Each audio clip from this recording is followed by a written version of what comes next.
At first, no one paid attention to this disaster. It was merely a wildfire, a drought, the extinction of a species, the disappearance of a city, until this calamity became intimately connected with every individual. He heard the familiar lines recited by the film's narrator. Shen Cun, who was washing dishes, sighed and quickened his movements. In the living room, his wife was watching the movie Wandering Blue Star 3 with their son. Saturday nights at home always felt especially lazy.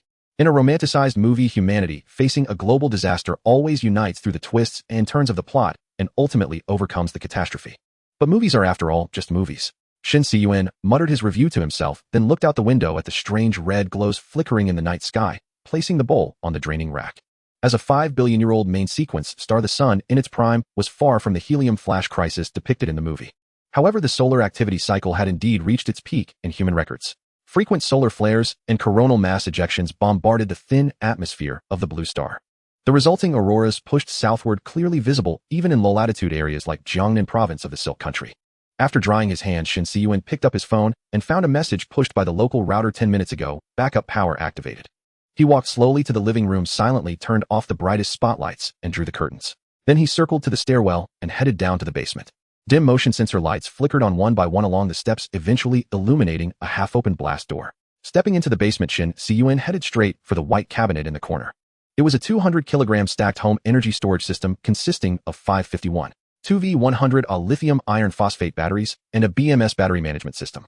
With a total storage capacity of 25 kilowatt-hours, minus inverter losses, it could supply over 22 kilowatt-hours of power at 220V household voltage. At that moment, the liquid crystal screen on the cabinet flickered, showing remaining charge 99, estimated remaining power supply time 16 hours. After checking the backup power, Shen Cun turned to the computer desk and turned on the screen. Although the home security system hadn't triggered any alarm, he decided to check the surveillance footage to put his mind at ease. Real-time images from 8 cameras appeared on the screen. The camera facing the street on the roof showed several patrol officers walking back and forth across the street. Earlier that morning at 1:00 Beijing time on June 8, scientists observed as class flare and 6x-class flares erupting from sunspot active region AR3390. 20 minutes later, the first batch of high-energy charged particles hit the blue star, directly paralyzing most communication networks. The geomagnetic KP index pointed to red alert level 9. 8 hours later, with the arrival of the coronal ejecta, the power grid finally collapsed. I estimate there will be intense geomagnetic storms for the next few days. I don't know when the power will be restored, he muttered to himself. After checking various sensor histories in the house, Shen Cun opened a drawer, took out a flashlight, and began his nightly inspection. Shen Cun's home was located in the outskirts of Yuzhou City, the capital of Jiangnan province.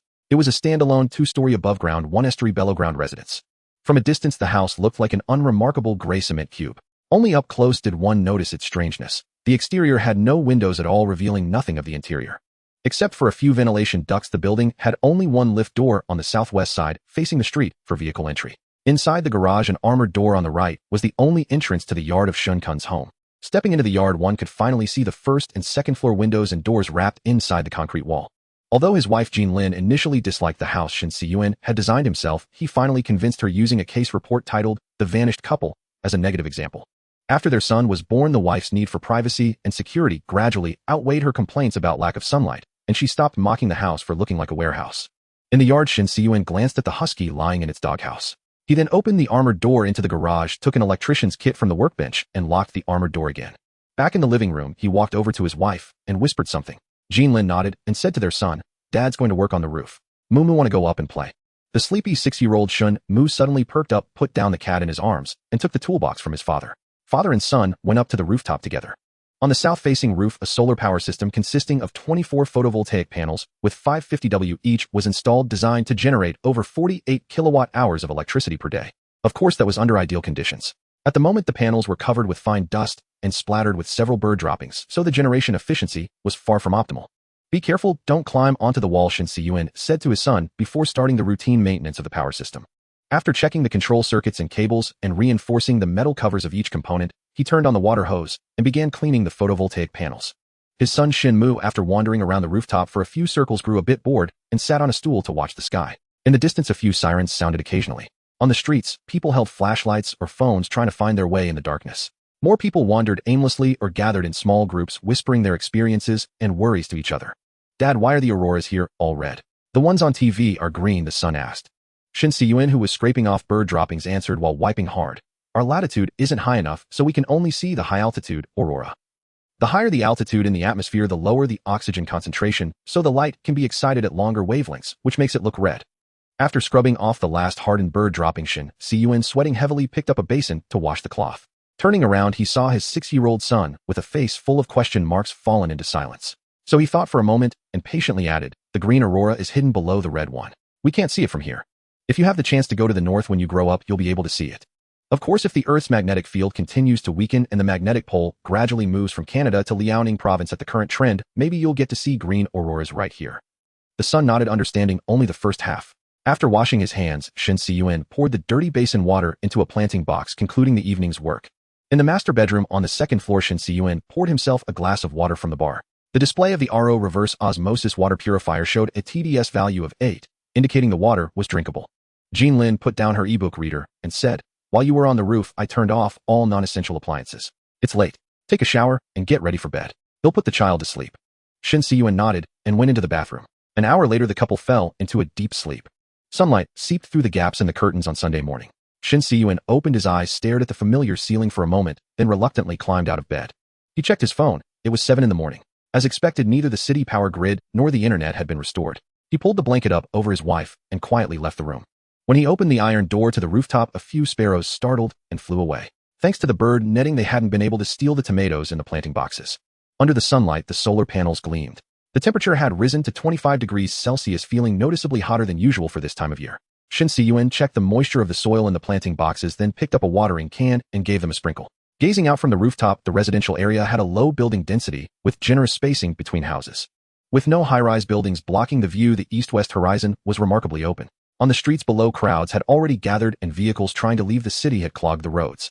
In the distance, long queues had formed in front of shops with law enforcement officers maintaining order nearby. This area was called Yuanjiang Community, originally an urban village. More than a decade ago, it was slated for demolition, but after the demolition was completed, the real estate bubble burst. The planned high-rise complex never broke ground, aborted along with the developer's bankruptcy. After the land lay vacant for years, the municipal government parceled it out and sold the plots to individuals through a micro-homestead program, allowing buyers to build their own houses. Thus, it became a community of low-rise detached houses. Back then, Shen Cun was a senior at Yuzhou University. Using the money his parents had given him for a down payment, he bought a plot here and built this unique house with his own hands. Beneath its understated concrete facade, the interior of the house was reinforced with an unusually dense network of steel bars, far exceeding ordinary residential standards. Construction workers once joked that even if the building were rolled around a few times, it wouldn't fall apart. During construction, Shen Cun acted as the foreman by day and worked as a concrete laborer by night. Every square meter of the house was soaked with his sweat. Lost in memories, a slight smile curved his lips. Building the house himself wasn't just about saving labor costs. Some parts of the structure simply couldn't be revealed to outsiders. To avoid drawing suspicion, he had deliberately changed the work crew twice during the construction. Fortunately, self-built houses have no middlemen taking a cut, and there are no subsequent high property management fees. The cost was still much lower than that of a villa in the same area.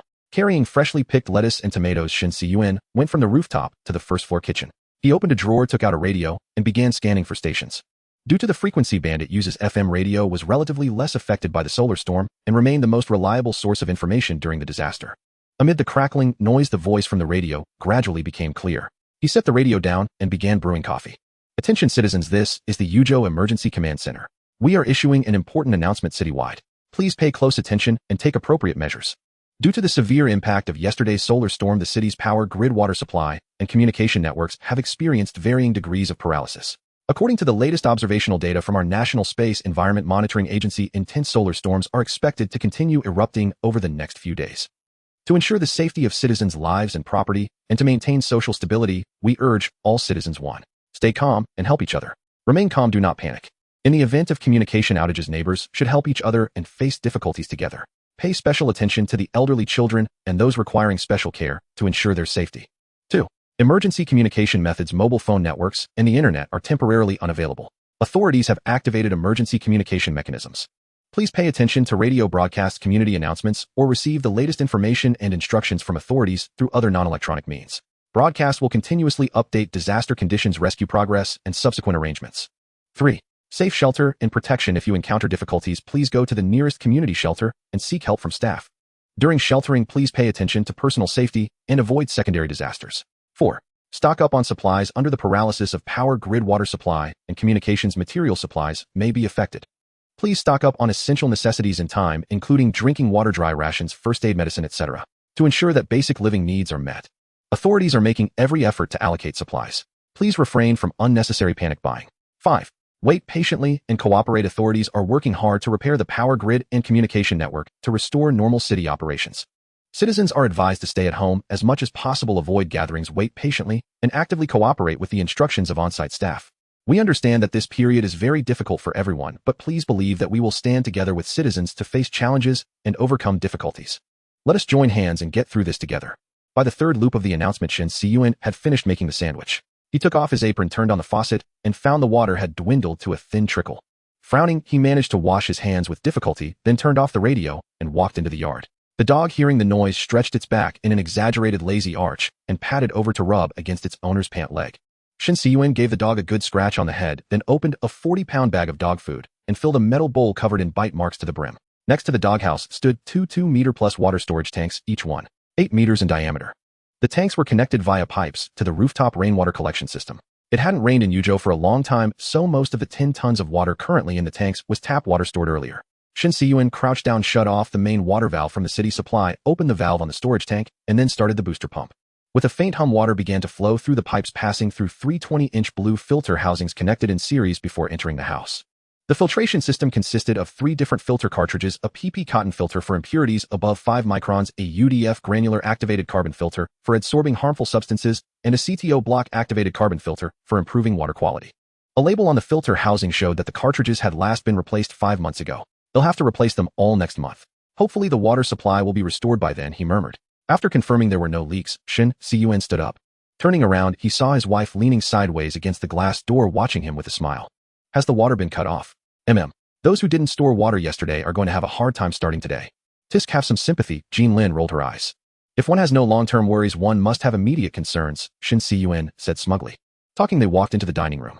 The well-behaved little boy Shen Mu was already placing his father's coffee cup on the table with the plates neatly arranged. Shen Cun picked up his son and gave him a big kiss. The family began to enjoy breakfast happily together. Ding dong, master, someone's at the door. Having finished breakfast, the head of the household, who was washing dishes, paused his movements as 2 figures in red vests appeared on the smart speaker's screen.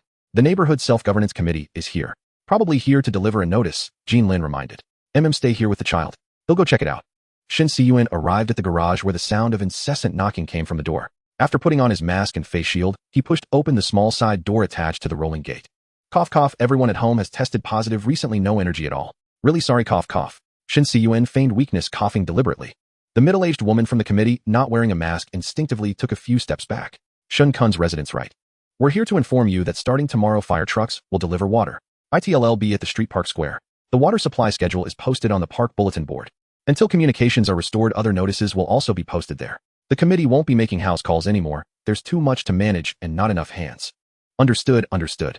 It's tough for you all, cough, cough. Also, the Public Security Bureau has announced a curfew starting tonight from 8 p.m. to 5 a.m. Don't go out after dark, handle matters after daybreak. Alright, got it. Schools and sports stadiums are being set up as shelters. There will be emergency power vehicles for charging devices, and supply distribution points will be there. Volunteers are currently being recruited. The committee woman glanced at the listless Shen Cun.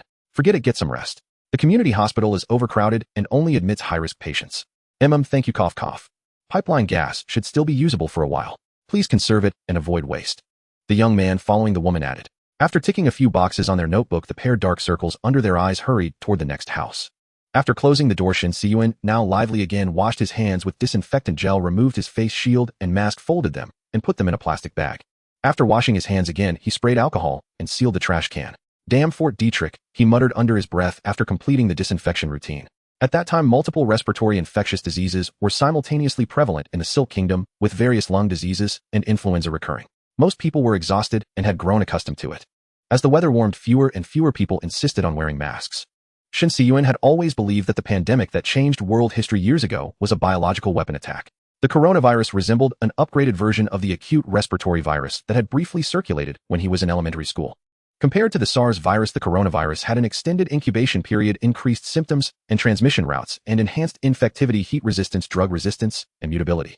The timing and location of its outbreak also bore the hallmarks of artificial selection, as if someone had deliberately engineered it. Shen Cun was in college when the coronavirus hit. During the campus lockdown, a roommate sneaked out at night to meet his girlfriend, then had someone else take a nucleic acid test for him upon returning. A few days later, he developed a fever leading to the entire dormitory being infected. This gave Shen Cun a harsh lesson: the lower limit of collective living is determined by the worst individuals. After struggling in agony on a hospital bed in the makeshift facility, he still bore some lingering, inexplicable aftereffects. After starting work, Shen Cun remained vigilant about the endless, accidental leaks from the United States. With the aid of artificial intelligence, gene editing technology was advancing rapidly. The anthrax, tuberculosis, plague, smallpox, monkeypox, dengue, and Ebola viruses in biological labs had already undergone countless iterations. Shen Cun never underestimated the other side's bottom line. Fort Detrick housed a building named after the number 731. Using the excuse of good air quality and forest wellness, he had persuaded both sets of parents to retire and move to Tianmu Mountain 100 kilometers away. Little positive case needs some ibuprofen. Jean Lin teased her husband after watching the scene through the camera. A kiss from my little fairy would cure me. Shen Cun scooped up his wife and spun her around. You please don't infect me. Good, self-isolate at home and don't cause trouble for society. Emma, I wonder how the parents are doing. Don't worry, they had checkups earlier this year. I saw the reports, they're healthier than me. They have everything they need. They're probably playing mahjong together right now. If things get worse, we'll go up the mountain to join them. Okay. They'll put on a cartoon for the kid. Show him a documentary, maybe Life After People, the one from National Geographic. No. Jean Lin pushed Shen Cun away, turned on the TV, and played Tom and Jerry. Left with no choice, Shen Cun went alone to the basement computer connected to the home NES and began organizing his downloaded movies and shows. As files transferred from the download drive to the storage drive, the hard drive spun at full speed, emitting a noise like frying beans from the NAS chassis. NES, short for Network Attached Storage, is a special device that can connect to a network for centralized home data storage and management, essentially functioning as a personal server. The NAS beside Shen Cun housed one 4 TB SSD and 10 22 TB HDDs. After accounting for nominal capacity discrepancies and redundant backups, it could store over 160 terabytes of data. The drives were filled with resources he had collected over the years via PT BitTorrent cloud drives and other means, including books, journals, comics, music, games, animations, movies, TV series, variety shows, and more. Shen Cun had applied for a public IP and set up internet penetration. On ordinary days, the whole family could remotely access the NAS connected to the network router, essentially owning a private website. Even with the internet down, various electronic devices at home could read content via the local network. However, the 247 NAS was not only noisy, but also a power hog with a maximum consumption exceeding 100 watts. After organizing the database, Shen Cun looked up and began searching through the colorful hard drive storage boxes on the bookshelf. He opened one, took out the hard drive inside, plugged in a USB adapter, and began backing up the phone files that the NAS had automatically backed up. To maximize storage space, he hadn't set up a RAID 1 mirror, which would have halved the storage capacity. The enterprise-grade hard drives, identical to those in servers, boasted excellent quality and reliability, so they wouldn't suddenly fail like cheap SMR drives. However, to reduce heat during operation, large-capacity drives were filled with helium, posing a small risk of leakage compared to air-filled drives. If a problem occurred, he still had to be prepared for data loss. Shen Cun understood that hard drive data recovery was essentially a matter of luck and prohibitively expensive. After weighing his options, he chose to configure the drives into a RAID 2 array using 2 drives as parity. This way, even if any 2 drives in the array failed simultaneously, the data could be recovered automatically. He also backed up all important personal data to single-platter 1 TB CMR drives stored in a cold backup state with power disconnected. After all lost online resources could be re-downloaded or simply not watched. But priceless personal data once lost would be truly gone. By the 3rd day, the chaos outside had intensified. For safety, Shen Cun chose to remain indoors. After finishing his work on the database, he returned to the real world and began organizing his bunker. The basement of Shen Cun's home measured about 100 square meters, constructed entirely of reinforced concrete, with waterproofing applied both inside and out. In addition to a comprehensive 3-defense air purification system, it was equipped with a hand-cranked air pump for manual ventilation during power outages. The main entrance to the bunker was located beneath the staircase on the 1st floor, concealed by an electrically operated hidden door that lifted upward from the ground. Covered with tiles matching the floor, the closed door made it nearly impossible for outsiders to detect the passage below, offering exceptional concealment. Descending the stairs, a heavy blast door awaited at the right-hand corner, leading to a decontamination room equipped with a set of washing and disinfecting facilities. Passing through the decontamination room and opening an airtight door marked the true entry into the bunker. To guard against the main entrance being blocked, Shen Cun had also set up an alternate passage leading to the yard with its exit hidden beneath the doghouse. Climbing the escape ladder inside the bunker, opening the top hatch, and overturning the doghouse enabled a quick evacuation. Shen Cun took down 3 escape backpacks hanging from the ladder and began organizing their contents. The bunker and backpack were often the first impressions ordinary people had of Survivalist, with Hollywood apocalyptic films frequently featuring a cynical, eccentric, and disillusioned older white man. He would dig shelters before the apocalypse, stockpile vast amounts of weapons, ammunition, and medical supplies, only to be outmatched by the protagonist team due to his arrogance and hubris. The term survivalist was translated from the English survivalism. Shen Cun disliked this melodramatic label as it evoked images of paranoia, preferring to call himself a survivalist instead. Survivalism first emerged during the Cold War in the United States. Starting with the Cuban Missile Crisis, the shadow of nuclear war loomed over the earth. Since official shelters could not accommodate everyone, encouraged by the federal government, citizens began building their own bunkers. They stockpiled supplies ever ready for Judgment Day. This was the origin of old-school survivalists. Although the Red Bloc later fell, survivalism had spread widely and formed a subculture, spawning not only various apocalyptic films, but also the classic game series Fallout. Later, as the nuclear arms race ended, the number of nuclear warheads in the world's arsenals dropped from a peak of 70,000 to 10,000, reducing the likelihood of nuclear war. Today, old-school survivalists have gradually shifted their focus to global disasters, yet their core principle remains fortification and static defense. New-school survivalists, however, emerged in the post-Cold War era. Due to changing international dynamics, global nuclear war had become a distant legend, but the relentless wave of terrorist attacks and natural disasters still made the new generation feel threatened. Their preparations were all aimed at coping with a sudden terrorist attack or natural disaster at any given time rather than a global crisis. Their core survival principle was to evacuate immediately at the first sign of trouble, equipped with gear to reach a safe zone as quickly as possible. Thus, they pre-planned escape routes and consolidated necessary survival supplies and tools into backpacks carried at all times. This was the key equipment of this school, the survival backpack. Survival backpacks were generally categorized into 3 levels by volume and weight: level 1 EDC, everyday carry; level 2 PSK, personal survival kit; and level 3 BOB, bug out bag. Level 1 EDC, everyday carry backpack, designed for daily life scenarios. It contained everyday items like keys, wallet, phone, pen, notebook, computer, water bottle, flashlight, power bank, medical kit, and multi-tool. The core goal was to carry as many suitable personal survival items as possible while meeting daily needs, supporting a return home to reunite with family during emergencies or disasters. Such backpacks prioritized daily use over survival, so they had no fixed form as long as they met everyday requirements. They were typically single or double shoulder bags, crossbody bags, etc., with capacities mostly between 15 and 23 liters. Level 2 PSK, personal survival kit backpack, designed for short-term sheltering or supporting the user's transfer to a safe point with logistical supplies and materials. These backpacks were usually 23 to 35-liter double shoulder bags, carrying the most basic survival supplies for quick movement and running. They did not demand high-end carrying systems akin to military assault packs or summit packs. This was the most common backpack prepared by new school survivalists, who often used the acronym PSK to refer to themselves, jokingly calling themselves PSKers. Level 3 BOB, bug out bag, survival backpack, designed for extended solo survival or living in severely resource-scarce environments. These backpacks were typically 38 to 65-liter double shoulder bags filled with items necessary for survival after leaving a fixed location. Those choosing large BOB backpacks often had to consider the needs of family members, so they were never light. Such backpacks usually featured a sufficient or excellent carrying system, transferring the main weight from the shoulders to the hips to reduce shoulder pressure. Online, whether on forums or bulletin boards, the debate between bunker advocates and escape advocates perpetually dominated topic lists. In Shen Cun's view, this was as ridiculous as the sword sect versus cheese sect debate in the Huashan school. Children made choices, adults wanted it all. After organizing the escape backpack, Shen Cun checked the time and returned to the first floor. After lunch, the whole family began household chores, with the photovoltaic panels reaching peak power sufficient to directly power the home's appliances. So they stopped conserving electricity, calculated the power consumption of various appliances, and busied themselves. I've stripped and washed the bedding and dry the quilts when you have time. Okay, dear. Carrying the quilts to the rooftop, Shen Cun finished his task, then took out binoculars to survey the situation outside. A long line still stretched in front of the nearby shop, faces etched with exhaustion and anxiety, punctuated by frequent arguments within the crowd. Those who had already bought items emerged from the shop with angry expressions, seemingly cursing something. Discontented voices gradually converged, stirring through the crowd. The sweltering street grew thick with tension.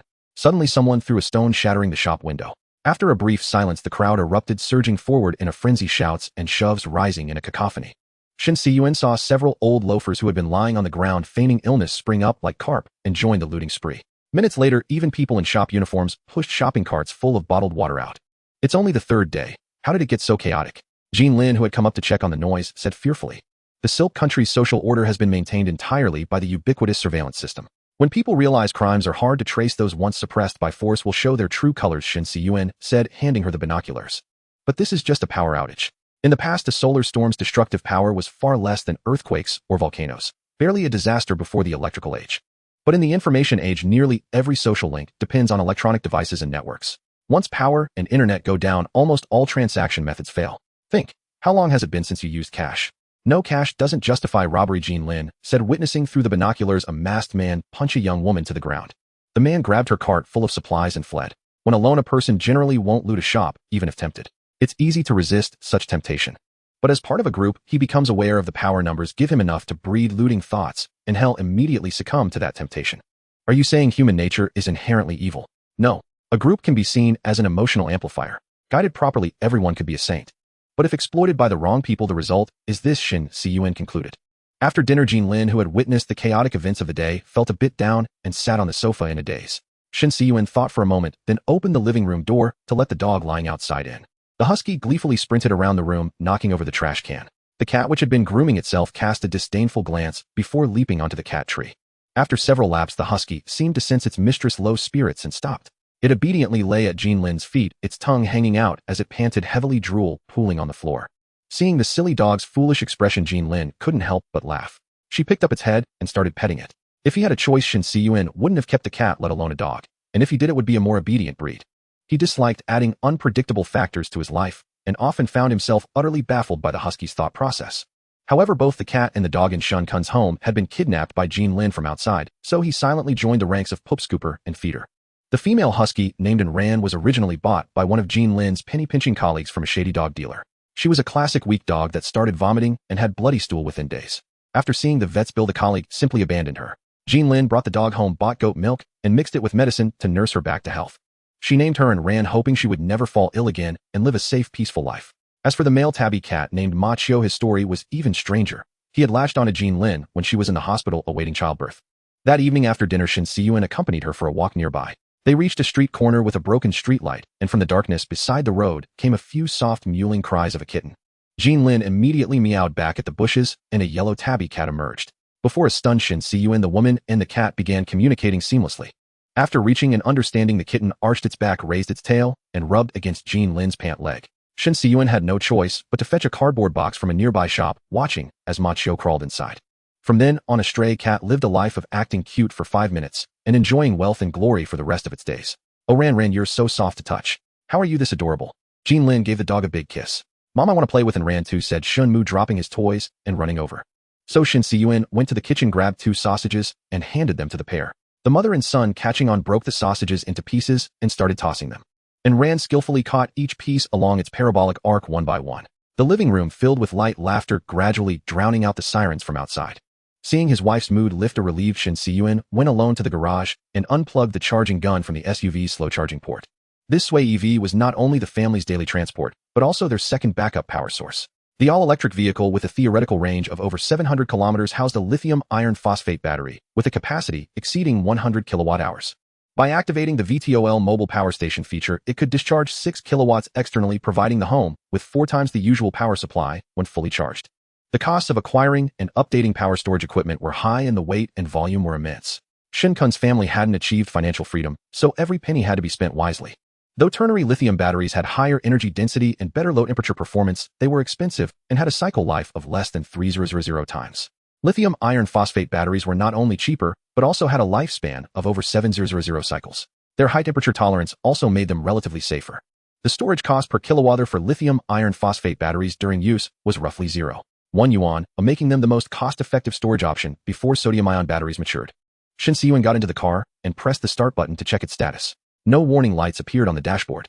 The screen showed a remaining battery level of 95, while the tire pressure monitor indicated all 4 tires were at around 220 kilopascals, a bit low.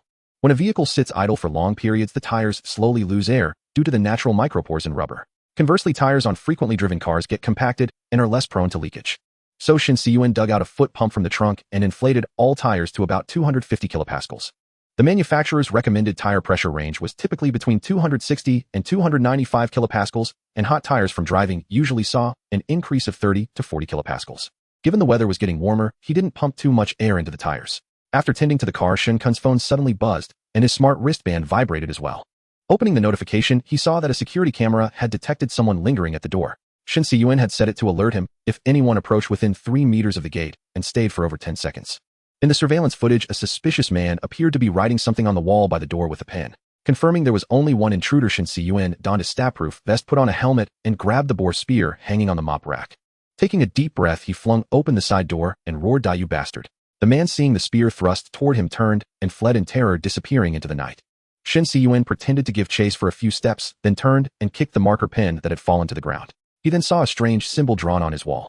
After failing to wipe it off with an alcohol wipe, Shen Cun found some wall repair paint and covered it up. In the darkness, he seemed to sense eyes watching from nearby houses. Windows that had been dark now glimmered with faint light through curtain gaps. Quite a few people must have heard the commotion, but as expected, no one chose to step outside. A Cun. Jean Lin ran over clutching a kitchen knife. It's nothing, just a thief. I scared him off. Shen Cun thought for a moment, then placed a bag of previously packed medical waste by the door before closing the side door. The yellow medical waste bag was emblazoned with a circled three-leaf symbol designed from the outset to evoke unease, a biohazard warning. Someone marked the door. If I remember correctly, that symbol means the house is empty. We've been staying in too long and got targeted. I suspect the thief lives nearby, Shen Cun said, putting the weapons and armor back. As long as you're okay. Jean Lin said, her voice trembling. Shen Cun gently took the knife from her hand. They walked back into the house hand in hand, and Shun Mu rushed over to hug his father's leg. After settling the child and a quick wash, they both lay down. A Cun, the world feels so strange, Jean Lin said, her voice quivering slightly. Shen Cun gently pulled his wife into his arms and replied, don't be afraid, I'm here. I was wrong to rush out without telling you, but showing force immediately can avoid a lot of unnecessary trouble. You know the saying, better to be robbed than stalked. I'm not blaming you. I'm just thinking, what if there was more than one person? We have plenty of Molotov cocktails stored on the roof. If many come, well, throw them down to block the gate. Thieves aren't stupid. They'll sense danger, weigh the cost, and move on to other targets. I was wondering why a non-drinker like you had a case of liquor bottles on the roof.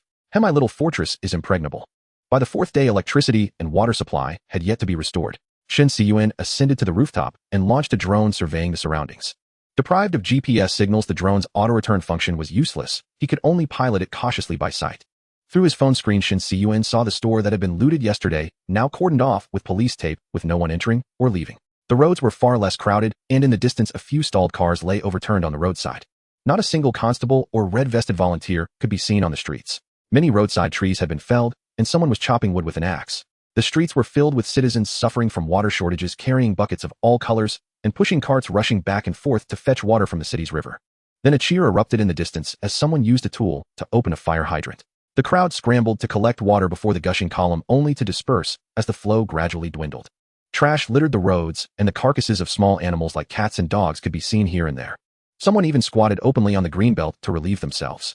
Even from the rooftop, Shen Cun could sense the city's odor beginning to turn foul. Fortunately, the weather had grown oppressively hot and humid, and the clouds thickened, obscuring the sun, a harbinger of impending rain. After circling the area once, Shen Cun retrieved the drone. Seeing no sign of improvement in public order, he prepared several Molotov cocktails as a precaution. In truth, most so-called flammable substances like alcohol do not burn directly in liquid form. What ignites is the vapor that has evaporated into the air. Only in a gaseous state can it mix thoroughly with oxygen to combust. The burning flame raises the temperature, accelerating liquid evaporation, thus sustaining the combustion. This process wastes a great deal of latent heat of vaporization and also limits the combustion temperature. Many street performers put on a show by dipping their hands in alcohol and then igniting them, revealing a faint blue flame on their skin. Though it looks thrilling, there is no mystery to it, nor does it harm the body. They might even feel a cool sensation on their hands. Most people could do it if they dared. Gasoline's calorific value is beyond doubt, but a high calorific value does not necessarily mean a high combustion temperature. The traditional Molotov cocktail in the public's mind is a simple construct: a beer bottle filled with gasoline and a rag, crude and primitive. But using an open flame to ignite a Molotov is far too archaic. The single ingredient hardly qualifies as a cocktail, and its burn time is far too short. Thus, Shen Cun began his mixing work, adding common ingredients to the bottles in specific proportions: sugar to increase heat, rubber for viscosity, and motor oil to enhance the atmosphere. In addition, he adorned the bottles with a small piece of sodium metal wrapped in waterproof cloth. This way he could skip the ignition step before throwing, as the bottle would ignite on its own upon breaking.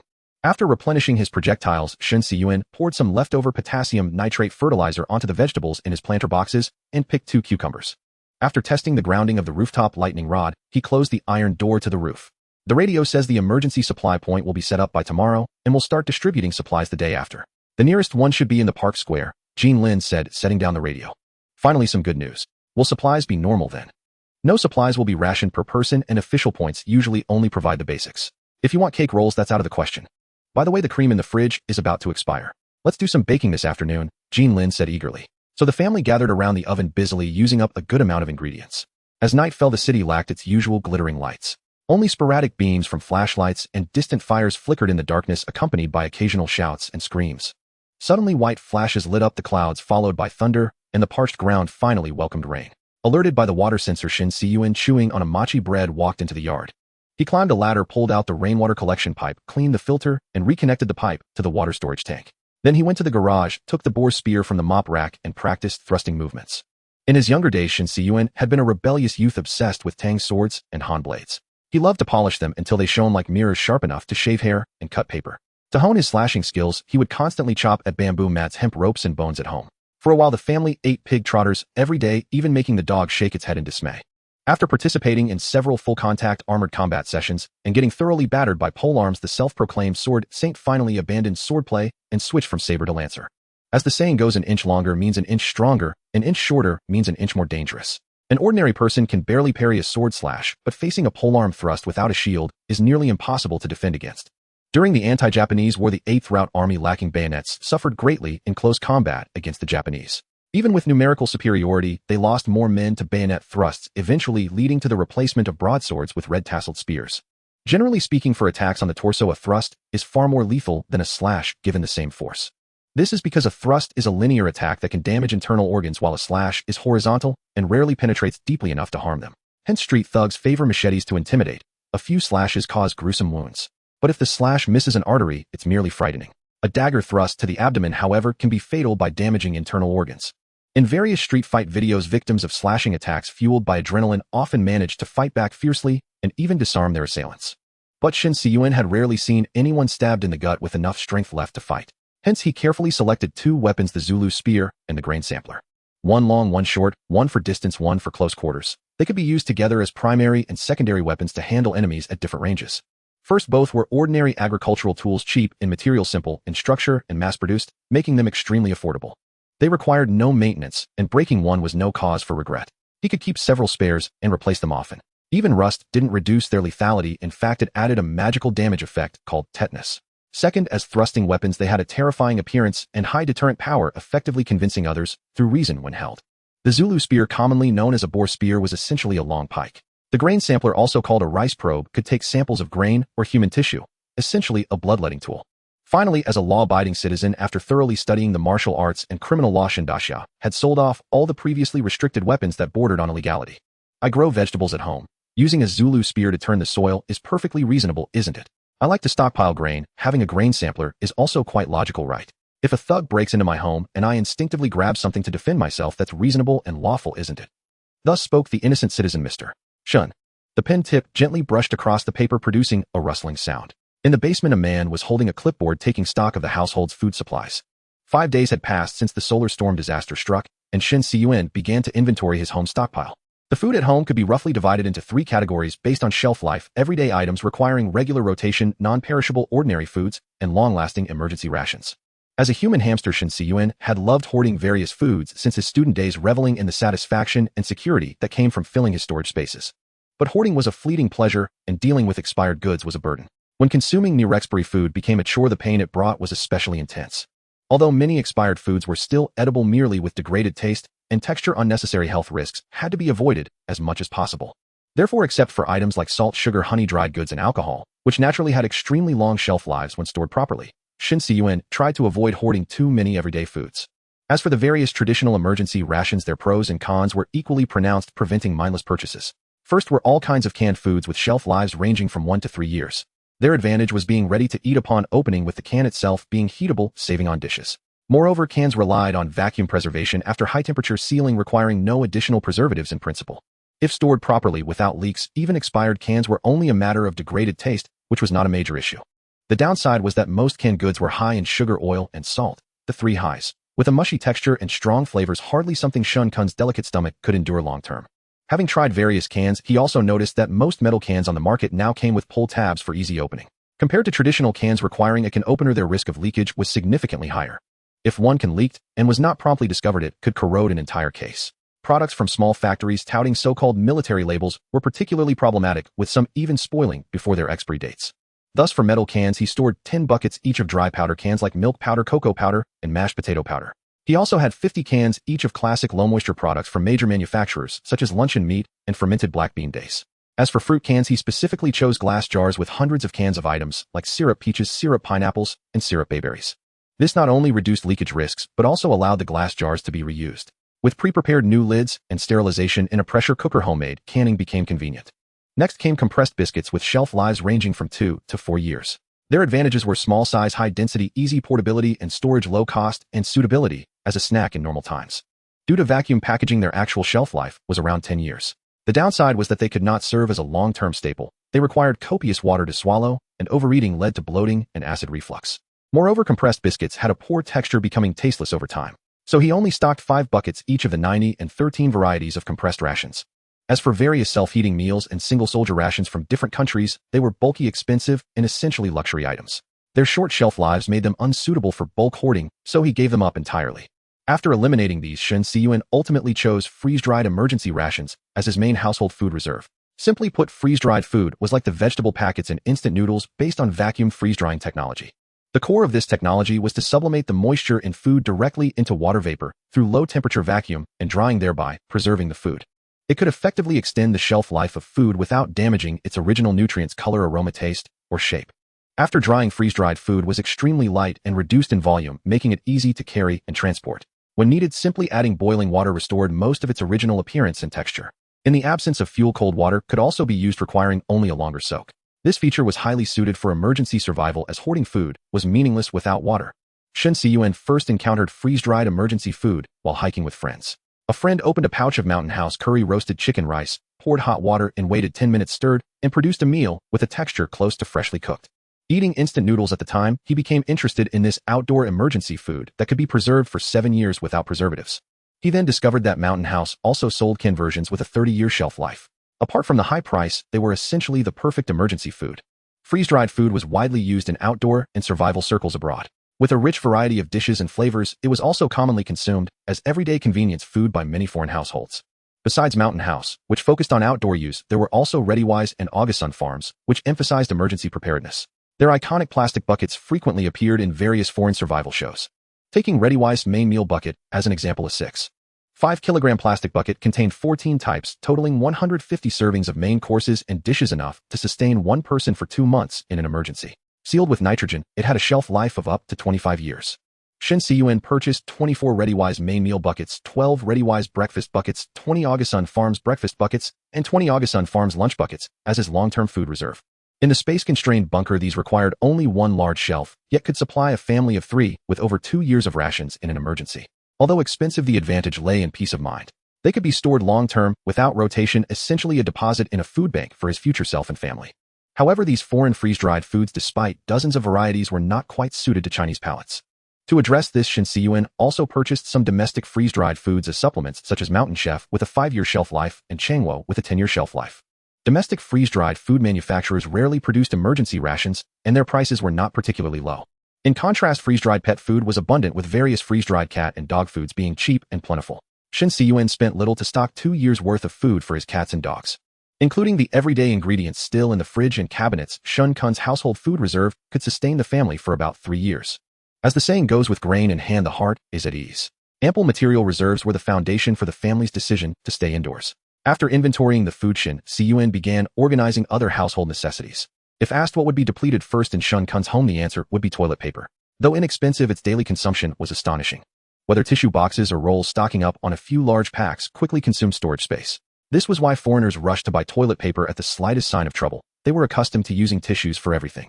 To reduce paper usage at home, Shen Cun installed washlet smart toilet seats on all toilets, replacing toilet paper with water sprays. He also required family members to use reusable cotton soft wipes as much as possible, reserving regular tissues only for extreme soiling.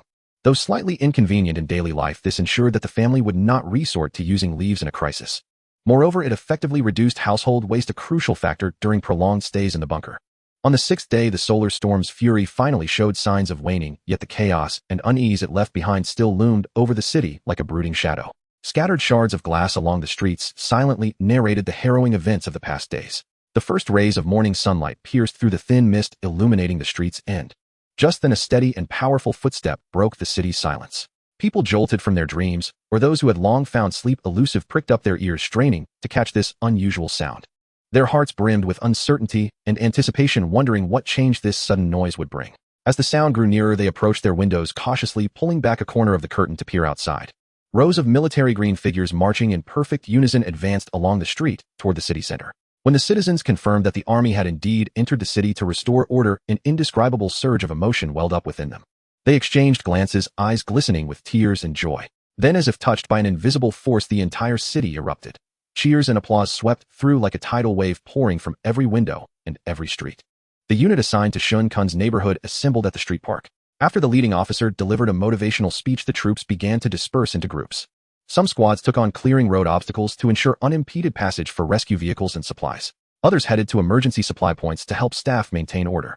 The remaining soldiers set up temporary checkpoints verifying identities of those entering and exiting to deter lawbreakers. The army swiftly filled the void left by the disaster, gradually bringing the city's turmoil under control. Meanwhile, emergency supplies transported by the military began to flow steadily to distribution points across the area, where citizens quickly formed long queues at the entrances. As basic order gradually returned by afternoon, black markets spontaneously emerged around supply points. These markets were not illicit trading grounds in the traditional sense. Rather, they were self-organized exchanges where people bartered goods and resources amid shortages and incomplete distribution mechanisms. In the black market, there were no flashy stalls or loud hawking. Only cardboard signs scrawled with needs and offers and silent bartering among the crowd. Those with skills offered services for compensation, including some heavily made-up women flaunting themselves in corners. Paper currency had vanished from the black market, replaced by equivalents like cigarettes, alcohol, cola, and coffee. Amid the disaster, under sustained psychological pressure and physical suffering, people's demand for all forms of addictive substances surged dramatically. Anything that helped alleviate stress or numb the nerves became incredibly sought after. Weapons, tools, and fuel were also highly prized, while medicine and medical equipment were priceless. Among the crowd, Shen Cun wrapped himself tightly in a hat, sunglasses, and a mask with a sports camera perched on his head. Clutching the backpack strapped to his chest, he searched for his trading partner.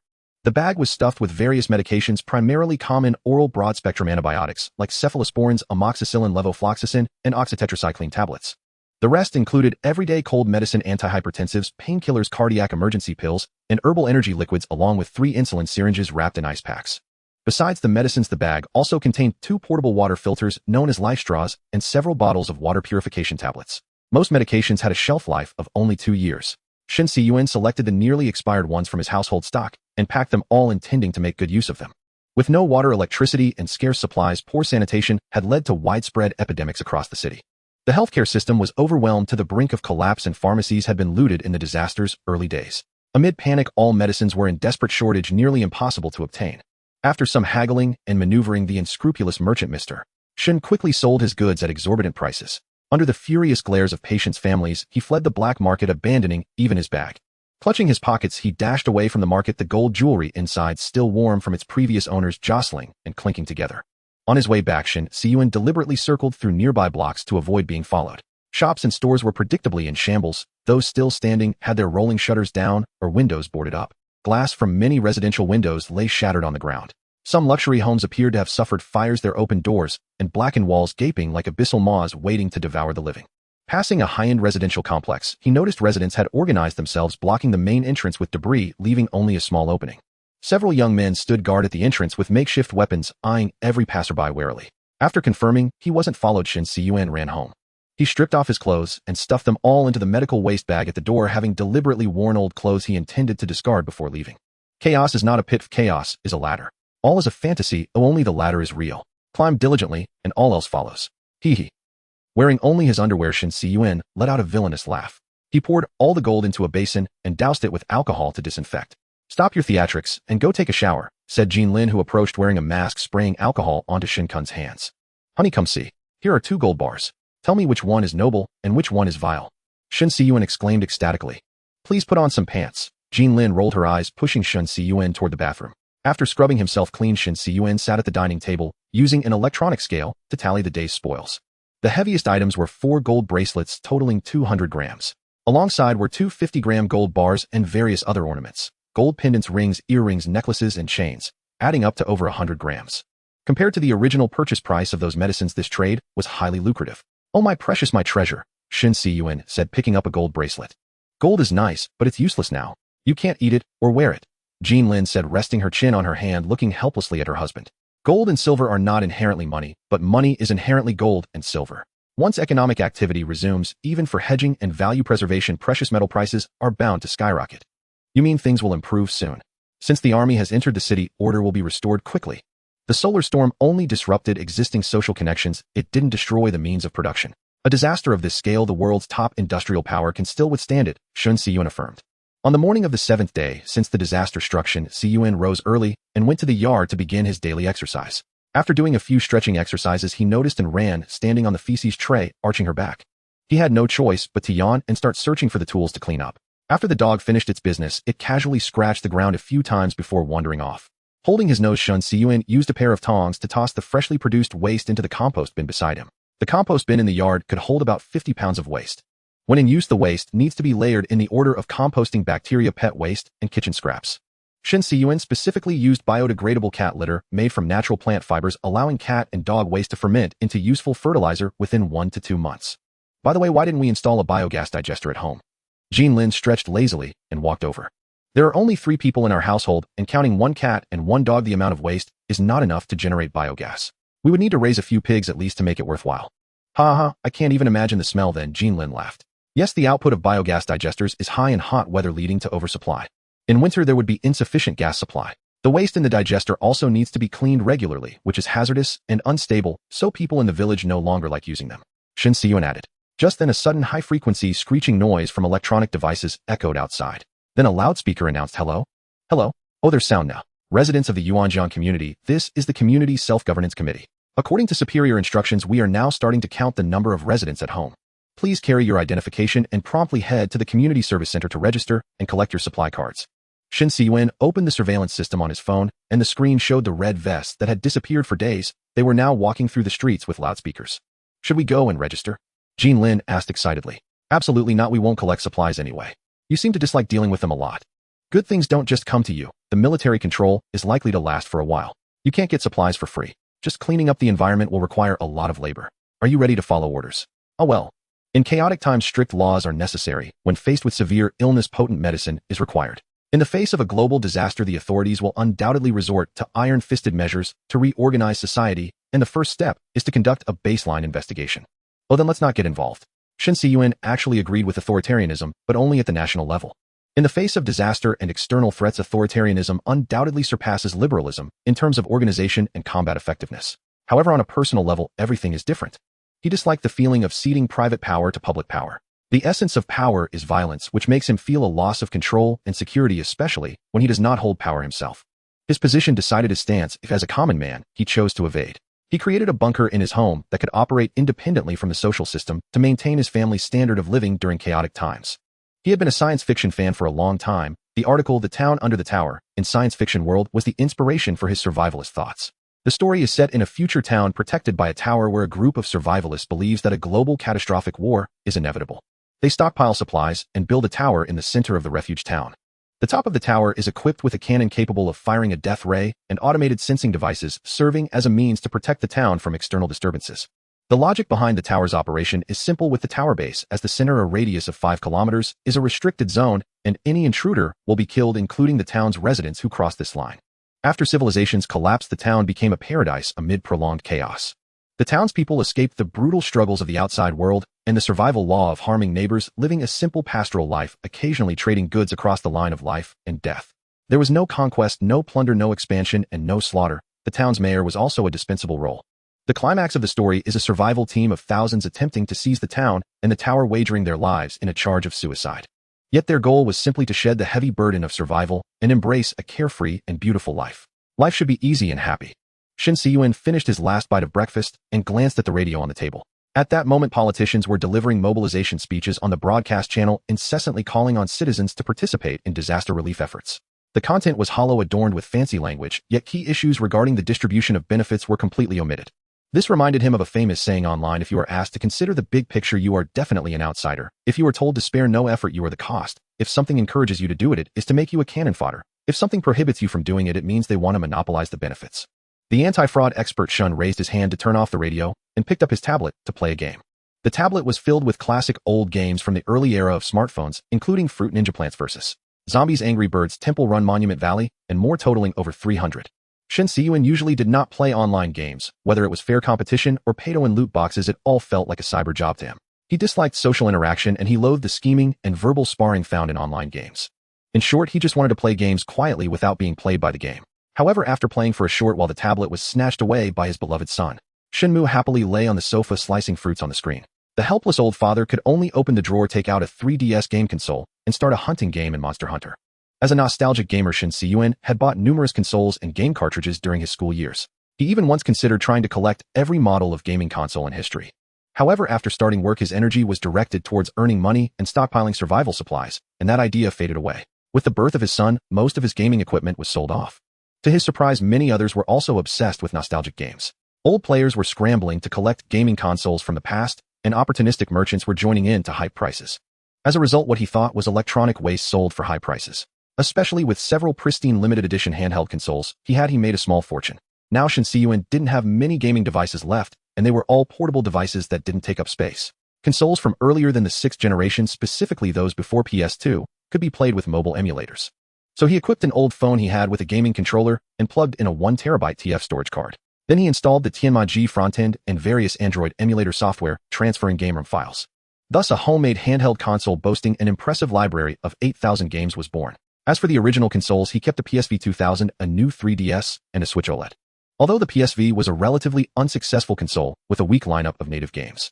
Fortunately, its player base was filled with talented individuals who ported numerous games to it, and it could emulate PSP hardware, making it a god-tier emulator. The 1TB memory card contained about 300 PSV games, over 300 PSP games, and more than 3,000 Java games. The 3DS is a dual-screen device with a glasses-free 3D feature on the top screen, making it inherently difficult to replace with an emulator.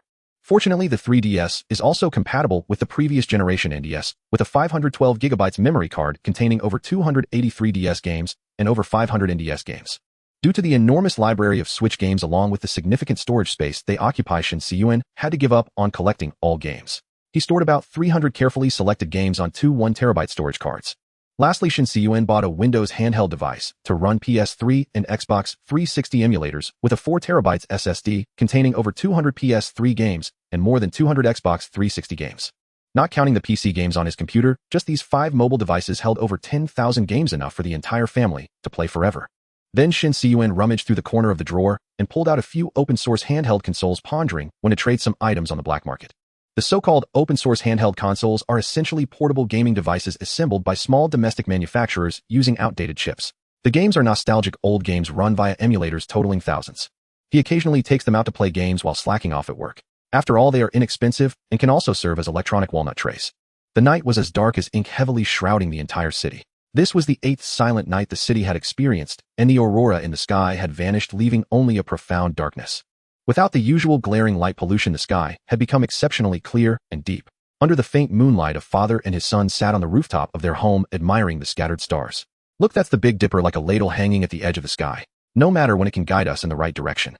The boy followed his father's pointing finger, and indeed saw 7 bright stars connected in a line like a beacon in the night sky, filling him with both wonder and reassurance. He exclaimed excitedly, "Really? It looks like a question mark." His father smiled and nodded, continuing to guide him. "Look over there, that's the Milky Way. The galaxy our blue star resides in stretches across the entire sky like a brilliant river. Although it looks like just a faint band of light now, if you use a telescope you'll find countless stars hidden within." The son listened, captivated, his gaze roaming the starry sky as his father directed. Suddenly he noticed 3 exceptionally bright stars and asked, "Dad, what are those 3 stars next to the Milky Way?" "Oh, that's the summer triangle," his father explained with a smile. "It's made up of 3 bright stars, Vega, Altair, and Deneb. They are especially prominent in the summer night sky. Did you know? There's a beautiful legend about these 3 stars called the Cowherd and the Weaver Girl." His father began to recount the ancient tale, while the son sat beside him, his eyes sparkling with curiosity and longing for the unknown world. Under the starry sky, the figures of Shen Cun and his son appeared exceptionally warm and harmonious, as if the entire universe had paused at this moment. Just then a faint humming sound began to permeate the air, initially imperceptible, but gradually growing clearer and more pronounced. It was the sound of transformers starting to operate, a harbinger of the restoration of power. After days and nights of relentless repairs, teams of power workers, technicians, and volunteers had overcome countless difficulties and harsh conditions, finally bringing a glimmer of hope to the city. Residents moved to their windows or stood on balconies, searching with expectant eyes for the light that would soon illuminate the night sky. At last, a beam of light pierced the darkness, marking the reactivation of a distant substation. Then more lights began to flicker on one after another, like fireworks blossoming in the night, gradually outlining the city's silhouette. Streetlights, interior lights of buildings, and even the signboards of a few distant shops awakened in this sudden radiance. Nearby residents began cheering and embracing each other in their homes, sharing the hard-earned joy. Children were especially thrilled, running and playing in the interplay of light and shadow, as if the whole world had become better with the return of electricity. Truly a developed coastal city restoring power so quickly, Shen Cun said as he led Shen Mu downstairs. With the power restored, the city's water supply system also regained its energy. Although the water flow was initially weak and unstable, mixed with plenty of rust and sediment over time, by dawn it gradually became strong and clear. Residents turned on their taps, letting the long mist running water flow into every corner of their homes. People stood under showerheads washing themselves. Some opened their mouths to drink, directly savoring the coolness and satisfaction that surged from deep within. By 9 in the morning, Shen Cun decided to go check on his company and scout the situation outside. So he rode his bicycle to the SciTech Innovation Park, where his company was located on the 3rd floor of a building. Shen Cun had majored in industrial design in college. To earn money sooner, he opted for a job right after graduation instead of pursuing graduate studies. After stints at 2 large companies, he jumped to a design firm named Beitong Innovation. The company's main business was design consulting, and over the years it had been handling outsourced product design and development for tech firms.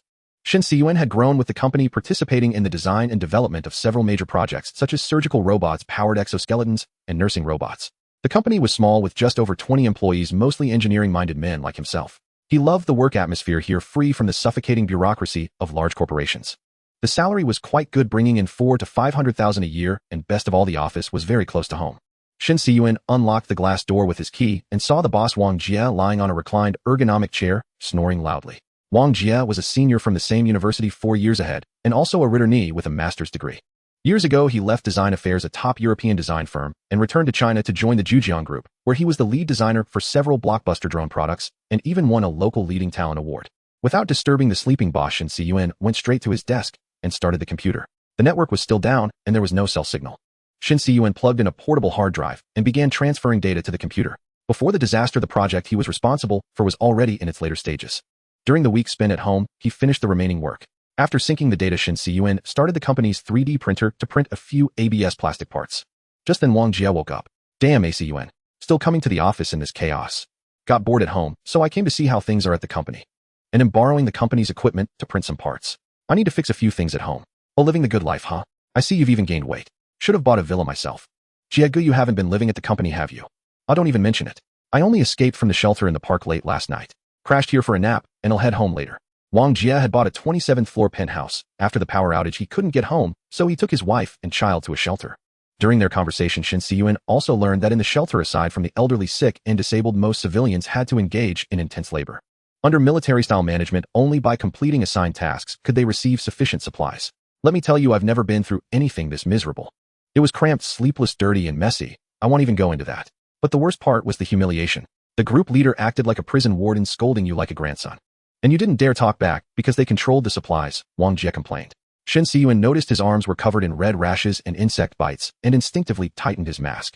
Just then a noise came from the innermost office and the boss wife emerged with their child. They'll catch you later. We're heading home now. Remember to lock the door before you leave. We'll reconnect when communications are back. After the boss family left, Shen Cun tidied up his workstation. He pulled open a drawer where various EDC tools were neatly arranged, items he had kept at the company as backups.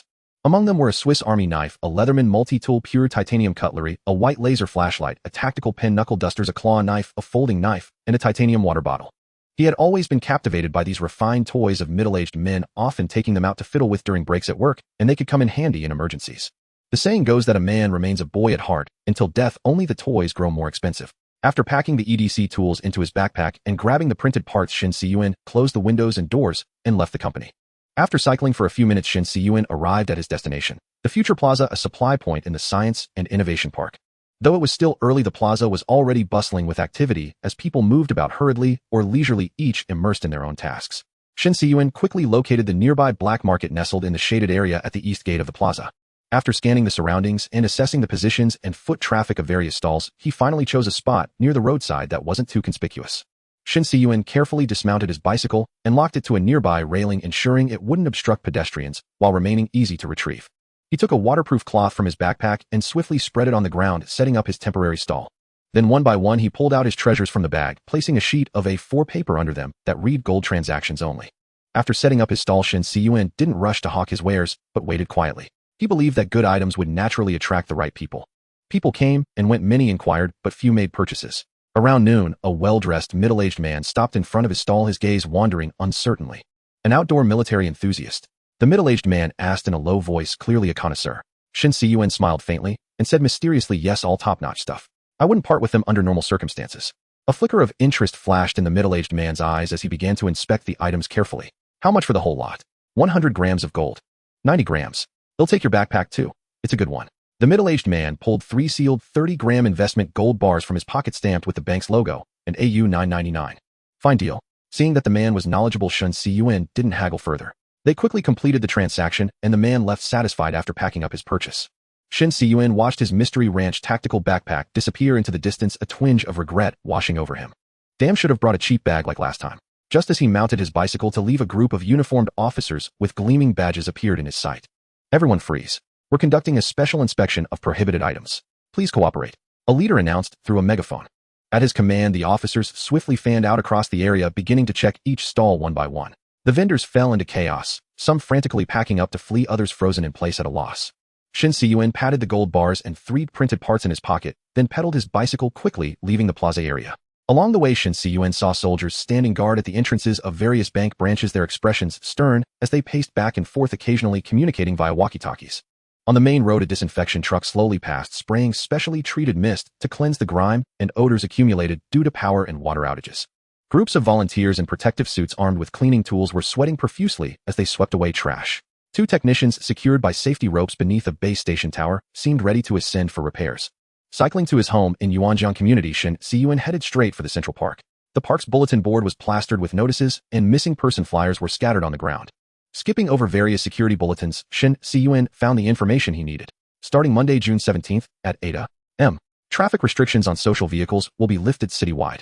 When he neared home, he noticed the mountain of trash at the disposal site had been cleared. He called Jean Lin to bring out the household garbage, and together they dumped it into the bin. So your bag got taken again? Jean Lin asked, puzzled. Metaconnoisseur.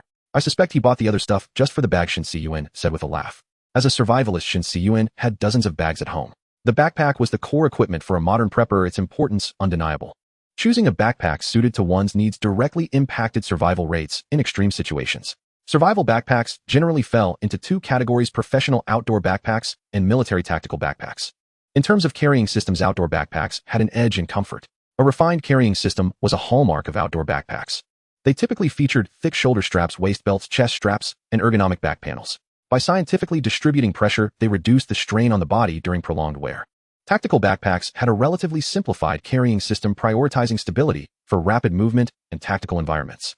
In terms of modularity and attachment systems, military tactical backpacks held a clear advantage. Their external modular lightweight load-carrying equipment system allowed users to attach various tools, pouches, and accessories for quick access, greatly enhancing the backpack's expandability and flexibility. Outdoor backpacks had more limited attachment systems, mainly used for carrying water bottles, trekking poles, and other common gear. In terms of durability and materials, both types generally used high-strength, abrasion-resistant, and waterproof materials like nylon and synthetic fibers. Outdoor backpacks prioritized lightweight and functional fabrics, while tactical backpacks emphasized tear and wear resistance to withstand harsher tactical and combat environments.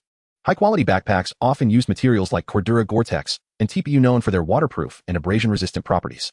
These materials not only offered good waterproof and breathable performance, but also durability, tear resistance, and ease of cleaning, ensuring the safety of supplies in harsh conditions. Take the Mystery Ranch 2-day tactical backpack that Shen Cun had just sold. It was made from 500D Cordura abrasion-resistant nylon fabric with a capacity of 27 liters. It featured an adjustable carrying system that could be tailored to the user's body and load. The outer layer had the iconic S-shaped 3-way zipper design, allowing for a larger opening for quick access to items. The backpack's small tactical attachment system could accommodate various tools such as flashlights, walkie-talkies, carabiners, glow sticks, and knives, making it ideal as a bug-out bag. Shen Cun placed the gold bars into the safe with a satisfied look. After this transaction, the weight of his physical gold had exceeded 500 grams, a veritable windfall. After discussing with his wife, Shen Cun decided to set off tomorrow afternoon to visit his parents and check on their well-being. The Tianmu Mountain range lies approximately 100 kilometers northwest of Yuzhou City. The mountain system is vast, stretching over 200 kilometers in length and about 60 kilometers in width, with a general southwest to northeast orientation. Like a majestic natural barrier, it guards the northern region of Jiangnan Province. The main peak, Qingliang Peak, reaches an altitude of 1800 meters, while the average elevation of the mountainous area exceeds 900 meters. The climate here is pleasant, with warm winters and cool summers, fresh air, dense forests, abundant water systems, and numerous national nature reserves. The air is rich in negative ions, with concentrations exceeding 100,000 per cubic centimeter, offering significant therapeutic benefits for respiratory ailments. At that moment, Shen Cun was driving along the winding mountain road. The navigation software on the car's screen showed that no satellite signal could be detected. Due to a solar storm, most satellites in orbit had malfunctioned, and many had been directly rendered useless. Fortunately, he had driven this road many times before and was not at risk of losing his way. Shenmu and Ran sat in the back, each sticking their head out of a window, fully enjoying the forest oxygen bar. Machio, on the other hand, lay in the cat carrier with its eyes closed, seemingly a bit carsick.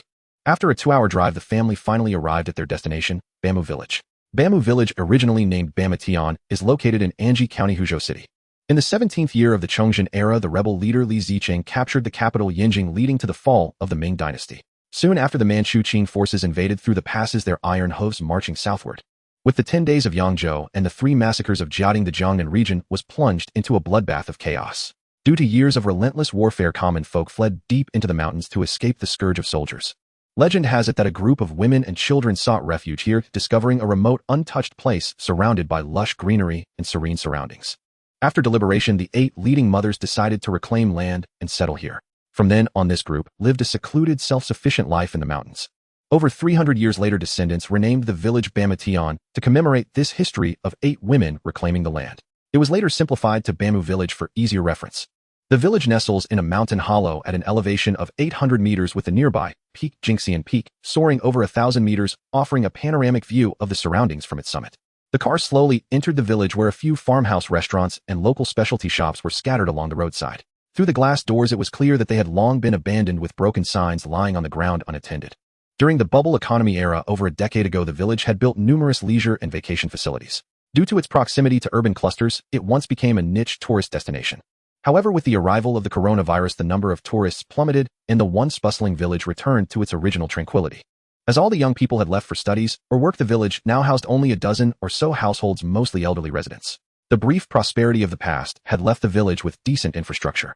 Although the asphalt road was only 2 lanes wide, it remained in fairly good condition. After parking the car smoothly by the roadside, Shen Cun opened the trunk and hauled out various bags and packages. Shenmu could hardly wait to jump out of the car, taking Ran by the hand as they rushed to the courtyard gate, pounding on the iron door. After a moment, footsteps approached, and the courtyard gate slowly creaked open. Shen Cun's mother Wang Qin looked at the figures at the door, her face instantly blooming with a surprised smile. She hurried forward, pulling Shenmu tightly into her arms, tears glistening in her eyes as she repeatedly said, "You're finally here." Hearing the commotion, Shen Cun's father Shen Hai, as well as his father-in-law Jin Qi and mother-in-law Yang Fan, all rushed out of the house. In that moment, all the longing and concern melted into warm embraces. Once inside, the whole family busied themselves. Jin Qi and Yang Fan went into the kitchen to prepare dinner. Wang Qin helped tidy up the rooms, while Shen Cun and Shen Hai, father and son, organized the various supplies brought in the car. "Your mother has been worried about you all not eating or sleeping well. She kept insisting on going to the city to find you. Now she can finally rest easy." Shen Hai patted Shen Cun on the shoulder. During the meal, Shen Cun recounted the situation in the city to his family, while the parents shared their life in the mountains. Laughter echoed around the large round table seating 12. This house was a guest house converted from a demolished farmhouse originally owned by an elderly couple. Not long after the guest house started operating, the coronavirus outbreak struck, causing business to plummet. The elderly couple also succumbed to severe illness during the first wave of infections. Later, as the number of tourists dwindled, the management companies withdrew one after another, and the children, who had emigrated overseas, listed the house for sale. Since the land ownership belonged to the village collective, only the usage rights of the house could be sold. The buyer and seller actually signed a lease agreement with a term of 20 years.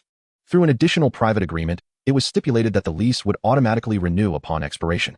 Many such rural houses exist, and after the elderly pass away, most remain vacant for long periods.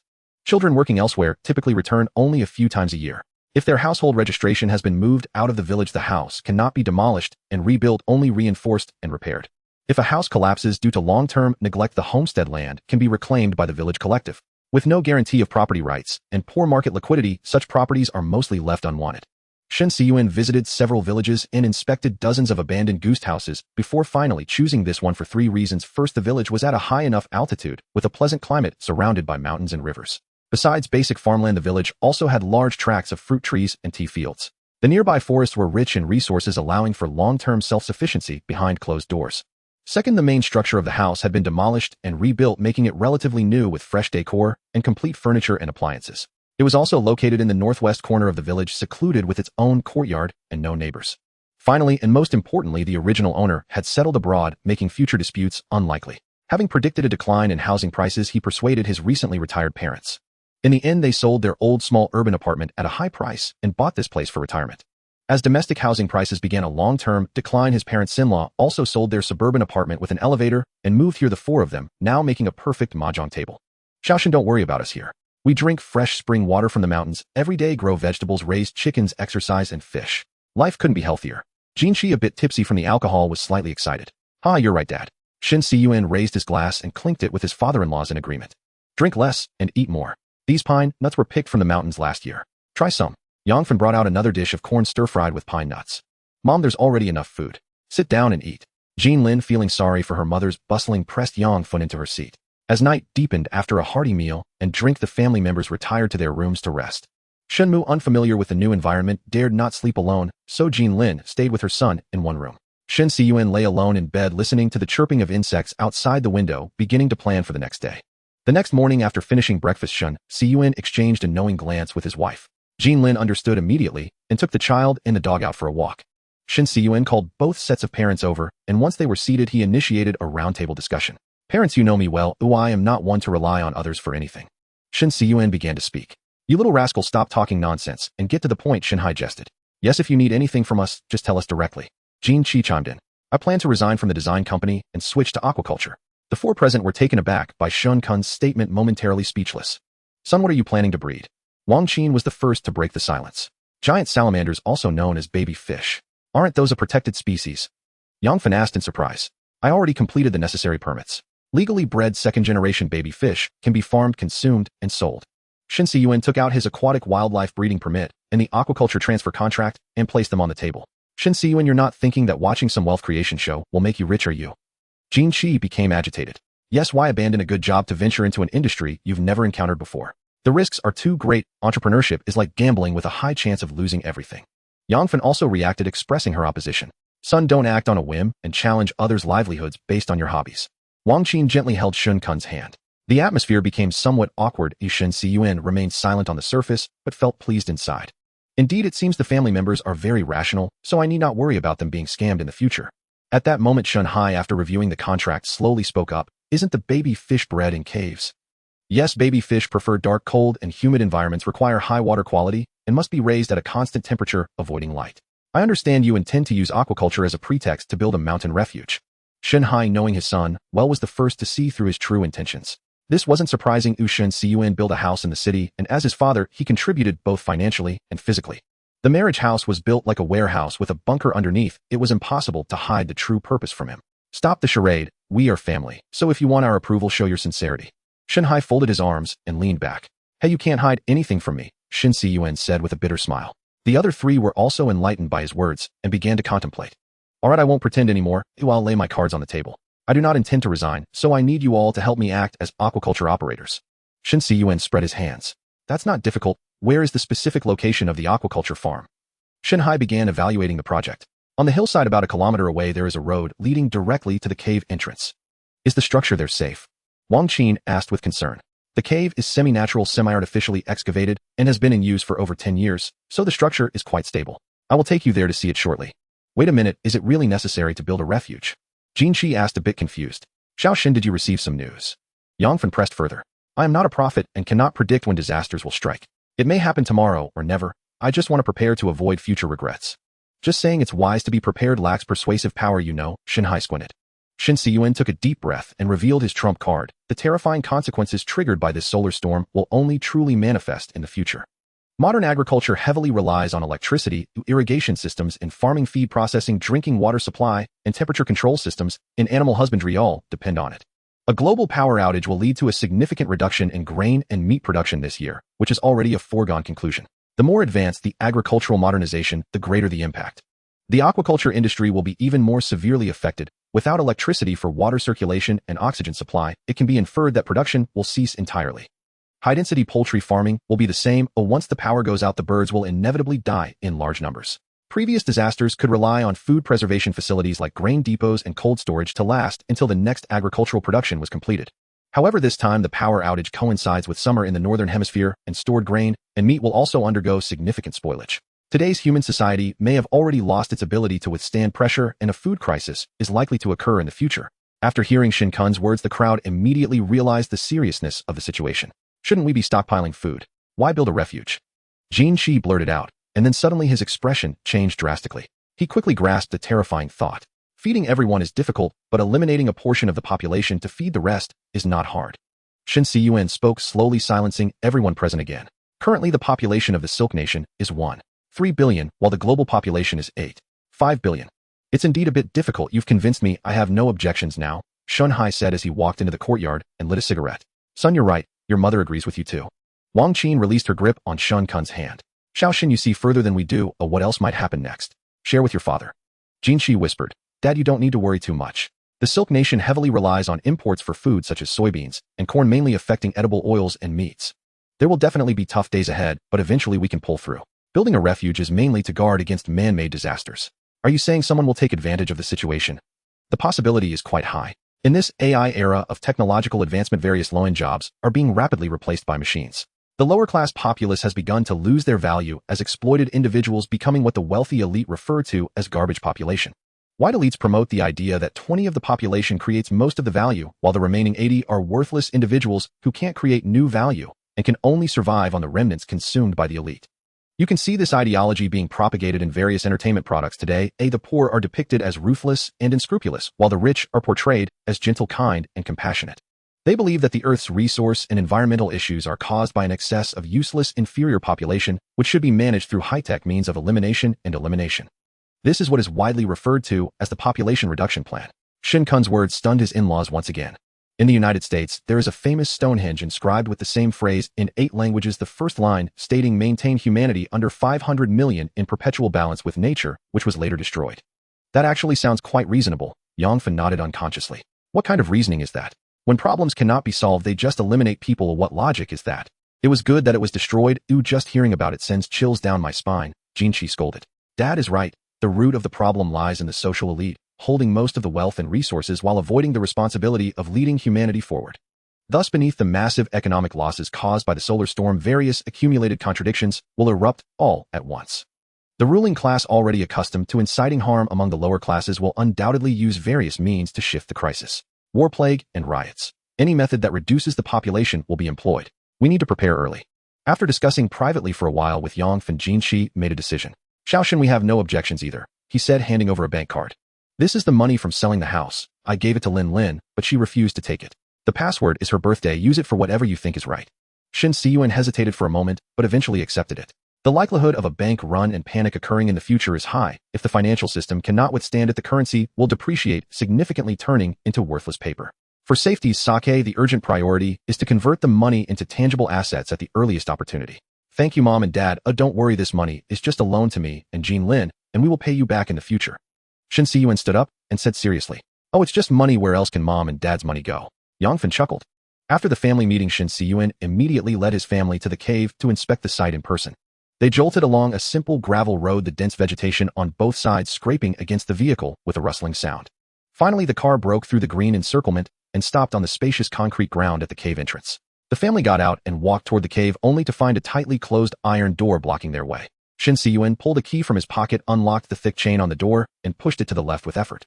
With a few crisp clattering sounds, a wave of cool air rushed out. Shen Cun opened his backpack, took out several flashlights, and distributed them to the others. He put on a headlamp and led the way into the pitch-black cave. A beam of bright light instantly pierced the darkness, illuminating the neatly arranged square concrete aquaculture tanks on the ground ahead with pipes leading deep into the cave. The others eagerly followed, curiously beginning to observe the environment inside the cave. The interior of the cave had been excavated and leveled, with the ground walls and ceiling covered in a smooth layer of concrete. Occasional water droplets dripped from above. The cave was spacious, about 3 meters high and less than 9 meters wide. This cave is so deep, Jinshi remarked. Yeah, about 500 meters long. As they ventured deeper, a fork suddenly appeared on the right wall, exposing the original yellowish-brown rock of the mountain. That's a natural tunnel on the right. Just follow the main path, don't get lost, Shen Cun warned loudly. Where does that tunnel lead? Shen Hai asked. To an underground river that flows all the way down the mountain. The breeder told me he once lost a 100-pound brood fish, and it was later found by other villagers in a pond at the foot of the mountain. Why didn't he seal off the tunnel? He kept it for water diversion. Once the shelter is built, that'll be our water source too. Shen Cun explained, recounting his first visit here. Back then, while house hunting in the village, he had discovered the cave using a drone to survey the terrain. After asking around, he learned it was an abandoned giant salamander farm. Following the lead, he found the breeder, Old Man Li, and inquired about the cave's condition. When Shen Cun expressed interest in taking over, the old man jumped up excitedly. Without a word, he hopped on his motorcycle and took Shen Cun to see the sight, afraid the sucker might get away. In those years after years of breeding, the giant salamander population had exploded, making them no longer rare. Combined with their poor taste, most consumers lost interest after a novelty try. The market slumped, and the price of giant salamanders plummeted from over 1,000 yuan per pound at its peak to less than 20 yuan. Under heavy losses, small-scale breeders withdrew one after another, switching to bullfrogs and crayfish. To cut his losses, Old Man Li had to clear out his giant salamanders. The cave had been unused and vacant ever since. After an on-site inspection, Shen Cun immediately judged that the cave was ideal for conversion into a shelter. Finally, after some negotiation, he bought it at a very low price. Old Man Li, feeling he had gotten the better end of the deal, enthusiastically helped him run errands and complete all the paperwork. Shen Cun told the village he would study the giant salamander's incredible regenerative abilities, extract active substances for stem cell applications, and limb regeneration research. He blathered on about oligosaccharide peptides, bioactive peptides, collagen glycopeptides, and chondroitin sulfate, all sorts of technical jargon. In the villagers' eyes, he was just a con man hyping concepts to swindle investors. Wow, so you've been hiding this from us. No wonder the old village chief turns away every time he sees you. He's afraid you'll lure him into a scam den, Yangfen said, and everyone burst into laughter. As they spoke, the group reached the end of the cave. Shen Cun crouched down and lifted an iron plate, revealing a small hole in the ground. There's a natural cavern below. The water vein dried up long ago. It's bottomless. Old Man Li used it as a drain. I plan to install sewage pipes and a garbage chute down there. What a perfect shelter location. No wonder you were so decisive in buying it. Shen Hai nodded. I scoured many places before finding this gem, Shen Cun said proudly. So how do we renovate it? How do we keep the construction secret? Jin Shi asked. The blueprints are ready. I plan to use shipping containers for the main structure. Shipping containers? Jin Shi exclaimed in surprise. Yes, standard 40-foot containers. We can fit 3 side by side and 40 lengthwise here, 120 containers in total. Once assembled, the interior space will be about 480 meters long and 7 meters wide, covering 3,360 square meters, the size of 8 basketball courts. Why use containers? Used containers are cheap and structurally strong. There are well-established prefab house factories in the country. Interior finishing and equipment installation can be done right at the factory. I see, like those mobile homes. Construction site dorms and quarantine cabins are basically the same. Yes, after customizing them at the factory, we move them into the cave and assemble them modularly. Finally, we seal the entrance and install a blast door. Good point. On-site construction would require far too many approvals. Shen Hai clapped in admiration. It's getting late. Let's head back for lunch, Shen Cun suggested. So the group discussed as they slowly walked out of the cave. At the entrance, the glaring sunlight blinded everyone. After a while, once their eyes adjusted to the brightness, they all got into the car and left. Back at his parents' home, Shenmu and Ran were still playing in the yard, and Jean Lin was already cooking in the kitchen. Shen Cun walked over and hugged his wife from behind. Caveman, you're back. Thanks for taking care of the kids. Did your parents agree to your plan? Yes, your dad gave me all the money from selling the house. We need to warn him more about scams, Jean Lin sighed. After lunch, Shen Cun sat down with the 4 elders. Picking up a pen and paper, they began finalizing the construction details. First, site leveling, demolish the concrete aquaculture tanks inside the cave and reinforce it to improve the shelter's overall strength. Second, waterproofing, install drainage pipes and blind ditches inside the cave, then apply a waterproof layer. Finally, foundation work, pour reinforced concrete piles on the ground to elevate and secure the containers. After discussion, the family decided that Shen Hai would handle the approval procedures with the local authorities, while Shen Cun would be responsible for liaising with the factory and equipment procurement. Once communications and social production resumed, both sides would immediately start their tasks. Red umbrella, white stem, eat it, and lie on a board. Lie on the board, sleep in a coffin, then buried on the hill. Buried on the hill, cry and shout, relatives and friends all come to eat. Eat and eat, have an umbrella together, lie on the board.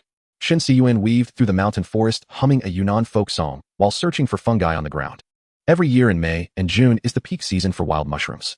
The previous night, a heavy rain had fallen in the mountains, causing the mushrooms in the forest to grow wildly. So Shen Cun decisively rose early and brought Shenmu to the nearby mountain to pick mushrooms. Dad, there are some white mushrooms here. Shenmu suddenly pointed at an area under a tree and shouted. Shen Cun quickly walked over. Before going up the mountain, he had specifically instructed his son to let him confirm any mushrooms before touching them.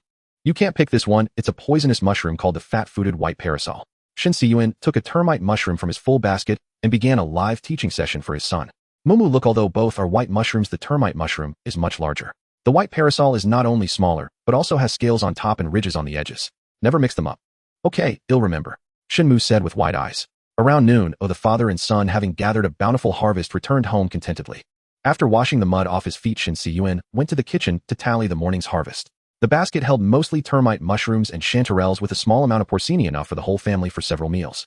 Just as he was planning to make a simple stir-fry of mushrooms, a message notification sound suddenly came from Shen Cun's pocket. He quickly pulled out his phone and unlocked it. The mobile signal, which had been absent for 12 days, had reappeared, and various accumulated text messages flooded in like a tide. After quickly scrolling through the messages, Shen Cun tried to connect to the internet on his phone. But whether due to signal issues or the server not yet being restored, the phone's apps kept showing an inability to connect to the network. Attempting to make a call, however, got through.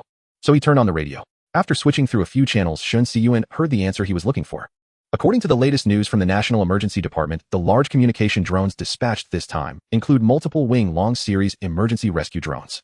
These drones are equipped with advanced mobile public network base stations capable of lingering in the air for long periods, providing stable and continuous mobile signal coverage for remote areas. They have become airborne base stations for restoring communication, building bridges of information for people everywhere.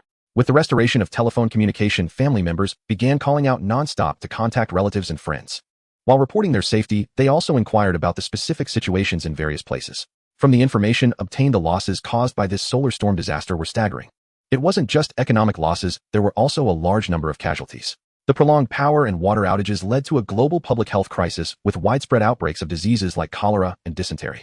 Patients with pre-existing conditions before the disaster had mostly failed to survive this period. A massive number of corpses piled up, unable to be processed, and were only temporarily buried on-site, awaiting subsequent handling. With a surge in crime rates, many organized violent criminal incidents appeared in various places. Various doomsday cult organizations also sprang up like mushrooms after rain, and the number of missing persons skyrocketed. Even now, many places still haven't had their water, electricity, or communication restored and remain out of contact. After lunch, Shen Cun's family began discussing their next course of action. It was ultimately decided that Shen Cun would drive back to their home in Yuzhou first. Once the financial system was restored, he would quickly liquidate all the family's savings and investments, converting them into physical goods as much as possible to reduce risk. Jean Lin would stay on the mountain with the children, cats, and dogs, and her family continuing to remain there until the situation became clearer before returning home. Additionally, to prevent a recurrence of losing contact between family members in two places due to communication outages, they needed to purchase a shortwave radio as soon as possible. After packing the necessary personal items and having everything ready, Shen Cun set off by car. While driving, Shen Cun was still thinking about taking the amateur radio operator's license exam in his spare time and applying for a call sign after obtaining the radio station license. Unexpectedly, shortly after getting on the expressway, he encountered the peak return traffic. The originally wide 8-lane road was jam-packed with private cars, creating a complete gridlock. Shen Cun noticed that the authorities had opened a dedicated green channel for material support. He counted the number of trucks entering and leaving the city, guessing at the recovery status of production in the city's industrial zones. From the current situation alone, the trucks leaving the city seemed mostly empty. When he finally crept up to the toll station ahead, he saw the reason for the traffic jam. A checkpoint had been set up in front of the toll station with a large number of security officers on duty, unusually equipped with submachine guns. All social vehicles entering the city were undergoing security checks. Passengers also had to get out one by one to have their identities verified and be questioned. A team of security officers was searching cars with police dogs, and occasionally people had items confiscated for carrying contraband. Various long and short blades, flammable and explosive items were a given, but entrenching tools, ice axes, expandable batons, stun sticks, and pepper spray were also all confiscated. Shen Cun saw beside the car in front of him a man citing legal provisions, trying to convince the security officer that the items he carried were legal, but was met with only a cold expression. After 2 verbal warnings, the talkative lawyer fell silent. "Good thing I left the non-compliant self-defense weapons on the mountain," Shen Cun secretly rejoiced. When it was Shen Cun's turn, he quickly got out of the car and opened the trunk. A moment later, the security officer with a complex expression returned the ruler and vernier caliper that had been found to Shen Cun. As a designer, it was perfectly reasonable for him to carry measuring tools. As for why the ruler was 1.2 centimeters thick and the vernier caliper was 1 meter long, it was naturally due to the needs of large-scale industrial design. These 2 tools, besides fulfilling daily work needs, were occasionally excellent for self-defense. The ruler, made of high-strength polycarbonate, could easily split bricks and stones when swung, making it a very effective blunt instrument. To prevent it from slipping during use, a hole was drilled in the tail and a hand strap was attached. The massive vernier caliper appeared particularly intimidating. With 4 sharp measuring jaws on the top and bottom, it was highly lethal when swung like an ancient dagger axe. Shen Cun had already tested it. Even during the Yuzhou Asian Games, these 2 tools could pass smoothly through subway security checks without any hindrance. After passing the security check, traffic was still congested upon entering the city. The municipal company was organizing workers to repair and clean drainage facilities like sewers. A car journey that would normally take only 2 hours took Shen Cun a grueling 6 hours to reach his doorstep. By then it was completely dark. Fortunately, social order in the city had stabilized and the curfew had been lifted. After getting out of the car and closing the garage door, Shen Cun immediately began inspecting every part of the house. The security monitoring system showed no abnormalities during the 3 days he was away. The video recorded by the cameras showed several groups of people had come to ring the doorbell, but left after no one answered for a long time. Shen Cun stared at the screen for a long time, only recognizing a few who seemed to be neighbors, all of whom had come during the day. Seeing no particularly suspicious individuals, he didn't think much of it. He was more concerned about when the banking system would resume operations and when the civilian internet would be usable again. After going to the rooftop to water and fertilize the planting boxes, Shen Cun yawned and cooked himself a bowl of noodles. After dinner and a quick wash, Shen Cun set his alarm and fell into a deep sleep. After a full night's sleep, Shen Cun headed straight to the bank the next morning. It was the 13th day after the disaster. Bank branches had reopened, but only allowed small withdrawals with a daily limit of 1,000 per person. The staff explained that only offline transactions were possible for now, and large sums would have to wait until the network was restored, expected within the next day or two. After withdrawing cash, Shen Cun rode his bicycle out for a stroll. Most businesses were still recovering, with streets plastered in slogans and hotline numbers. Posters read, "Severely crack down on price gouging, hoarding is strictly prohibited, and report price fraud." Under the authorities' firm control, basic necessities were sufficiently supplied, rationed by ID card, with prices largely kept at pre-disaster levels. Yet Shen Cun noticed that many non-essential goods had vanished from supermarket shelves, leaving them eerily empty, a sight that spoke volumes. The invisible hand of the market was clearly not something administrative measures could easily sway. Returning home, he took out wontons from the fridge and began to cook them. As he ate breakfast, his phone buzzed with an alert: external network connected. Excited, Shen Cun set down his spoon and opened the browser. Though the internet was painfully slow with high latency and no access to foreign sites, at least some domestic websites were now accessible. The traditional IPv4 root servers, developed and led by the United States, numbered 13 globally. The Silk Nation did not directly own any of these, relying instead on root mirror servers to ensure internet stability and security. Fortunately, the Silk Nation had not fallen behind in IPv6 root server deployment, having independently set up 4 such servers domestically. This included 1 primary and 3 secondary root servers distributed across 4 major cities, providing the hardware foundation for a swift recovery of the domestic internet. With the Tianyan search engine now functional, Shen Cun began searching for prefabricated construction companies nearby, calling them one by one. After dozens of calls, 5 factories expressed willingness to take orders. One could start immediately, located dozens of kilometers away in Linha district. After finishing his call, Shen Cun tried using mobile apps, but most remained non-functional, likely due to servers not yet back online. Without delay, he wolfed down the remaining wontons, changed into a suit, grabbed his printed documents and laptop, and drove to Linha district. Linha district was a dedicated economic and technological development zone in Yuzhou, housing numerous high-end equipment manufacturers, including several prefabricated building factories. Without satellite navigation, Shen Cun relied on cached maps on his phone to navigate, but after several wrong turns, he ended up lost. Eventually, he had to call the factory's receptionist to guide him, and finally, finding the entrance marked by a stone plaque reading, Senlei Prefabricated Construction Co., Ltd. The factory owner, a dark-skinned, pot-bellied, middle-aged man, was already waiting at the gate. Seeing Shen Cun get out of the car, he quickly approached with a broad smile revealing white teeth. "Hello, welcome to our factory. I'm the person in charge here. My surname is Lin, just call me Fatty Lin. Nice to meet you, Boss Lin. I'm Shen Cun. I'm here today to learn about your custom container house services and pricing." "All right, President Shen. You've come to the right place for prefabricated buildings.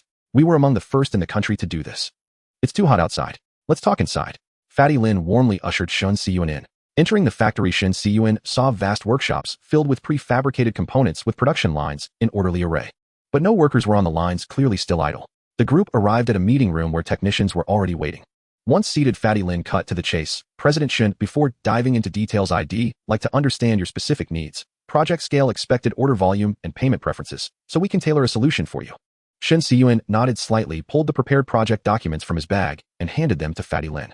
"Boss Lin, this is a preliminary design for the project covering its scale, expected construction timeline, and some special standards required." As he spoke, Shen Cun politely declined a cigarette offered to him. For the initial phase, we'll need about 120 modular units with potential increases based on collaboration.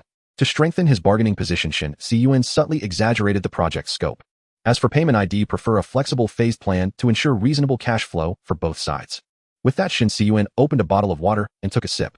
Fatty Lin nodded and picked up the project proposal. His pupils involuntarily widened as he read the cover feasibility study report for the Modular Polar Observation Station project. After a quick flip through, he handed the documents to the technician beside him. "President Shen, I've got the gist. Our factory can certainly meet the construction standards, though the cost will be higher than ordinary buildings, and procuring specialized equipment will take time. We'll need some time to calculate a detailed quote. Would you like to wait?" "All right, go ahead. He'll take a look around, and we can stay in touch by phone." Shen Cun began packing his bag. Seeing him about to leave, Fatty Lin signaled his assistant with a glance, stood up, and swiftly grabbed Shen Cun's briefcase. "Oh, President Shen, you've traveled so far. You haven't even had a cup of tea yet. Come to my office for a bit. It won't take long. Once the quote's ready, we can have lunch together. Shen Cun glanced at his bag, resigned, and followed Fatty Lin to his office, watching him perform an elaborate tea ceremony. The office was decked out in typical Neo-Chinese style, with imitation rosewood furniture, jade ornaments, a tea set, a money plant, and a calligraphy scroll on the wall reading, "Heaven rewards diligence," in bold strokes. Shen Cun silently scoffed, thinking that middle-aged bosses in the Silk Nation all had offices stamped from the same mold. "President Shen, to be honest," Fatty Lin said, "if you used prefabricated integrated buildings instead of containers, you could save a lot of costs." He handed Shen Cun a teacup. Containers are easier for rapid transport, and the modular design allows for flexible adjustments and expansions. Shen Cun sipped his tea calmly. "I see. If I may ask, can the design really withstand polar conditions?" Fatty Lin began probing. "It's sufficient. The conditions on Svalbard aren't as harsh as Antarctica." Shen Cun spun a tail with a straight face. Located near the Arctic Circle, the Svalbard archipelago is one of the closest habitable areas to the North Pole, home to the Silk Nation's Arctic Research Station, Day Station. Though Svalbard means cold coast, the North Atlantic drift keeps winter temperatures between 16°C and 12°C, nearly 20°C warmer than similar latitudes in Big Mouth Country and Canada, making it the highest latitude archipelago accessible to tourists. In 1920, nations signed the Svalbard Treaty recognizing Norwegian sovereignty over the islands, while granting other countries rights to trade, commerce, research, and development, including the Silk Nation. Silk Nation citizens could enter visa-free with valid travel documents, reside long-term, and engage in legitimate work, study, or business without needing permits from any government. Since shelters and research stations overlapped significantly in function and structure, Shen Cun had incorporated some design references. Thus, he naturally used this excuse to keep Fatty Lin engaged in casual conversation. Truly accomplished President Shen to secure a national project at such a young age. At the tea table, Fatty Lin sipped his tea, continuing his probing with an admiring tone. "Haha, you flatter me. I'm just an ordinary man. How could a national project fall to me?" Shen Cun smiled faintly, dodging the topic. "You're too modest. How could an ordinary person land such a project?" Fatty Lin clearly didn't believe Shen Cun's words. "President Lin, some things can't be spoken too plainly. Even if we truly cooperate, when the contract is signed, only my name will appear on it." Shen gently set down his teacup. "Haha, I understand. Some matters are inconvenient for official channels. As long as we can seal the deal, everything else can be arranged." By then, Fatty Lin's gaze toward Shen Cun had shifted. The story of the Silk Nation's first aircraft carrier, the vast Serenity, was known to every household. This carrier originally belonged to the Second Mao Nation and was left unfinished due to various reasons. A group of unsung heroes from the private sector at a pivotal moment in history. Led by the merchant Mr. Xiao Chun, resolutely purchased the carrier and successfully transported it back to their homeland. This feat not only filled the nation with pride, but also became a legend. In Fatty Lin's eyes, Shen Cun was a figure akin to that. He had already imagined Shen Cun as a civilian agent bearing a crucial mission, heading to the Arctic archipelago after the solar storm to seize territory and execute a special task for the country. Although Shen Cun knew Fatty Lin was completely mistaken, he had no intention of clarifying the truth. After all, the existence of the shelter required discretion, the fewer who knew the better. Moreover, letting Fatty Lin maintain this misconception was actually beneficial to his own plans. Thus, Shen Cun chose to engage in a cross-server conversation, allowing Fatty Lin's imagination to run wild. The subsequent business negotiations became much smoother. At Fatty Lin's suggestion, Shen Cun replaced the 40-foot standard containers with 40-foot high-cube containers. These containers, while keeping the length and width unchanged, increased the height from 2.6 meters to 2.9 meters, not only boosting internal volume, but also effectively improving living ceiling height. The final order included 8 tank containers for storing water and liquid fuel, 2 reefer containers as cold storage, 10 side-door containers for warehousing, 10 side-door containers for installing large equipment, 50 high-cube containers for work and planting areas, and 40 high-cube containers for living quarters. A total of 120 containers served as the main structure, which through modular retrofitting would ultimately form a base capable of long-term independent operation. Before long, a preliminary quotation was delivered to the office. Shen Cun carefully reviewed the itemized list in the quotation and found that the total price was not significantly different from the cost he had calculated before the solar storm erupted. He looked up and said calmly, "Boss Lin, as far as I know, the shipping industry is still paralyzed, and the market price of containers has dropped by more than half. Shouldn't your quotation reflect a corresponding adjustment?" With that, he lightly tossed the quotation onto the table. Fatty Lin's face showed a flicker of embarrassment, but he quickly regained his composure. He smiled at Shen Cun and said, "All my apologies. The subordinates must have been lazy and directly used an old calculation formula. They'll go give them a talking to right now." Saying this, he stood up, called for his deputy to attend to Shen Cun, and left the office. After a while, Fatty Lin returned holding a new quotation. He handed the new quotation to Shen Cun, explaining, "The price this time is absolutely correct. We've adjusted it based on the actual situation." Shen Cun took the quotation, examined it closely, and nodded. The price had dropped considerably. Seeing Shen Cun's approval, Fatty Lin breathed a sigh of relief. He added, "This is just a preliminary quote. Market prices for various materials are still chaotic. During construction, the supervisor can make further adjustments based on actual conditions. Shen Cun smiled and tucked the quotation into his briefcase. Then Fatty Lin led him to the banquet hall downstairs for a meal, warmly ushering him to a seat and pulling out a chair for him. Shen Cun gazed at the lavish spread on the table, inwardly marveling at Fatty Lin's generosity. In this year of calamity, he wondered how the man had procured such ingredients. During the meal, aside from the factory personnel, 2 seductive women appeared, enthusiastically urging him to drink. They were scantily clad, heavily made up, and looked at him with eager anticipation. Shen Cun detested such scenes.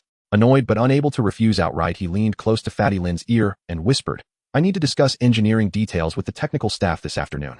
Drinking would delay important matters." Fatty Lin's face lit up with delight, and he immediately nodded in understanding. He then gestured for the 2 women to remove the alcohol. Then smiling, he said, "President Shen is right. Let's prioritize work and eat first." With that, he personally ladled a bowl of soup and handed it to Shen Cun. Then Fatty Lin began explaining to the others, "President Shen is a highly dedicated man, meticulous in his work. We should learn from him." Everyone chimed in with flattery. After the meal, Shen Cun opened his laptop and began finalizing engineering details with the factory's technical team. After an afternoon of revisions and refinements, the engineering plan was finalized and the relevant contracts were drafted. After verifying the documents several times to ensure there were no loopholes, Shen Cun signed the contract with Fatty Lin. Both parties agreed that construction would commence as soon as the first batch of funds arrived. "President Shen, why not stay for dinner? It's fine if you get drunk. Oh, I've prepared a room for you to rest." Fatty Lin tried to keep him for the night before he left. "There are rules. You understand," Shen Cun said helplessly, referring of course to the rules at home. "Oh, rest assured, I'll guarantee quality and quantity to complete the task. I won't let the country down." Fatty Lin puffed out his chest. His interpretation of rules was clearly a bit off. On the way home through the car window, Shen Cun noticed that some of the woodlands and green belts along the roadside were being leveled by several large machines. The once lush trees and grass had vanished, replaced by bare, barren earth.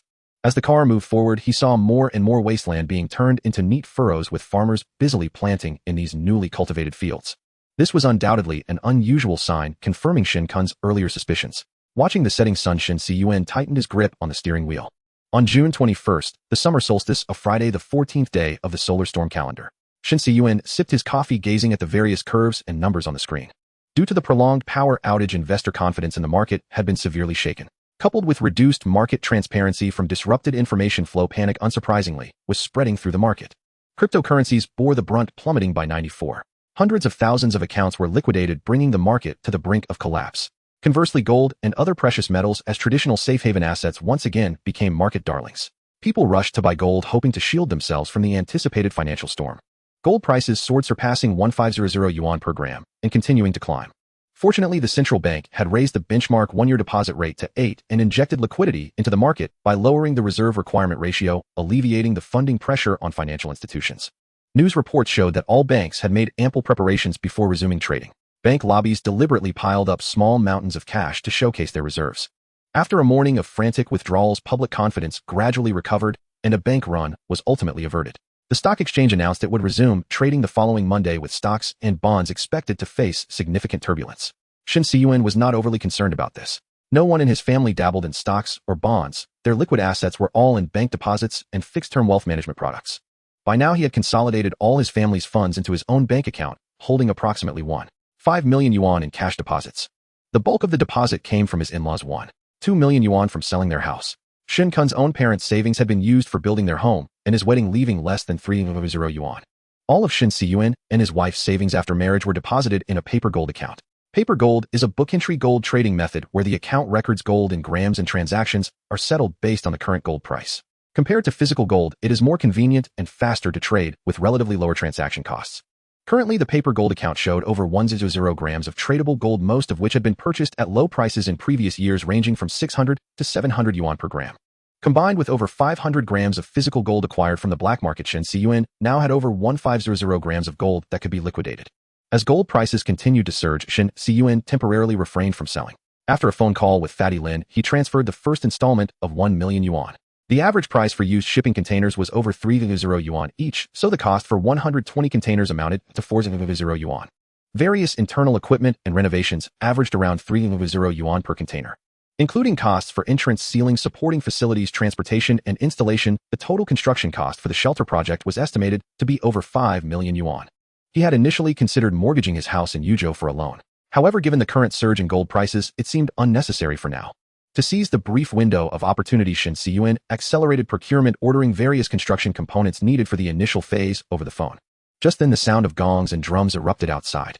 Shen Cun went up to the roof and saw a large convoy of military vehicles slowly leaving the city. The 9-day martial law had officially ended. The streets were lined with crowds, their faces beaming with joy and gratitude. Organized citizens formed orderly lines holding banners with slogans expressing their respect and gratitude to the departing soldiers.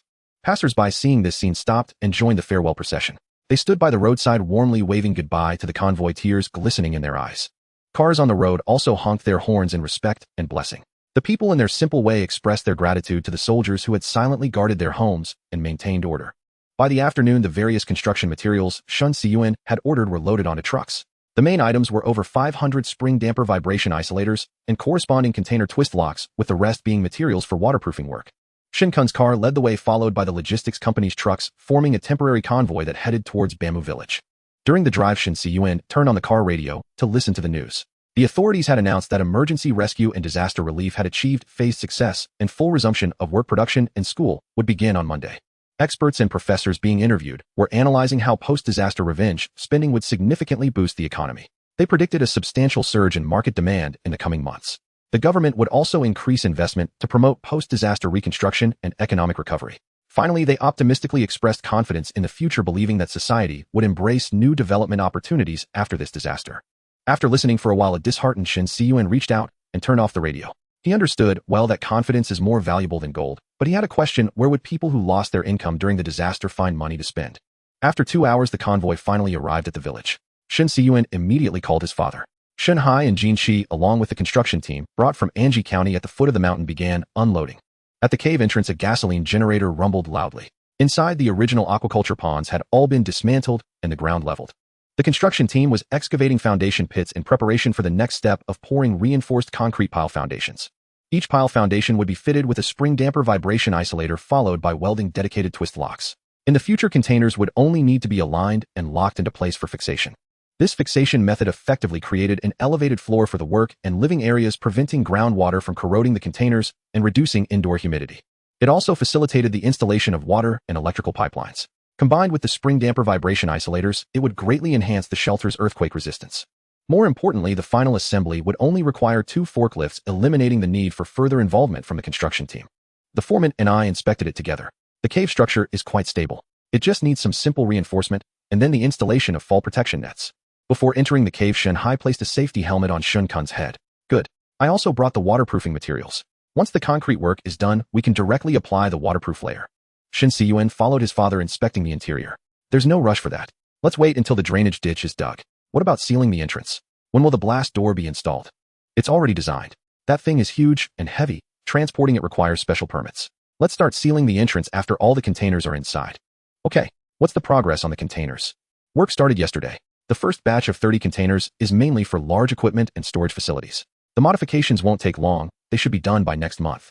The remaining 90 containers are for living and working areas. Renovating them will take more time, probably after August. All right, I need to discuss something with the foreman. You go back and spend time with Momo. Your son has been calling for his daddy these past 2 days. All the materials have been stacked. Shen Hai walked over to the construction foreman to discuss the next steps.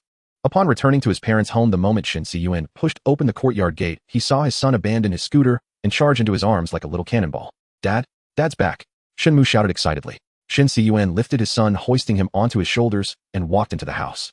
Wang Qin emerged from the kitchen upon hearing the commotion, smiling as she said, "You're back. Go wash your hands, dinner will be ready soon." "Okay, Mom. Where's Jean Lin?" "She and your mother-in-law are washing the dog in the backyard. This morning and Rand slipped out while we weren't paying attention. When we found her in the afternoon, she was covered in mud, absolutely filthy." Shen Cun immediately took his son and joined the dog-washing brigade, and the backyard echoed with the husky's mournful howls. At mealtime, the family sat joyfully around the table, while Rand lay on her side on the floor with an utterly resigned expression. As he ate, Shen Cun recounted the tale of how he had tricked Fatty Lin, making his family roar with laughter. Gazing at the smiles on his family's faces, a profound warmth filled his heart. He couldn't help but recite 2 lines of poetry. "No matter where life takes you, home is where the heart finds peace." "Oh, President Shen, you can recite poetry. How literary," Jean Lin teased. "Hee hee, I'm happy to be home," Shen Cun replied, draping his arm over his wife's shoulder. "Indeed, a home is only a home with family, otherwise it's just a pile of bricks and mortar." Shen Hai nodded in agreement. "Haha, as long as the family sticks together, there's nothing to fear. Once the shelter is built, no matter how chaotic the outside world becomes, it won't affect us," Jin Shi laughed. For the sake of secrecy, once the containers arrive, we'll have to handle the pipeline connections and equipment debugging ourselves. That means we'll need to trouble you two again, Shen Cun said, raising his glass to toast his father and father-in-law. No problem. We should do this ourselves anyway. Otherwise, if something goes wrong one day, we wouldn't even know how to fix it, Jin Shi said, downing his glass in one gulp. Just follow your orders, President Shen. He'll treat it as a rehiring after retirement, Shun Hai said, taking a sip from his glass. Before retirement, Shun Hai had worked for a local construction company as a manager in the quality and safety department. Construction projects were second nature to him. Jin Shi, on the other hand, was an auto mechanic by trade, incredibly handy. He could fix almost any appliance that broke down at home. The following day, the renovation of the cave interior proceeded smoothly. A sign reading Dongqi Grand Pond Ecological Breeding Co., Ltd., was erected at the cave entrance. A shell company Shen Cun had registered earlier to acquire the farm. Occasionally, villagers came by to inquire, and Shun Hai would brush them off with the excuse of renovating the farm. After returning from the site, Shen Cun and Shun Hai continued to refine the shelter's details, particularly the choice of energy supply. What's your plan for electricity? To sustain the shelter, we need about 300 kilowatt-hours per day at peak. So the design includes two 20-kilowatt diesel generator sets as backups to increase system redundancy, Shen Cun said, handing over the blueprints. That much power? Shen Hai asked in surprise. Calculated for the worst-case scenario. The biggest consumers are the temperature control system and two freezer containers, which use about 200 kilowatt-hours daily. Plus the air filtration and circulation systems, supplemental lighting for the planting area, and daily electricity for the living quarters. Running at full capacity, they'd consume about another 100 kilowatt-hours. Under normal conditions, consumption won't be that high. How long will the diesel reserves last? Each tank container has a volume of 67 cubic meters, capable of holding over 50 tons of diesel. Out of 8 tanks, if we set aside 5 for water, we can store a maximum of over 150 tons of diesel.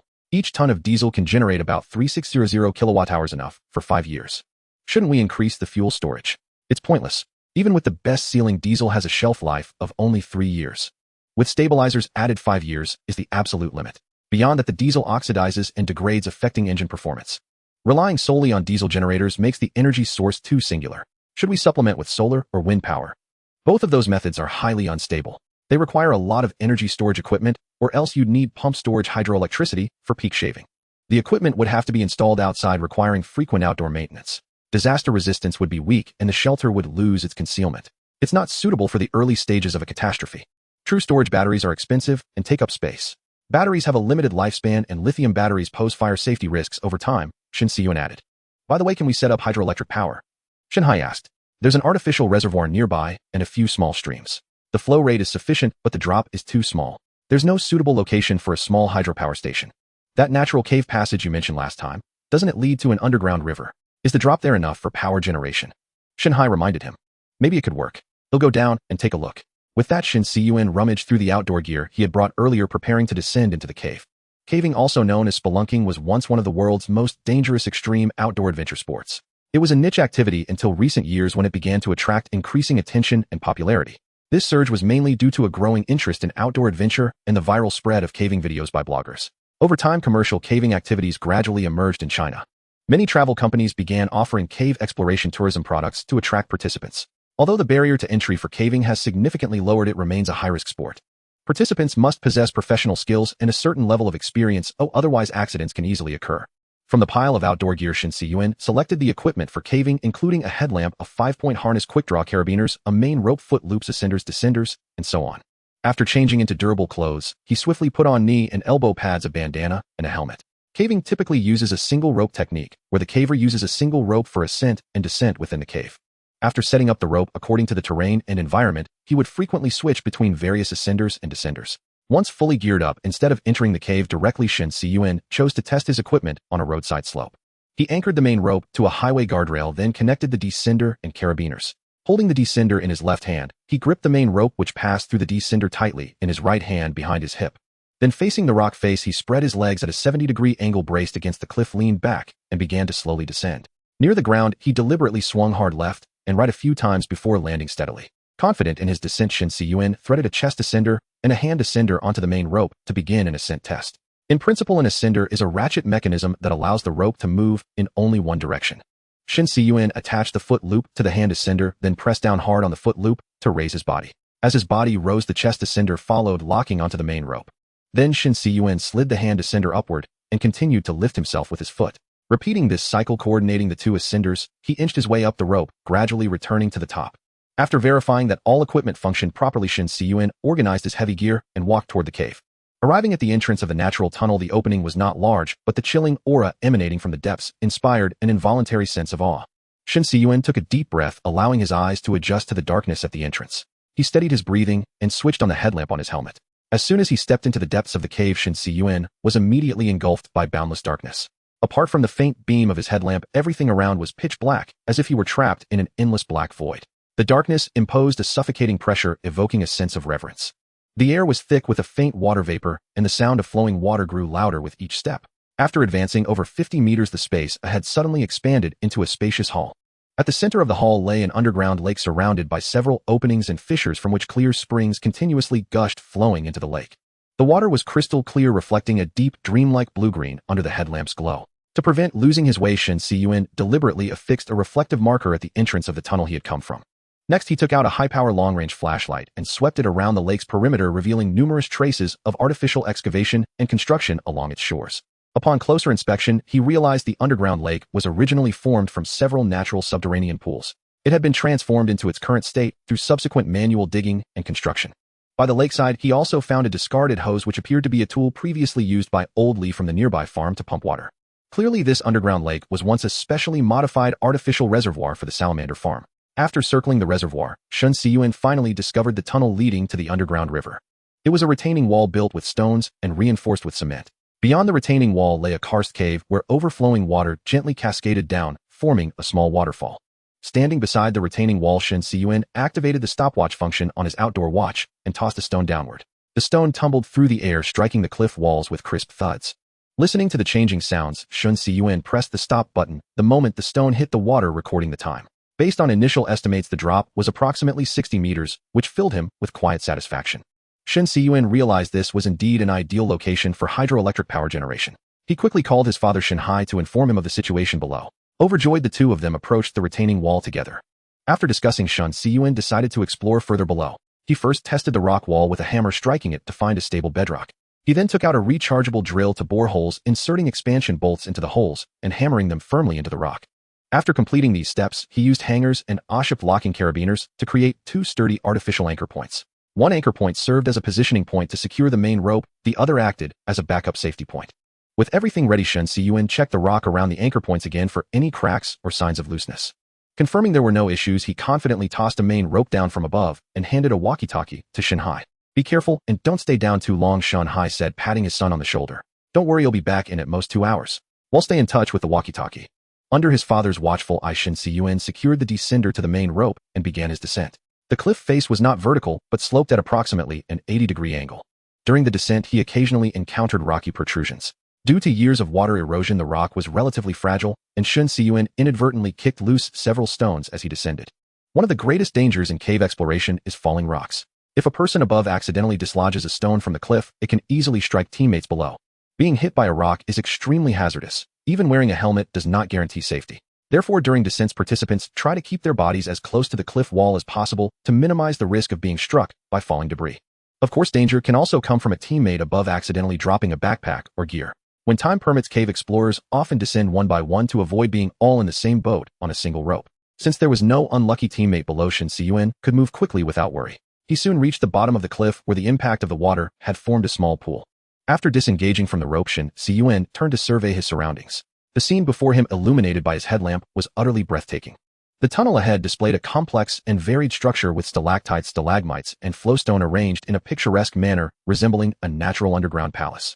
Some of these stalactites resembled jade pillars, others coral, and still others mushrooms, each form unique and lifelike. Most of the lighting in domestic karst cave attractions is excessively flamboyant, making them look more like light shows. Bathed in colorful lights, it becomes nearly impossible to see the cave system's original appearance, and the crowded, noisy crowds prevent one from calmly appreciating the sights. Here, however, the cave, untouched by artificial modification, seemed to narrate the Earth's billions of years of historical transformation. Only in such an undeveloped natural cave can one quietly admire the geological wonders born from the fusion of rock and water, truly experiencing the profound weight of eons of time. Shen Cun couldn't help but gasp in awe, immersing himself in this magnificent underground world, marveling at nature's extraordinary craftsmanship. He carefully navigated around these fragile natural wonders, all the while marking his path with reflective markers to ensure he could return safely. For the next stretch, Shen Cun encountered no more waterfalls with such significant drops. As he followed the underground river deeper, the tunnel began to narrow considerably. Continuing forward, the cave space alternated between large and small. When he reached a passage only wide enough for one person, he would unstrap his backpack and let it squeeze through first. In the limited field of vision, there was only endless darkness. In the claustrophobic space, Shen Cun could hear only his own rapid breathing. He felt the cold touch of the rock as if he were inside the esophagus of a giant beast slowly being crushed into its belly. After his backpack got stuck as well, Shen Cun contacted his father via walkie-talkie and decided to turn back. He checked his watch. It had been an hour and a half since he entered the cave. The altimeter on his watch showed a current elevation of 220 meters, indicating a descent of about 400 meters from the starting point. On the way back, burdened by over a dozen kilograms of weight and forced to climb incessantly upward, Shen Cun felt utterly exhausted on the verge of collapse. Every time he reached out to grasp a rock, his arms felt as limp as if their bones had been removed, devoid of any strength. He gasped for air, yet still could not satisfy his body's demand for oxygen. During the final ascent up the waterfall, his arms were nearly at their limit. Shen Cun simply halted midair, hanging from the main rope, closing his eyes to rest for a brief moment. After granting his body a momentary respite, he regained a sliver of strength and gritted his teeth to continue climbing. With a final burst of effort, Shen Cun finally reached the edge of the reservoir. Shen Hai, who had been anxiously waiting above, immediately stepped forward and hauled him up upon seeing Shen Cun emerge. Shen Cun panted heavily, lying on the ground to rest for a good while before standing up again. Let's go back and rest for a bit first. Shen Hai picked up the backpack and helped Shen Cun organize his gear. Then father and son returned home together. After showering and changing clothes, Shen Cun sketched a rough map of the underground cave system and handed it to his father. It's completely endless down there. The path beyond was too narrow. I was afraid of getting stuck, so I gave up. You went down alone. You can't take too many risks. Shen Hai nodded. There should only be this one major waterfall with a large drop. Further down, it's all just tunnels and caves. But the air down there is circulating. I reckon it might actually lead all the way to the foot of the mountain. The waterfall has a drop of 60 meters. Calculating with a 50 power generation efficiency to achieve a power output of 15 kilowatts would need a water flow rate of about 50 liters per second. Shen Hai quickly jotted down calculations on paper with a pen. Assuming a water flow velocity of 2 meters per second, a water pipe with a diameter of 20 centimeters should be sufficient to fully drive the water turbine generator. Shen Hai opened the laptop on the desk and began searching for a suitable water turbine generator on a procurement platform. Water turbine generators, based on the arrangement of their main shaft, are primarily divided into horizontal and vertical types. According to their working principle, they are also classified into impulse and reaction types. Horizontal water turbine generators are commonly used in small hydropower stations. They have relatively low requirements for water flow conditions, are convenient for maintenance and inspection, and are suitable for scenarios where operational stability is not a particularly high priority. Vertical water turbine generators are often used in large and medium-sized hydropower stations. They have high requirements for installation location, needing conditions such as abundant water volume, pure water quality, and stable water flow. Due to their compact structure, maintenance is very difficult, but their operational stability is superior. Impulse turbines are mainly suitable for hydropower stations with high head and low flow. Their working principle is that the water flow impacts the runner in a free-falling manner to generate electricity. They generally require a water head of over 40 meters. The advantage is that the power generation is less affected by changes in water volume, allowing for efficient operation across a wide range of flow rates. Reaction turbines, on the other hand, are suitable for hydropower stations with low head and high flow. Their characteristic is that the water flow impacts the runner at an angle relative to the runner plane. The advantage is the low requirement for water head. However, due to their relatively lower efficiency, the power generation fluctuates significantly with changes in water volume. Given the hydropower conditions of the underground cave and the shelter, a horizontal impulse turbine is clearly the most suitable choice. Additionally, impulse turbines have a hidden advantage. If a severe drought occurs and there is no water, an impulse turbine can be driven by a diesel engine to turn the runner and generate electricity, providing an extra backup option for the shelter's power supply system. I checked. The price for a 15 kilowatt horizontal impulse water turbine generator is roughly around 4,000 yuan. Including the automatic voltage regulator and other auxiliary equipment, it should be under 5,000 yuan. Shen Hai turned the laptop screen towards Shen Cun. Looks like the feasibility of construction is quite high. He'll place the order directly. Shen Cun took the laptop and began entering his account credentials. I think this motor factory is decent. They mainly produce equipment for mining and scenic areas, and their reviews seem pretty good. Shen Hai pointed at the screen. Alright, let's go with this one. By the way, how much water does the generator consume daily? Shen Cun asked. At full load, the daily water consumption would exceed 4,300 tons. The reservoir down there can probably only sustain it for about 2 hours. Relying solely on the natural spring water flowing into the cave would be like trying to fill a cart with a cup of water. Shen Cun closed the laptop. There's no other way. We'll have to consider diverting water from outside. Let's go check nearby for a suitable water diversion point. Shen Hai suggested. Without another word, the two immediately drove to an observation platform on a nearby mountaintop. Shen Cun took out a drone and placed it on the ground, plugging his phone into the remote controller. With a gentle push of the control stick by Shen Cun, the drone lifted off the ground and rapidly ascended to a high altitude, beginning its reconnaissance mission. Flying upstream, not far from Bamboo Village, there was a natural gorge spanning 8 kilometers. Several cliff faces within the gorge stood as if sliced by a knife, with spring water cascading down from the mountaintop over 1.0 meters above sea level. Shen Cun carefully analyzed the river's position and course using the drone's built-in altimeter to measure each potential spot and marked several potential water diversion points on the map. These spots are pretty good. They're all upstream of the shelter. If we can build diversion channels nearby combined with water pipes, we can achieve full gravity flow, Shen Cun said excitedly. No diversion channels are too conspicuous and easy to expose. Shen Hai shook his head. Do you have any better ideas? Shen Cun put away the drone and asked. We can bury the water pipe directly beneath the riverbed and build a circular intake basin in the middle of the river channel using reinforced concrete raised above the riverbed. This way, as long as the river doesn't dry up, water can be continuously supplied. With a metal mesh, the pipe won't easily get clogged by sand and gravel. Great idea. This is much more concealed than a diversion channel. The hottest days of summer are coming soon. When the river flow decreases, we can immediately find workers to start construction. Shen Cun nodded repeatedly. These intake points are quite far apart. The cost of laying the pipeline won't be low. You need to be mentally prepared. No choice. I can only hope the gold in my hands appreciates a bit more. Shen Cun gave a wry smile. The two continued discussing the details before heading to the riverside for a field inspection.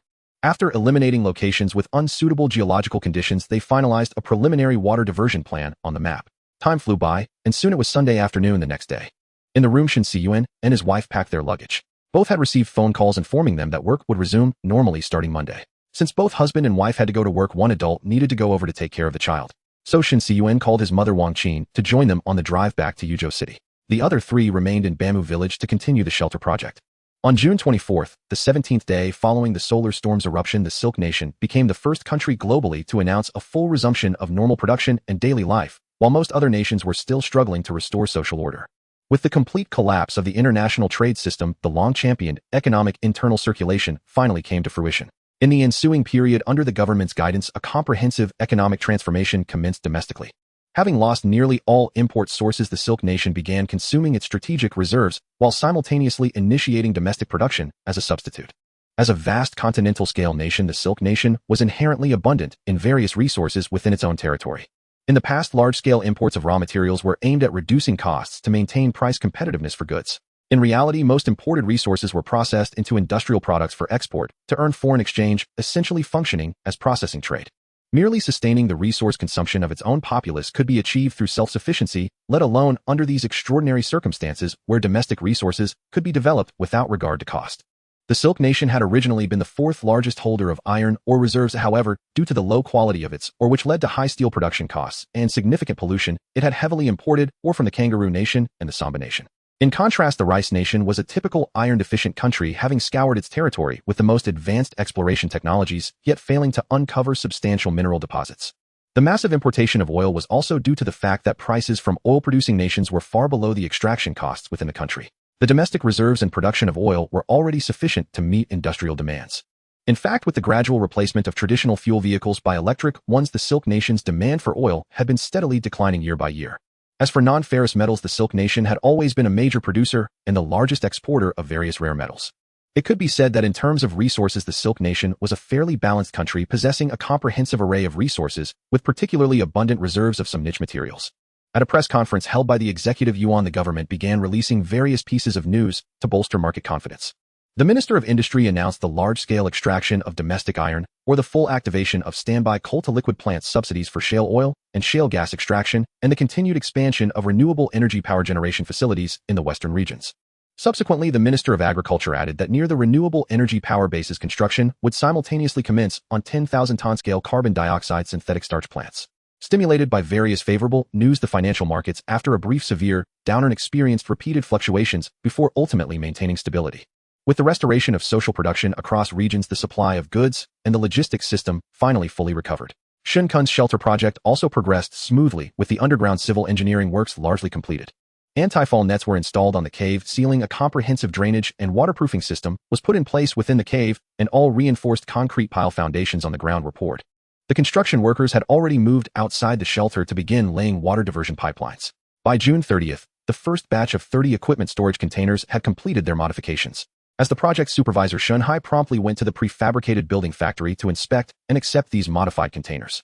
After verifying they were in order, he hired 10 transport vehicles to deliver the containers to Bamboo Village in 3 batches. Upon the convoy's arrival at the cave entrance, Shen Cun and Jin Shi worked together, driving 2 pre-rented heavy forklifts to unload the containers one by one and move them inside the shelter. The forklifts lifted each container, gently lowering them onto the catches on the pile foundations. Soon the first batch of 10 heaviest side door containers was secured. Besides the standard rear door common to all containers, the side door containers featured several additional side doors in the middle section, which when open facilitated convenient maintenance and repair of the various large equipment installed inside. The equipment included 2 sets of 20-kilowatt diesel generators, a generator waste heat recovery heating system, a large central air conditioning system, a 3-proof air filtration device, 2 sets of central water softener and purifier systems, a wastewater recycling system, and an emergency power generation system. Among the power generation, water supply and air purification systems, activating just 1 unit was sufficient to maintain the shelter's normal operation, with the additional set serving as a backup in standby mode. The heating system and the air conditioning system served as backups for each other, regulating the indoor temperature through water and air respectively. During operation, diesel generators typically convert only 30 to 45 of the fuel's heat energy into useful work, with the remaining heat being dissipated in the form of exhaust gas and cooling water. Through the heat exchanger in the waste heat recovery system, this waste heat could be collected and used to provide hot water and heating. Considering that the wastewater treatment equipment consumed a significant amount of consumables during Operation Shen Cun planned to keep it shut down under normal circumstances and only activated in extreme water scarcity conditions. As for the emergency power generation system, it was an unopened wind-solar hybrid system. It consisted of 5 1,000-watt vertical axis wind turbines, 3550-watt photovoltaic panels, and 212-volt, 100-ampere-hour lead-acid batteries sufficient to store 240 kilowatt-hours of electricity. The accompanying lead-acid batteries had been deliberately left without electrolyte injection and were stored in a dry state, with the battery bodies and electrolyte sealed together in special containers under a nitrogen atmosphere.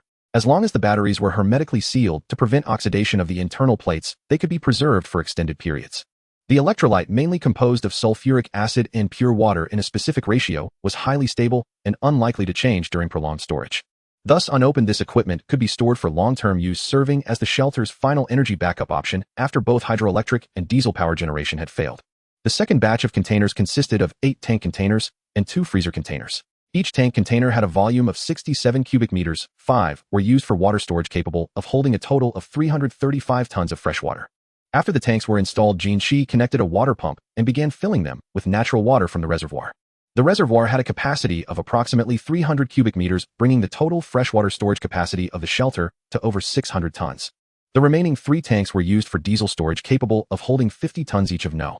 0 No. 10 O and No. 20 diesel. Different grades indicated the diesel's pour point. At temperatures below the grade specification, the diesel would become viscous until it solidified, affecting its normal flow and combustion. The third batch of 10 side-door containers was the lightest and was quickly installed. Their interiors were fitted with warehouse-grade shelving, and they would serve as the shelter's storage area for various supplies. After turning off the forklift, Shen Cun called Shen Cun. The first batch of containers is done. That Lin Fatty is asking when the second payment will come through. He'll transfer it to him tomorrow. The work can't stop, tell him to start. Alright, you should also hurry up and procure supplies. Diesel prices have been skyrocketing lately. I've already found a dealer and signed a wholesale contract. He'll have them send a tanker truck tomorrow. How are prices in the city now? Everything is going up except stocks. Still, nothing is rising as fiercely as gold. In prosperous times, antiques; in chaotic times, gold. The ancients were not wrong. Gold is about to peak. What will truly hold value next are supplies and food. After hanging up with his father, Shen Cun placed online orders for 2 electric threshers, 2 flour mills, and 2 large vacuum packaging machines in preparation for the upcoming grain procurement. On the morning of July 1st at 9 a.m., the domestic gold price reached an all-time high, soaring to an astonishing over 2.0 yuan per gram. Due to the drastic surge in gold prices, all bank paper gold trading accounts had prohibited buying. A bank manager even called to threaten Shen Cun with forced liquidation. Helpless, Shen Cun sold all his over 1,000 grams of paper gold, obtaining more than 2 million yuan. He then transferred 1.4 million yuan into the account of a diesel distributor. At that time, the wholesale delivery price of 0 diesel in Jiangnan province had reached 9.0 yuan per ton, with 10 and 20 diesel priced 500 and 1.0 yuan higher per ton respectively. Thanks to the government's post-disaster recovery incentive policies, all agricultural production-related approval procedures enjoyed green channel treatment. Using the pretext of power generation needs for the mountain farm of Dongqi Dachi Ecological Breeding Co., Ltd., Shen Cun went through simplified procedures and successfully purchased the required diesel. Due to the bulk purchase, the distributor agreed to Shen Cun's additional request to add various stabilizers to the diesel before loading and delivery. By adding antioxidants, anti-water agents, pour-point depressant stabilizers, and cetane improvers, the storage life of this diesel batch was greatly extended. With the payment received, several tanker trucks left the refinery, transporting diesel to Bamboo Village in batches. Shen Cun then opened his mobile banking app, calculated his remaining funds, and transferred 1 million yuan to Fatty Lin for the second batch of container modifications, leaving only over 1,000 yuan in his bank account. Fortunately, I still have over 500 grams of gold from the black market earlier, so I'm not completely broke yet, Shen Cun thought to himself with relief. He put down his phone and looked around. The company employees were quietly enjoying their leisure time at their desks. The only sound was the boss Wang Jia on the phone, seemingly pressing for the final payment on a contract. After resuming work, the market remained cautious. The design firm where Shen Cun worked had completed its pre-blackout commercial orders and received no new projects since. Shen Cun quietly slipped into the restroom, closed the stall door, and began calling several agricultural cooperatives in Anji County, where Bamboo Village was located. As expected, the state had tightened grain procurement policies, allowing only government agencies and designated institutions to purchase and sell grain, prohibiting direct purchases from farmers by enterprises. Fortunately, the regulation only restricted corporate purchases and did not explicitly ban individual buying, giving Shen Cun a loophole to exploit. Although most agricultural cooperatives directly refused Shen Cun after he offered to trade with physical gold, one cooperative's director hinted at facilitating a small purchase of farmers' personal grain reserves. After taking a leave from his boss at noon, Shen Cun hired 2 trucks loaded with the arrived thresher, flour mill, and vacuum packaging machine and headed to the grain-producing area of Anji County. By paying with 2 50-gram gold bars, Shen Cun purchased 10 tons each of high-quality paddy and husked wheat from the cooperative farmers' personal stocks. Before the solar storm disaster, the purchase price of paddy and husked wheat ranged from 2,500 to 3,500 yuan per ton, depending on grade. At current gold prices, this batch averaged an astonishing over 1,000 yuan per ton. The real market grain price had quietly tripled compared to the official purchase price. However, calculated at pre-disaster gold prices, this batch cost only 3,000 yuan per ton, which was quite reasonable. Shen Cun understood that the government had long used various coercive measures to suppress domestic grain prices, maintaining competitiveness against international prices and improving self-sufficiency in staple grains. But after the great disaster, in the foreseeable future, low grain prices would clearly be unsustainable. Thus, he didn't haggle much with the farmers. His primary demand was that the grain must be from the current season, properly sun-dried and free of impurities. Paddy refers to unhulled rice and husked wheat to unhulled wheat. Farmers sun-dry these for extended periods to reduce moisture content to below 13.5. Then, after removing debris, shriveled grains, insects, and broken husks, they store them in warehouses. The drier and cleaner the grain, the longer it can be preserved. When paddy and husked wheat have a purity above 99, with proper drying and airtight sealing, they can generally be stored for about 3 years without insect infestation or mold. Hulled rice has a much shorter storage life. Even with vacuum packaging, it lasts only a meager 1 year. In contrast, unhulled grains, vacuum sealed and stored in a dark environment at around 20 degrees Celsius, can easily last over 10 years.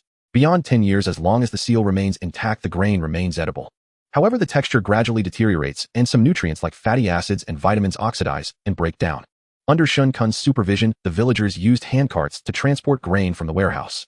They packed it into woven bags, sealed them on electronic scales, and stacked them horizontally on the truck racks. Boss Shen, rest assured, this batch is all winter wheat harvested at the end of May. It's the portion set aside before the grain merchants came to buy, guaranteed delicious, Old Liang, the cooperative's director, reassured. Seeing Shen Cun holding wheat to his nose and sniffing, Old Liang added, plump grains, uniform color, fresh aroma. Indeed, fine wheat. Shen Cun put down the wheat and clapped his hands. The rice I gave you is the last batch of late rice from last autumn from ecological paddies, much tastier than early rice. Haha, late rice is good. Firm grains, good pressure resistance, less broken rice during processing, higher yield, and a finer, softer texture. Shen Cun remarked, having done his homework to avoid being cheated. That's right. This was originally kept for the village's own consumption. Last year's bumper harvest left a surplus, and since you offered real gold and silver, I was willing to sell it to you, Old Liang replied.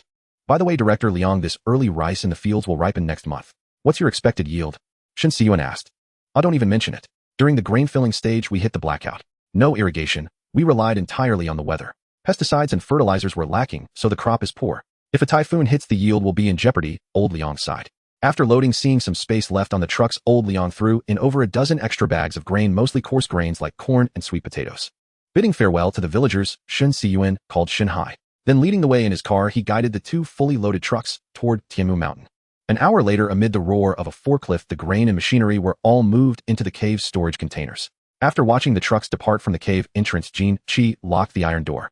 Shen Cun said, "They'll head back to Yuzhou now. Be careful on the road." Stay in touch, Shen nodded. By the way, the vacuum packaging machine came with 1,050-pound bags, more than enough for this 4 pounds of grain, Shen Cun said with a sly grin. Rascal, giving us heavy manual labor again. Shen laughed and scolded, shaking his fist. Seeing this, Shen Cun took off running. It was already 7 p.m. when he returned home. The other 3 family members had finished dinner and gone out for a walk. On the way, Shen Cun had specifically called to tell Jean Lin and the others not to wait for him. After heating up a pizza in the microwave, Shen Cun opened his tablet connected to the NAS and began playing a TV show stored on the hard drive, Rebuilding Human Society. This was a survival-themed reality show produced by the Discovery Channel. Its English title was The Colony, which when translated literally meant colony. The Taiwanese translation, Rebuilding Human Society, was quite accurate and effectively highlighted the show's theme.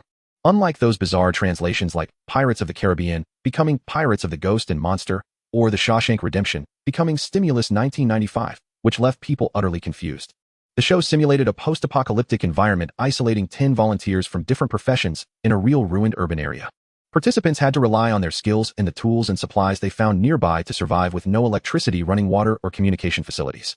Over 2 months, they had to team up, build a habitable settlement, and ultimately escape. Throughout the show, participants not only faced the challenges of survival, but also had to manage internal conflicts and disagreements, while jointly resisting the external bandit forces sent by the production team.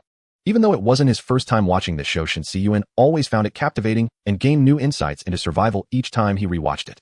Due to its high level of realism, Rebuilding Human Society had excellent ratings during its run. However, it ultimately only aired 2 seasons totaling 20 episodes with no subsequent installments.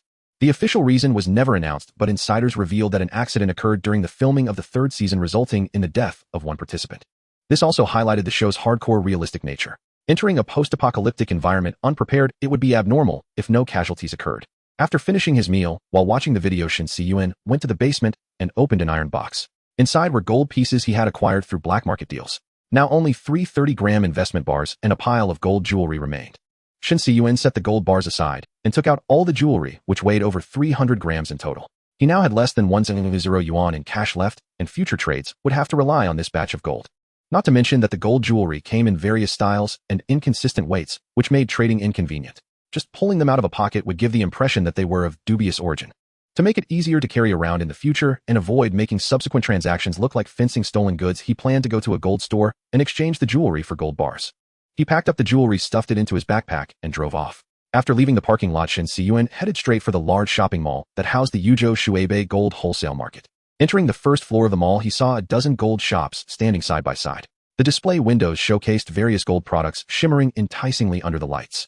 Despite the air conditioning in the mall, the countless spotlights still made one's skin feel hot. The air was filled with a unique metallic scent, as if even breathing could convey the weight of wealth.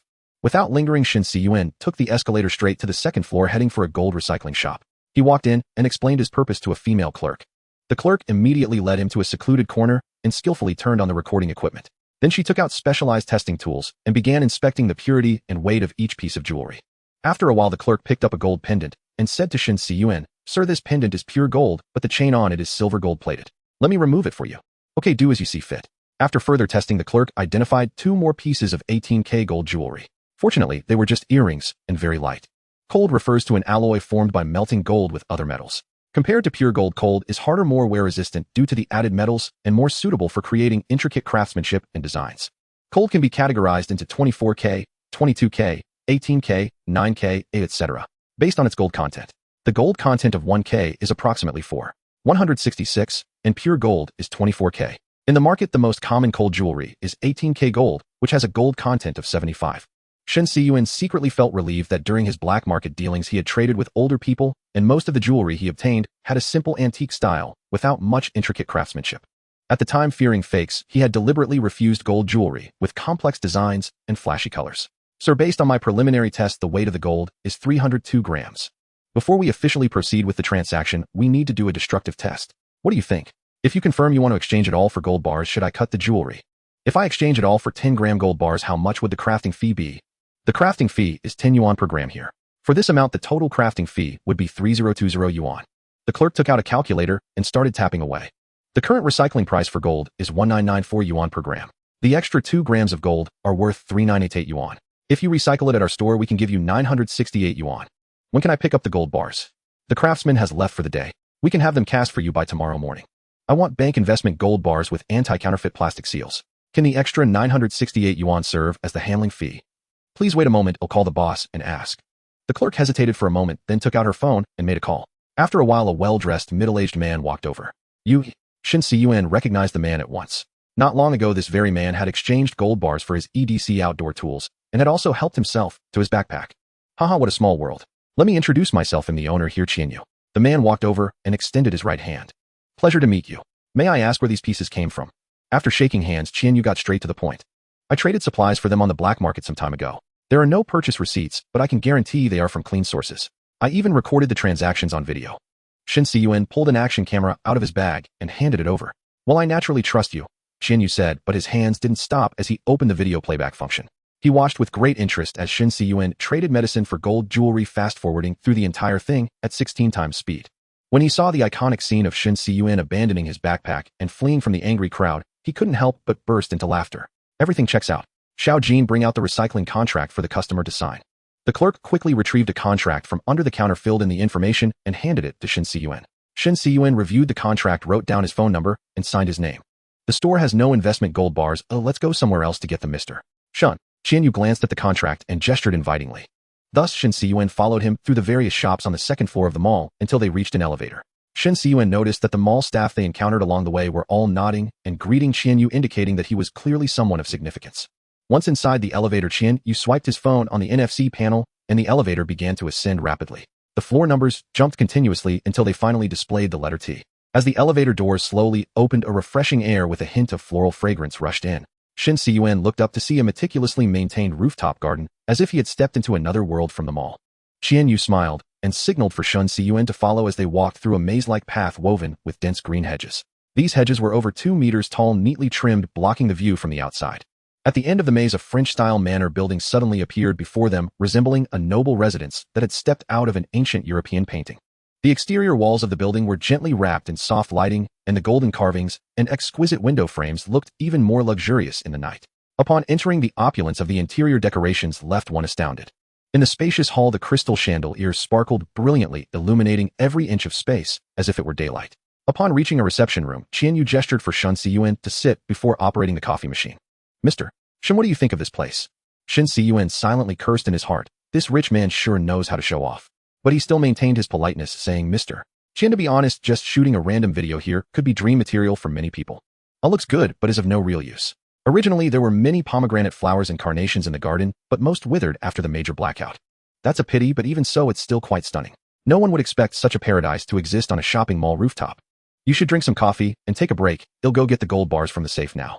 As he spoke, Qianyu placed the coffee on the table and left the reception room. Shen Cun surveyed the room before him, the walls adorned with exquisite oil paintings that dazzled the eyes. Various pieces of furniture featured intricate carvings and smooth lines clearly worth a fortune. Amidst the European decorations, an ancient wooden plaque seemed somewhat out of place, inscribed with the 4 characters Xiaoshu Jiafeng. The brushwork was graceful and vigorous, with the ending reading Matsuan Huibi. Shen Cun immediately took out his phone to search, and as expected, the calligrapher was indeed no ordinary figure. He was the renowned writer Qian Matsuan, whose representative work New Records of the Confucian Forest holds significant status in modern literary history and has even been included in the secondary school curriculum of Silk Nation. Xiaoshu Jiafeng originates from the Qian family teachings of Wu Yue, which are the guidelines left by Qian Lu, the founding monarch of the Wu Yu kingdom, for future generations. The Wu Yu kingdom was one of the 10 kingdoms during the 5 dynasties established by Qian Lu after the collapse of the Tang dynasty. The capital was set in Yuzhou, roughly corresponding to the present-day Jiangnan province. After establishing his regime, Qian Lu adopted a policy of ceasefire and stability, honoring the Central Plains dynasty as the legitimate ruler and accepting its titles. Later, due to his achievements in suppressing rebellions, he was granted a golden edict and iron certificate by the last emperor of Tang, which has been passed down to this day. His troops were mainly used for defending the territory and protecting the people, rarely participating in external conquests, and he promoted irrigation and encouraged agriculture under his governance. He sheltered the local populace from the devastation of war during turbulent times, laying the foundation for Jiangnan province's future 1,000 years of prosperity. As the new dynasty restored order, ending the chaos, the successors of the Wu Yu kingdom adhered to the family teachings, surrendering their lands and becoming part of the greater good, creating a historical tale of selflessness. Since then, the Qian family has become a prominent noble clan in Jiangnan, branching out and proliferating to this day. Nearly 100 descendants have been conferred titles and have served in the cabinet. The saying goes, Zhao Qian Sun, Li Zhou Wu Zheng Wang, is recorded in the 100 family surnames from the early northern Song dynasty, placing the Qian surname second. In modern times, the Qian family has produced numerous talents with eminent scholars in literature and technology and hundreds of descendants who are academicians both domestically and internationally. This has led to the Qian family being recognized as a thousand-year noble clan, the foremost family in Jiangnan. To this day, the Qianwang Shrine and Qianwang Tomb still stand in the bustling streets of Yuzhou, becoming famous local attractions. At this moment, Shen Cun was certain that this Qian Yu was indeed a descendant of the Qian family. Before long, Qian Yu walked in holding a bag. Mr.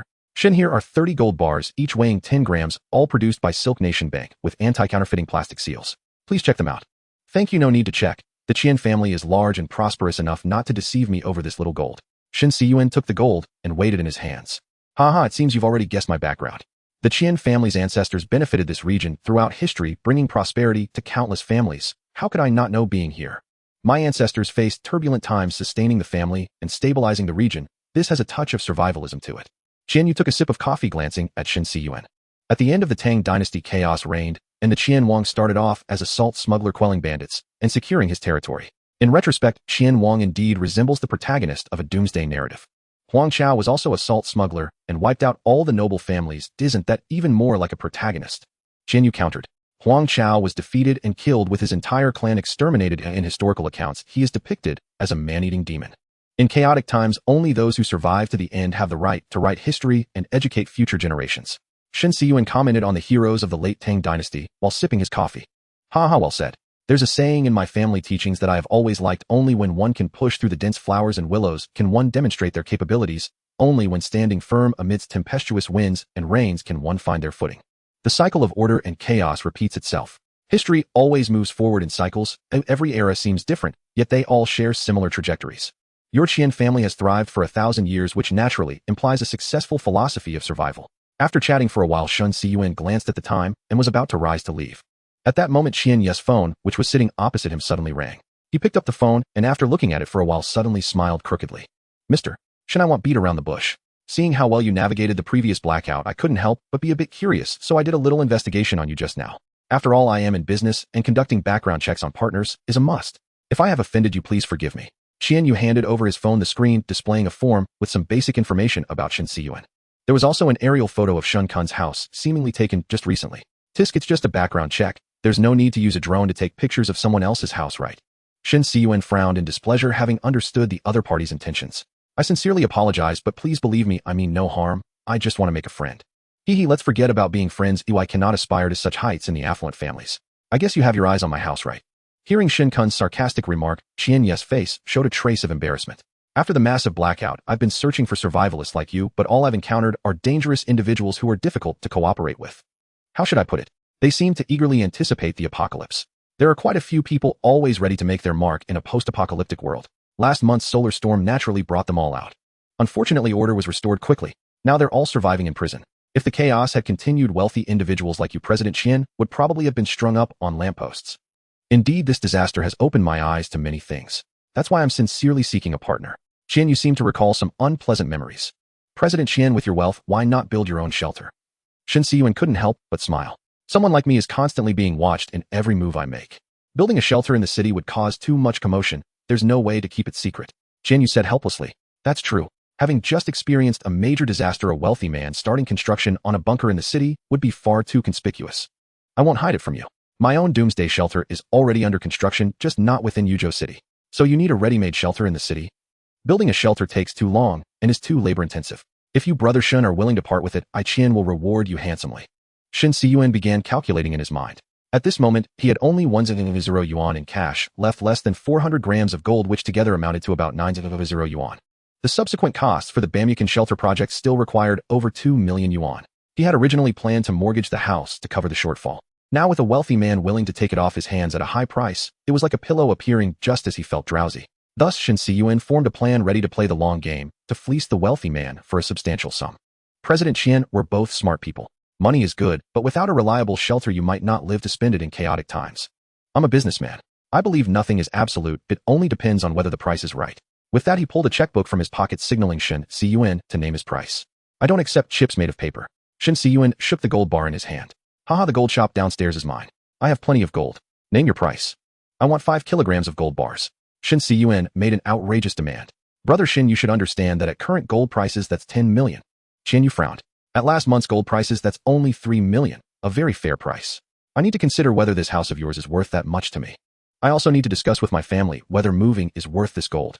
Both fell into silence. After a moment, Shen Cun spoke. How about this tomorrow at 3 p.m. you inspect the property in person and then decide whether to proceed with the transaction.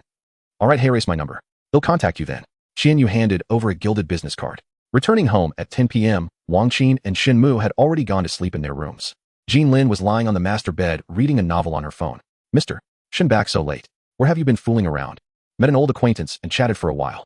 Shen Cun wore a mischievous grin. Oh, an old acquaintance. Chatting. Jean Lin threw down her phone and pinned Shen Cun onto the bed. Come on, confess. Where did you really go? Jean Lin straddled Shen Cun and began punching him in the armpits. Tickle, tickle, ha ha ha, stop it. Ah, the gold bar. The gold bar fell on the floor.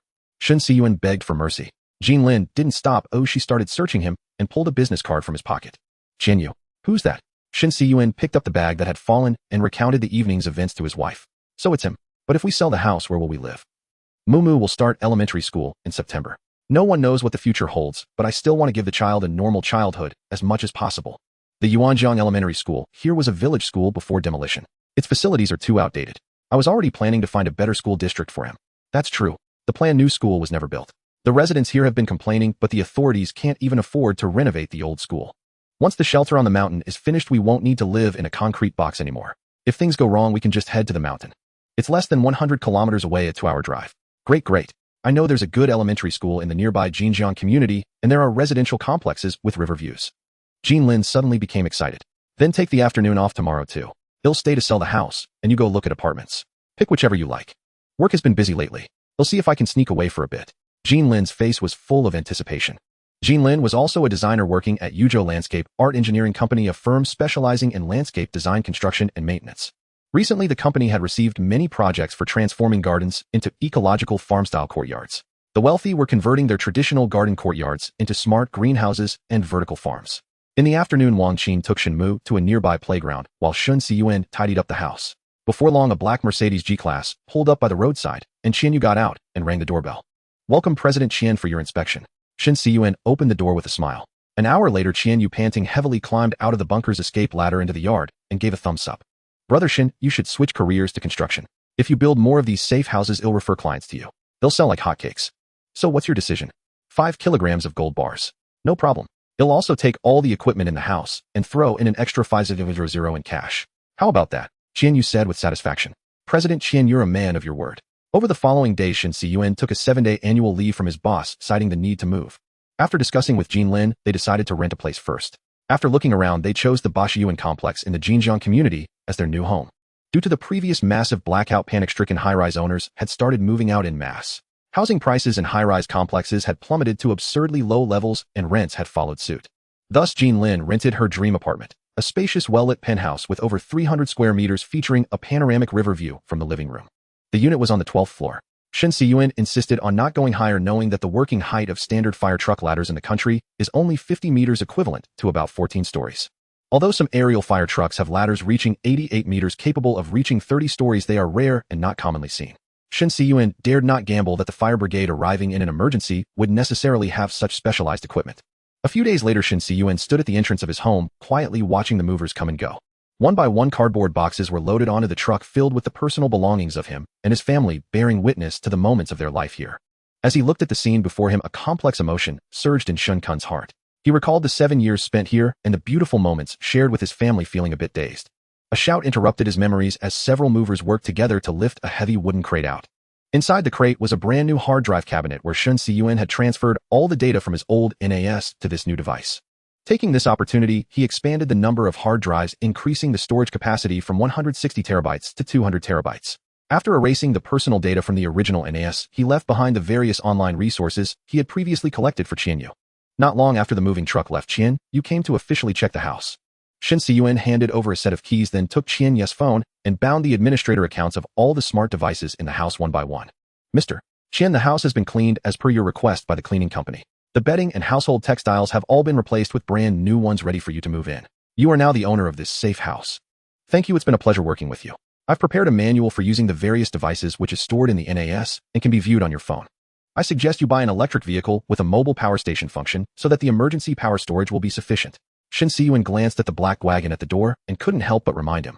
All right, thank you for your suggestion. Tianmu extended his hand and shook hands with Shen Cun. Yesterday morning, both parties signed the sales contract and completed the transfer procedures at the service hall. After some financial maneuvers, Tianmu put the house under his father's name. Shen Cun successfully received his gold bars, a pile of gold bars of varying weights. All of them were investment gold bars issued by the bank with a total weight of exactly 5 kilograms, and his cash balance in the account had also increased by 5,000 yuan. After bidding farewell to Tianmu, Shen Cun went to a nearby 4S store and paid in full for a new car. His wife's birthday was coming up, and he planned to surprise her. Then Shen Cun set off towards Chuzhou City to purchase daily necessities needed for the shelter. After getting off the expressway, he headed straight to the Chuzhou International Trade City. It houses the largest small commodity trading market in the Kingdom of Silk and is also the largest distribution center for small commodities in the world. This place consists of 5 market clusters covering an area of 1 square kilometer with tens of thousands of shops, hundreds of thousands of suppliers supplying millions of different products. Shen Cun was shocked to see that the entrance to the trade city even had a sign indicating it was a 4-level tourist attraction, which made him laugh out loud. Due to the severed international trade routes, the market appeared somewhat desolate, with only a few scattered vendors trying to attract customers. Shen Cun did not linger and headed straight to the sales company he had previously contacted following his phone's navigation. After the solar storm, there was little hope for the satellite navigation signals to recover in the short term, but the phone base station signals in the city were barely sufficient for navigation. Before coming to Chuzhou, Shen Cun had already completed his inquiries online. This trip was merely to compare prices and quality from different merchants on-site to choose the products with the best cost-performance ratio. The merchants here were mixed and the variety of products was overwhelming, so he felt more at ease dealing with transactions on-site. Furthermore, purchasing large amounts of supplies without a legitimate reason while using the banking system for substantial transfers could easily trigger official regulatory systems. This was also a significant reason why Shen Cun chose to conduct transactions on-site with gold bars. After selling his house, his wealth was more than sufficient, allowing him to procure supplies liberally. After some price comparisons, he purchased enough daily goods to fill 3 40-foot containers, including various household items, kitchen supplies, cleaning products, personal care items, textiles, toys, stationery, electronics, small appliances, hardware, tools, instruments, packing materials, and more. The quantity of goods was enough to set up a large supermarket covering almost all categories of daily consumer products. After the goods were shipped out, he found a logistics company to pack and send them to 8 Acres Village while he drove back to Yuzhou to continue purchasing supplies. Considering the ample space in the shelter on the mountain, there was no need to incur extra costs to save space. Thus, Shen Cun changed his approach and directly found a local freeze-dried food factory in Yuzhou to place a bulk order with the finished products packed in vacuum bags and sent directly to the packaging factory for barrel sealing with nitrogen. As truckloads of freeze-dried food were sent up the mountain, the emergency food warehouse in the shelter began to be filled, rapidly stocked with various freeze-dried meats, seafood, vegetables, rice, fruits, and seasonings. Meanwhile, the various subsidiary foods ordered from food distributors were also gradually arriving, all of which were natural foods with ultra-long shelf lives, such as salt, baking soda, alcohol, honey, oats, ham, cheese, nuts, and dried mushrooms. These subsidiary foods could serve as supplements to the main meals, providing more energy and nutrition. At the same time, they could also be used to prepare various dishes and desserts, enhancing the variety and taste of the food. Canned foods continued the previous approach, with Shen Cun purchasing a large quantity of powder-based canned goods. In addition to common options like milk powder, tea powder, coffee powder, and cocoa powder, he also increased the stock of fish meal, lotus root powder, protein powder, salted egg yolk powder, and mashed potato powder. As for other common canned foods on the market such as meat, fish, vegetable, and fruit cans, their supply was currently tight with prices high and availability low, so Shen Cun could only buy a small amount. Since the major power outage authorities had maintained restrictions on the purchase of essential goods like rice, flour, sugar, and oil, prohibiting individuals and businesses from buying large quantities for stockpiling. The prices of various long-storable foods in the market had remained high, but fortunately Shen Cun had gold to pave the way. Under the pressure of gold bars, he managed to secretly purchase hundreds of barrels of various edible oils through various channels. Edible oil has wide-ranging uses. Even if it expires and cannot be consumed, it can be used to make soap and biodiesel, making it very suitable for storage in large quantities. Sugar, however, is somewhat special, being one of the strategic materials designated by the Kingdom of Silk on par with cotton, grain, and fuel. It was completely controlled after the disaster, and Shen Cun hadn't seen large bags of white sugar on the market for a long time, so he reluctantly purchased a batch of corn syrup as a substitute. As a high-energy pure carbohydrate, consuming sugar can quickly replenish the body's energy needs, with every 100 grams of sugar containing 400 calories, 3 times that of the same weight of rice. White sugar has a long shelf life and does not spoil easily. If stored properly, it essentially has no concept of expiration. Furthermore, white sugar is widely used as a primary raw material for producing ethanol, as well as for making canned goods, candies, and other foods. It also has certain military uses. When mixed with other chemicals, it can be used to manufacture explosive agents or rocket propellant. Thus, even in peacetime, suddenly purchasing large quantities of sugar can easily trigger the surveillance network of law enforcement. Fortunately, Shen Cun had started stockpiling sugar a long time ago. During peacetime, the price of sugar was very low, and over the years he had stored more than a ton of sugar. At this point, it had already been handed over to the moving company to be transported to 8 Acres Village along with other items. With various supplies in place, the shelter currently only had 2 refrigerated containers serving as cold storage that had not yet been put into use. Shen Cun planned to continue purchasing frozen foods to enrich the inventory after the water supply project at the shelter was completed and the hydropower system was officially activated. After the procurement task was completed while the New Year holiday was still ongoing, Shen Cun seized the opportunity to take the amateur radio exam. Amateur radio enthusiasts are often referred to as hams. The term amateur does not denote a lack of technical proficiency, but rather signifies that their engagement in radio activities stems purely from personal interest rather than professional necessity. In fact, many amateur radio operators possess profound knowledge and exceptional skills in fields such as radio technology, electronic engineering, and communication theory. This community comprises approximately 6 million individuals worldwide, with over 200,000 in the land of Silk. They must acquire relevant knowledge and pass their country's examination to obtain an amateur radio license, followed by applying for a government-issued amateur radio call sign. An amateur radio call sign serves as the primary identifier for an amateur radio operator, unique across the globe and a point of honor. Amateur radio operation certificates are categorized into 3 grades A, B, and C, distinguished primarily by permissible frequencies and maximum power output. One must first obtain the lowest grade A certificate, then wait 6 months before applying for the B certificate. After holding the B certificate and operating a shortwave radio for 18 months, one may apply for the C certificate. With an A certificate, one can legally use a mobile radio with a power output of up to 25 watts, but only a C certificate allows the use of high-power fixed stations. The examination is relatively straightforward. A diligent study of the question bank ensures success. The question banks are publicly available: 361 questions for the A certificate, 685 for the B certificate, and 1061 for the C certificate. Upon obtaining an amateur radio operation certificate, the holder is authorized to conduct radio operations on officially licensed frequencies. However, without a call sign at this stage, one may only use another person's existing call sign and radio equipment for transmission operations. After acquiring the amateur radio operation certificate, one can proceed to purchase compliant radio communication equipment. Compliant radio equipment comes with a model approval certificate, which can be used to apply for a call sign and station license. Once the application is approved and the call sign and station license are obtained, effectively combining 2 documents into one becomes a ham with their own call sign, legally authorized to communicate externally using the radio station. During the earlier large-scale procurement, Shen Cun had already purchased a 200-watt fixed-base shortwave radio and a 25-watt mobile vehicle radio, preparing for the upcoming call sign application. According to the laws of the Land of Silk, it is prohibited to establish or use radio stations without authorization, occupy radio frequencies, or interfere with normal communications. Unauthorized use of radio stations, if discovered, results in equipment confiscation and fines. Severe consequences may lead to criminal penalties. Upon exiting the examination hall, Shen Cun saw explosive news on his phone. A nuclear war had broken out abroad.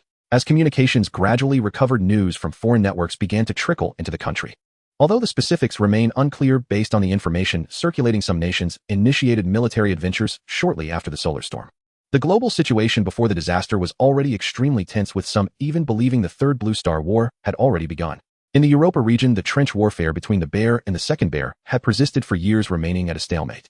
In the Heartmoon Promised Land, the Sixth Canaan War between the Iberians and the Arabians had yet to conclude, with countless civilians in Canaan struggling amidst siege warfare.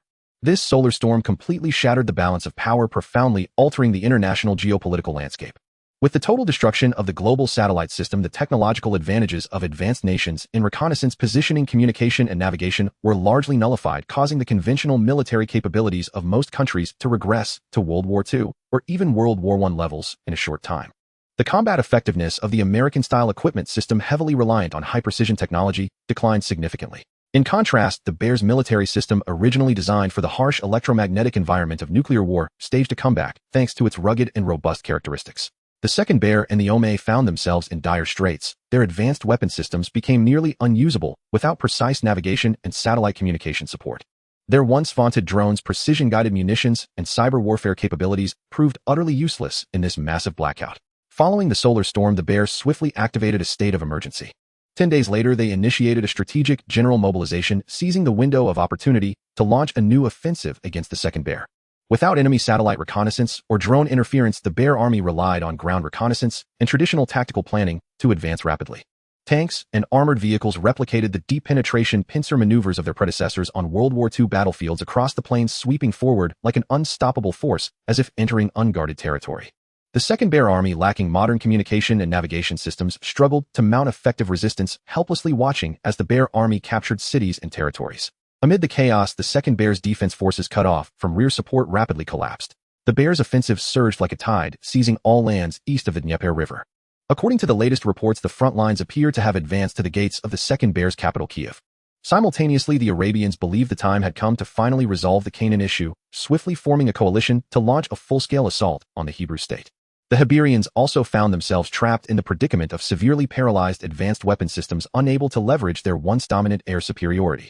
The small but elite Iberian defense force was quickly overwhelmed by the Arabian coalition's tidal wave of attacks.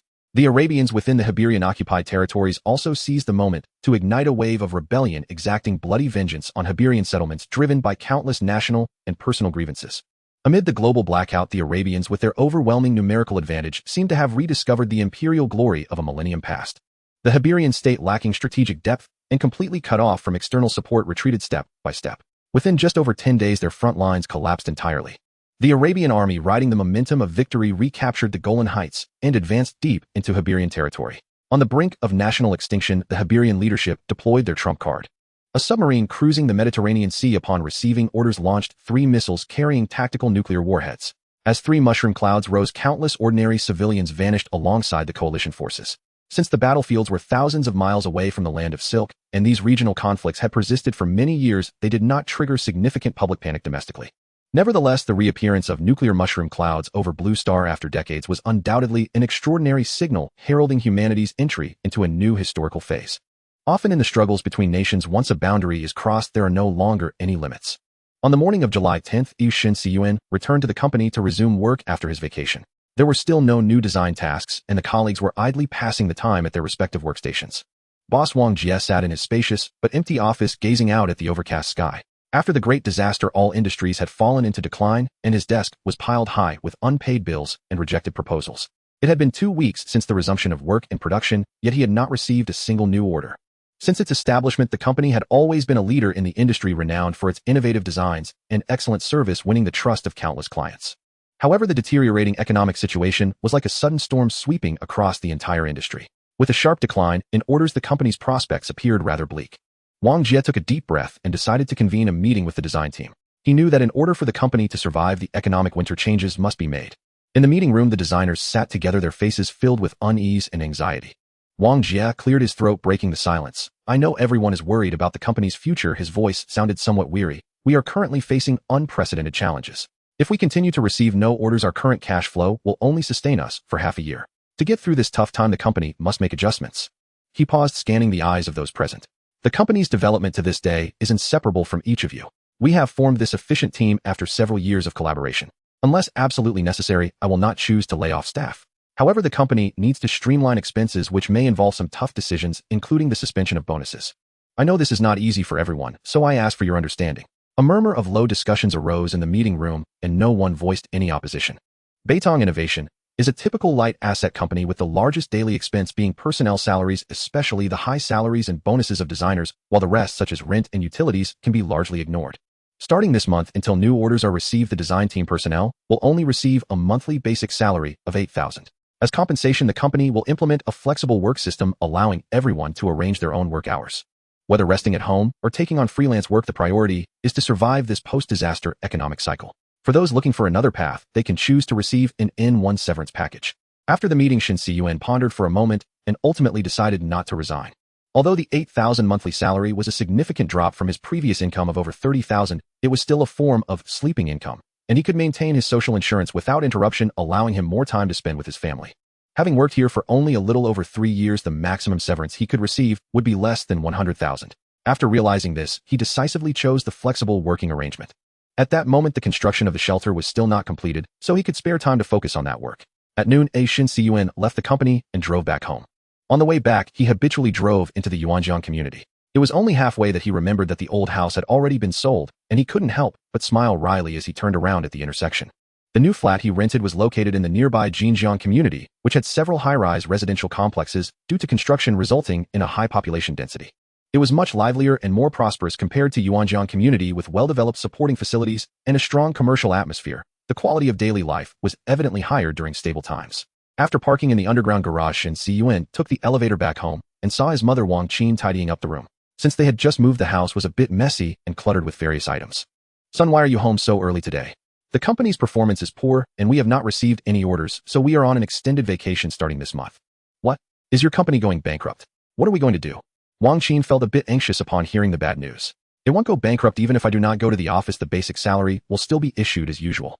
Look, Mom has long told you to take the civil servant exam, but you just wouldn't listen." Shen Cun's mother, having experienced the wave of layoffs, instinctively feared losing her job. Shen Cun gently held his mother's hand and comforted her. "It's okay, Mom, it's just a normal adjustment in the economic cycle. If a crisis erupts, as I suspect, then no job would hold any significance." Hearing this, Wang Qin seemed to suddenly remember something and took out her phone to browse. "Son, you might really have predicted this. This morning's news reported a large number of civil servants being arrested, more than half of whom were from the grain system." Taking the phone, Shen Cun indeed saw reports about the downfall of various officials in the news, most of whom had committed dereliction of duty or criminal acts during the disaster. The specific details of the cases are still under investigation, so they have not been officially announced. Shen Cun then opened the chat application on his phone and began searching in several key evidence groups he had joined. From the information he found, it appeared that the losses in material reserves across various regions during the solar storm disaster were extremely severe. If it were merely a normal disaster relief effort, the total amount of materials consumed would not be large. The main issue was human error. During the major power outage, communication was cut off and order collapsed.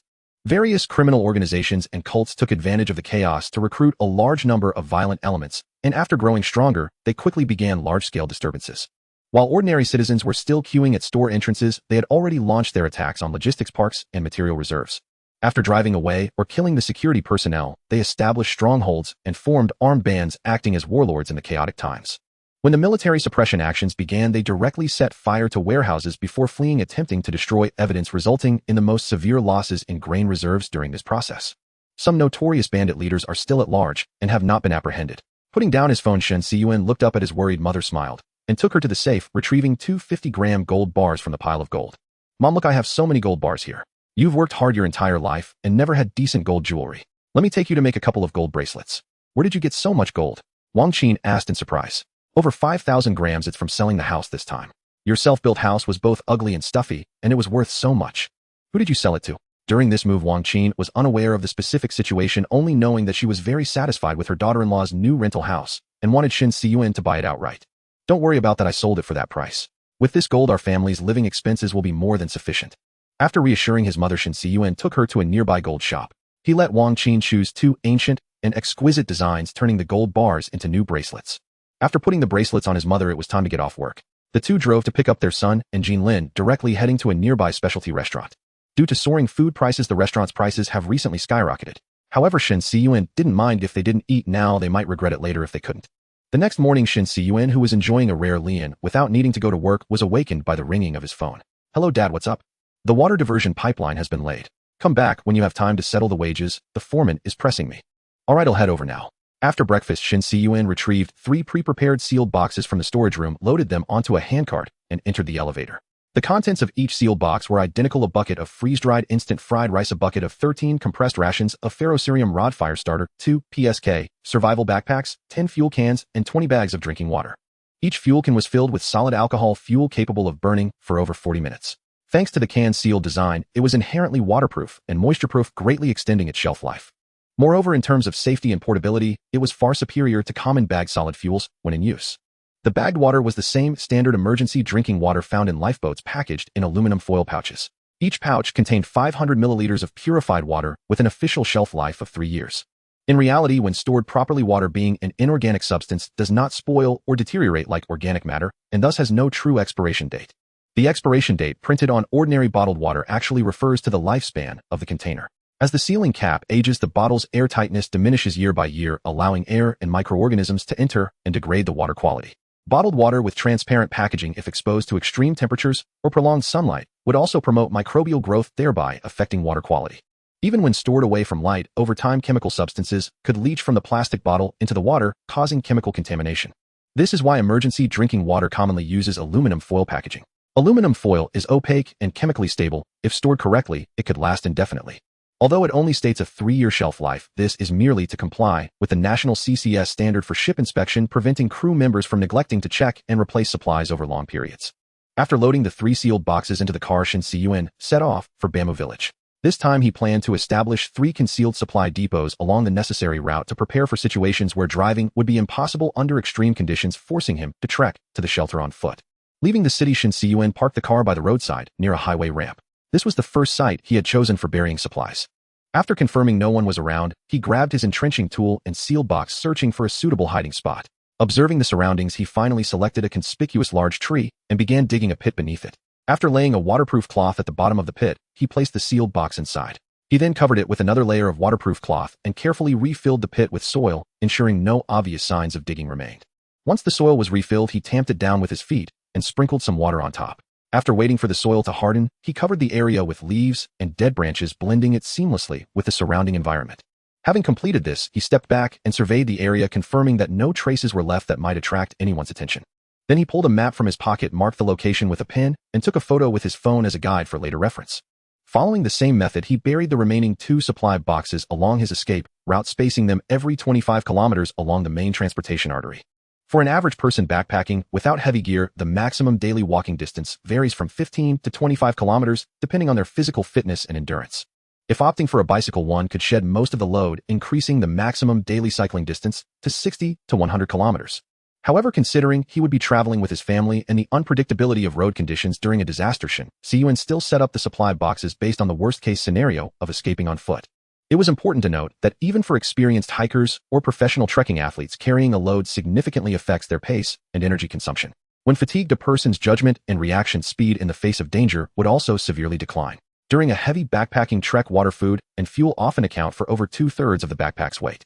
By pre-burying supply boxes, Shen Cun could travel light. During the escape, if they encountered dangerous thugs, he could decisively abandon his supplies to distract them, greatly increasing his family's chances of survival. Shen Cun had read many post-apocalyptic novels. In those stories, protagonists often relied on stealing and looting to acquire necessary supplies in the early days of the catastrophe. They would chant, "Neighbors hoard grain, I hoard guns, my neighbors are my granary," acting with ruthless decisiveness in the apocalypse. In his view, this was utterly ridiculous, not to mention the intellectually insulting behavior of treating others as mindless NPCs. Under poor medical and sanitary conditions, even a minor wound could be fatal. The act of looting itself carried very high risks. Moreover, a simple glance at history would reveal this. Ancient nomadic peoples, as professional raiders, faced their greatest challenge when they descended south to plunder. It was extremely difficult to actually obtain the things they truly needed. So much so that internal conflicts often erupted over the scramble for an iron pot. In the real world, without spatial rings, a looter would immediately become the most conspicuous target for other looters after completing a robbery. Throughout history, both between and within raiding groups, mortality rates were exceedingly high. Those who rashly take up the sword are destined to die by the sword. Under the law of the jungle, there is always a victor, but no one remains victorious forever. In the dark forest of the apocalypse, everyone is a hunter with a gun. To expose oneself is fatal. Only by concealing oneself can one survive to the end. Arriving at the shelter construction site after inspecting the water diversion project, Shen Cun settled the construction costs with the foreman. The construction crew then left Bamboo Village for other sites. The civil engineering work on the shelter was down to just sealing the entrance, which could only commence after all the containers were installed. Shen Cun entered the cave, the roar of the diesel generator echoing in his ears. Although the equipment containers had soundproofing treatment, it was impossible to completely eliminate the noise. Fortunately, in the design, the power generation equipment was located near the cave entrance, separated from the deepest living quarters by the work area, providing sufficient distance for sound insulation. Tunnel lights had already been installed on the cave ceiling, their glow stretching deep into the interior. The ceiling and walls were covered with various cables and ventilation ducts, giving the place the preliminary aura of a shelter. The water diversion pipeline was fixed on the ground using an exposed mounting method, allowing for easy inspection of leaks. Shen Cun and his father-in-law Jinqi followed the pipeline to the underground reservoir. A fiberglass safety ladder had been installed next to the underground waterfall running down the rock face alongside the water pipe and cables. A protective cage was arranged around the outside of the ladder to enhance safety. Climbing down, Shen Cun saw that the construction crew had leveled the bottom. The original small pool had been filled in, and a generator had been installed on the cement base. Under the direction of his father-in-law Jinqi, Shen Cun slowly turned the pipeline valve. Water gushed out, and Jinqi immediately opened the control box and pulled the switch. With a flicker of lights, various indicator lights on the control box illuminated, and the circuit automatically switched from the diesel generator to the hydroelectric generator. Jinqi pulled out a walkie-talkie, calling my in-law, "Try starting the refrigerated container, over." "Roger that, starting now, over." Shen Hai replied from above. As the high-power refrigeration equipment started, the water flow surged, and the generator's power output gradually stabilized within an efficient range. The three of them continued to run stress tests on high-power devices like the air conditioner. The hydroelectric system operated successfully, marking the basic completion of the shelter's energy supply. On the morning of July 12th, the news continued to broadcast various bad tidings as usual. Multiple countries in Africa and Asia experienced coups, with Abyssinia, Chayr, and Karname erupting into civil war triggered by the population explosion, leading to food supply shortages. As grain-producing countries have successively announced a cessation of food exports, these nations have effectively fallen into a state of famine. On the side of Ojo, the bear officially declared the occupation of Chiwan City. The Ermau government has retreated to the western city of Lunbage. At this moment, it seems that a severe epidemic is breaking out within Ermau. On television, President Bear was accusing the United States of destroying more than a dozen biological laboratories established within Ermau, claiming it was a deliberate act of disseminating biological weapons to civilians and act against humanity. Worried, Shen Cun returned to the construction site of the shelter after finishing breakfast. The diesel generator had no records of being restarted, proving that the hydroelectric system was functioning stably. Due to the air conditioning running throughout the night, the humidity inside the cave had significantly decreased, making it feel much more comfortable. Approaching the refrigerated containers, the instruments showed that the internal temperatures of both containers had dropped. Since they were running empty, the cooling power of the containers was not high. In Shen Cun's plan, the refrigerated containers would mainly store beef, lamb, pork, seafood, and other foods that could not be self-produced, as well as various frozen food items and meal kits. Fresh agricultural products would be produced within the shelter using artificial lighting and vertical farming methods. Most vegetables can actually be grown indoors, such as common chives, lettuce, spinach, celery, bok, choy, water spinach, lettuce, cucumbers, beans, sprouts, eggplants, cherry tomatoes, green onions, cilantro, and chili peppers. These vegetables have short growth cycles and strong adaptability to the environment, allowing them to be grown indoors through hydroponics. Hydroponics is a method of growing plants without soil using mineral nutrient solutions dissolved in water, offering numerous advantages, such as water conservation, high yield, minimal space usage, reduced pest problems, and year-round production. The drawbacks include a high dependence on technical equipment requiring support from circulating pumps, temperature control systems, and more intensive manual management. If the root systems are not properly managed, they are prone to rot. As for the source of fresh protein, Shen Cun planned to raise some animals that are highly adaptable and reproduce quickly, such as fish, chickens, and rabbits. These animals can not only provide a stable supply of meat and eggs, but also contribute organic fertilizer to the planting areas through their waste, forming a small ecosystem within the shelter. Feeling the world situation becoming increasingly chaotic, Shen Cun directly headed to the factory to expedite the container renovation project. The second batch of 50 containers was designed as the working area of the shelter, divided into 4 functional zones: processing, medical, planting, and breeding. The processing area would be equipped with necessary machinery, various tools, and 3D printers capable of simple repairs and manufacturing to ensure the equipment within the shelter operates normally. The medical area was designed as a small medical center equipped with basic medical devices to address any health issues that members might encounter. Shen Cun's mother, Wang Qin, worked for a long time in a hospital pharmacy before retirement as a licensed pharmacist, so she would be more than capable of providing basic medical care, effectively acting as a family doctor. The planting area is the main source of food for the shelter, equipped with a full-spectrum lighting system, hydroponic planting system, soil planting boxes, and specialized breeding equipment to maximize the limited space for fresh crop production. The breeding area is more complex, divided into poultry breeding, rabbit breeding, and freshwater fish breeding zones. The general equipment in the area includes independent temperature control systems, humidity control systems, ventilation systems, lighting control systems, feed processing equipment, automated waste cleaning devices, and disinfection systems. The poultry breeding area was specifically equipped with breeding cages, reproduction boxes, chick boxes, egg-laying boxes, fattening boxes, feeding troughs, water troughs, feeding devices, and drinking devices.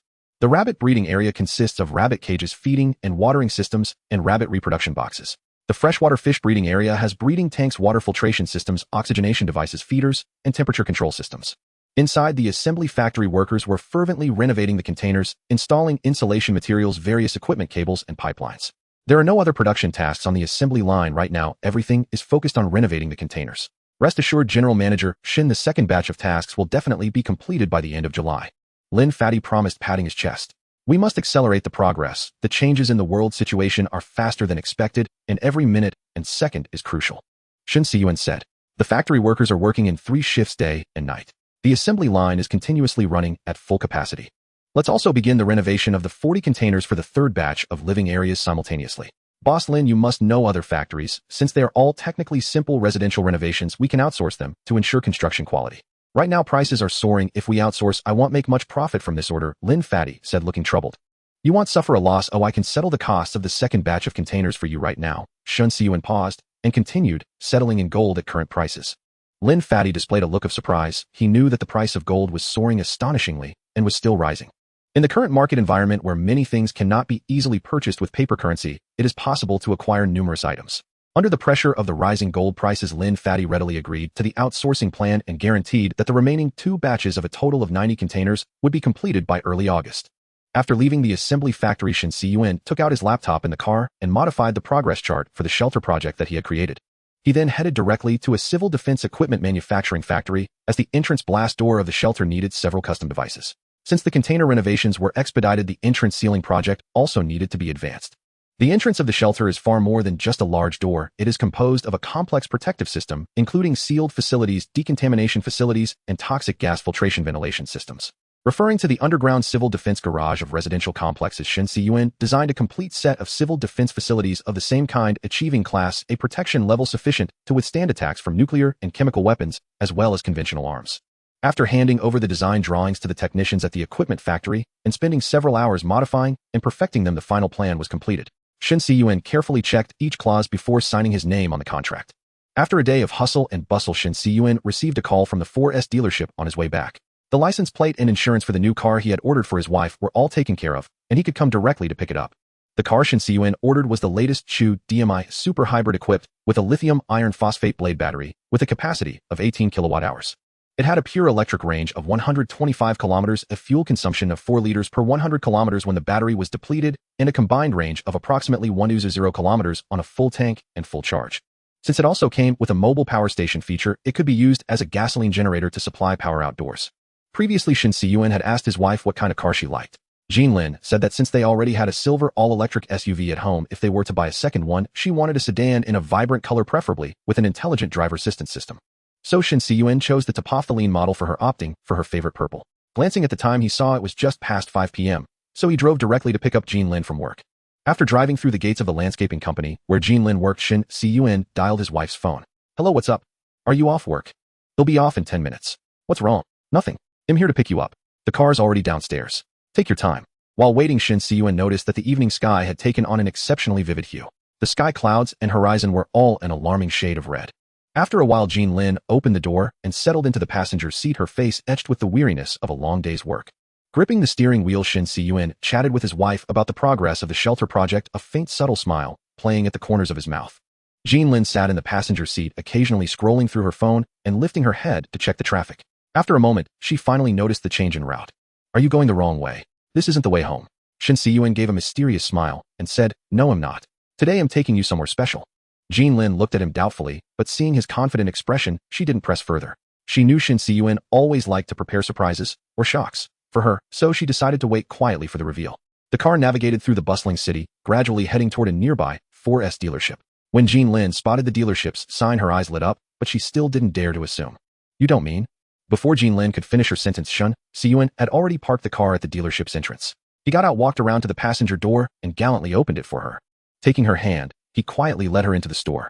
The sales staff, who had been waiting for some time, greeted them with smiles and guided them to a showroom. There the scene had been meticulously arranged for a car delivery. A purple sedan was adorned with ribbons and balloons, and a large birthday cake sat on the hood. The saleswomen held a long banner that read, "Happy birthday, Miss Jean Lin. Congratulations on your new car." Jean Lin covered her mouth in delight. Shen Cun walked over, opened the trunk, and retrieved a bouquet of flowers and the car keys that the sales staff had prepared, placing them in his wife's hands. "Happy birthday, honey," Shen Cun whispered. Then he led Jean Lin into the new car, this time obediently taking the passenger seat. Jean Lin pressed the start button, and the car's screen displayed the greeting, "Happy birthday," along with a video that Shen Cun had prepared in advance. It featured some beautiful moments they had shared together, with the background music carefully chosen to be her favorite song. Jean Lin turned her head and said with a smile, "Thank you, young man. You are very thoughtful. Of course, today's your birthday and also our 7th wedding anniversary. Naturally, it deserves a proper celebration." With guidance from Shen Cun and the sales staff, Jean Lin quickly familiarized herself with the car's controls and drove it out of the dealership on her own, while Shen Cun followed behind in the other car. The two cars drove in tandem back to Boshiyuan community. As the car entered the community gates, he saw pedestrians holding up their phones to photograph the sky, which had now turned a shade of pink. Shen Cun noticed the fast-moving horsetail clouds in the sky and suddenly realized something. He slowly pressed the brake, drove around the community once, and then steered the car back out through the gates. Shen Cun pressed the call button on the steering wheel and dialed Jean Lin's number via the car's Bluetooth. "Go home first. I need to buy some things." So suddenly, "All right, be careful on the road. Ending the call, Shen Cun went to the nearby supermarket and bought a variety of fresh vegetables and fruits, a carton of milk, various snacks and instant noodles, an outdoor gas stove, a box of propane canisters, and several large rolls of heavy-duty tape. By the time Shen Cun returned home laden with bags, Wang Qin, along with Shen Mu, had already placed the candles on the cake. Jinlin stood by the living room window, admiring the river view outside. The sky had now turned purple. Why did you buy so much stuff? Prices are so high these days. What if we can't finish it all? Wang Qin asked in confusion. The weather outside doesn't look right. A typhoon might be coming. Huh. The news didn't issue any typhoon warning, Wang Qin said, puzzled. The weather satellites were destroyed by the last solar storm. Ground-based weather radar is limited by the Earth's curvature and atmospheric conditions, so its range and accuracy are far from sufficient. It probably won't detect the typhoon until it's approaching the coast, Shen Cun explained.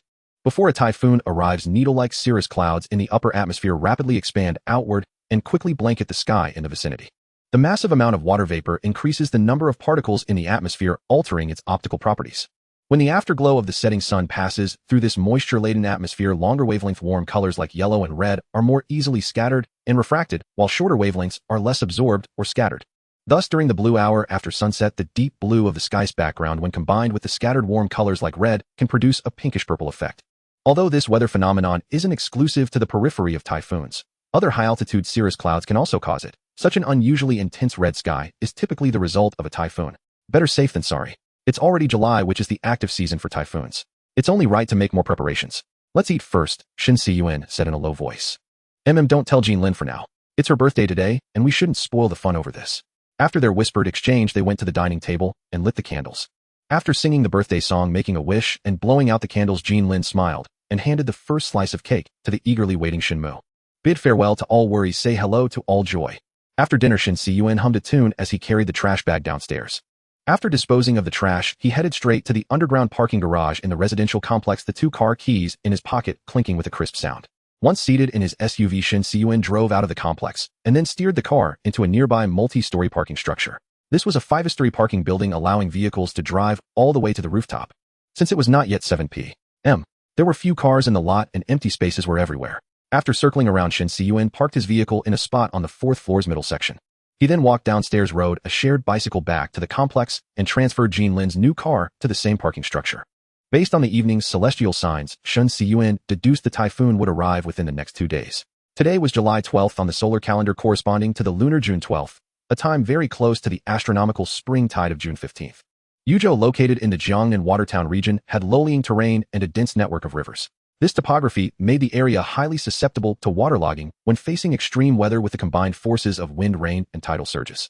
Once the municipal drainage system was overwhelmed, the underground parking garages would be the first to flood. To prevent their 2 family cars from being damaged by water, Shen Cun naturally made preparations in advance.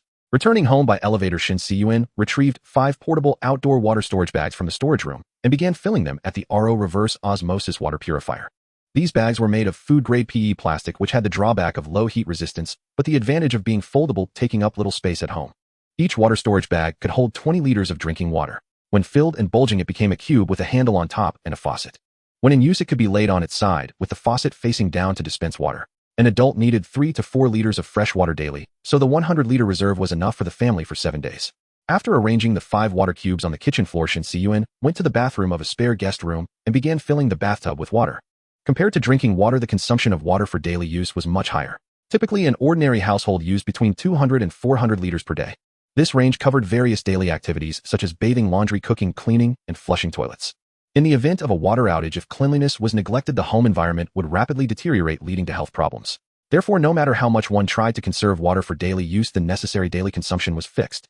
For residents living in grounded private houses, solving the water storage problem was very easy. Simply buy a large capacity water bladder of the type used on construction sites and place it on the first floor or in the yard. For a few hundred yuan, one could easily purchase a large multi-ton knife-coated fabric water bladder made of wear-resistant and pressure-resistant PVC, widely used in farms, pastures, and construction sites, suitable for stationary storage or vehicle transport. For residents in high-rise buildings, the primary concern was whether their floor slabs could bear the weight. In the land of silk, according to the code for load of building structures, the standard value for live load on residential floors was typically 2 kilonewtons per square meter, 1 kilonewton equaling about 100 kilograms, theoretically, meaning each square meter of floor could support 200 kilograms. In actual construction, the load-bearing capacity of floor slabs might be higher, as a safety factor was usually included in the design, but it would not exceed the standard by much. Only spaces with special purposes would have higher standard values for floor live loads to accommodate the storage needs of more items. For example, the floor of a gymnasium needed a bearing capacity of 4 kilonewtons per square meter to ensure it could withstand the weight of fitness equipment and people. The standard live load for a general library was 5 kilonewtons per square meter, while for a compact shelving library, it was 12 kilonewtons per square meter. In summary, the floor slabs of ordinary residential buildings were designed with daily usage needs in mind, and with a certain safety margin. However, if one needed to place particularly heavy items on the floor such as large fitness equipment, large aquariums, or a vast number of books, one should consult a professional structural engineer or architect to ensure safety. In many hoarding-themed post-apocalyptic novels, the most unreasonable plot point was the protagonist's ability to stockpile massive amounts of supplies and water in a high-rise apartment. Using an ordinary residence as a warehouse would most likely result in the direct collapse of the floor slab. After finishing these tasks, Shen Cun returned to the master bedroom for a thorough shower. Lying down, he said to Jean Lin, "It looks like heavy rain is coming. How about we just stay home this weekend?" Work was exhausting this week. "Even if the weather were good, I wouldn't feel like going out," Jean Lin complained, putting down her phone. Just then, both of their phones rang simultaneously. Shen Cun picked up his phone and saw it was an official alert. Jiangnan Province Flood Typhoon and Drought Prevention Headquarters Typhoon Warning. According to the latest forecast from the Meteorological Department, Super Typhoon Mulan is expected to make landfall on the coastal areas of our province from the evening to the night of the day after tomorrow, bringing strong winds, heavy rain, and storm surges. Please closely monitor the typhoon's progress, take precautionary measures in advance, avoid going out as much as possible, and ensure the safety of life and property.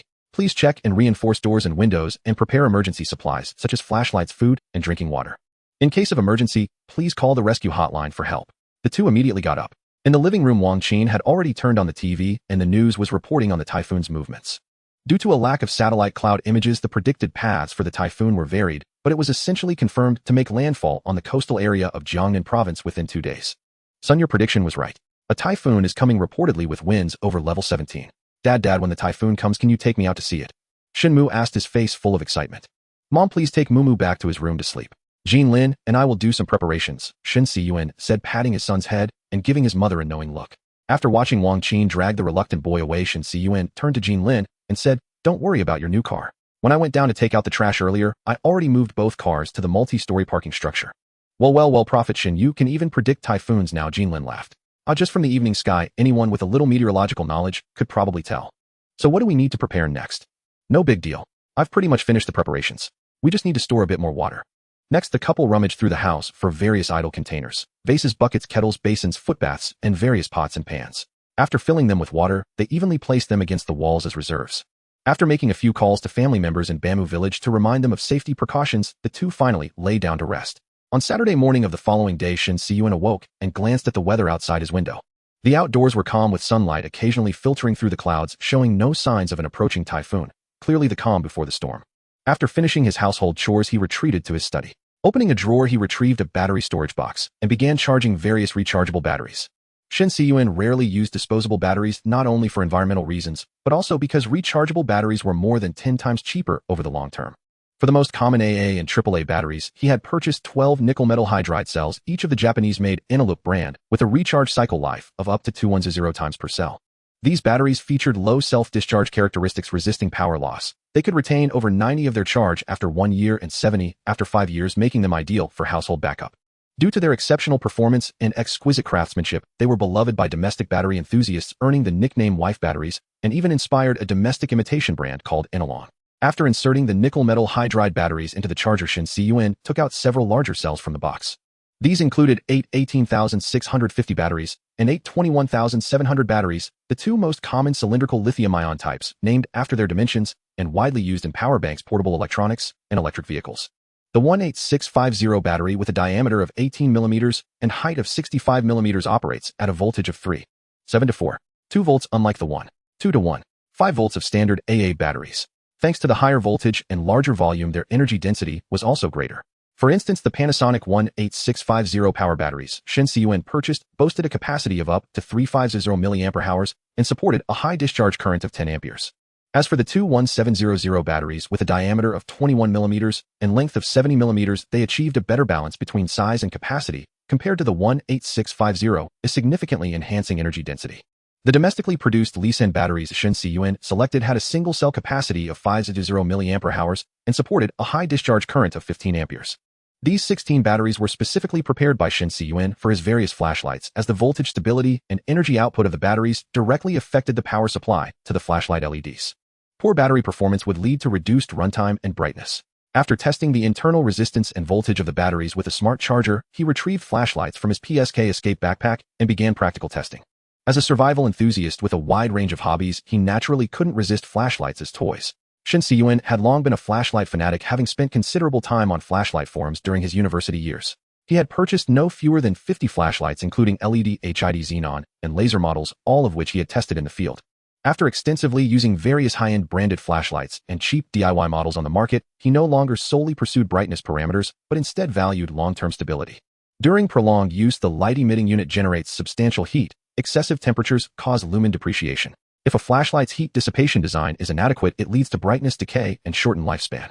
Most ultra-high lumen flashlights on the market could only sustain peak brightness for a brief moment. The highest setting was merely a gimmick. They would automatically dim after a short time, or the body would become too hot to hold.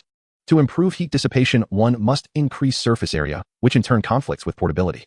Returning to basics, Shen Cun abandoned electronic switches with complex functions, but lower reliability, opting entirely for mechanical switches, retaining only those flashlights with simple structures and robust dependability. Most of these flashlights had already been transported to his shelter, only a few remained at home. These included 2 A-powered straight flashlights for portable emergency use, 2 18650 straight flashlights for close-range flood lighting, 1 18650 right-angle flashlight for use as a chest light or headlamp to free his hands, and 2 1700 powered large-head flashlights for long-range spot illumination. After conducting waterproof tests on the flashlights in a sink, Shen Cun placed them in various areas of the house and also charged his power banks. He owned only one ordinary polymer battery power bank specifically for passing airport security on flights. Typically, Shen Cun used his DIY detachable power bank cases. By opening the lid and inserting 4 18,650 or 21,700 batteries, they were ready for use. The power bank case supported the PD fast charging protocol, functioning both as a charger and as a power bank for external output. This not only enhanced the versatility of the batteries, but also allowed individual battery replacement in case of failure, eliminating the hassle of disassembly and soldering.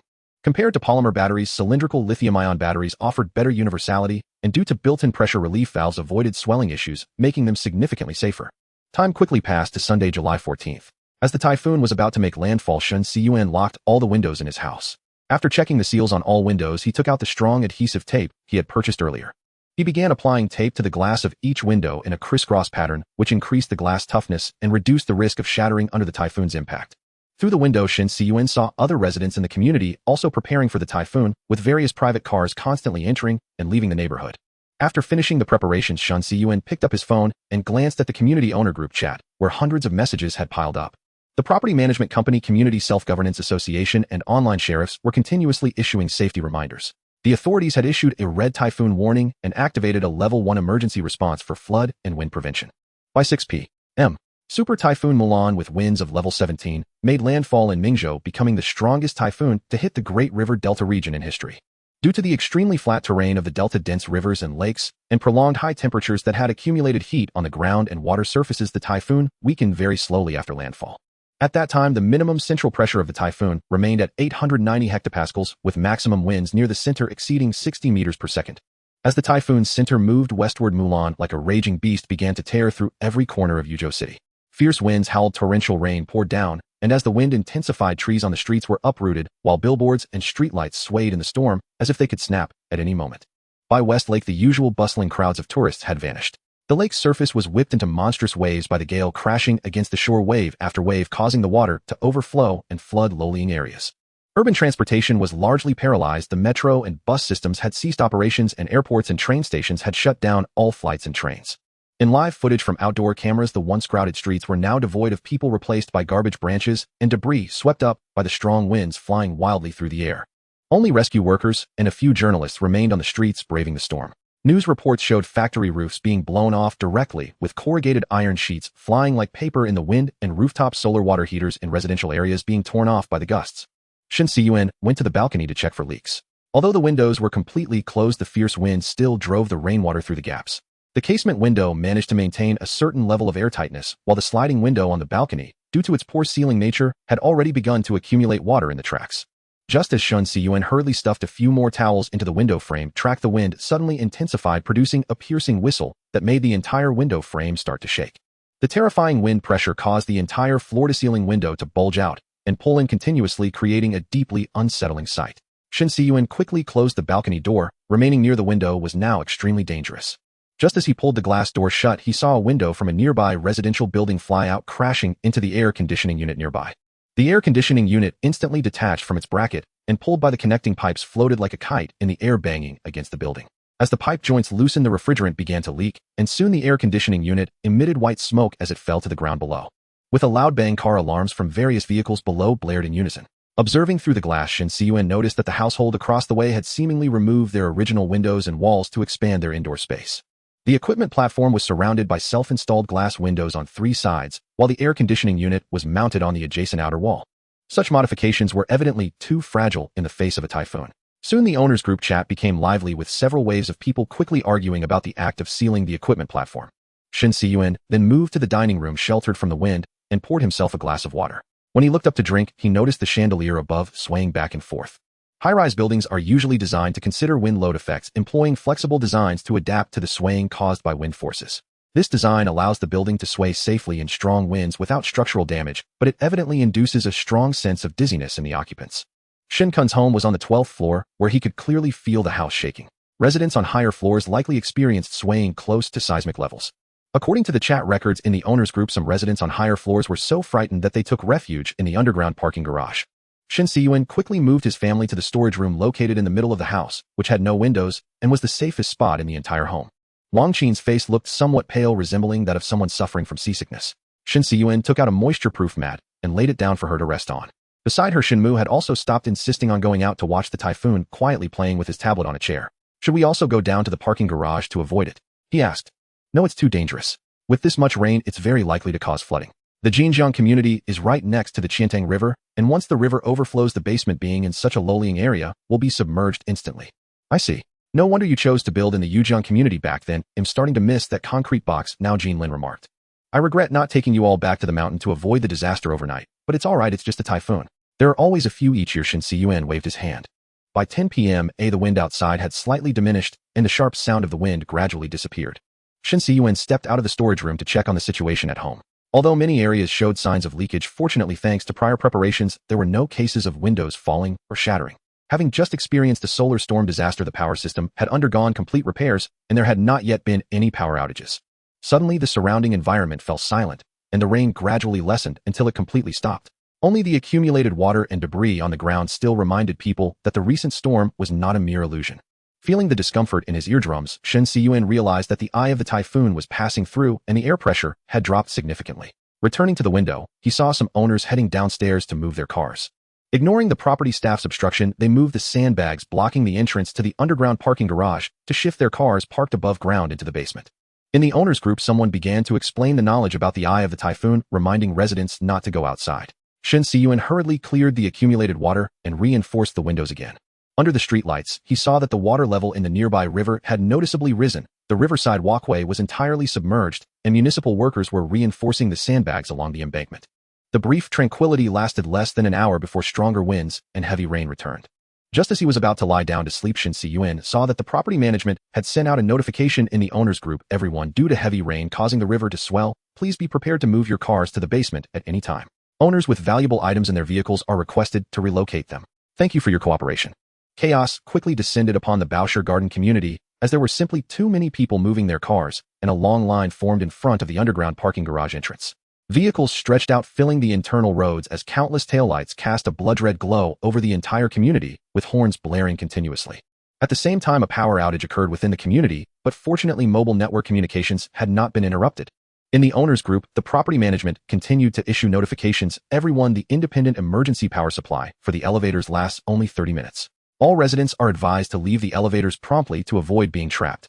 At this time, multiple weather stations in Yuzhou recorded cumulative rainfall exceeding 500 millimeters, continuously breaking historical records. Due to the rising river water, the municipal drainage system began to operate severely beyond its capacity. As time passed, the astronomical tide arrived as expected, completely blocking the drainage outlets along with the upstream flood. Authorities immediately sent out emergency text messages. Yuzhou Flood Control Command emergency. Notice the river water has exceeded the warning level and is about to overflow the riverbanks. There may be hazards in the riverine areas of our city. Please evacuate low-lying areas, immediately move to higher ground for safety, and pay attention to official updates. The first to evacuate from the underground garage were the high-rise residents who had come down to take shelter. As the drainage system failed, the water on the ground had already reached above their ankles. After receiving the official message, they immediately followed the illuminated safety signs into the stairwell to return upstairs. Meanwhile, most car owners were still worried about their vehicles being submerged and were attempting to drive them out of the basement, further exacerbating the congestion. As the water level continued to rise to knee height, some car owners who sensed something was wrong reacted quickly, seizing the last chance to escape and abandoning their vehicles. While the remaining car owners hesitated, the river water rushed into the community, carrying mud and debris after the dam burst, flooding straight into the lowest lean garage. In the outdoor community, there is an iron rule: don't challenge the water. Without a reliable rope, if the creek water exceeds knee height, one should give up on crossing. Beyond that depth, human strength can no longer withstand the current. The car owners still remaining in the basement were about to experience the terrifying power of the water flow. Seeing the raging floodwaters, the property management staff in the residential complex picked up a loudspeaker and began to shout, "The flood is coming, run for your lives." Chaos erupted on the scene. Car owners still stuck on the exit ramp, terrified, scrambled out of their vehicles and fled. As the surging floodwaters cascaded down, some cars that had not been turned off or had their handbrakes engaged began to slide backward, completely blocking the road behind. Upon learning of the danger in the complex, Shen Cun exchanged a few words with his family, then grabbed a flashlight and went downstairs to assess the situation. Just as he descended from the stairwell to the first floor, Shen Cun saw two drenched men dragging an unconscious woman up from the stairs below, swimming through the water. Shen Cun immediately went to help, and together they managed to move her to the corridor. After clearing the mud and foam from her mouth and nose, he realized she had stopped breathing and promptly began CPR. In that critical moment, there was no time for hesitation. Unbuttoning the woman's clothes, Shen Cun started CPR, following the rhythm of 30 chest compressions followed by 2 rescue breaths. After a while, the woman finally began to cough violently. Seeing this, Shen Cun quickly turned her onto her side, keeping her in a recovery position to let her continue expelling water. That deep night of July 14th was destined to be unforgettable for many. The entire city of Yuzhou was plunged into a state of rescue scarcity due to the typhoon. On one hand, there were desperate calls for help from all directions. On the other, traffic was obstructed by waterlogging, slowing all movement. Under severe waterlogging, large numbers of people were trapped everywhere. Even after working around the clock for 24 hours, rescue workers still had many pleas for help that went unanswered. By around 2 in the morning the next day, several firefighters rowed inflatable boats into the complex through the rain. Since the flood had completely submerged the ground level of the complex and the underground garage was filled with muddy water, the rescue team could only save a few people near the garage exit. The families of those trapped were still pleading desperately with the rescuers, insisting that just half an hour ago they could still contact their loved ones in the garage. There were still people alive down there. The rescue team helplessly explained that their equipment was not suited for underground garage rescues. For a completely submerged garage, the only way to save people was to drain the water or send in divers. The floodwater contained a large amount of sediment, making visibility extremely low. Coupled with the complex structure of the underground garage, it required highly advanced diving skills to approach targets using guide ropes, demanding both superior equipment and capability. A woman knelt on the ground, clutching a rescue team member's leg, sobbing that her husband was still down there and that their child could not lose a father. A phone lying on the ground looped the same video over and over. In the footage, a man stood on the roof of his car surrounded by floodwaters, speaking with a trembling voice. "Honey, the water's rising higher. I can't get out. Please find someone to save me." Seeing the rescue team member remain silent, the woman's cries grew even more piercing in her despair. Shen Cun, who could hardly bear such a sight, silently left the scene and returned home. Under the force of a natural disaster, human life was as fragile as grass. He knew that under these circumstances, the people in the garage were likely doomed. By 4 in the morning, the rain was still falling and more rescue teams had arrived at the complex. They began using pumps to drain the water and clear the silt, but due to the pump's low power, there was no visible sign of the water level dropping. It wasn't until dawn that the rain finally stopped. Around the same time, a drainage engineering team from Yuzhou arrived on the scene, bringing more water-absorbing equipment. After using several of the largest diameter dragon sucker pipes to pump for 2 hours, the water level in the garage finally dropped slightly, leaving just enough space for an inflatable boat to enter. The team members put on respirators and entered the garage. Due to the numerous debris and the complex environment, the rescue operation was extremely difficult. The team had to adjust slowly, exploring a bit, and then resting, repeating this process many times to advance deeper. No miracle occurred. About 10 hours after the garage rescue began, the body of the first victim was found. More bodies were subsequently brought out of the garage. This garage disaster claimed the lives of 14 residents. With the floodwaters not yet fully receded, the rescue team sealed off the scene and left the complex for the next disaster site. The typhoon had moved northward, its intensity weakening. Sitting on the living room sofa, Shen Cun dialed his father Shun Hai's number. "Hey Dad, how are things over there? The roof is leaking a bit, but nothing else is wrong. How's the shelter? Just check today, everything's fine. What about you? The family's okay, but the city flooded badly. The complex garage was submerged and over a dozen people died. That's serious. Then you need to stay home. If the car's ruined, let it be. Don't worry, I moved the car to higher ground before the typhoon hit. Good. Life's getting harder. We need to speed up the shelter project." After hanging up, Shen Cun saw the sun come out and opened the window to air out the house. The complex was still without power. As the temperature rose, the house began to feel stuffy. Since buildings above the 6th floor required secondary pressurization for water supply, the tap water had not yet been restored. Fortunately, the household had made ample preparations so daily life wouldn't be affected in the short term. The floodwaters didn't recede until Tuesday morning. Wearing a mask, Shen Cun walked along the complex's roads. Looking around, the silt had piled up into small mounds. A gentle breeze stirred the muddy water in the fountain pool, causing it to ripple. A thin layer of dust floated in the air, clearly visible as particles under the sunlight. Property management staff were busy cleaning the ground and spraying disinfectant everywhere. Many residents stood by the roadside, but all remained silent, rarely speaking. A strange stillness permeated the complex, broken only by the chirping of cicadas, the rumble of tow trucks, and the swish of brooms brushing over muddy puddles. Arriving at the entrance to the underground garage, Shen Cun saw the scene cordoned off with barrier tape. He watched as a tow truck hauled away a mangled private car caked in mud, looking as if it had just been dredged from a swamp. From the shattered windows and deformed body of the vehicle, one could infer the immense force of the water's impact that night. A television reporter stood near the entrance filming a report, while an expert on-site explained the cause of the disaster. From the expert, Shen Cun learned that river overtopping was an extremely dangerous situation. It caused sudden changes in the water content of the embankment soil, thereby affecting its shear strength. When the soil's water content increased or became saturated, its shear strength would drop significantly. At that point, if the embankment was subjected to reverse seepage pressure or external impact, it would rapidly collapse. According to the real estate aesthetic standards that had prevailed for years in the Silk Nation cities, proximity to water was often a major selling point, representing mountains and rivers' tranquility amidst bustle. River views and sea views had become standard features of luxury homes. The Baosher Yuan complex was no exception. The easternmost buildings were less than 50 meters from the river. The entrance to the complex's garage was also very close to the riverbed. The persistent problem of parking difficulties in high-density residential areas, compounded by a once-in-a-century flood, led to that night's tragedy. Under the night sky of July 17th, the lights of the Yazhou Space Launch Center blazed brightly. A carrier rocket soared into the sky amid the gaze of countless onlookers, its tail flame bursting forth like resplendent fireworks, illuminating the entire firmament. The Expedition 5 rocket, carrying 2 meteorological satellites of the Fengyun 6 series, pierced through the heavens and successfully entered its predetermined orbit. Over a month after the solar storm disaster, the Land of Silk took humanity's first step toward rebuilding its satellite network, simultaneously showcasing its formidable strength. After all, most carrier rockets are modified from ballistic missiles, and the two share a remarkably similar technological path. At this time, Typhoon Mulan, after penetrating deep inland, finally exhausted its power, transforming into a life-giving rain that brought long-awaited coolness and moisture to the persistently hot and drought-stricken interior regions. In news reports, the hundreds of casualties and economic losses amounting to billions caused profound anguish.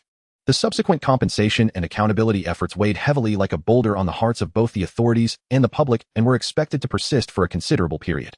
Upon the application of the Land of Silk, the Typhoon Committee of the World Meteorological Organization (WMO), following convention, announced the permanent removal of Mulan from the typhoon naming list.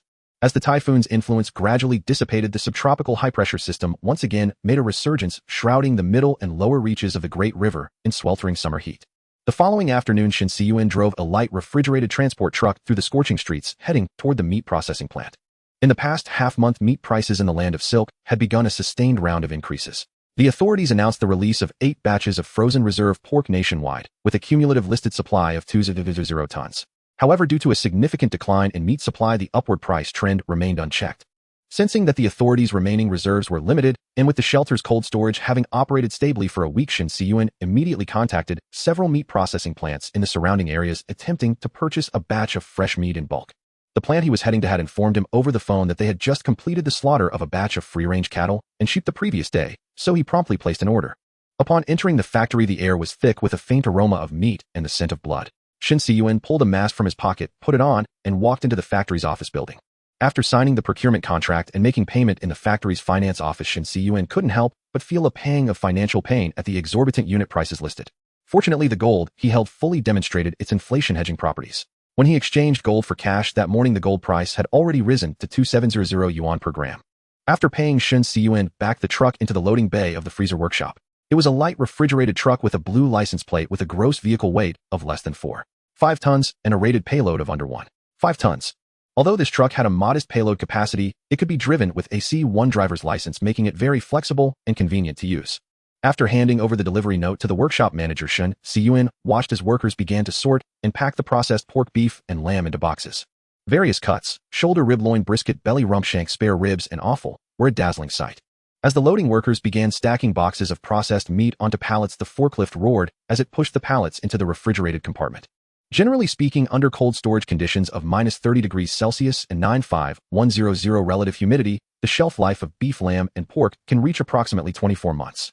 Shen Cun specifically requested that the meat processing plant cut all the meat into small pieces, vacuum seal them, and then rapidly freeze them at below -25 degrees Celsius. This allowed for a swift passage through the ice crystal formation zone, reducing damage to muscle cells from ice crystals, and thereby significantly extending the meat's shelf life. An average adult consumes roughly 50 to 100 grams of meat, including all types daily. For Shen Cun's family of 7, the annual meat consumption ranges between approximately 130 and 260 kilograms. This trip, Shen Cun purchased about 300 kilograms of large animal meat, enough for the whole family to eat heartily for 10 years. He planned to turn most of the meat into cured, salted, or air-dried meat when he had time to further extend its preservation. As the last box of lamb was loaded onto the truck, Shen Cun locked the rear door and drove away from the plant. Returning to the mountain village after many days, Shen Cun picked up his father Shen Hai and headed straight for the cave. The two worked together to move the goods into the freezer container, using a forklift neatly stacked them, and then left the cave. The authorities just announced a third postponement of the border port openings. The situation abroad must be dire, Shen Hai said, flicking cigarette ash out the window. According to foreign websites, the second-row refugee spread whatever leaked from the American biological labs across the entire Europa region. Frightened local illegal immigrants are rushing back to their home countries. The disease is spreading from Kiev City across the entire old continent. Shen Cun frowned. Do you think our country can hold out against this epidemic this time? Shen Hai turned his head.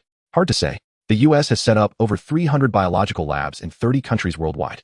The land of silk is surrounded by nations like Liao, Siam, Khmer, Jiaoji, Luzon, Johor, and South Stick, all of which have them. It's impossible to guard against. Shen Cun sighed. Shen Cun sighed.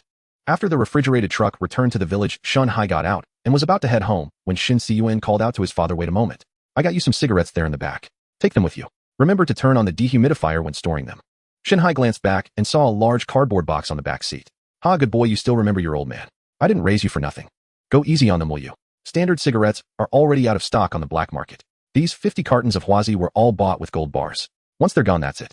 Shen Hai ignored his son's advice, cradled the third plush heavy box, hummed a happy tune, and dashed back into the house. Shen Cun shook his head helplessly, got into the car, and drove down the mountain to return to the city. His father had no other hobbies, but he was an extremely heavy smoker.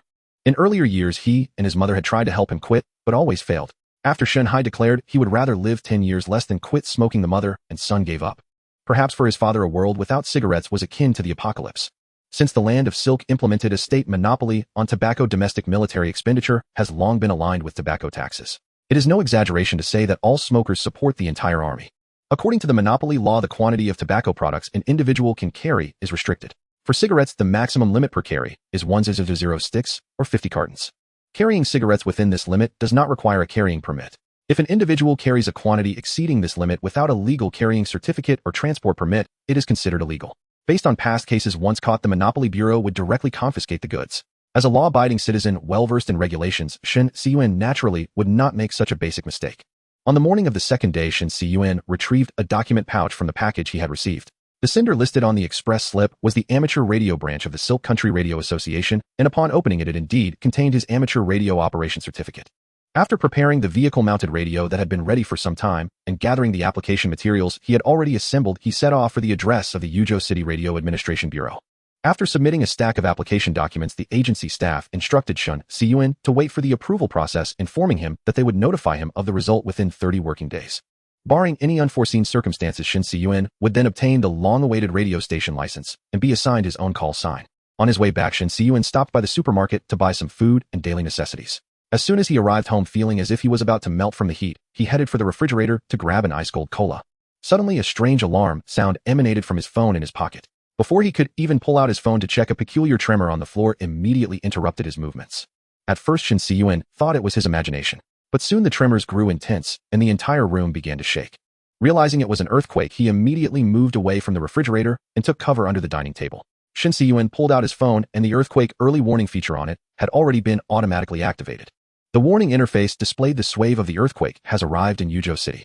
The epicenter is 1,256 kilometers from you, located in the sea area off Kyushu Island, Japan. The early warning magnitude is 9.1 with an estimated intensity of 9, indicating strong shaking. Due to the considerable distance from the epicenter, the earthquake's impact on Yuzhou was not severe, but its duration was exceptionally long, with the shaking persisting for a full 4 minutes. After the earthquake subsided, Shen Cun immediately called his family. Only after confirming that everyone was safe did he slowly descend the stairs to the ground floor. Downstairs, the area was filled with frightened residents, most of whom were crowded around the central green square of the complex. Shen Cun found a corner and opened a live TV streaming app. By that time, news channels were already reporting on the event. According to the determination by the Silk Country Seismological Network at 1023 Beijing time, on July 19, 1123 local time, on July 19, a magnitude 9. One earthquake struck the southeastern sea area of Kyushu Island, Japan, with a focal depth of 30 kilometers. The epicenter was located at 31.70 degrees north latitude and 131.80 degrees east longitude. Shen Cun opened a positioning app and entered the corresponding coordinates. The coordinates pinpointed the location in the Hyagannada Sea area of Japan's Nankai Trough. The Nankai Trough, stretching 700 kilometers in length, is a large subduction system formed by the collision and compression of continental and oceanic plates. When the continental plate is pulled down and deformed to a certain extent, it rebounds, instantaneously triggering a massive megathrust earthquake. Since earthquake records began, the Nankai Trough region has experienced numerous large earthquakes, with 6 major related events occurring in the past 700 years. The recurrence interval for earthquakes here is approximately 80 to 150 years, and the last major earthquakes in the Nankai Trough occurred in 1944 and 1946. Starting several years ago, this region has experienced a succession of small to moderate earthquakes. The Japan Meteorological Agency has repeatedly issued warnings about a major earthquake and has continuously raised the probability of its occurrence. Although today's earthquake came suddenly, it was somewhat expected. Shen Cun switched back to the news broadcast and continued watching the official announcements. The Tsunami Warning Center has issued a Level 1 tsunami alert. Red, based on preliminary seismic parameters, the earthquake may trigger a local tsunami near the epicenter, which could cause disastrous impacts on parts of our country's Jiangbei, Jiangnan, and Modu regions. The tsunami is expected to reach our coastal areas within 6 to 10 hours, with wave heights ranging from 1 to 3 meters. After determining that this earthquake would have little subsequent impact on Yuzhou, Shen Cun took the elevator back to his apartment with peace of mind. Since a major earthquake had occurred, the stress in the crust should have been largely released. Coupled with the great distance, he saw no point in wasting time staying downstairs. As the saying goes, there is no need to run from small tremors, and you cannot escape a big one. A life must go on. At dinner time, the family gathered around the table listening to various media outlets and experts on television analyzing and reporting on the earthquake event. This earthquake has caused at least 2,000 casualties in Japan, with a large number of people missing. Direct economic losses exceed 80 trillion Japanese yen. As rescue operations continue, the casualty figures are expected to rise. The fact that the earthquake occurred during the daytime helped reduce the number of casualties to some extent. Less than 5 minutes after the earthquake ended, the first tsunami wave struck the Japanese coast, reaching a terrifying height of 40 meters. Coastal areas of Kyushu, Shikoku, and Honshu Islands were massively inundated. All of western Japan has suffered a heavy blow. The Kansai metropolitan area has been devastated, and the losses in the Kanto region have already surpassed those of the 3/11 Great East Japan earthquake. The Japanese government has issued a disaster relief request to the international community, and several foreign rescue teams have already departed to assist Japan. 6 hours after the earthquake, the eastern coast of our country was hit by tsunamis ranging from 2 to 3 meters. Due to timely evacuations, there have been no casualties. The Yellow Sea and the East China Sea have very broad continental shelves, and the shallower waters significantly weakened the tsunami's impact on our country.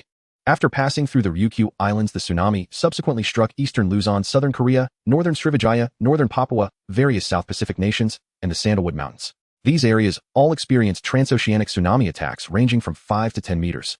Listening to the news reports, Shen Cun felt a bit agitated. He was completely indifferent to the future plight of the distant Japanese people, but he was extremely eager to know the status of Japan's nuclear power plants. 12 nuclear reactors are located on Kyushu and Shikoku Islands. An accident at any of them would trigger another environmental catastrophe. The discharge of nuclear-contaminated water from Fukushima into the sea had been ongoing for years, and every time Shen Cun thought about it, he felt a surge of hatred. Someone on social media says there will be another earthquake tonight. I saw quite a few tents set up on the lawn downstairs. Do you think we should flee to the mountain shelter? Wang Qin asked, looking up from her phone. Mom, what strange chat group did you join again? It's just a rumor. If you believe these online gurus, you might as well believe I'm the first emperor of Qin, Shen Cun retorted. Shen Cun snatched his mother's phone and proceeded with a one-click trio of actions: report, block, and leave the group. But it is true that more and more owners in our high-rise complex are moving out. I encountered at least 3 moving companies in the complex after work today. Jinlin also put down her chopsticks. I casually asked one of them, and they said they were even planning to move directly to an inland city. If it's the earthquake you're worried about, I think you're being overly concerned, Shen Cun said. Jiangnan province is situated in a location that precisely avoids the world's 2 major seismic belts, making its geological structure quite stable. The largest earthquake in its history was only magnitude 5.50, and it is the only province that has not experienced a destructive strong earthquake in 60 years. If there were a real risk of a major earthquake, I wouldn't have chosen to build my shelter near here, Shen Cun reassured. No major fault zones traverse Jiangnan province, and the activity of the dozens of regional fault lines within the province is also very weak. They have been in an inactive state for the past 100 years, making the likelihood of a harmful earthquake extremely low. On a national scale, both the intensity and frequency of earthquakes in Jiangnan province rank very low. Although the area is occasionally affected by earthquakes from surrounding regions, none of the earthquakes that have occurred here in the past 2 decades have caused any casualties. In the days that followed the 7.19 Great Earthquake in Japan once again ignited panic among the citizens of the Silk Nation, with all sorts of rumors running rampant.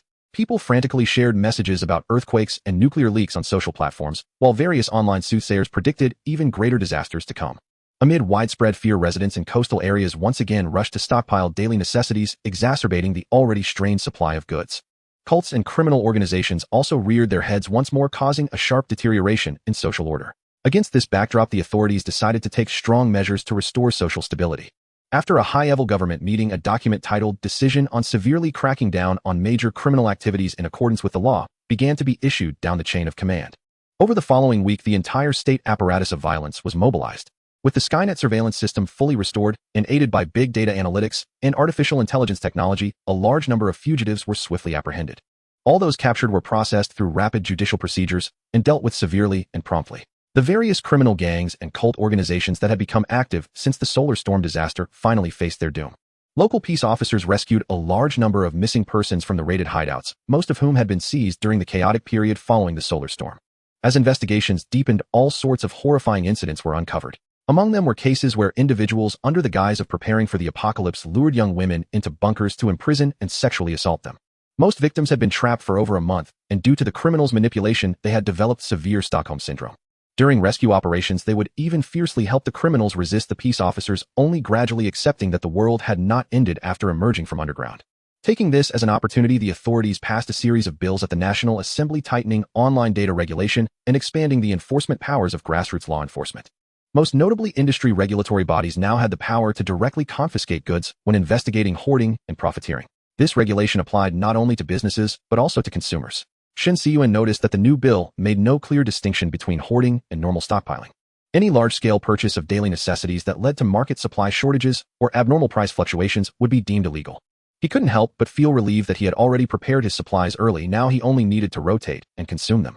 By the end of the month, the subsequent batches of shipping containers were gradually completed. As the modified containers were transported into the cave batch by batch, the workload for Shun Hai and Jin Shi increased dramatically. So Shen Cun also stayed on the mountain, taking on the tasks of pipeline connection and equipment debugging. With the experience of assembling the first batch of containers, the installation process for this batch went quite smoothly.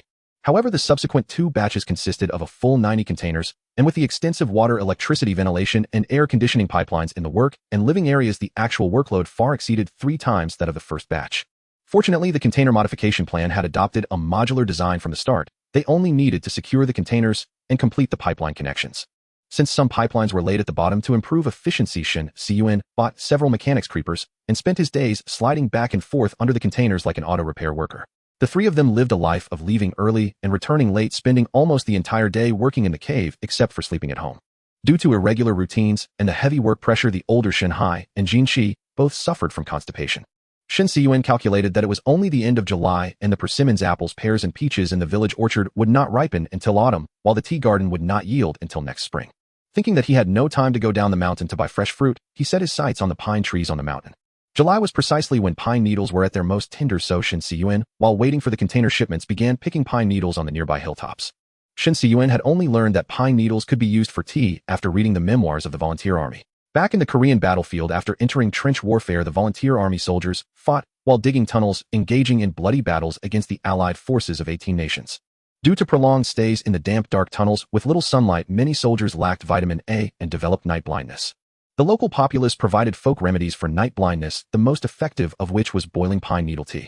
Pine needles contain a variety of vitamins, such as vitamin C, vitamin E, and beta-carotene, with vitamin C content being 3 times that of lemons.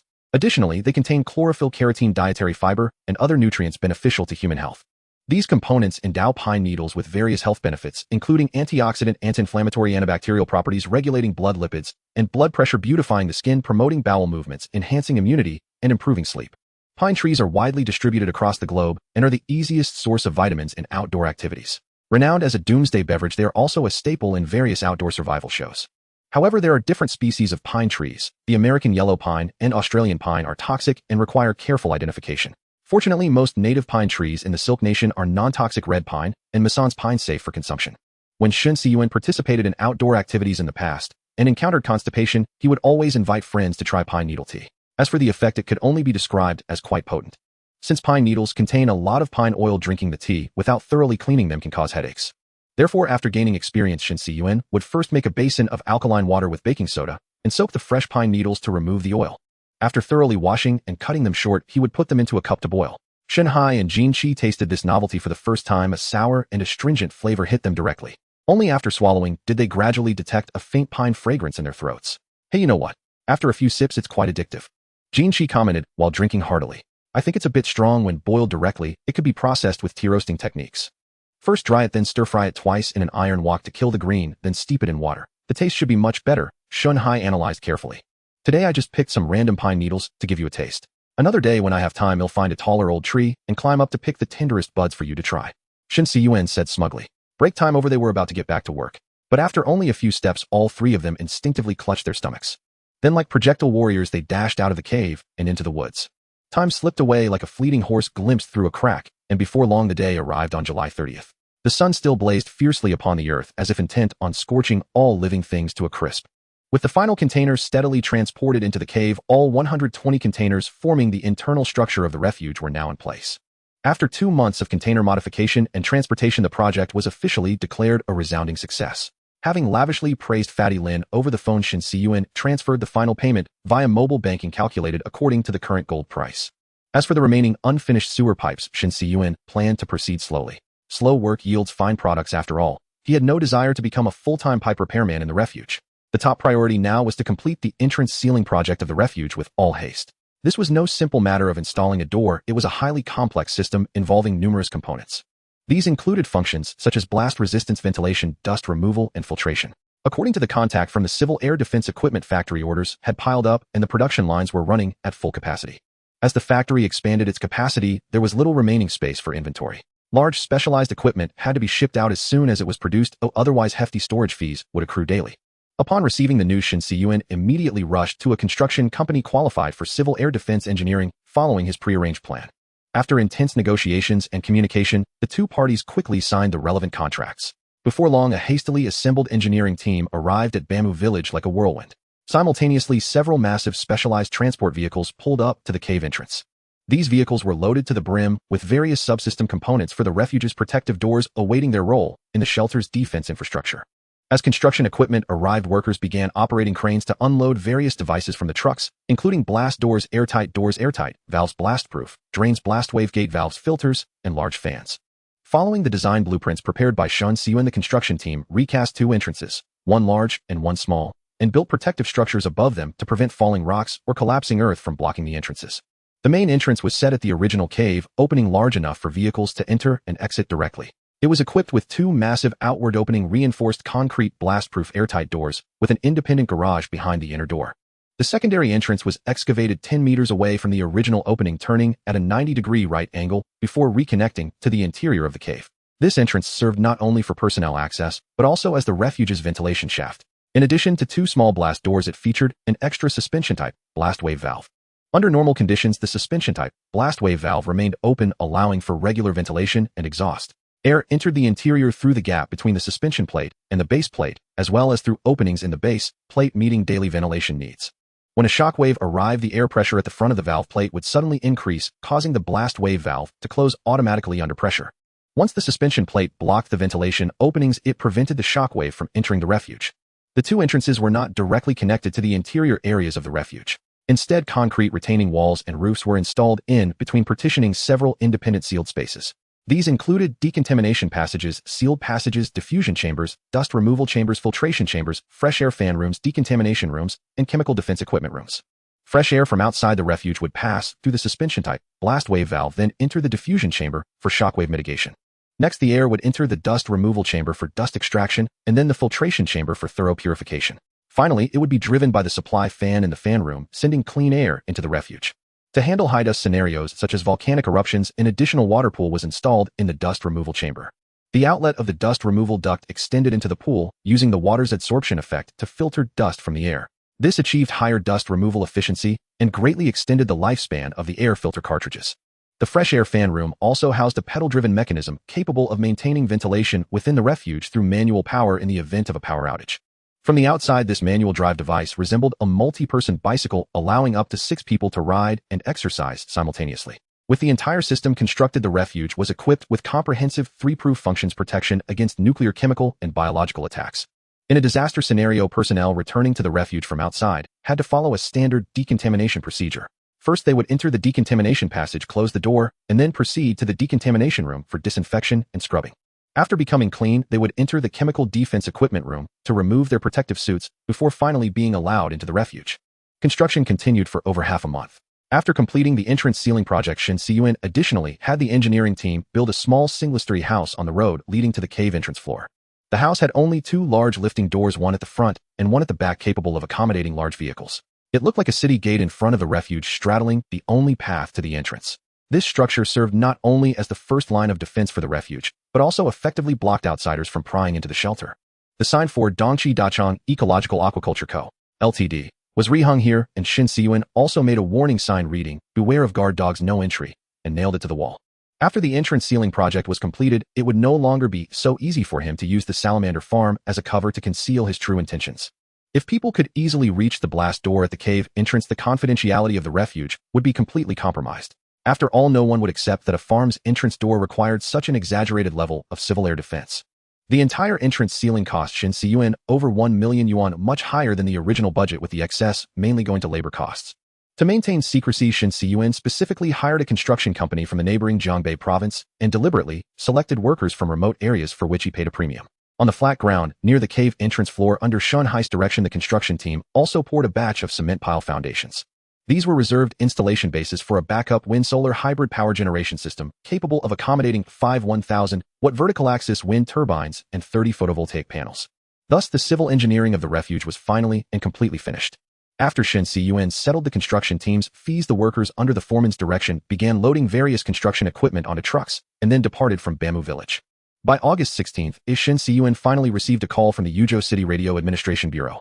The amateur radio station license and call sign had been approved, and he could go pick them up directly. Having spent half a month in the cave, he finally had a chance to return and rest for a while. On the drive back to the city, Shen Cun habitually turned on the car radio to listen to the latest news briefs. The Great Japan earthquake of July 19th has caused over 3,000 casualties and left millions homeless. The Japanese government is calling on the international community to increase humanitarian aid. In response, the Silk Nation government, adhering to the principle of transparency, urges the Japanese authorities to promptly release data on nuclear facilities in the affected areas. Multiple cities in Hebira have been hit by radiological bomb attacks. The Canaan Resistance Organization has claimed responsibility, stating it is retaliation for Hebira's brazen use of nuclear weapons.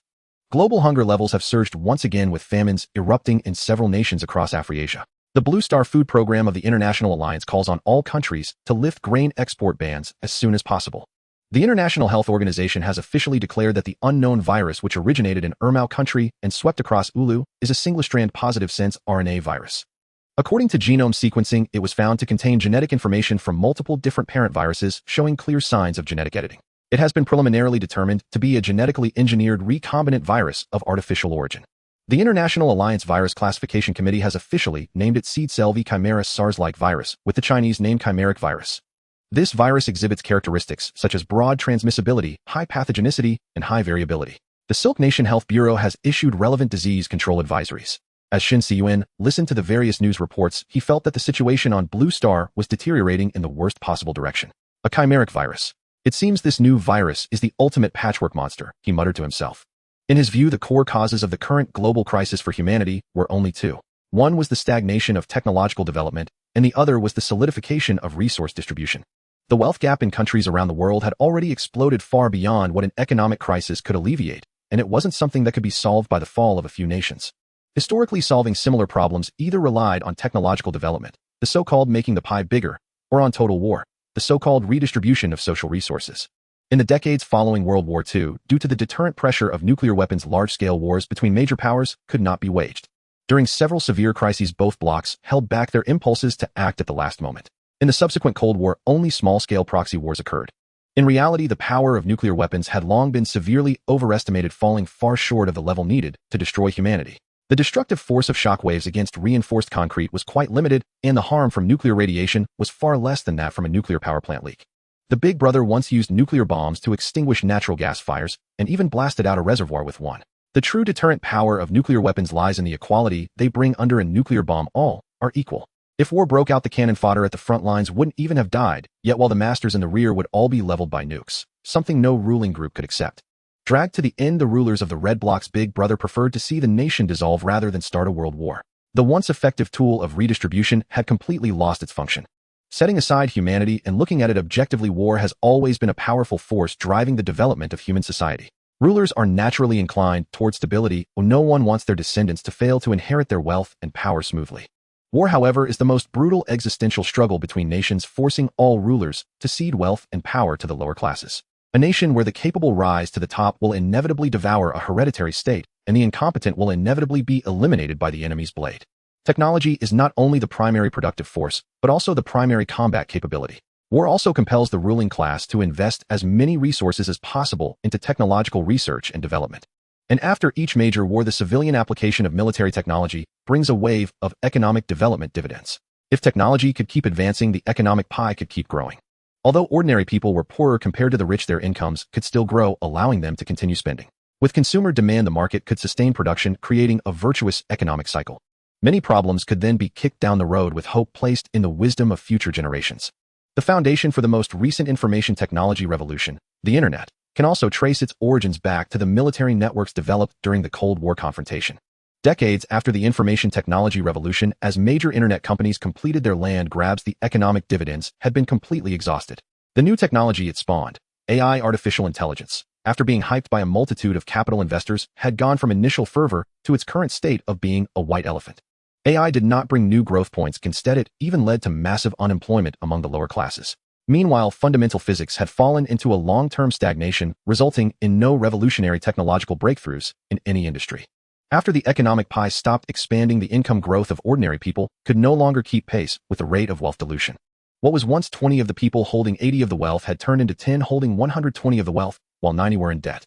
This was the underlying cause of the decline of many economies. Consumption levels were shrinking, corporate profits were falling, and capital was no longer willing to expand investment. Capital could accept companies burning money on R&D even for a decade, but only if there was a future expectation to support it. Now, with dim prospects, everyone was only after quick short-term profits, and no one was willing to operate at a loss for development. If consumers had no money, no matter how good the products, whether physical or virtual, they wouldn't sell.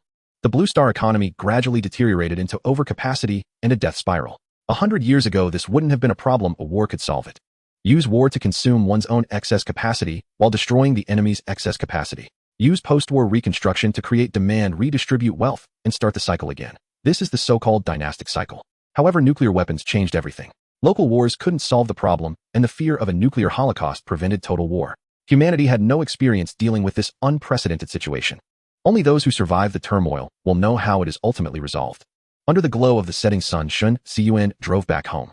Upon entering, he placed the electric drill he was carrying on the floor. Ever since moving to the high-rise apartment complex, he had been plagued by an inexplicable unease. Each time he gazed out from the balcony, this anxiety grew stronger. The sporadic news reports of fires only intensified his worry. Taking advantage of this trip home, he decided to install 2 escape devices. The delivery box containing 2 high-rise descent devices had arrived days earlier. Opening the heavy suitcase, Shen Cun retrieved 4 safety anchor points and 12 expansion bolts. After scouting suitable locations, he marked the walls in the master bedroom, guest room, and on both the north and south balconies. He then drilled holes into the wall above the windows and secured the anchor points with expansion bolts. The descent device, a piece of safety equipment, operates through internal mechanical gears and friction units to achieve a controlled slow descent. In essence, it's not unlike outdoor rappelling, but with significantly reduced difficulty and barriers. The most perilous situation in a high-rise building is when flames and smoke block escape routes during a fire. At such times, the descent device becomes a crucial alternative for escape. Its use is quite simple. Hang the device on the anchor point using its safety hook. Then toss the steel cable out the window. By maintaining balance and avoiding obstacles, one can descend slowly to the ground. However, common descent devices on the market often come with a flimsy webbing strap worn under the armpits and across the chest. Such a crude fastening method is prone to loosening, causing the user to fall to their death. In Shen Cun's view, using such a device to secure oneself is no different from suicide. Therefore, he specifically purchased a descent device with a standard 5-point harness with a maximum load of 150 kilograms. It also allows for repeated use capable of around 30 consecutive descents from a height of 100 meters. Living on the 12th floor, Shen Cun bought a 50-meter-long aviation steel cable capable of withstanding over 1.5 tons of tensile force. Though extremely heavy, the steel cable can endure temperatures of 500 degrees Celsius for over 30 minutes and is highly abrasion-resistant. After finishing with the descent device, Shen Cun began preparing dinner. As he was stir-frying the last dish, he heard the front door open. "Dad's back." Shenmu rushed into the kitchen and hugged his father's leg. Haha, was Xiaomu good at home while Dad was away? Shen Cun turned off the gas, wiped his hands, and laughed as he scooped up his son. "Of course I was good. Ask Grandma if you don't believe me." Shenmu immediately turned his head towards Wang Qin. "You're gone for half a month and Moo asks every day where his dad went. You don't answer when we video call you," Wang Qin said helplessly. There's no signal in the cave, and it's too late by the time I go to sleep, so I didn't call back," Shen Cun explained. "Dad, I've been so bored without you." Shen Mu shook him vigorously. All right. Tomorrow is the weekend. Dad will take you rock climbing, and we'll have a whole day of fun." "Really? Awesome." Shen Mu raised his hands in joy. Shen Cun knew that while the descent device could help his family safely descend from a high-rise in an emergency, if they weren't familiar with the equipment, they might panic in a critical moment. September was approaching, and after summer break ended, Shen Mu would start first grade. With limited free time left, he decided to take his family to a climbing gym. He planned to teach them the proper use of safety harnesses and descent devices through an entertaining educational approach. It was a sort of survivalist-themed family bonding activity. The next day, Shen Cun brought his entire family to a local indoor climbing gym in Yuzhou. Upon entering, Shen Mu was immediately captivated by the towering climbing walls and the colorful climbing routes. The gym wasn't very crowded that day, but the atmosphere was lively. A few other parents were there with their children experiencing the joy of climbing. Under the coach's guidance, the Shen family donned various climbing protection gear, including 5-point harnesses, climbing shoes, and helmets. Before starting their climb, the coach first explained the basic techniques and safety precautions. From properly gripping holds and shifting body weight to maintaining balance and stability during the ascent, every detail was crucial. In particular, they had to follow strict safety management rules, repeatedly checking that their safety locks were properly fastened before climbing. After the preparations, Shen Cun decided to let his son try first. With the coach's help, Shen Mu put on his harness and stood before the wall looking both excited and nervous. Shen Cun constantly encouraged his son to try boldly. With his family's support, Shen Mu gradually found his rhythm and successfully climbed a section of the low-difficulty wall. Next, Jinlin and Wang Qin took turns climbing. As she ascended higher, Jinlin also got the hang of it and began to enjoy the thrill. Wang Qin, being older, came down to rest after a few tries. But that didn't matter, as Shen Cun's main goal was to teach his family the correct descending posture. While his family was still in high spirits, Shen Cun returned to the car and brought out the descent device he had purchased. After slipping the coach a couple of packs of high-end cigarettes, he got permission to conduct a fire safety escape drill for his family there. The condition was that a safety rope must be used to ensure the training's safety. After explaining his intentions, Shen Cun had the coach lead everyone up the stairs to the top of an unused climbing area. The height was 12 meters from the ground, roughly equivalent to a 4-story building. With the coach's assistance, Shen Cun explained the descent device's operation from start to finish. After securing the safety hook to the anchor point, he lowered the steel cable vertically along the wall and went first as a demonstrator. He gripped the cable tightly, leaned back, pushed his feet against the wall, and slowly slid down. The entire process was smooth and steady as he landed softly on the ground. Then Jinlin and Wang Qin each tried the descent device. Though nervous at first, with the coach's guidance, they gradually mastered the technique and completed the descent successfully. Finally, it was little Shen Mu's turn. He seemed a bit acrophobic, hesitating to climb down. Noticing his expression, the coach began to encourage him, telling him to look up as much as possible. With the coach and his family cheering him on, he too completed the descent. After a few repetitions, the entire family became desensitized to rappelling. Shen Mu even started to enjoy it, clamoring to do it a few more times. Fear stems from the unknown. Once something loses its mystery, it ceases to be frightening. On the first day of September, the early autumn sunlight filtered through the gaps in the leaves, casting mottled patches on the playground of Jinjiang Elementary School. Today was the school's opening day, and the entrance was already packed with a sea of people. The clamor of children and the chatter of parents intertwined, creating a bustling spectacle. Shen Cun and Jinlin stood amidst the crowd, tightly gripping the small hands of their 6-year-old son Shen Mu. Shen Mu wore a brand new uniform, carrying a little backpack his mother had carefully chosen, his eyes sparkling with excitement and curiosity. It was a significant milestone in his life, stepping through the gates of elementary school for the first time. "Mumu, starting today, you're a first-grade student. Listen to your teacher and study hard, okay?" Jinlin bent down, gently stroking her son's head. Shen Cun, standing nearby, lightly patted Shen Mu on the shoulder. "Son, be brave at school. Your father and mother believe in you." Just then, a sudden commotion erupted from the crowd, followed by several terrified screams. Shen Cun saw a tall man in tattered clothes rush into the crowd, wielding a gleaming long blade. His eyes were fierce, and he slashed indiscriminately, clearly targeting the children gathered at the school gate. Help! My child! My child!" Parents panicked, shielded their own children, and tried to flee from the terrifying man. Cries and screams mingled, plunging the entire school gate into chaos. The security guard in the guardhouse, hearing the noise, quickly pressed the alarm button and rushed out with an anti-riot fork. As the alarm blared, the electric gate at the entrance began to close automatically. Another guard on duty at the gate was already engaged in combat with the knife-wielding man, holding an anti-riot shield and baton. Seeing this, Shen Cun immediately shielded Jin Lin, and Shen Mu behind him, quickly scanning the surroundings for an escape route. "Let's go," he shouted loudly. He scooped up the stunned Shen Mu in one arm and pulled his wife along as they began to flee. Earlier barriers had been set up at the gate to maintain queue order, now severely obstructing the crowd's escape. Soon someone fell in panic, triggering a more severe stampede that trapped Shen Cun's family at the scene. The two guards had flanked the knife-wielding man with their equipment, seemingly about to subdue him. Just then Shen Cun spotted a frail man in the crowd pulling a dagger from his pocket. Before he could shout a warning, the dagger-wielding man stabbed the fork-wielding guard in the neck from behind. The situation instantly reversed, turning the guard's tenon into a uniantwa. The dagger man held off the shield-wielding guard while the knife man turned back to slaughter nearby children and parents. Realizing they couldn't escape the scene quickly, Shen Cun knew that if he didn't fight for his life now, his family would be in mortal danger. He immediately thrust Shen Mu into Jin Lin's arms and unbuckled his belt to use as a weapon. Jin Lin tightly hugged Shen Mu's head, pressing her son's face against her to cover his eyes. The knife-wielding man sneered as he approached Shen Cun, the ground already littered with victims. Blood dripped from the notches of the cleaver, glinting with a chilling coldness in the sunlight. Shen Cun had no time to hesitate. He immediately began activating the muscles throughout his body. He swayed back and forth side to side, letting out a hoarse, strange howl. "Ahoyaya!" Shen Cun, as if suddenly possessed by madness, wildly brandished the belt in his hand while shrieking. His facial features twisted, a fierce glint in his eyes, his body movements bizarre and awkward, as if he had contracted rabies. The knife-wielding man, startled by the sudden strange cries, was visibly stunned. Seizing the moment, Shen Cun slammed the steel buckle at the end of the belt hard against the man's knee. The knife man winced in pain and stumbled back 2 steps. Though it seemed like a sudden affliction, Shen Cun was actually executing the signature technique of the renowned local martial arts master from Yuzhou, Chunhegao, the Mad Dog Fist. Chunhegao, founder of Unrestricted Special Combat Dao, once served as the counterterrorism special operations combat instructor for the Jiangnan Provincial WJ Corps and as a police skills instructor for a prison riot squad. Decades ago, during the most turbulent era of law and order in the Silk Nation, highway bandits and road bullies ran rampant, and street brawls among various gangs in Yuzhou were common. When Chunhegao challenged someone unknown at Yuzhou's Willing Square back, then he immediately went for groin kicks and eye pokes, incapacitating his opponent with a single strike, earning him instant fame. He founded a modern martial arts school, taking on many disciples with mixed reputations. If Unrestricted Special Combat Dao were placed in a wuxia world, it would undoubtedly be considered heretical, hardly different from a demonic cult. Yet, adhering to the philosophy of hating evil like an enemy and ridding the people of harm, he won over many followers. Some regarded him as a grandmaster, embodying the ideal of a true hero serving the nation and the people. Others saw him as a heretic, believing his martial arts concepts and techniques to be too despicable. Regardless of the evaluations, after founding the Yuzhou Tianlong Martial Arts Hall, Chunhegao often encouraged his disciples to act courageously for justice and taught them to learn the law before learning martial arts.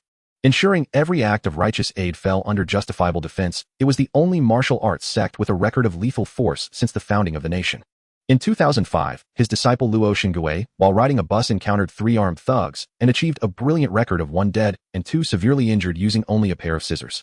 Relying on the criminal law of martial arts learned in the sect and the mantra, "I was extremely scared," he was not only judged as acting in justifiable defense, but also awarded a commendation for bravery. Shen Cun had previously thoroughly studied Chun Higeo's divine book, extremely effective and practical unrestricted combat techniques. The book was filled with insidious, vicious, and underhanded moves completely disregarding martial virtue, yet it was highly practical in combat, completely overturning Shen Cun's view of martial arts. The strong in martial arts are the victors. To fight and defeat a villain, all means were permissible. As the saying goes, courage first, strength second, skill third. Without courage, no amount of strength or skill could be brought into play. In moments of extreme danger, loud howling could boost one's courage and stimulate the bodus adrenaline. In close quarters combat, only madness could suppress the stress response triggered by panic. Howling not only disrupted the villain's thoughts and judgment, but also significantly increased one's movement speed and striking power. The frantic body shaking, meanwhile, was for on-the-spot warm-up, accelerating blood flow to quickly activate muscle cells and making it harder for the opponent to lock onto one's position, better evading attacks. The knife-wielding man angrily dodged another swing of Shen Cun's belt and was about to slash downward. Shen Cun sidled closer, then spat a thick glob of phlegm, hitting the man right in the eye. This gob of phlegm, which Shen Cun had been brewing since he unbuckled his belt, was exceptionally copious and thick, instantly blurring the knife man's vision. Dodging the descending blade, Shen Cun seized the moment and mustered all his strength, kicking his right foot viciously into the knife man's crotch. His pointed leather shoe transformed into a burst marble boy, delivering a double hit, with one kick shattering the man's most vulnerable organs. The knife-wielding man groaned in pain, clutching his groin with his left hand, while still gripping the blade in his right, wiping his eyes with the back of his hand. As the man's eyes were shut, Shen Cun grabbed his opponent's right hand with both of his own, then bit down fiercely on the man's thumb, tearing at it violently. With a clang, the long blade fell to the ground. Quick as a flash, Shen Cun picked up the knife, and without hesitation slashed at the man's neck. The strike hit the vital spot, the carotid artery. The knife-wielding man collapsed to the ground, clutching his neck. Shen Cun watched the spurting blood, knowing the man was finished. With such a volume of blood loss, even if he were teleported to an operating table at the hospital at that very moment, he could not be saved. Seeing the long blade-wielding man lying motionless on the ground, Shen Cun immediately ceased his attack and rushed toward the dagger-wielding man, who was still grappling with the security guard. The dagger-wielding man, seeing Shen Cun charging at him, with a ferocious cry began to retreat, slowly lowering the hand that held the weapon. Observing this reaction, Shen Cun quickly suppressed his urge to strike. The laws of the Silk Kingdom stipulated that the right of unlimited self-defense could only be exercised when an act of aggression was occurring. Once the assailant's harmful actions had ceased, any act of retaliation or lethal force could constitute assault or even murder. Since the opponent no longer posed an immediate threat to his life, he could no longer invoke unlimited self-defense. After a tense standoff, the wail of police sirens finally echoed through the street. Seeing the security officers surrounding him with guns drawn, Shen Cun, fearing being mistaken for a threat, quickly dropped the long blade and raised his hands. Another surviving parent nearby immediately shouted, "The one in the suit is a parent who was helping. Arrest the one with the dagger." Upon hearing this, the lead security officer immediately aimed his gun at the dagger-wielding man. "Drop the weapon in your hand, or I will shoot." Hearing this, the dagger-wielding man flashed a sinister smile and simply tossed the knife to the ground. The officers then swarmed and pinned him down and slapped handcuffs on him. As he was being put into the police car, he turned his head arrogantly and said to Shen Cun, "I could have killed a few more if not for you, lunatic." "Shut up. Behave." An officer kicked him into the vehicle. The scene was littered with casualties, and medics from ambulances were frantically treating the wounded. After speaking briefly with the surviving security guard, the officer gained a general understanding of the incident. "Command Center to Field Dispatch, report the current situation, over." A voice came through the radio. "Copy, this is Field Dispatch. One suspect is dead at the scene and another is in custody. Roger, maintain vigilance." Shen Cun bent down to pick up his belt, looking at his blood-soaked clothes. His brand new suit was completely ruined. Wiping his face with his jacket, he anxiously began searching for Jean Lin and Shen Mu. Jean Lin had twisted her ankle during the incident and was still sitting on the ground shaken with her son. Shen Cun walked over, knelt, and embraced them both. Shen Mu burst into loud sobs while Jean Lin tightly clutched Shen Cun's back and wept softly. Holding his family, Shen Cun immediately pulled out his phone and dialed Yang Fen's number. "Mom, can you and Dad come back to Yuzhou? You haven't seen the place since we moved, and it's been a while since we all gathered." "Yes, Jean Lin and Mumu, miss you both. Please come, we need to discuss something important today." Yes, it's very important." Shen Cun knew that his son might have had his eyes covered and not seen much. But Jean Lin must have witnessed the entire process of the murderer killing and his own counterkill.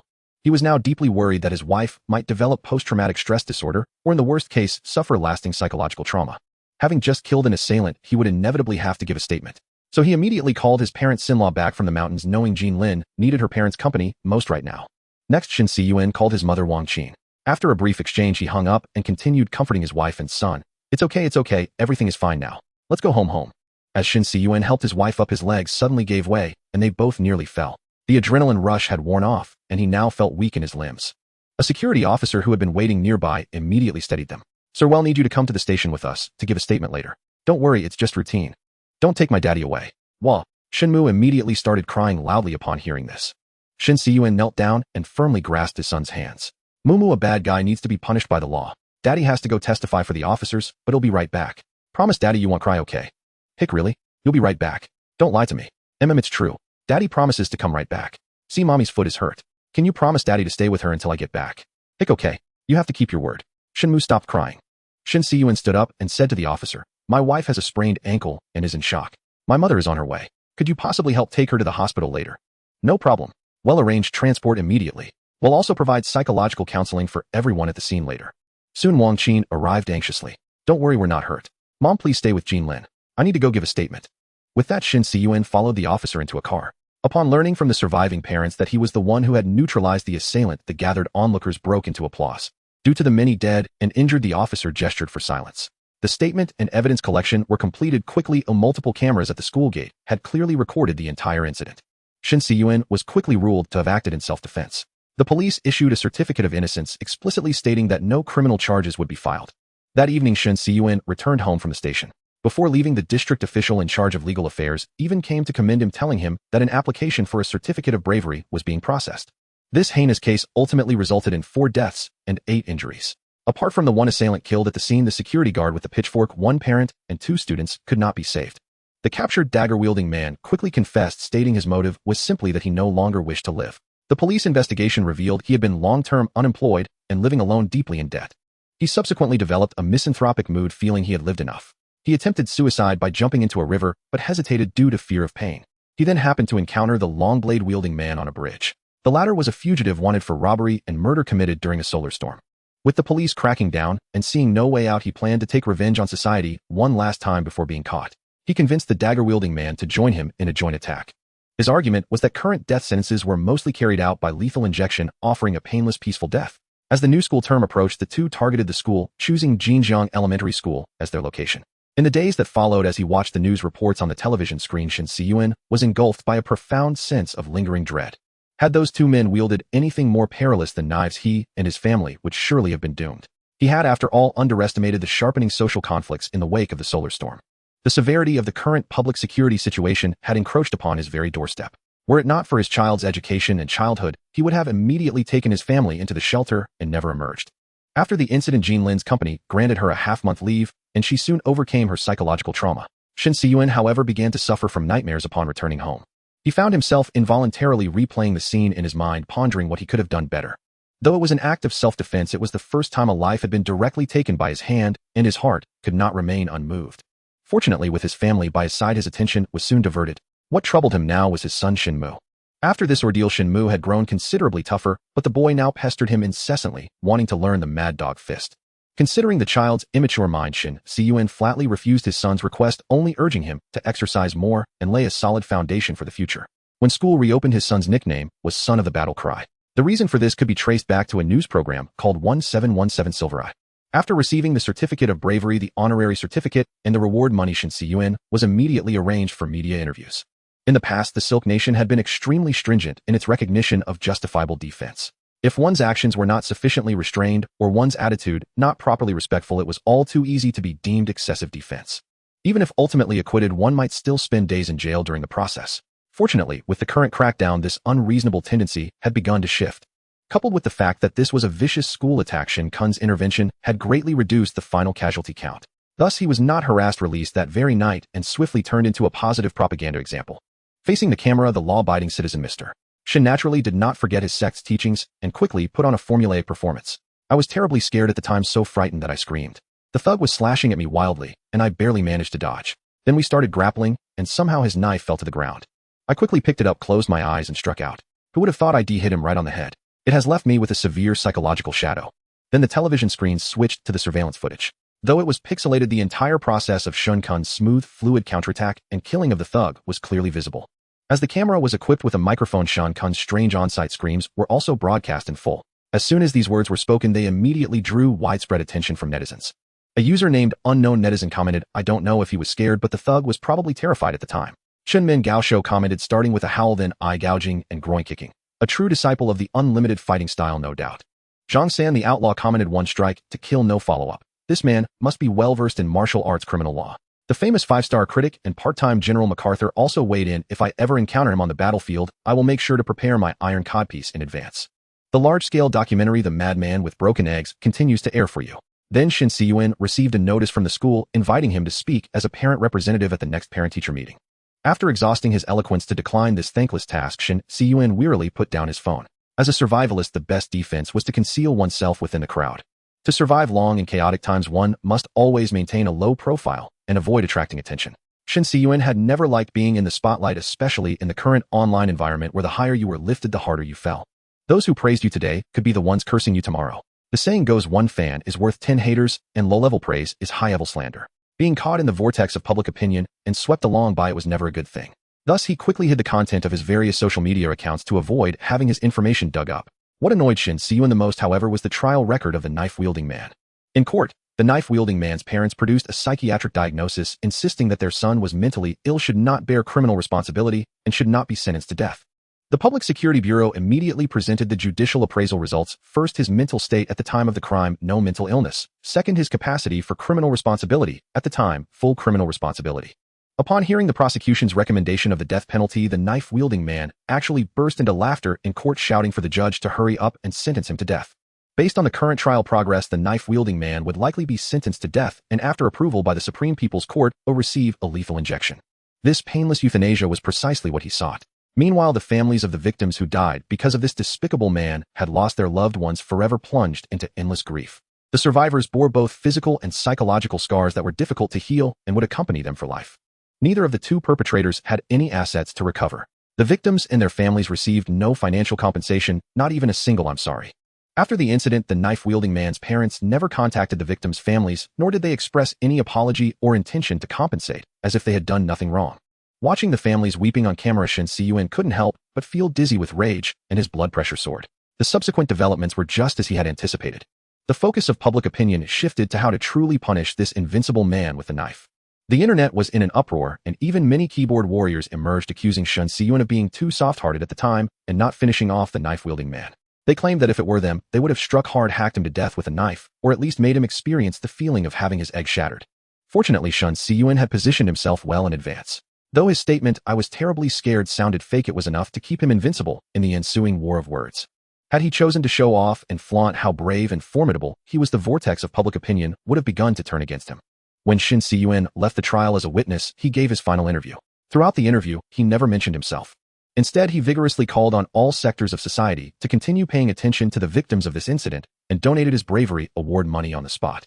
After that, Shen Cun vanished from the public eye, completely returning to his original life trajectory. It was already mid-September, yet the weather remained sweltering. The civil engineering and pipeline connections of the shelter had all been completed, but there was still a considerable distance from being officially operational. After returning to the mountain from the city, Shen Cun continued the subsequent refinement work on the shelter. A vast number of supporting equipment still needed to be installed and activated, and the tasks at hand seemed never-ending. He arranged 20 surveillance cameras inside the shelter, installed in key areas such as the diesel generator, hydroelectric generator, power transformation system, ventilation system, planting zone, and breeding zone to monitor the internal conditions. For external surveillance, he used specially made explosion-proof surveillance cameras embedded within the walls or the mountain rock. Protective covers were installed on the outside, layered with a 10mm thick, high-strength, bulletproof glass. These cameras were primarily deployed around the building in front of the shelter and the entrance blast door area, totaling 12 units capable of observing the external situation without any blind spots. A total of 32 cameras were connected via cables to a computer host in the central control room of the shelter. 8 40-inch monitors hung on the control room wall, forming a surveillance wall. Each monitor displayed a 4-grid view monitoring real-time footage from various locations. Meanwhile, the host was equipped with 4 8-terabyte surveillance storage hard drives, automatically recording the surveillance footage on a 30-day cycle. After the monitoring system was running smoothly, Shen Cun went to the shelter's garage. There stood an electric tricycle, common in rural areas, his newly purchased vehicle for transporting goods around the village. On the floor lay a 6-meter-long radio signal mast alongside communication equipment, such as vertical antennas, horizontal antennas, and Yagi antennas. After loading these items along with installation tools into the tricycle, he drove out of the shelter. The tricycle bumped along the mountain path, eventually reaching a small platform above the shelter. The terrain here was relatively open, with no large metal objects or buildings blocking the area, effectively enhancing the reception and transmission range of the radio signals. After installing various antennas and accessories onto the signal mast, Shen Cun secured 2 steel cables to the ground. Then, using a pulling tool, he tugged the 3rd cable. As the pulley system turned, the signal mast slowly rose upright. After tightening all the cables, Shen Cun inspected every connection point to ensure there were no loosening issues. The wind atop the mountain was strong, requiring long-term installation to ensure the antenna and all accessories were securely fixed. After testing the standing wave ratio with an antenna analyzer, he climbed a ladder and fine-tuned the antenna's position and angle. Subsequently, he pulled a feeder line from the pre-laid underground conduit and connected it to the signal mast. To determine how far the shortwave radio's communication range could actually reach, he still needed to return to the shelter for practical communication tests. After testing the lightning rod with a voltage tester and confirming the grounding was fine, Shen Cun left the mountain peak and returned to his parents' home. After dinner, Shen Cun went to the courtyard to enjoy the cool evening air. Glancing up at the clear sky, he then returned directly to the shelter. On a table in the corner of the central control room sat a 200-watt fixed base station shortwave radio. He sat down, turned on the power, and began adjusting the receiving frequency. Various hissing and crackling noises began to emit from the speakers. As Shen Cun turned the dial, the numbers on the radio's screen reached 14. 184. 03. The static gradually transformed into clear human voices. CQ. This is BG5QWE, calling any ham on any frequency. Good evening, is anyone there? BG5QWE, this is BG5XYZ. I hear you signal, is 5-9 good evening. Shen Cun took out a notebook and jotted down these two call signs. A radio station call sign is usually composed of four parts: the national prefix, the operator grade identifier, the zone number, and the suffix letters. The first letter B represents the land of silk, and the second letter indicates the operator's certificate grade. A represents a first-grade operator certificate, D represents a second-grade certificate, and G represents a third or fourth-grade certificate. The third digit is the zone number. 5 represents the fifth zone of Chinese amateur radio, which includes Jiangnan province. The following three letters are the unique call signs for each ham amateur radio enthusiast. The signals of these two hams were very clear, indicating their location was not far from Shen Cun. BG5XYZ, it's great to hear your voice again. Your signal is also 5-9. How is the weather tonight? The weather here in Taizhou is nice. The starry sky is clear, and the sky is cloudless, perfect for hitting the bands. How about over there? It's the same here in Mingzhou. The night sky is beautiful. Have you updated your equipment recently? I installed a new antenna. The effect is pretty good. What about you? I haven't heard from you in a long time since we met at the radio club last time. Have you gotten any new gear to play with? I've been researching digital modes lately like RTTY and PSK31. I find them quite interesting. Oh, that does sound interesting. I'm still using traditional CW. I'll try digital modes when I have time. I suggest you give it a try. The operation is quite intuitive. By the way, did you participate in the recent radio contest? I joined last week's CQWW. The results were average, but I enjoyed the process. The CQ Worldwide DX Contest, also known as the International Amateur Radio Contest, is organized by the American CQ magazine. This contest holds the greatest influence within the amateur radio community and also boasts the highest number of participants. Due to the impact of a solar storm, this year's contest time was changed to UTC from 00 on September 7th to 2400 on September 8th. That is from 8:00 a.m. on September 7th to 8:00 a.m. on September 9th, Beijing time, with the contest lasting 48 hours. Contestants need to contact as many stations as possible within a short time to accumulate more points. This contest is not only a test of technology, antenna, and equipment performance, but also a prime opportunity for signal chasers to hunt rare stations. Through this contest, participants can connect with amateur radio enthusiasts worldwide, enhancing their skills and experience. I'm so envious of you. I happened to be on a business trip those 2 days and couldn't participate. Where did you DX to this time? Piranha, South America. That far. Awesome. I'm still working on increasing my DXCC country count. Keep it up. Let's encourage each other. By the way, have you heard about the latest regulatory changes? Yes, the new management measures for amateur radio stations have been released. The allowed power for class licenses has been significantly restricted, making it much harder for newcomers to get started. I completely agree. Well, it's getting late. I need to rest. It was great talking to you tonight. Same here, BG5XYZ. Have a wonderful evening. 73 BG5QWE. Let's chat again next time. In amateur radio communication, 73 represents the blessing best regards. It has now become a common farewell blessing used by amateur radio enthusiasts at the end of a contact, expressing good wishes to the other party. Shen Cun listened silently throughout, not joining the conversation. Firstly, this was to conceal himself. As a prepper, it was natural to hide oneself as much as possible while gathering information. Unless absolutely necessary, he did not want to easily reveal his existence. Secondly, he only held a class operator license, and the radio station license he obtained was for low-power equipment. Under normal circumstances, he would have to obtain a class operator license before legally using high-power equipment. Transmitting radio waves and occupying radio frequencies now would lead to legal consequences if caught. Therefore, he would likely maintain radio silence with the large radio equipment in the shelter for a long time. When the time truly came to use it, there would be no one left to hold him accountable. After activating the automatic recording function of the radio's recorder, Shen Cun concluded tonight's work. At dawn the next morning, Shen Cun loaded 6 large plastic barrels onto his electric tricycle and headed toward the forest park near the village. Driving deep into the forest after some effort, he finally found his target, a man-made beehive. From the outside, it appeared as a large cylinder fixed to a tree wrapped in a layer of thermal insulation material. Shen Cun removed the foam padding, revealing the cylinder's true form: 2 30-liter plastic barrels stacked and connected via a rotating interface. Through the transparent plastic shell, the orderly honeycomb inside and the dense swarm of bees were clearly visible. He gently rotated the plastic barrels to separate the 2 large containers. Removing the upper barrel, he saw that it contained only a few bees, and most of the worker bees remained in the lower barrel. Shen Cun shook it slightly, and a few bees flew out, leaving behind the honey-filled combs. After placing the old barrel on his vehicle, he connected a new barrel to the bottom of the other plastic container. Once the 2 barrels were securely fastened, he reattached the light shield and thermal insulation pad, then headed to the next man-made beehive. This series bottle beekeeping method, also known as non-contact beekeeping, was pioneered and promoted online by a video blogger from a large country named Yegorov. It is a low-difficulty, non-commercial beekeeping technique. 3 years ago, Shen Cun stumbled upon his tutorial video online and was amazed immediately, putting it into practice on the mountain. As for why plastic barrels were used instead of traditional wooden hives, it begins with the life cycle of a bee. First, the queen lays eggs in the honeycomb cells, and the eggs develop into larvae. The larvae are then fed by worker bees until they become pupae, and finally the pupae emerge as adult bees. The adult bee immediately cleans its cell, but some residual cocoon shells remain permanently inside. Thus, the next bee hatched from that cell will have slightly less development space and will be somewhat smaller than its predecessor. Therefore, after each hatching cycle, all cells gradually become smaller and darker. As bees continuously fill the entire hive with honey, the queen continues to lay eggs in cells devoid of honey. Consequently, each new generation of bees becomes smaller, leading to degeneration of the colony. The swarm eventually perishes, leaving behind only a tree hollow filled with honey. All of this occurs because bees cannot renovate their nests. Without human intervention, every colony is ultimately destined to degenerate and die in the natural environment.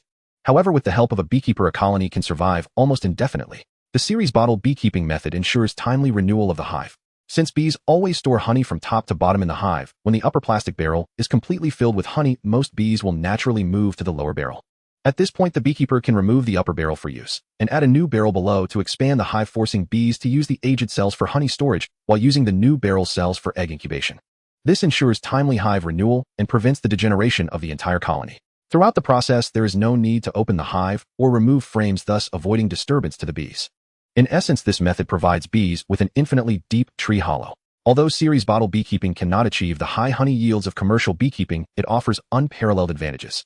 The operation is extremely simple, requiring no in-depth professional knowledge of beekeeping and demands minimal time and labor. Most importantly, it is low cost and low risk. It merely involves a few plastic bottles, some worker bees, an initial queen cell, and placing the queen inside. Almost no upfront investment is needed, greatly lowering the barrier to beekeeping. Moreover, it produces pure, pollution-free, high-quality honey. In fact, honey sold in stores today often suffers from severe food safety issues. Due to mite infestations, the population of wild bees is gradually declining.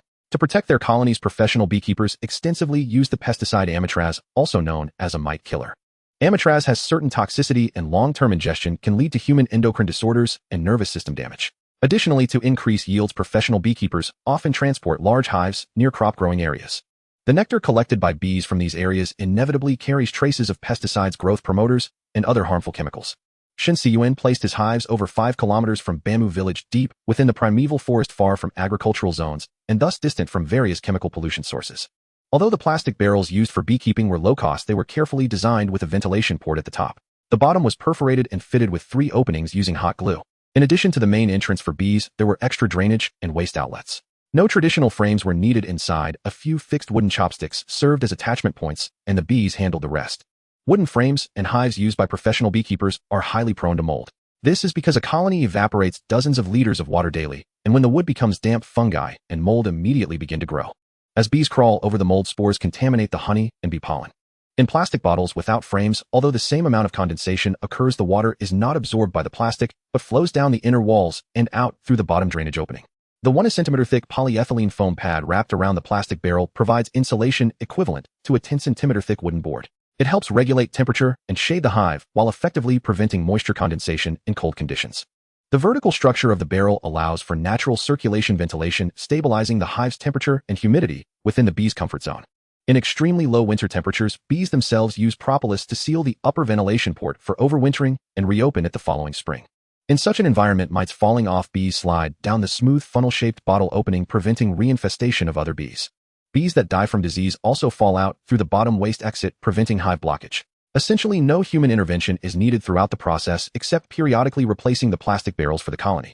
Thus, humans obtain free, healthy honey while the colony gains a continuously renovated hive. This transformation in beekeeping methods can stabilize and increase the population of wild colonies. It helps prevent the extinction of nature's pollinators and the decline of the pollination ecological chain, thereby reducing the human hunger index. As a famous saying in the scientific community goes, human survival may not rely on honey, but if there were no bees in the world, humanity would surely starve.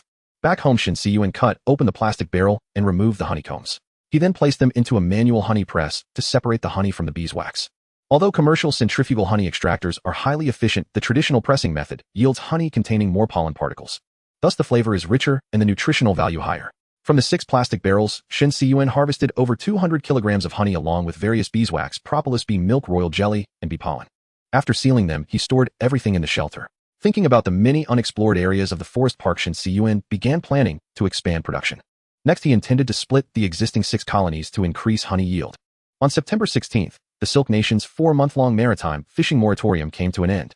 Yet the coastal regions did not hold the customary fishing festival as usual. Aside from a few inshore vessels setting sail, all the deep-sea fishing boats remained unusually anchored in the harbor.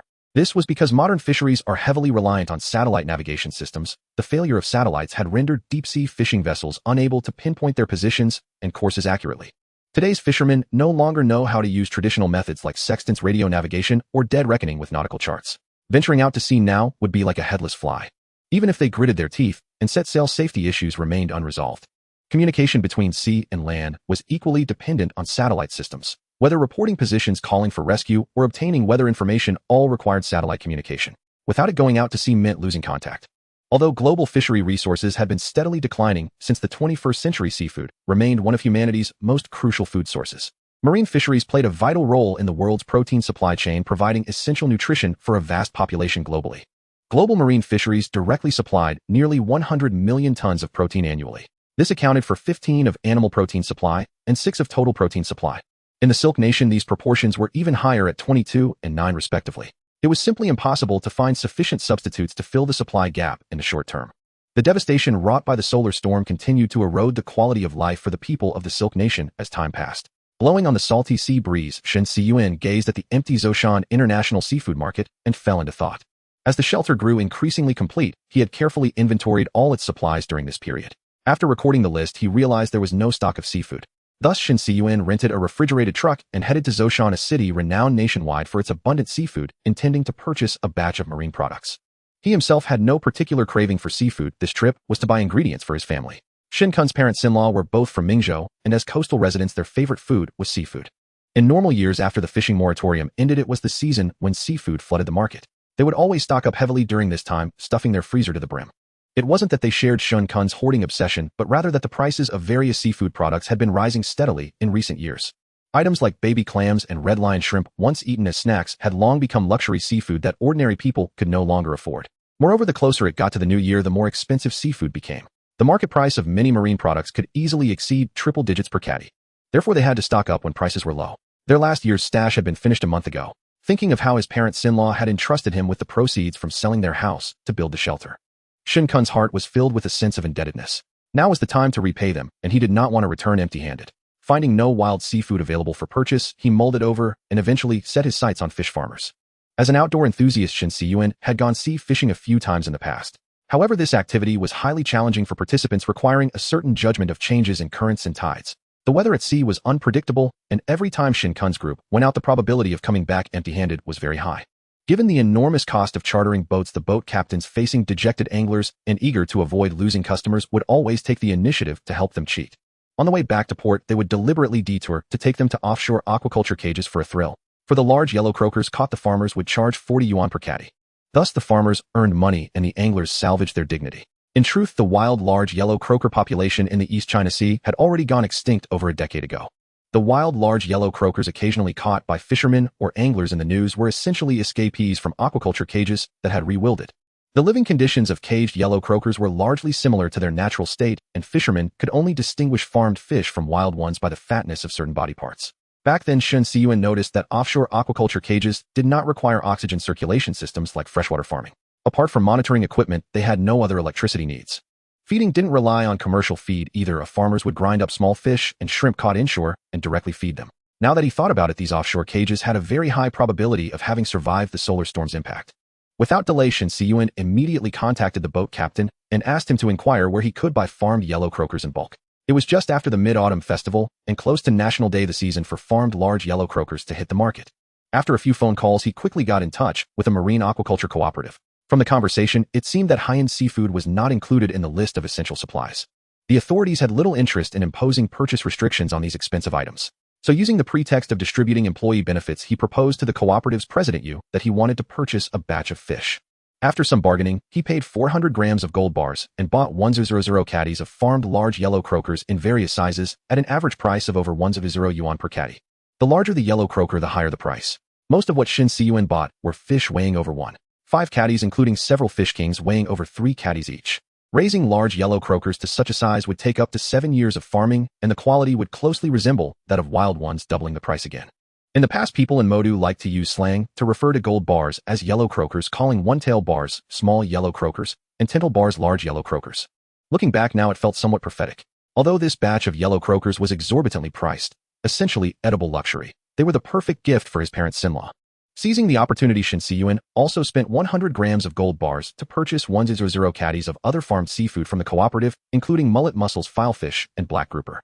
After individually vacuum sealing all the fish, he packed them into boxes and loaded them into the refrigerated truck.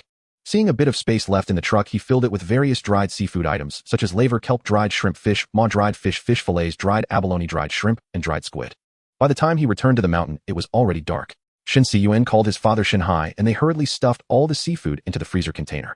Vacuum-packed and stored at -30°C, this batch of fish could be preserved for about 2 years, while the dried seafood would last even longer. Watching from the side, Jin Shi and Yang Fun verbally chided their son-in-law for wasting money, yet the corners of their mouths involuntarily lifted. After unloading everything, Shen Cun, reeking of fish, recorded the day's gains in the inventory list. The autumn breeze came gently tinging the late September village with a faint layer of gold. It seemed as though nature with tender strokes had added a touch of bountiful harvest to this tranquil tableau. Shen Cun trod along the dew-dampened path, walking through the orchard. The original slopes had been terraced by human hands, now planted densely with fruit trees. Apple and pear trees stood interwoven, their branches laden with heavy fruit. Red apples and yellow pears swayed gently in the breeze, exuding an irresistible sweet fragrance. Though the dog days had passed, the lingering summer heat still reigned over the middle and lower reaches of the great river. The temperature turned bitterly cold at dawn and dusk, yet scorching by noon, with a daily temperature swing of over 10 degrees. This was precisely the season of fruit ripening, the busiest time of the year in the orchard. Beneath the trees, crowds bustled, not only wholesalers from various regions, but also city dwellers who had come to pick fresh fruit on site. By observing everyone's attire, Shen Cun could easily distinguish the mountain folk from those from beyond the hills. This was not a matter of clothing style or price, but rather that those unaccustomed to the mountains always dressed as if it were summer in this season. They wore short sleeves and shorts or dresses and sandals, spraying various liquids on themselves while trudging unsteadily through the muddy ground. Even during the hottest days of June and July, Shen Cun always carried a long-sleeved windbreaker, waterproof pants, and hiking boots when entering the mountains. If the heat became truly unbearable, he would temporarily remove his jacket and tie it around his waist. The mountain weather changed far more frequently than on the plains. Especially on windward slopes, orographic rain often struck without warning. In times of great temperature differences, deadly freezing rain could even fall. Without sufficient waterproof and insulating clothing, one could easily suffer from hypothermia in the wild, leading to death. When venturing outdoors, one must always maintain reverence, and remember the warning left by predecessors: it is not you who conquers nature, but nature that spares you. Moreover, exposing bare skin in the wild was far from wise. At this time, gadflies were rampant, swarming to attack livestock and humans alike. Though both were blood-sucking insects, gadflies were far more vicious than mosquitoes. Mosquitoes at most pierced the skin with a needle-like proboscis, leaving relatively small wounds. But gadflies, which resembled flies more closely, used scissor-like mouthparts to slice open the skin, secreting anticoagulants while feeding on blood. The wounds they caused were not only large, but also extremely painful. Mild cases left wounds, and while severe ones could lead to secondary infections. However, the large temperature difference between day and night was a boon for fruit cultivation. With ample sunlight and higher temperatures during the day and cooler nights, it helped balance photosynthesis and respiration in plants. This increased sugar accumulation in the fruit, making them sweeter. After walking through the grove for a while, Shen Cun finally found Old Han, the orchard's farmer. Old Han wore a faded blue work suit, its cuffs and collar worn to a pale white, yet still neat and tidy. His lower body was clad in durable work pants, the cuffs tucked into a pair of worn rubber boots, covering himself entirely from head to toe. At that moment, he stood on a ladder using a tool to pick apples from the tree. The ground was covered with baskets, and workers were busy sorting packaging and boxing. "Morning, Brother Han. Is my batch of fruit ready?" Shen Cun stepped forward to greet. "Picking them now, almost done. Try one first." Before the words faded, an apple was tossed down from above. Shen Cun caught it, took his water flask from his belt, rinsed it, and bit into it. All from old trees, 85 millimeters in diameter, sweetness above 14 degrees. "Excellent. He'll come by later to load up." Shen Cun chewed the apple while admiring the autumn harvest scenery. 3 months earlier, he had pre-ordered this batch of fruit, spending 100 grams of gold bars. He had chosen only apples, pears, tangerines, oranges, and pomelos, all long-storing fruits. Among them, apples kept best lasting about 3 to 6 months in a regular cold storage at -1 to 1 degree Celsius. But with controlled atmosphere storage, the shelf life could extend up to 18 months. The working principle of controlled atmosphere storage involved controlling temperature, reducing oxygen levels, managing humidity, and regulating airflow. By lowering oxygen concentration in the storage environment, and appropriately increasing nitrogen and carbon dioxide levels, it effectively suppressed the respiration of fruits and vegetables, delaying ripening and aging to extend storage life. One of the refrigeration containers in the shelter was a controlled atmosphere refrigerated container, expensive but fully functional. It was also equipped with ethylene removal equipment, which could eliminate the ethylene gas produced by fruits, effectively slowing their ripening. Pears, tangerines, oranges, and pomelos, though not as storable as apples, could still be preserved in the controlled atmosphere cold storage for 6 to 8 months, depending on the variety. This time, Shen Cun purchased a total of 6,000 gene of apples, 3,000 gene of pears, 3,000 gene of oranges, and 3,000 gene of pomelos. According to the World Health Organization and various national dietary guidelines, adults are generally advised to consume at least 200 to 300 grams of fruit daily. For Shen Cun's family of 7, the annual fruit consumption was around 1,500 gene. The excess fruit was not purchased out of extravagance, as if he intended to eat 1 and discard 2. Rather, he planned to turn the surplus fruit into canned goods, as canned products had completely vanished from the market. Fortunately, after multiple prior purchases, the shelter's warehouse had stockpiled large quantities of sugar and glass canning jars. With the mountain orchard's bountiful harvest, Shen Cun finally had the chance to make his own canned fruit. Using the corn syrup on hand, he could also turn the remaining fruit into jam-dried fruit and fruit candy. This would not only greatly extend the preservation period, but also provide a more diverse diet for the shelter. In times of hardship, it would also boost the family's morale and add to their sanity. By now, all snacks had disappeared from the market, becoming scarce luxuries that money could hardly buy. As crate after crate of fruit was transported into the shelter, both refrigeration containers were finally packed to the brim, a sight that brought great satisfaction. Yet if there was any regret, it was that Shen Cun could not procure the coconuts he so desired. Coconuts had a storage life of up to 12 months in cold storage, second only to apples, and every part of them was useful. Coconut water was rich in water, protein, vitamins, and trace elements like potassium and magnesium, effectively hydrating and restoring energy. The coconut meat could be eaten directly or used to extract oil, make coconut milk, coconut flakes, and coconut shreds. It served as both food and seasoning. Coconut oil was a versatile cooking oil suitable for frying, baking, and skincare, among other uses. Coconut shells were hard and durable, ideal for making various tools. They could also be processed into activated carbon for air and water purification, and were a primary material for producing sterile soil. A coconut grove could meet almost all of humanity's daily needs, truly deserving the title of the ultimate sacred fruit of the apocalypse. Closing the sealed door, Shen Cun jotted down several numbers in the fruit column of the supply inventory. The shelter's food stockpile was finally and completely complete. In the shelter's planting area, Shen Cun, wearing goggles and a mask, was intently stirring a certain liquid. The area was piled high with various chemical reagents and containers, and a faint chemical smell permeated the air. He was preparing the concentrated stock solution needed for soilless cultivation, also known as mother liquor in the field. After substantial dilution, this could be turned into a working nutrient solution for cultivation, which could then be used directly for planting crops. The nutrient solution contained a vast array of chemical components, and not all compounds could be dissolved together. When concentrated, the product of the concentrations of certain ions could exceed their solubility product constant, leading to the formation of precipitates. Therefore, it was necessary to classify the various compounds in the formula, dissolving together those that would not precipitate when in contact with each other. To this end, the compounds in the nutrient solution formula were divided into 3 categories. The concentrated solutions thus prepared were called mother liquor A, mother liquor B, and mother liquor C. Mother liquor A centered on calcium salts, including calcium nitrate and potassium nitrate, with a concentration factor of 100 to 200 times. Mother liquor B centered on phosphates, including diammonium phosphate, monopotassium phosphate, magnesium sulfate, manganese sulfate, copper sulfate, zinc sulfate, borax, and sodium molybdate, with a concentration factor of 100 to 200 times. Mother liquor C centered on iron and trace elements, including ferrous sulfate, heptahydrate, and disodium ethylenediamine tetrashate, with a concentration factor of 1,000 to 3,000 times. When preparing the various mother liquors, the concentration factor could not be too high, or the compounds might become supersaturated and precipitate out. At excessively high concentration factors, the dissolution rate would also slow down. After thoroughly stirring the various solutions, Shen Cun slowly poured them into a plastic bucket. He then poured the prepared mother liquor into the mother liquor tank, with an acid tank, an alkali tank, and a clean water tank lined up beside it. This was a nutrient solution circulation system capable of adjusting the pH of the mother liquor in real time. The entire system consisted of cultivation beds, a nutrient solution pool, supply pipes, and return pipes. At that moment, the mother liquor was being driven by a pump controlled by a solenoid valve to slowly flow into the nutrient solution pool. Shen Cun's shelter planting area was composed of 27 shipping containers measuring 108 meters long and 7 meters wide. Though the area was not large, totaling 756 square meters, the technology was extremely advanced. All facilities were highly automated, mechanized, and information-based, making it a typical smart greenhouse combined with a vertical farm.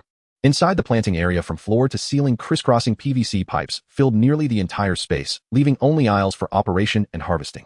Various vegetables and fruits could be conveniently planted in the openings on top of the pipes secured with planting baskets or cultivation substrates. This allowed the plant roots to stretch freely into the nutrient solution, continuously absorbing nutrients. This method of vertical planting increased the actual plantable area by at least 3 times compared to ground-level planting. In addition to the full-spectrum lighting at the top, different types of supplemental lights and UV lights were installed below to support plant photosynthesis. Shen Cun glanced at the industrial computer. Various parameters and data were constantly jumping on the display screen.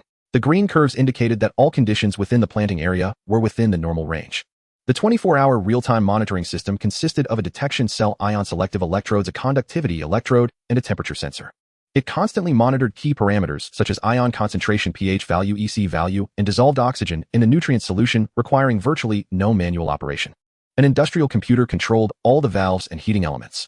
The system would analyze sensor data with the support of control software. After processing, it generated control signals based on the control algorithm and outputted them to achieve automatic regulation of the nutrient solution. Environmental conditions within the planting area, including temperature, humidity, carbon dioxide concentration, ventilation, and lighting, were also entirely regulated automatically by the industrial computer. If a problem occurred, it would automatically trigger an alarm and push a notification to a mobile phone via the shelter's internal Wi-Fi signal. Shen Cun had already installed 48 ceiling-mounted APs access points throughout the entire shelter on the ceilings of all areas. Right now, on the ceiling of the planting area, where he was, 4 white disc-shaped APs wireless access points were working with their lights flashing. By enabling the FIT AP mode, wireless network access services could be provided to various devices. These APs access points were connected via network cables to 6 PoE switches, which were then connected to an AC access controller through a gigabit core switch. The AC controller was the device responsible for centrally managing and controlling all APs access points. It handled configuring, monitoring, managing, and optimizing the performance of the wireless network. It could place all AP access point devices under the same wireless network, thus achieving complete network coverage. Through the seamless roaming technology of the AC controller, mobile devices moving within the coverage area of multiple APs access points could automatically switch from one AP to another. And it could control the switching time to the millisecond level, thus not affecting the continuity and stability of the network connection. The AC controller was connected via the main router to the monitoring host and NAS located in the central control room. In this way, Shen Cun and his family could use their mobile phones to view the situation inside the shelter from any location within it and receive various information pushes. They could also use the Docker software on the NAS to retrieve various entertainment resources from the hard drive database. With the local network, they could continue to use their phones to contact each other promptly. At this moment, the planting area within the shelter was not yet extensive, but it already looked quite lush and green, a scene full of vitality and growth. Large patches of lettuce leaves had already pushed through. Leafy lettuce was the most common hydroponic crop with low nutrient requirements and vigorous vitality. It has a short growth cycle and loves light. A large harvest could be reaped in just one short month. By keeping the pH of the nutrient solution between 5 and 6.50 and the temperature between 15 and 25 degrees Celsius, the rest could be left to the lettuce itself. It was the simplest and most productive hydroponic vegetable. Other vegetables growing well included water spinach, celery, bok choy, and cabbage, all of which were relatively easy to grow hydroponic crops. They had short root systems and tolerated a wide range of environmental errors. With adequate light and some nutrients, they could thrive even if neglected, practically possessing an unkillable constitution. Furthermore, they were all rich in various nutrients highly beneficial for human health. Since the entire hydroponic system had just started operating, Shen Cun did not plan to immediately plant delicate and difficult-to-grow fruits and vegetables. On one hand, there were too many things to take care of in the shelter, and he didn't have that much energy yet. On the other hand, it was to test the hydroponic system, first avoiding unnecessary waste. This served as a test for potential future long-term, closed, and independent operation. Once the system was running stably, Shen Cun planned to gradually transition to a fish-vegetable co-culture system to achieve complete self-sufficiency. On October 3rd, Shen Cun drove back to Yuzhou City. Though it was the National Day holiday, the streets bore no trace of any celebratory activities. Even the flag decorations that were customarily hung on lampposts in previous years were absent. Upon his return, he felt the city had grown even more desolate. On both sides of the street, shops that were once bustling were now tightly shut. Their windows were plastered with notices reading transfer or for rent, the paper rustling softly in the wind. The streets once thronged with traffic now saw only a sparse scattering of pedestrians. The biting northwest wind swept through the empty avenues, whipping up trash and plastic bags. There was a reason for the city's desolation. 3 days prior, on September 30th, the Silk Nation's Health Bureau officially announced that the chimeric virus had entered the country. The virus was highly transmissible and pathogenic with an incubation period of up to 1 month. Compounded by autumn and winter factors, the health situation was severe and complex, with the risk of further spread steadily increasing. Consequently, all celebratory and commemorative events nationwide were forcibly canceled. According to official sources, the virus originated from multiple unrelated overseas entry points. The starting point of transmission was Nanjiao province, involving several border cities, and multiple transmission chains had been identified. As of yesterday, a cumulative total of 1833 infections had been reported spreading across 9 provinces. Initial symptoms of the infected resembled influenza, but rapidly deteriorated in the later stages to respiratory distress and multi-organ failure, with an extremely high mortality rate. Although the influx of refugees from Europa made accurate infection numbers elusive, preliminary estimates from the World Health Organization (WHO) of the League of Nations indicated that the virus had infected at least 40 million people globally, with over 2 million deaths. Since the solar storm disaster amid heightened global tensions, the Silk Nation had comprehensively tightened its entry and exit management policies. For non-essential and non-urgent reasons for exiting the country, the issuance of ordinary passports and other travel documents had been suspended. All border ports had been completely closed for months and remained so. Under these circumstances, the emergence of infections in border cities naturally sparked public panic. People widely speculated that the chimeric virus could be transmitted through certain animals, thus breaching the national borders into the Silk Nation. Bats, pangolins, and civet cats once again became scapegoats, facing intense public condemnation. However, according to insider news Shen Cun received from the key evidence group, workers had discovered a drone of unknown origin at the Nankin Border Industrial Park. Near this crashed drone, several dead rats were also found. Though the authorities had not confirmed this news, the Nankin Border Industrial Park was indeed one of the traced origins of the virus transmission chain and had been completely sealed off by border defense forces. The Silk Nation's healthcare system was now facing unprecedented pressure. Cities where infections were found were forced to implement certain travel restrictions. Unlike during the previous crown virus outbreak, the authorities did not launch mass testing or silent lockdowns. They only issued disease control advisories recommending residents to reduce outings and avoid gatherings. The normal pace of citizens' lives was not disrupted, and the nationwide mobilization against the epidemic did not recur, having endured the solar storm disaster in order to restore production and order. Both the executive yuan and local governments had exhausted their finances. The Silk Nation was already in an economic downturn, with fiscal revenues declining year after year and deficits continuously mounting. With material shortages and extremely high unemployment, implementing lockdowns again would risk a complete loss of control on the front lines. Thanks to certain grandiose but fallen officials, many regions were burdened with towering debts. Even if they wished to take action, they had no remaining capacity to do so. Salaries for many local civil servants had been delayed for months. Currently, only civil servants under direct administration by the executive yuan, such as those in tax administration and peacekeeping, maintain stable incomes. Moreover, in recent months, for unknown reasons, the executive yuan had halted most fund disbursements. This led to a rapid decline in grassroots control. Various civil organizations became highly active, although a nationwide campaign last month seemed to have completely stamped out the initial signs. In reality, the deep-seated issues had not been alleviated and contradictions were accumulating daily. Addictive substances like tobacco, alcohol, sugar, tea, and coffee had been in short supply for several consecutive months. This caused many people to become increasingly irritable and prone to anger. With pent-up emotions finding no outlet, religious venues were overcrowded and underground congregations were expanding recklessly. Beneath the surface, calm undercurrents were churning. It was rapidly approaching a critical point, needing only a spark to be swiftly detonated. After returning to his home in the Boshiyuan residential complex, Shen Cun began organizing his family's belongings. That very morning, an infection case had also been discovered within Yuzhou City. Sensing the situation was amiss, he had come home to take his family and quickly retreat to a shelter.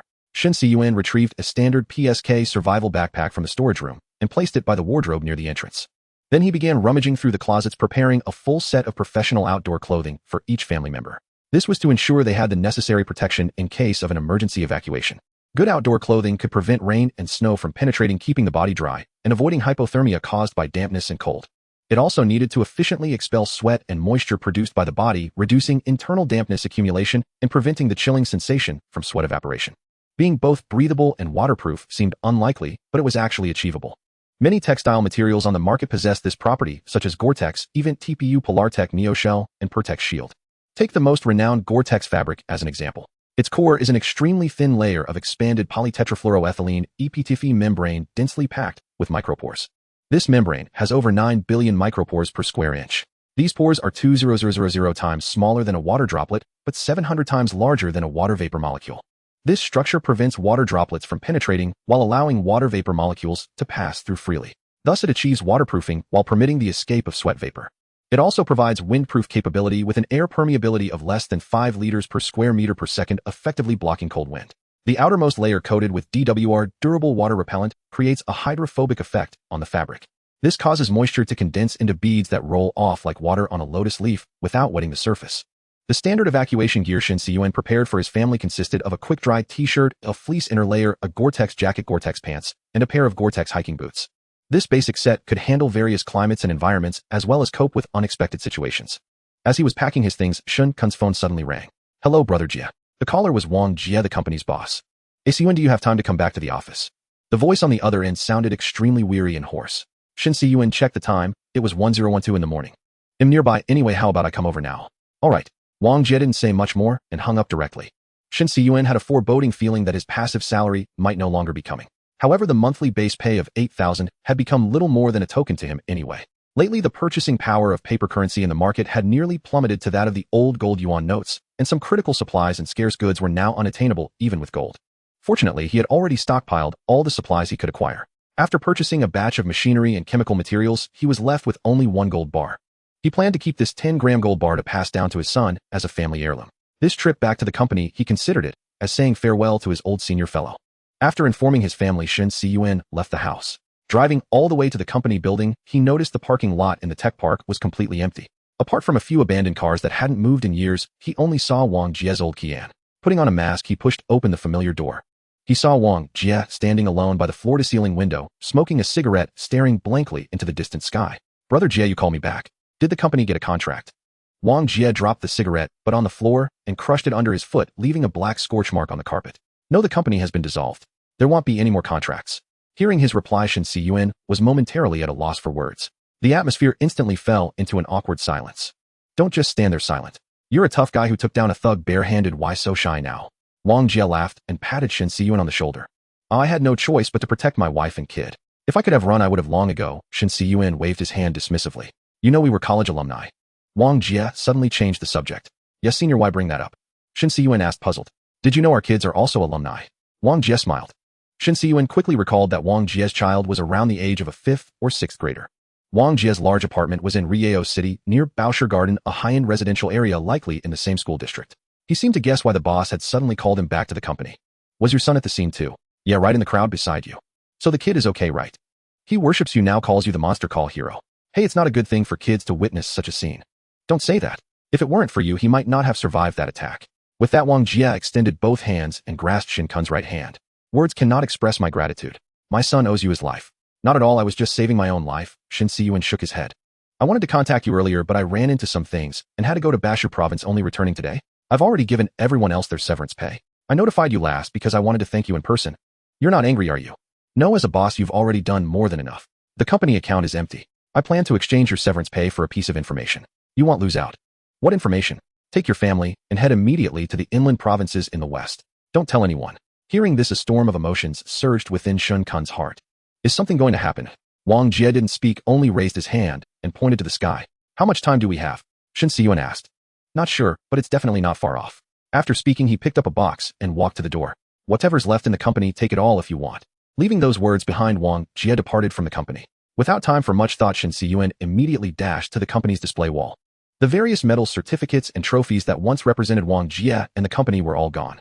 Wang Jie must have returned specifically to retrieve them. They were the proof of his life's hard work. As a renowned industrial designer in the country and a leading talent certified by the authorities, it wasn't surprising that he could get inside information ahead of time. At the end of the display wall were physical product showcases of designs Wang Jie and the company had participated in over the years. There was a powered mechanical exoskeleton device, which Shen Cun walked up to and adeptly put on. A mechanical exoskeleton is a wearable device that operates through the coordinated work of sensor systems, control systems, energy systems, drive components, and actuators. It is a human-machine integrated equipment capable of enhancing strength, reducing load, and conserving energy. It is now widely used in the military, industrial, and medical fields. The one Shen Cun put on was a full-body enhanced exoskeleton made from lightweight, high-strength materials such as titanium alloy and carbon fiber. Weighing 24 kilograms with a maximum load capacity of 91 kilograms, it possesses 22 degrees of freedom, a single-arm load capacity of up to 50 kilograms, and a maximum sprint speed of 16 km/h. After installing a 10-kilogram high-energy lithium battery, it could operate continuously for up to 8 hours under extreme conditions. Previously, the company often needed to demonstrate products to visiting clients, so this exoskeleton was kept plugged in and in a constant state of readiness. Wearing this exoskeleton was like putting on a force multiplier. Without hesitation, Shen Cun began quickly gathering useful supplies from the company. As a top design firm, Beitong Innovation had participated in designing many cutting-edge tech products domestically. The most valuable parts were various mechanical exoskeletons, surgical robots, and maintenance robots. Shen Cun went to the equipment testing room, where prototypes and sample machines of various products were displayed. He quickly selected the machines in the best condition, disassembled, and packed them into boxes, then carried them down to the car. He didn't overlook the damaged equipment either. All the valuable universal components and key parts were stripped off. They would be incredibly valuable as modification parts or repair spares in the future. Anything usable, even testing tools and auxiliary consumables, was all scavenged. With the power exoskeleton's assistance, even the heaviest items were easy for him to move alone. Shen Cun folded down all the rear seats of his SUV and loaded all the equipment inside, packing it to the brim. To free up space for more items, he directly discarded the spare tire from the trunk. The largest items, the surgical robot and maintenance robot, were packed into foam boxes and tied to the roof rack with ropes. Even so, Shen Cun still felt unsatisfied, as if something was missing. So he returned to the company to search the warehouse. Sure enough, he found several more drones inside, including a large agricultural crop protection drone. These were all products Wang Jie had designed during his time at the Zhujiang Group, kept as mementos. Now they too had been gratefully accepted by Shen Cun. Finally, Shen Cun opened all the computer cases and removed the hard drives, motherboards, memory, CPUs, and graphics cards. Before leaving, he even unscrewed the nozzles from several 3D printers and carried them down along with the printing consumables, completely filling every remaining crevice in the car. After gathering the supplies, Shen Cun drove the car out of the Science and Technology Park. The vehicle, heavily overloaded with excessive cargo, became somewhat difficult to maneuver. When he arrived at the entrance of the residential community, Jean Lin's purple sedan was already waiting by the roadside. "How come you have so many things in your car?" Jean Lin approached the window, staring in shock at the enormous foam box strapped to the roof. "The company went under, the bastard boss skipped town, and we took equipment to cover our wages. Everything's $20. Really?" Jean Lin let out a laugh. Her husband was always joking around in front of her. "No time to explain, get in the car now. We're in a drill, no joking around." Shen Cun honked the horn to urge her on, and Jean Lin had no choice but to return to her own car. Originally, they had only planned to head back to the mountain for a holiday, but after Shen Cun returned to the company, he suddenly called her. He told her to bring all the important things as if they were never coming back. When she asked why, he only replied that it was to make the drill more realistic. At first, she thought something was wrong and felt a bit tense. But seeing Shen Cun still joking around, she relaxed again. However, this meant the number of things to bring had suddenly increased significantly. The trunk of her small car was already packed full, and she had originally planned to put a large suitcase into the SUV.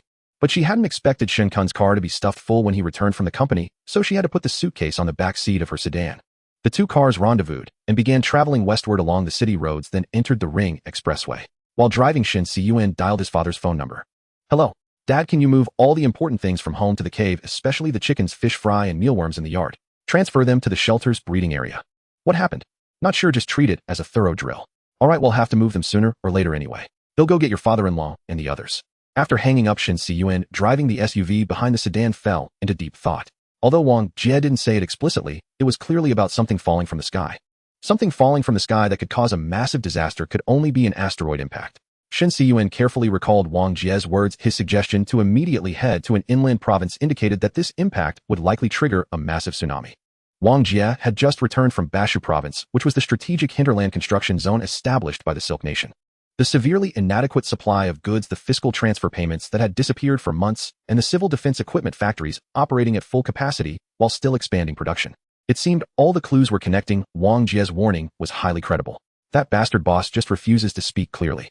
"I hate riddlers the most in this life. What's an engineering guy playing at being a mystic for?" Shen Cun slammed the steering wheel hard. However, Shen Cun didn't panic. The fact that Wang Jie was allowed to return to Yuzhou to get his things meant there was still some time before the asteroid impact. Since he went to Bashu province instead of Shiyu province, which is further into the continent, it indicated the impact site wasn't in East Asia. Besides, he had already considered the possibility of an asteroid impact. Bamboo Village was over 600 meters above sea level, surrounded by mountains ranging from 800 to 1,000 meters in elevation. As long as the asteroid's landing zone wasn't in the vicinity, his well-equipped shelter would likely withstand the shockwave and tsunami. Back on the mountain, the two cars drove directly into the shelter's garage. With the shelter door closed, the family held their first family meeting inside the shelter. Except for little Shen Mu, who was overjoyed and exploring every corner of the shelter, everyone else sat around the conference table waiting for Shen Cun's explanation. After recounting the events, everyone began to discuss. "Is your boss reliable?" Shen Hai spoke first. A marine precision engineering expert, leader in industrial design, a leading talent in emerging industries. He speaks so vaguely. Could he have been roped into some doomsday cult? "Those highly educated people can be quite out of touch with society," Yang Fan added. He gave a warning and left. "Cults don't operate like that," Wang Qin objected. "Leaving the city to hide from a virus on the mountain, I have no problem with that. But an asteroid hitting the Earth, isn't that a bit?" Jin Qi spoke up first. "Crying wolf," Jean Lin added. "Exactly, crying wolf." After discussing for a long time, without reaching a conclusion, the family members were tired, and each went back to their rooms to rest. Buzz, buzz, buzz. Shen Cun woke up in bed and turned off the smart wristband that kept vibrating. Rubbing his eyes, he glanced at the wristband again. The electronic screen displayed the time as 0800 a.m. The bedroom was dimly lit with only a small night light in the corner emitting a faint yellow glow. Shen Cun stared at the unfamiliar ceiling for a few seconds. Only when he saw the red ribbon fluttering on the vent did he realize he was in the shelter. Turning his head to see his wife still asleep, he quietly got up.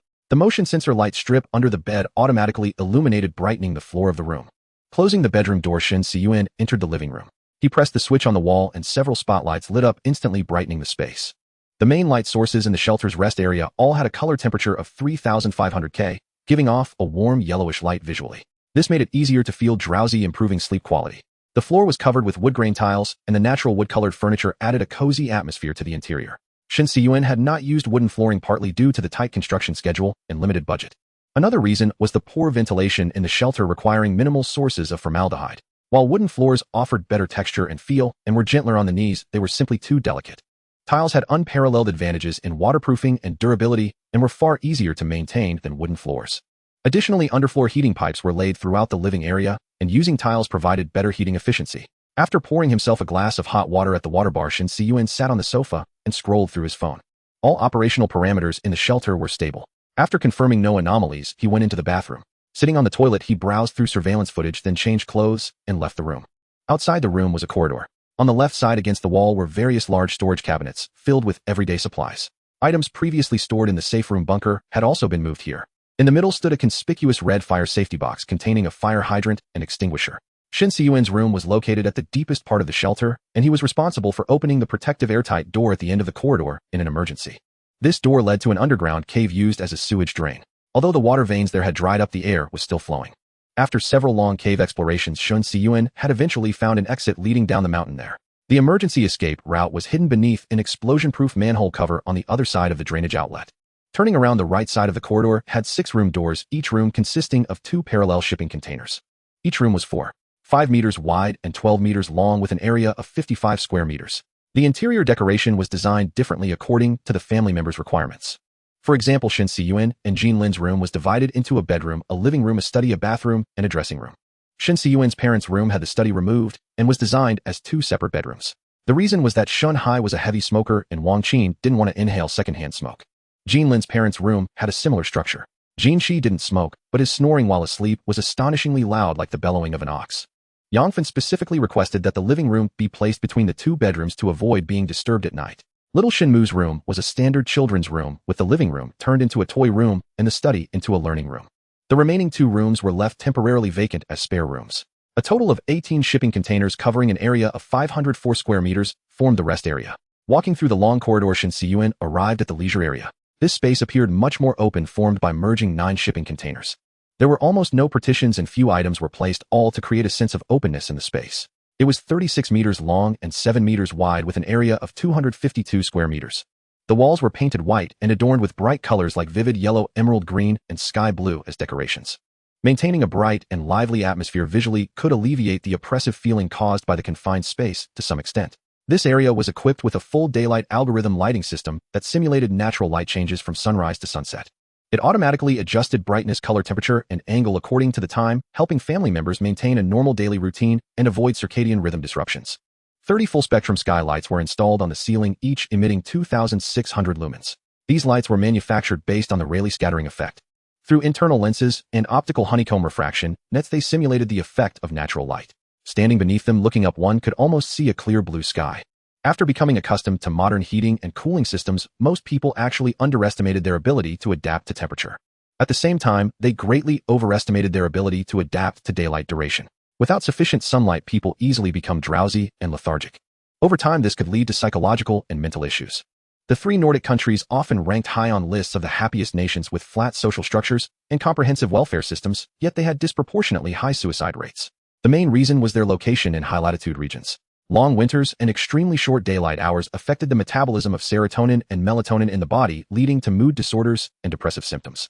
For this reason, Shen Cun had designed a special space in the leisure area with 4 lounge chairs. Several large light therapy lamps were installed on the adjacent wall, each emitting an intense light of 1000 lux. These lamps were widely used in Nordic regions to treat seasonal affective disorder and also had some therapeutic effect on other forms of depression. When staying inside the shelter for long periods, one could simply turn on the light therapy lamps and lie nearby to simulate sunbathing. Since the leisure area was the brightest part of the entire shelter, the floor tiles were replaced with light-colored matte tiles with low reflectivity to prevent glare. Further ahead was the entertainment area. On a long table were 2 e-readers, 2 tablets, 2 desktop computers, and 2 laptops. Under the table were 6 ergonomic chairs. Against the wall, a bookshelf held not only books, but also various board games and handheld consoles. Nearby were several sofas with a television in the middle. Below the TV cabinet were a gaming console, VR equipment, and various controllers. Continuing on, there was a large bar counter. Besides bottles and glasses, it was equipped with a beverage dispenser, ice cream machine, coffee machine, ice maker, milk frother, blender, refrigerated cabinet, and other appliances. In addition to mixing drinks, one could also make milk, tea, coffee, cold beverages, and more. Various areas were separated by numerous green plants as natural dividers. This gave the illusion of an indoor garden, adding vitality to the interior space. At the end was a public restroom divided into 3 compartments, one with a toilet, one with a squat toilet. The remaining compartment was a smoking room where the only smoker in the family could enjoy a moment of relaxation. Opposite the restroom was a pet area enclosed by glass doors wherein Rant's dog cage and Machio's cat bed were placed. On the floor were pet supplies like feeders, water dispensers, a litter box, and a waste tray. Next to the cat tree was a stainless steel pet bathing tub. His mother-in-law Yang Fun was inside scrubbing the dog and ran while singing "Wash You Clean, Wash You Clean." Shen Cun felt it would be awkward to enter at that moment, so he decisively walked away and moved to the next area. Passing through the leisure area, Shen Cun arrived at the dining and housekeeping zone. This area consisted of 3 shipping containers measuring 12 meters in length and 7 meters in width, covering an area of 84 square meters. A large round table for 9 people was placed in the center. On the table, there were some pickled vegetables, fermented bean curd, dried meat floss, and peanuts, indicating that someone had already gotten up to prepare breakfast. To the left rear of the dining area was an open-concept Western-style kitchen. Between the Western kitchen and the dining area, an island counter was designed with a workflow laid out according to the cooking process. From back to front, it was equipped with a refrigerator, storage cabinets, a sink, a preparation table, and a serving station. An oven, steamer, microwave, dishwasher, and disinfection cabinet were also installed here. To the left front of the dining area was a closed Chinese-style kitchen separated by a stainless steel sealed door. This was for fire safety and to prevent the spread of cooking fumes. Inside, a large commercial range hood was installed an integrated fume purification unit with an air volume of 2,500 cubic meters per hour and a purification rate of 99%. Below the hood, besides a dual-burner induction cooktop, there was also a high-powered diesel stove. The lights were on inside, and Shen Cun pushed open the door to see his mother Wang Qin frying eggs. "Mom, you're up so early." "It's past 8, still early." Wang Qin rolled her eyes. Shen Cun felt embarrassed. "There's porridge in the rice cooker. I really can't control the heat on this induction cooktop. You'll have to eat the burnt eggs yourself." "Okay." Shen Cun nodded and walked out of the Chinese kitchen. Behind him came the rapid-fire sound of a high-speed narration, as if Wang Qin was listening to a novel at triple speed. Back in the dining area, the sliding door on the right was open, leading to the housekeeping zone. Near the washing counter were 2 washing machines and 2 dryers with a retractable drying rack installed overhead, hanging clothes that had been washed the night before.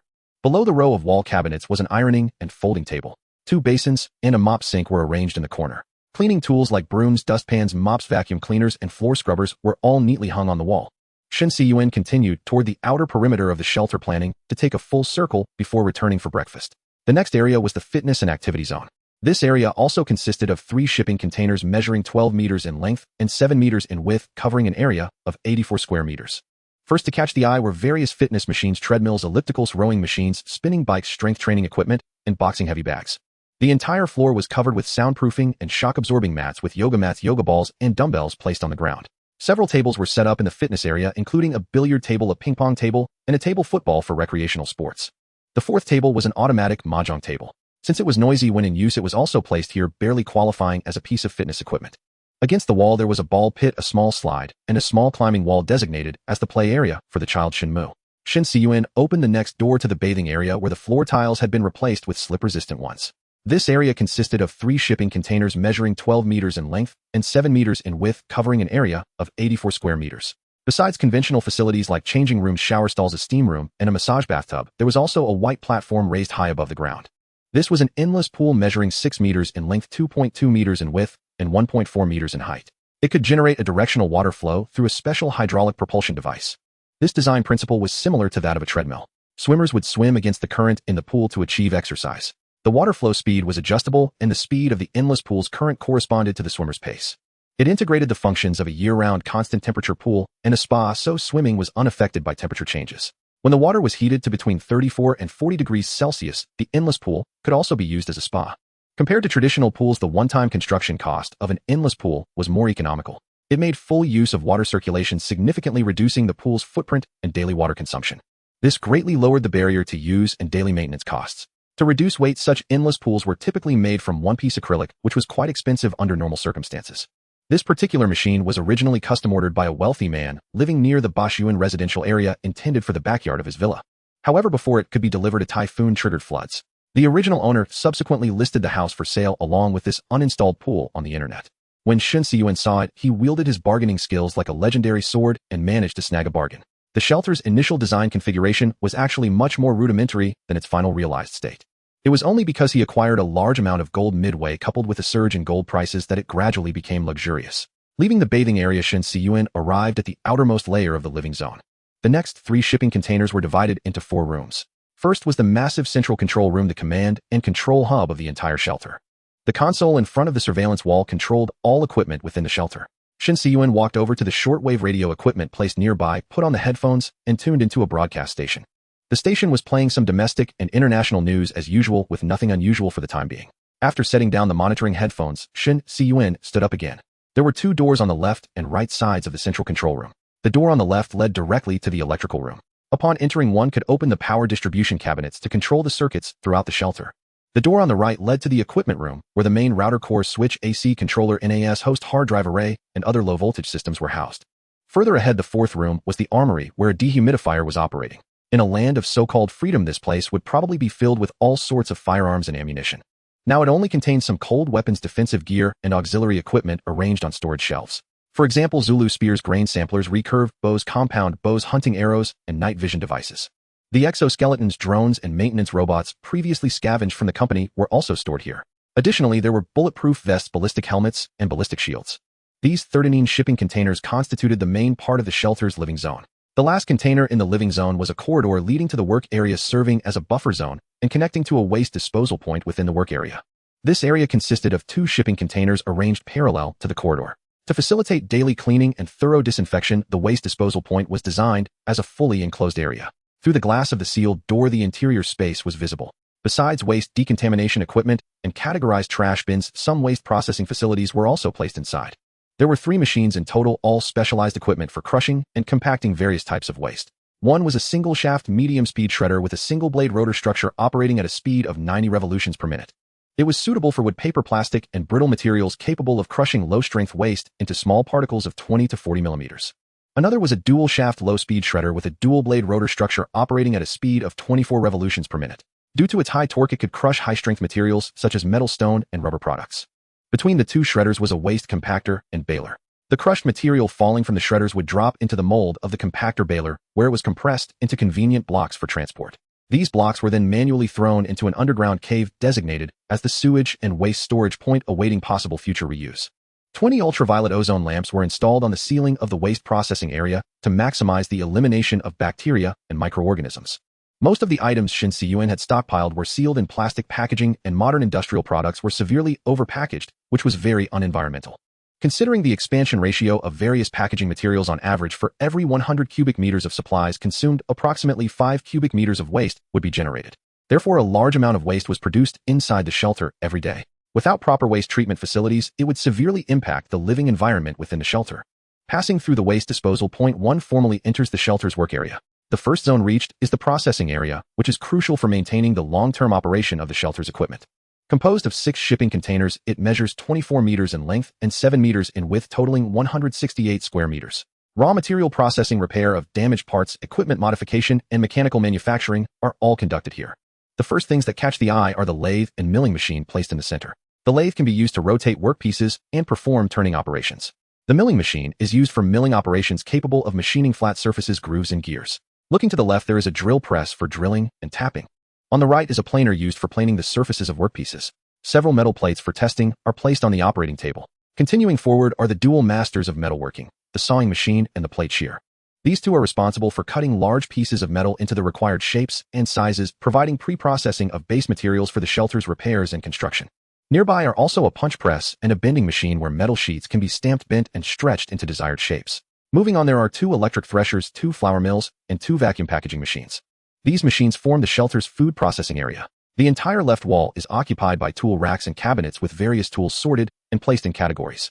Power tools such as electric drills, angle grinders, electric saws, electric planers, heat guns, and soldering irons are stored inside. Hand tools are hung on large pegboards. Wrenches, screwdrivers, hammers, pliers, files, saws, chisels, drill bits, and crowbars of various specifications are neatly arranged by size. Below the pegboards, there are 4 workbenches. On the right wall, there are 10 combined storage racks. Each storage rack holds 30 stacked parts and material storage boxes. The boxes are made of polypropylene PP plastic and are differentiated by 3 colors: red, yellow, and blue. They are filled with parts and consumables of various sizes and specifications, including screws, nuts, bolts, studs, washers, seals, rivets, pins, bearings, balls, springs, wires, resistors, capacitors, pipe, fittings, connectors, lubricants, glue, pistons, valves, and so on. It looks like the shelves of a hardware store. For easy searching, each box is labeled. When looking for something, one searches in the list file. Then following the number on the label, one can quickly retrieve it.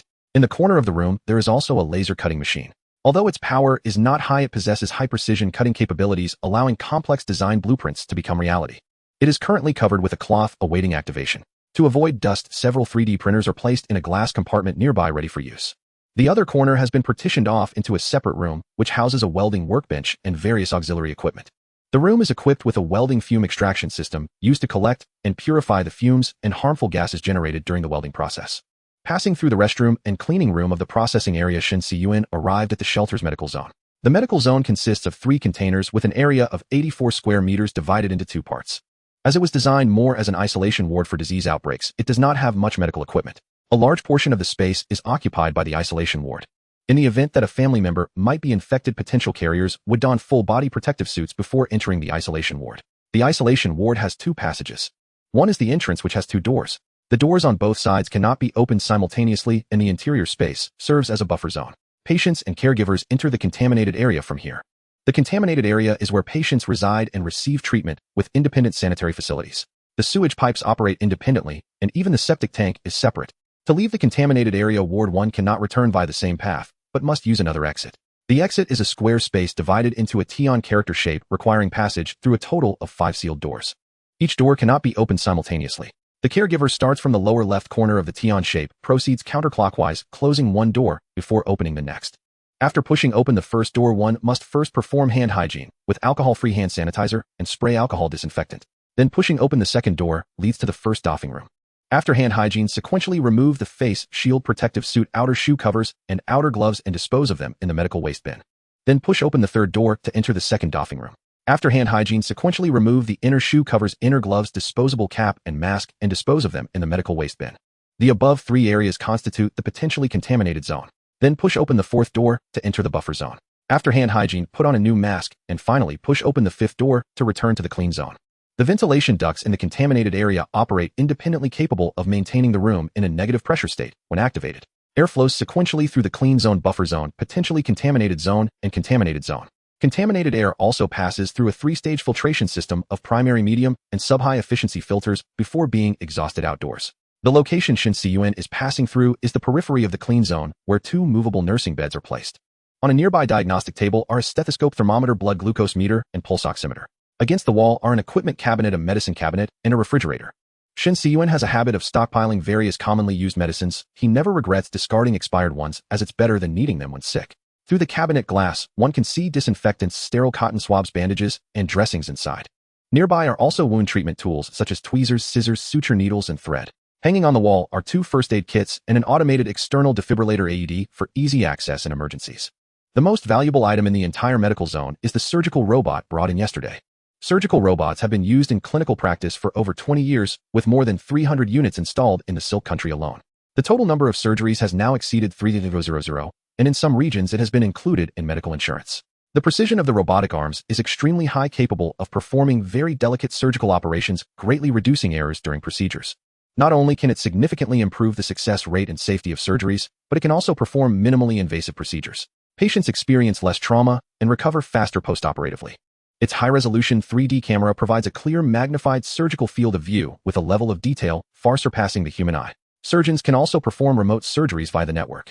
Originally, during surgeries, the robot served only as an auxiliary tool. The actual operation was still performed by the surgeon controlling the robotic arms. The robot itself could not perform surgery autonomously. However, with the rapid, iterative development of AI, artificial intelligence, a few years ago, Stanford University in the United States developed a solution called the surgical robot transformer. By imitating and learning from doctors' surgical tasks over an extended period, it greatly improved the stability and accuracy of the surgical robot's autonomous execution. Thus, the medical world entered the era of cybernetic divine physicians. The one in Shen Cun's hands is a domestically produced, fully automated surgical robot developed by a local team based on the same concept. It is a prototype of the mass-produced version. For testing purposes, a colleague's computer still contains the version 1.0 AI model, and the hard drive of that computer is now also in his possession. Closing the door to the medical area, Shen Cun entered the planting zone. Shenhai was inside, strolling leisurely while playing music on his phone. "Dad, have you had breakfast yet?" "Ages ago. These planting baskets of yours are top-heavy. Once the greens grow taller, they won't stay stable." Shenhai pulled out a long stalk of water spinach and asked, "That's simple. Fill the baskets with ceramsite or volcanic rock to stabilize the center of gravity and anchor the roots." Shen Cun crouched down and dragged a sack from the floor beneath the cultivation trough. It was filled with various small stones, ceramsite, tiny pebbles, and volcanic gravel. Nearby piles of bacterial balls, filter media, and other consumables were visible. "I see. Off you go, I've got it." Shenhai waved his hand and resumed walking, seemingly exercising to rack up steps. Although the shelter's Wi-Fi allowed access to the NAS for locally stored entertainment resources, there was no internet connection and the cave received no cell signal. Suddenly cut off from the world, it was a transition that required gradual adjustment. On this first day alone, both parents showed signs of internet withdrawal. The straight-line distance from here to the village exceeded 1 kilometer, and it was even farther to the nearest broadband access box. The carrier would never pull a dedicated fiber optic line for just one user. The process was far too cumbersome. Even if they were willing, Shen Cun himself would not agree. Exposing the shelter's location just to get online would be utterly ridiculous. The maximum transmission distance for Ethernet cables was typically only 100 meters, so running a cable from the village was also infeasible. This was because twisted pair cables, when transmitting network signals, were affected by resistance and capacitance, leading to signal attenuation and distortion. Once these reached a certain level, stable and effective transmission was compromised. The shelter's wireless network equipment relied on a network switch as a relay to extend the transmission distance. To connect to the external network, the only solution was to install fiber optic transceivers. These would convert electrical signals into optical signals for transmission via fiber, and then convert them back to electrical signals inside the shelter. Fiber optics supported transmission distances far beyond copper wire. Multimode fiber could reach 550 meters, while single-mode fiber could even support long-distance transmission exceeding 30 kilometers. Burying it underground was too costly, while laying it above ground required too many conspicuous devices. Without much time to deliberate, Shen Cun abandoned the plan altogether. After traversing the 108-meter-long planting zone, he finally arrived at the breeding area. It consisted of 12 shipping containers measuring 48 meters in length and 7 meters in width, with a total area of 336 square meters. As soon as he entered, the scent of various animals hit him. His father-in-law Jin Chi sat on a small stool, staring blankly at the freshwater fish in the breeding tank. No need to guess, another internet-addicted elder lost in withdrawal. Seeing Shen Cun approach, he looked up and asked, "Tell me how long until these fish can be eaten?" Gift tilapia are the fastest growers among these fish. They can reach over half a kilogram in 4 months and up to 1 kilogram in 6 months. Do they taste good? Tender flesh, few bones, high protein content. They're nicknamed white meat salmon. But they're freshwater fish. Will they have a strong, muddy taste? The better the water quality, the less geosmin, and the milder the muddy flavor. That's great, fast-growing, and tasty. Are they easy to raise? They adapt well to the environment, have low dissolved oxygen requirements, and can grow and reproduce normally even in water rich in organic matter. They're also omnivorous. They can even eat chicken manure. Cock-a-doodle-doo. A rooster suddenly crowed, startling Shen Cun so much he shuddered. In the enclosed indoor space, the rooster's call was ear-splitting. Jin Chi, as if he had been waiting for this moment, burst into hearty laughter. "Tisk." Shen Cun shook his head and walked over to a breeding cage which housed 1 rooster and 1 hen. The cage's wire mesh was slightly inclined with an egg tray at the outer edge. When the hen laid eggs, they would automatically roll outside the cage. This made egg collection easy and prevented the chickens from pecking at them. Hens had an instinct: when a certain number of eggs accumulated in the nest, they would begin incubation. By keeping only a few eggs in the nest, the hen could be encouraged to continue laying. However, reaching in directly to collect eggs would provoke the hen to protect them, making her aggressive. This could injure the person and frighten the chicken. Excessive stress might cause the hen to peck and eat her own eggs, reducing laying efficiency. At that moment, 2 eggs already rested on the tray. Shen Cun placed these 2 suspected fertilized eggs into an incubator. This device simulated natural hatching conditions by controlling temperature, humidity, and egg turning to aid the hatching process. Inside the incubator were several white rollers with the eggs positioned in the gaps between them. The rollers rotated at set intervals, providing fully automatic dead angle-free egg turning. This ensured each egg received even heat, and the device also featured automatic water replenishment and constant temperature control. Next, Shen Cun grabbed the rooster, which struggled violently. "Once the flock grows, I'll stew you, you bastard." Shen Cun growled as he tossed the rooster into another cage. The hen who had been enjoying her solitary life cowered in the corner of her cage in fear. After mating, rooster sperm could remain viable in the hen's reproductive tract for about 30 days. Starting from the 12th day, after mating, the proportion of fertilized eggs laid by the hen would gradually decrease. Regular mating sessions between rooster and hen sufficed to sustain the population. As he closed the cage, another rooster crowed. Rooster crowing was a circadian phenomenon typically linked to the light cycle. Although the indoor artificial lighting simulated the external environment by following sunrise and sunset times and automatically adjusting brightness, the lack of natural sunlight still disrupted the rooster's crowing patterns. Currently, the shelter housed a total of 2 roosters, with the remaining 10 being hens. In poultry farms, the male-to-female ratio was generally controlled between 1:1 and 1:1. The primary purpose of raising chickens was to obtain eggs as a stable long-term source of fresh protein. Shen Cun was reluctant to casually slaughter the hard-working hens that laid eggs. Thus, the daily candidates for the dinner table would naturally be the roosters, serving as breeding tools. In fact, hens also vocalized, though their calls were less piercing than roosters. Hen sounds were usually softer, such as clucking, especially after laying an egg. This sound was sometimes called the egg song, a display of satisfaction and pride after laying. Additionally, hens made sounds when searching for food or calling to their chicks. But raising chickens inevitably involved various calls and odors. This was one reason Shen Cun had placed the breeding area on the shelter's outer side, far from the living quarters. Continuing forward, Shen Cun finally arrived at the last container area, the equipment and storage zone. This area consisted of 10 equipment containers and 20 storage containers, covering a total area of 840 square meters. Among the storage containers, there were 2 refrigeration containers, 8 tank containers, and 10 general storage containers. These 10 general storage containers served both as passageways and storage spaces. Against the left wall, detachable shelving had been installed, now laden with various supplies Shen Cun had purchased over the past few months, stacked so high they nearly touched the ceiling. Opening the side door on the right led into the adjacent equipment container, which housed the various large-scale systems necessary for the shelter's operation. These included diesel generators, backup power supplies, water supply, air purification, and temperature and humidity control systems. To the right of the equipment container were the 2 refrigeration containers and 8 tank containers. Each of the 8 tank containers had a capacity of 67 cubic meters. 5 of them were used for water storage, holding a total of 335 tons of fresh water. The other 3 were fuel tanks filled with 50 tons each of No. 0 No. 10 O and No. 20 diesel fuel. The 2 refrigeration containers were packed with meat, seafood, frozen dumplings, ready-to-cook meals, fruits, and other foods requiring freezing or cold storage. After exiting the last storage container, Shen Cun left the container area and entered the civil air defense section. To his right, he could still see the entrance to the cold storage. The doors of the 2 refrigeration containers were located on the outermost side of all containers, facilitating the storage of frozen goods.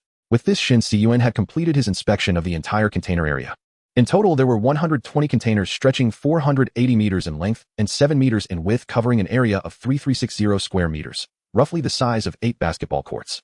However, its shape was extremely elongated, somewhat resembling the apocalyptic train from the film Snowpiercer. The difference was that the train in the movie endlessly circled a frozen world without clear purpose. Shen Cun's survival train, on the other hand, lay quietly hidden within a mountain cave. The architectural atmosphere of the civil air defense section was entirely different from that of the container area. Here was a world of reinforced concrete. As far as the eye could see, there were only cement walls and rows of metal doors. The main structure of the civil air defense project used C-130 ultra-high-strength concrete, with a compressive strength exceeding 150 megapascals, stronger than granite and more than 3 times the strength of ordinary concrete. Shen Cun pulled open a blast door on the side and stepped over the threshold. He took a flashlight from his pocket, and a beam of light illuminated the anti-fall netting on the cave wall. It could be seen that the containers were about 1 meter away from the cave wall. This was the shelter's usual maintenance passage. There was one on each side, and most of the pipelines were arranged within these 2 corridor areas. Only the ventilation ducts were located at the top, requiring a ladder to reach. After a quick scan to confirm there were no obvious leaks, he gently closed the blast door. Next, Shen Cun continued forward to the door of the chemical defense equipment room and opened the airtight door. Inside, 6 stainless steel lockers were lined up against the wall. The lockers contained various protective gear, including protective suits, chemical suits, firefighting suits, isolation suits, gas masks, and oxygen masks. Some outdoor clothing was also stored here, including stab-resistant vests, camouflage uniforms, ghillie suits, and tactical vests. The camouflage uniforms came in jungle, desert, urban, and marine patterns. There were also several ghillie suits in 4 color styles: withered grass, green grass, woodland, and snow. Continuing forward, there was an electric airtight door. Shen Cun pressed the switch by the door. With a hiss, the door slid to the left, and air rushed in from behind him. This was the decontamination room, where protective suits were treated for chemical radiation and biological contaminants. The floor and walls were covered with white glossy tiles, and there were 3 washing areas. In order, these were the scrubbing, rinsing, and disinfection spray rooms. Personnel returning from outside in protective suits needed to enter each one sequentially for a 360-degree spray down. After the personnel left, the spray nozzles on the ceiling and walls would automatically begin a full decontamination, followed by drying the room. During this process, the doors would be temporarily locked, preventing entry or exit.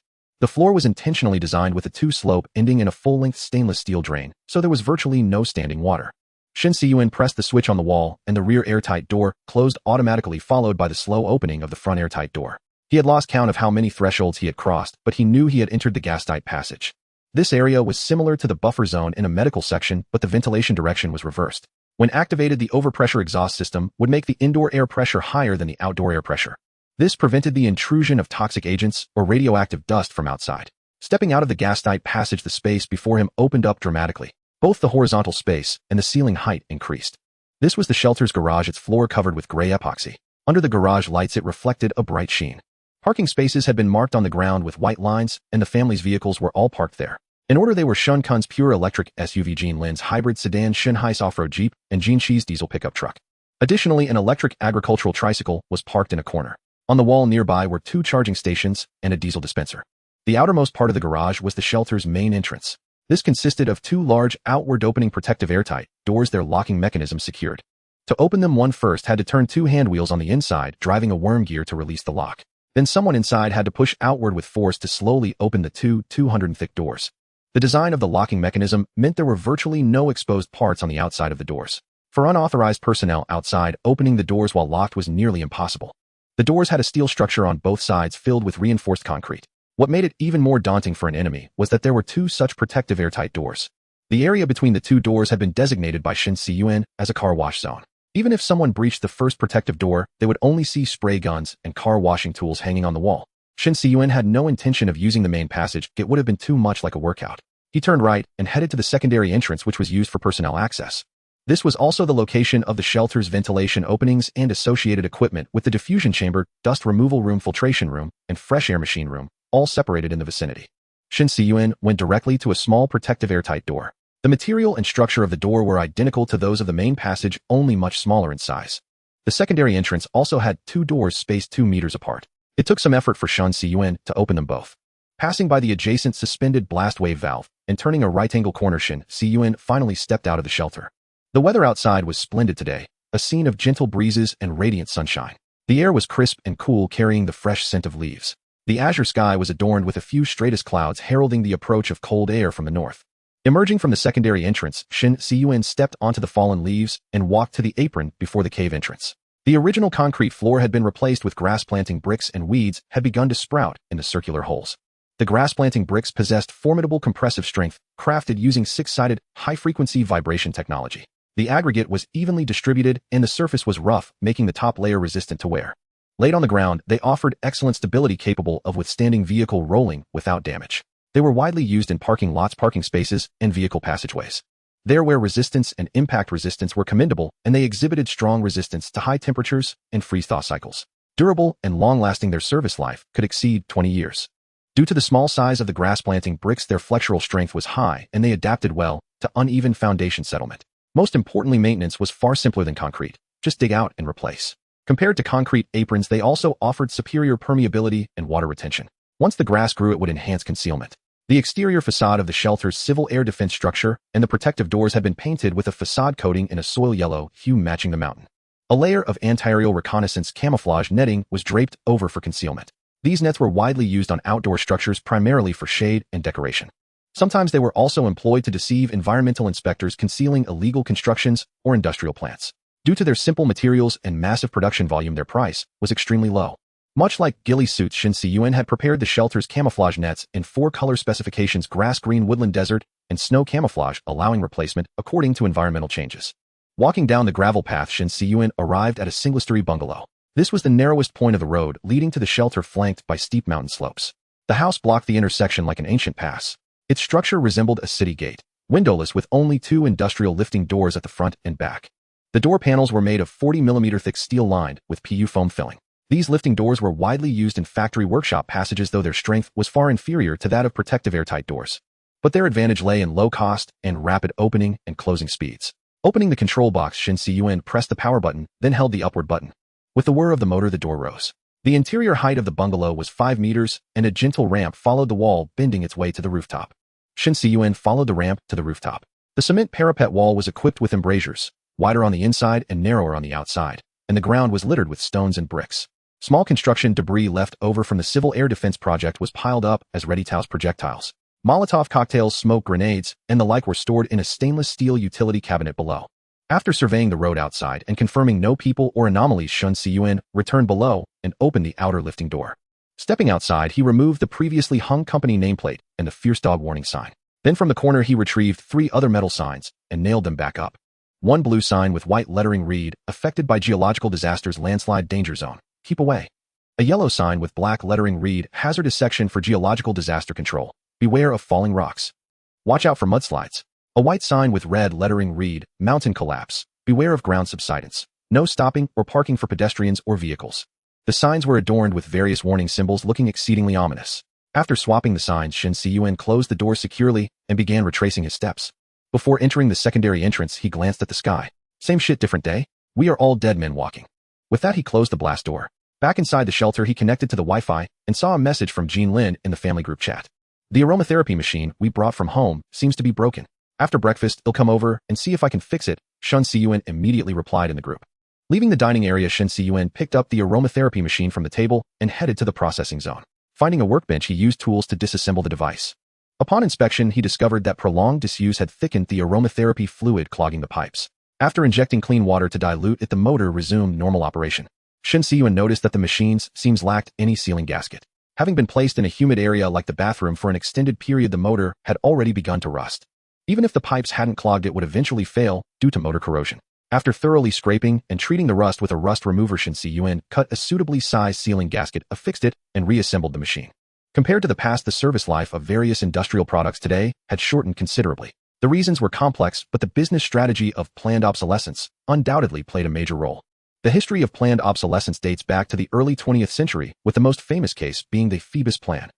During the Christmas season of 1924, the world's leading light bulb manufacturers gathered in Vienna to form a monopoly cartel called Phoebus.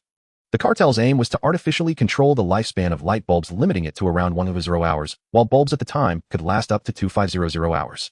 Because the patents for light bulb technology were held by these giants, they could compel most bulb companies to comply with the plan.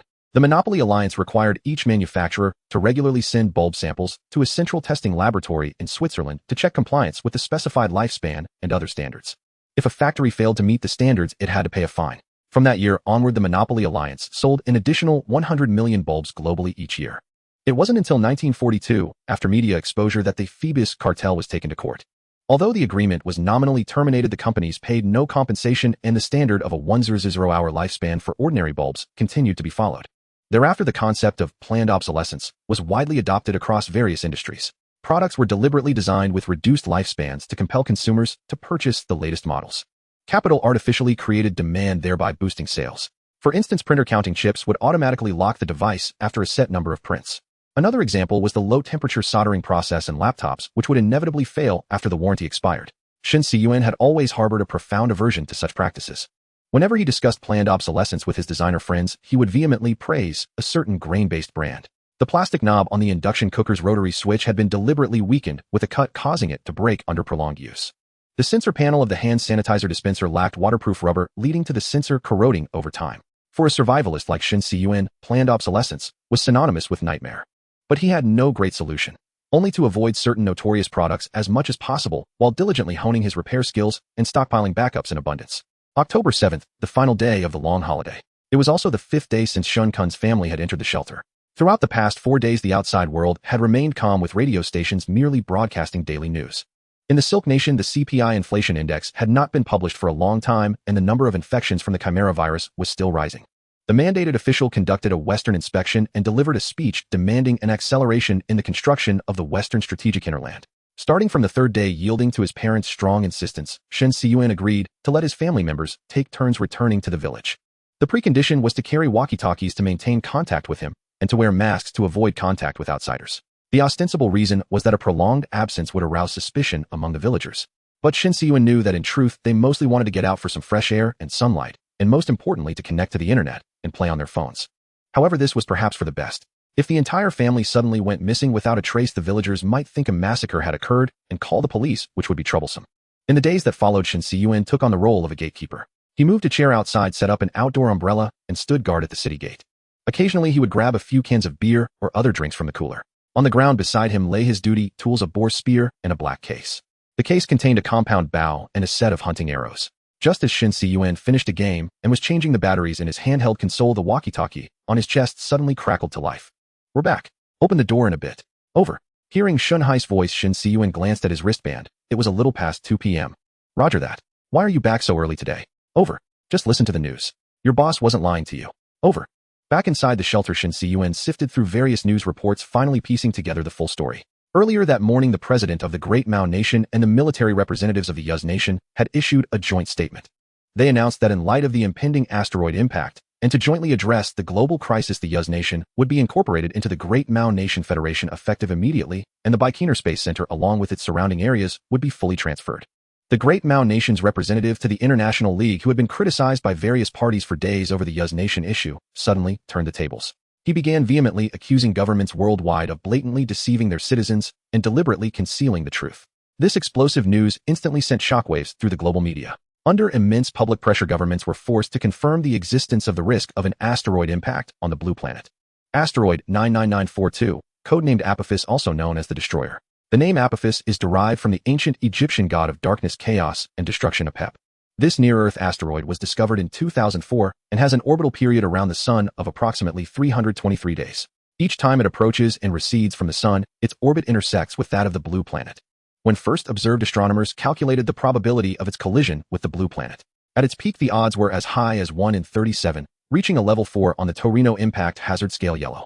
However, subsequent supplementary observations later ruled out the possibility of an impact. As an irregular celestial body, the Destroyer is estimated to be about 400 meters in diameter with a mass of roughly 4 million tons.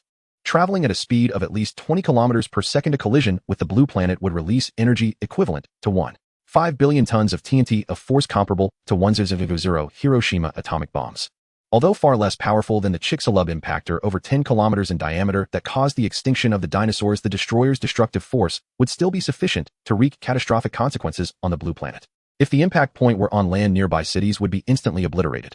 Intense shockwaves would radiate outwards, demolishing all structures and life, while wildfires would engulf everything in their path.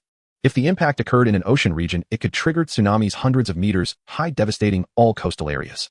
The impact would eject massive amounts of dust and debris, blotting out the sun and lingering in the atmosphere for years. This would severely disrupt the blue planet's climate system, leading to a global temperature drop. It would cause immense damage to the planet's ecosystem, affecting crop growth and human survival. Shen Cun had always paid close attention to this celestial body. After all, it topped the list of the most hazardous asteroids. As far as he knew, past predictions indicated that this asteroid was supposed to graze the eastern hemisphere in the early morning hours of April 14th next year. At that time, it was expected to pass by the blue planet at an altitude of 300 kilometers. This distance is even closer than geostationary communication satellites, and it would have been visible to the naked eye from the ground. Although extremely close, it was considered a close shave without disaster. However, after its last close flyby of the blue planet, this asteroid became visible only in the daytime sky. Consequently, astronomers were unable to observe it afterwards, and it vanished from human sight for 6 years. It was only rediscovered last year, and the probability of impact had risen once again. Following the solar storm on June 8th, humanity briefly lost its space detection capabilities. By the time observation capabilities were restored, the Destroyer's orbit had undergone a drastic change. The specific reason could no longer be determined. It might have collided with another small celestial body or been affected by some gravitational perturbation. However, its velocity was indeed much faster than previously observed, and it was still accelerating. According to data just released by various national astronomical agencies, its estimated arrival at perigee has been advanced to November 4th of this year. Based on calculations of its current orbital data, the preliminary predicted impact point is near the Nemo point, with the probability of impact as high as 2/3. The Nemo point is located in the central South Pacific Ocean, equidistant, over 2700 kilometers, from the 3 nearest coastlines.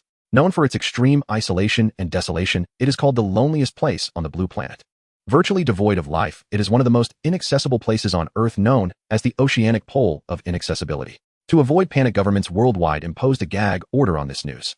They secretly advanced shelter plans and maintained a tacit silence until the Great Mao Nation overturned the table. This action quickly triggered political turmoil across various nations. The U.S.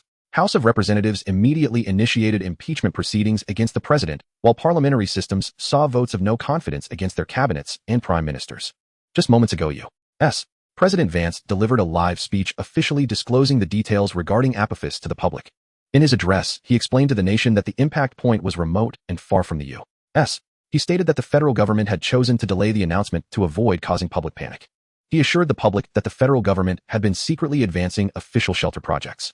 Furthermore, he declared that official shelters would absolutely not accept any illegal immigrants, and the National Guard had the authority to shoot anyone attempting to forcibly enter. In the news footage, the crowd on site raised MAGA flags and cheered as the sound of the YMCA anthem blared from the speakers. As for domestic news, the Silk Nation's executive Yuan, in response to reporters' questions that afternoon, announced that the mandated official would deliver a national address later tomorrow. Thus, following war, plague, and famine, the final horseman of the apocalypse, representing death, made his official entrance. On the afternoon of October 8th, a grand assembly was underway. My fellow citizens, at this moment we stand at a critical juncture in history. Our blue star, our shared home, is facing an unprecedented crisis. The impending impact of the Apophis asteroid is a monumental challenge to our survival and an immense test of the will and unity of all humanity. The presiding officer paused, surveying the hall. Facing such a crisis at such a historical moment, the Silk Nation, as a responsible major country, will join hands with nations around the world to confront this catastrophe. 3 months ago, we initiated the Nuwa Men's the Sky Project, a global defense and response mechanism aimed at protecting our planet and our people. The presiding officer continued, we will spare no effort utilizing the most advanced technological means to attempt to alter the trajectory of Apophis and avert the collision. Our scientists and engineers are racing against time to develop and deploy a series of space missions, including nuclear explosive devices and kinetic impactors, in hopes of changing the asteroid's path at the last moment. I hereby call upon all nations of the world to join this great cause that concerns the fate of all humanity. The Silk Nation, adhering to an attitude of transparency, openness, and win-win cooperation, will disclose all scientific materials and technological achievements to all participating countries. The presiding officer's speech was slow, but his voice grew firmer. However, we must also prepare for the worst-case scenario. The ARC-Ember plan will ensure the preservation of our key cultural heritage knowledge bases and biological samples. We will activate and construct shelter facilities nationwide to protect the lives of all citizens in the event of a disaster. Finally, the presiding officer concluded with a resolute tone, my fellow citizens, no matter what the future holds, we must firmly believe that human wisdom and courage can overcome all difficulties. Today we stand here not only for ourselves, but also for our children and grandchildren. Let us unite to face this challenge together for the future of humanity, for the tomorrow of Blue Star. As the speech ended, the hall erupted in thunderous applause. The presiding officer then closed his speech notes. After the live broadcast concluded, the Shen family, gathered around the radio, began a lively discussion. Aren't we still dealing with the virus? What about the infected who want to enter the shelters? There should be quarantine facilities inside. Speaking of which, can the shelters really accommodate everyone? Didn't they say the impact point is deep in the Pacific Ocean? I think just evacuating coastal areas and modifying ordinary civil defense shelters inland would be enough. Right? Maybe we'll get lucky and the interception will succeed, causing Apophis to break apart mid-flight. Mom, that man talked so slowly, I almost fell asleep. Mumu, be good, go play by yourself. Shen Cun quietly left the noisy room and went alone to the plantation area. He needed a quiet place to think about the current situation. Only about a month remained before the potential asteroid impact. The authorities had received the news 3 months ago. Manufacturing and assembling a large rocket typically takes 4 to 5 months. Considering the mobilization of national resources, the timeline should be feasible. The next thing to assess was whether the interception mission would truly succeed. As far as he knew, NASA had once conducted the DART double asteroid redirection test. Using a small spacecraft, they successfully impacted the asteroid Dimorphos, significantly altering the orbit of this roughly 160-meter diameter asteroid. This had verified the technological feasibility of altering an asteroid's orbit through kinetic impact. The ideal scenario would be the interception plan succeeding, the asteroid's path deflected, and the crisis averted. The worst-case scenario would be the asteroid not breaking apart upon entering the atmosphere, landing intact near the Point Nemo in the Pacific Ocean, triggering a massive tsunami. Coastal areas would be severely impacted, and the global marine ecology would suffer immense damage. However, this would still be a blessing and a great misfortune. Point Nemo, due to its remoteness and inaccessibility, is often used as a spacecraft cemetery. It is known as the graveyard for spacecraft debris. Since the dawn of the space age, the remains of over 260 spacecraft have been laid to rest there. In a way, no other impact point on Blue Star could cause less harm. An asteroid falling into the middle of the ocean would produce far less dust and debris than a land impact, resulting in a milder effect on the global climate. Having understood this, Shen Cun gradually felt relieved. On October 9th, the Silk Nation officially announced its overall evacuation and refuge plan. The authorities delineated 2 curved lines along the coastline, and based on the topography, the area beyond the red line was designated as a mandatory evacuation zone, encompassing virtually all coastal plains and most islands. The region between the yellow line and the red line was classified as a primary refuge zone, covering most Central Plains provinces and parts of the eastern mountainous areas. Residents within the Yellow Line area who had not evacuated were to be uniformly arranged into Class A civil air defense shelters according to their jurisdiction. The area outside the Yellow Line was designated as a secondary refuge zone broadly covering all western provinces and central mountainous regions. People outside the Yellow Line zone were not required to evacuate, they only needed to take shelter in a nearby conventional civil air defense facility before the impact occurred. Thus, a massive evacuation operation began. The economically prosperous, industrially advanced, and wealth-concentrated coastal regions suddenly transformed into dangerous zones from which everyone fled. The central and western regions, which had long suffered from population outflow and relative backwardness, suddenly became intensely sought after. As the population involved numbered in the hundreds of millions, only the Red Line zone would be placed under military administration and undergo a mandatory full evacuation. Evacuation and sheltering within the Yellow Line zone would be voluntary. The authorities encouraged those with the means to choose to relocate to the secondary refuge zone. Those unable to evacuate would be assigned to corresponding shelter facilities within their area. Shen Cun's location, Bamboo Village, situated on the western foothills of Tianmu Mountain, was precisely on the edge of the Yellow Line zone. When the staff came to conduct surveys and fill out forms, Shen Cun, who had returned to the village, unhesitatingly marked voluntary evacuation on the form. Of course, whether that meant evacuating to an inland area or to a cave 1 kilometer away was naturally up to him to decide. Leaving one's homeland diminishes one's worth, while goods become more precious when moved. Evacuating one's residence was by no means as simple as taking a trip, it was a full-fledged flight from disaster and famine. This evacuation operation was bound to cause countless people to lose everything overnight, and it was uncertain how many fortunes would be created in the central and western regions. Those who received the news early could almost freely reap the possessions of those who were slower to react. In this process of wealth liquidation and restructuring, how many tragedies and calamities would unfold? He dared not ponder it deeply, nor did he have the time to care. All he could do was his utmost to ensure that the plot of the film 1942 would not befall his own family. Since the impact point was near the Point Nemo, his shelter was sufficient to withstand the potential shockwaves and tsunamis. Realizing this, he had already made up his mind. Shen Cun would rather starve to death, die inside the shelter, or jump from the underground waterfall than leave this place. The entire wealth of his family of 7 spanning 3 generations had been poured into the construction of this shelter. The value of the various supplies and equipment was a considerable sum even in peacetime. In this year of great calamity, many of these items would be impossible to obtain again in the short term. The standard of living was even more incomparable: expansive living spaces, abundant recreational facilities, and ample food supplies. Every family member was talented, their words were pleasant to hear, and he absolutely loved staying inside. The official shelter facilities might be safer. However, the degree of crowding, hardship, and frustration of communal life would undoubtedly be beyond imagination. This was, of course, entirely reasonable. With an asteroid about to strike Blue Star, there was no time to attend to individual needs. Anyone wishing to clamor for human rights and embrace freedom was welcome to go outside and flip off the sky. The extent of a citizen's freedom was entirely dependent on their capacity for self-reliance. There was no free lunch in this world. Enjoying public services inevitably meant ceding personal rights. Independence and self-reliance were of paramount importance for both the nation and the individual. The first-generation founding executive official of the modern Silk Nation, bearing immense costs and disregarding economic efficiency, insisted on establishing an independent industrial system for the sake of independence and dignity. However, since he had chosen not to rely on the authorities, he himself must be responsible for the shelter's security. Around the time of the asteroid impact, the Yellow Line zone would undoubtedly become a lawless and chaotic region. Shen Cun understood that the plan to enhance the shelter's defensive armaments must be prioritized. The quickest way to boost his family's combat capability was undoubtedly the bow and arrow. In the Silk Nation, the manufacture, sale, purchase, possession, and use of non-mechanical archery equipment required no formalities. As a piece of sports equipment, a bow could be legally owned and used by an individual provided it was not taken to public places. However, crossbows with mechanical locking structures were entirely different in nature. They were strictly controlled items by the state, and illegal possession or use would be subject to legal sanctions. There were 4 types of bows: self-bows, traditional bows, recurve bows, and compound bows. Self-bows were generally found at tourist attractions, being essentially for entertainment. They had practically faded from the historical stage. Traditional bows often represented a region or period, so they were generally classified by their shape. Different countries had different types, such as the Tang long shaft, Ming short shaft, Qing bow, Japanese Yumi, Mongolian bow, and English longbow. Having few accessories and relying almost entirely on the archer's personal skill, their cultural value far outweighed their practical use.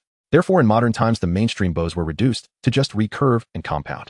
The recurve bow is the most popular and widely owned type among modern bows. It can be further subdivided into Olympic recurve barebow and American hunting bow.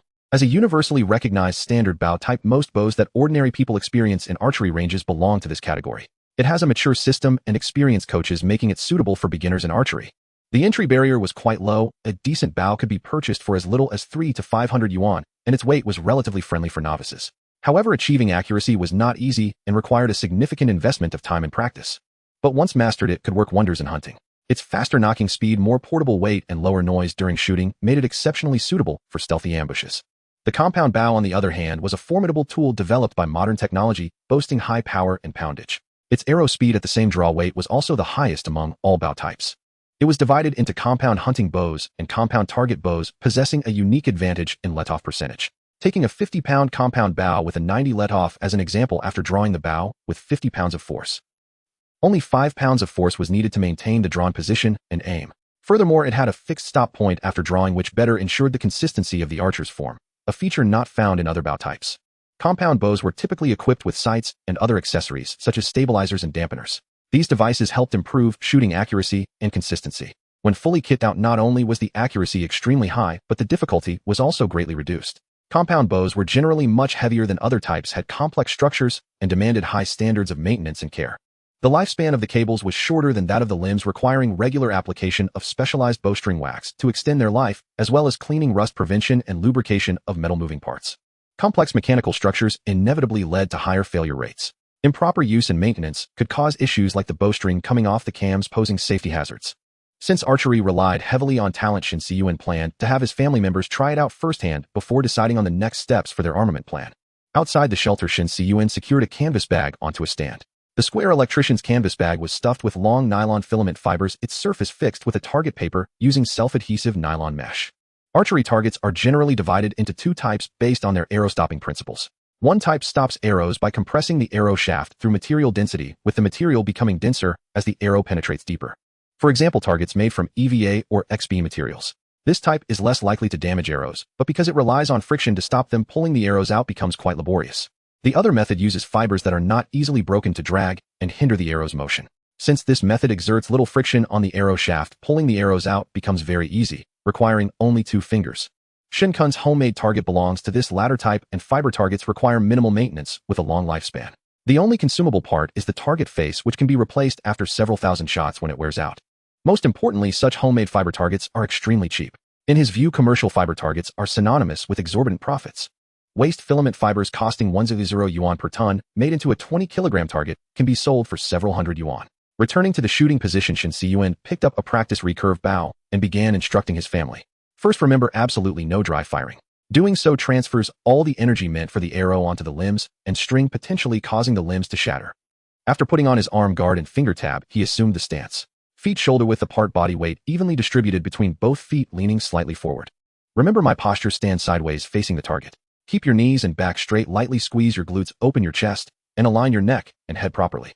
Then he took an arrow from the quiver, knocked it on the arrow rest with the cock feather facing inward, and hooked the nock onto the bowstring's knocking point. Shen Cun used the Mediterranean draw technique, index finger above the arrow nock middle and ring fingers below it with the thumb and little finger not involved in the draw. Hook the string with the first joint of your middle finger and use the pads of your index and ring fingers. Don't pinch the arrow, as that can cause a false dry fire. Next, Shen Cun demonstrated the process of pushing the bow and drawing the string. Don't grip the bow tightly, use the webbing of your thumb to push it for stability. He drew the string to a fixed anchor point under his jaw. When anchoring, press your right hand against your jaw and let the string touch your nose. Through one side of the string, his right eye aligned with the sight pin and the target center.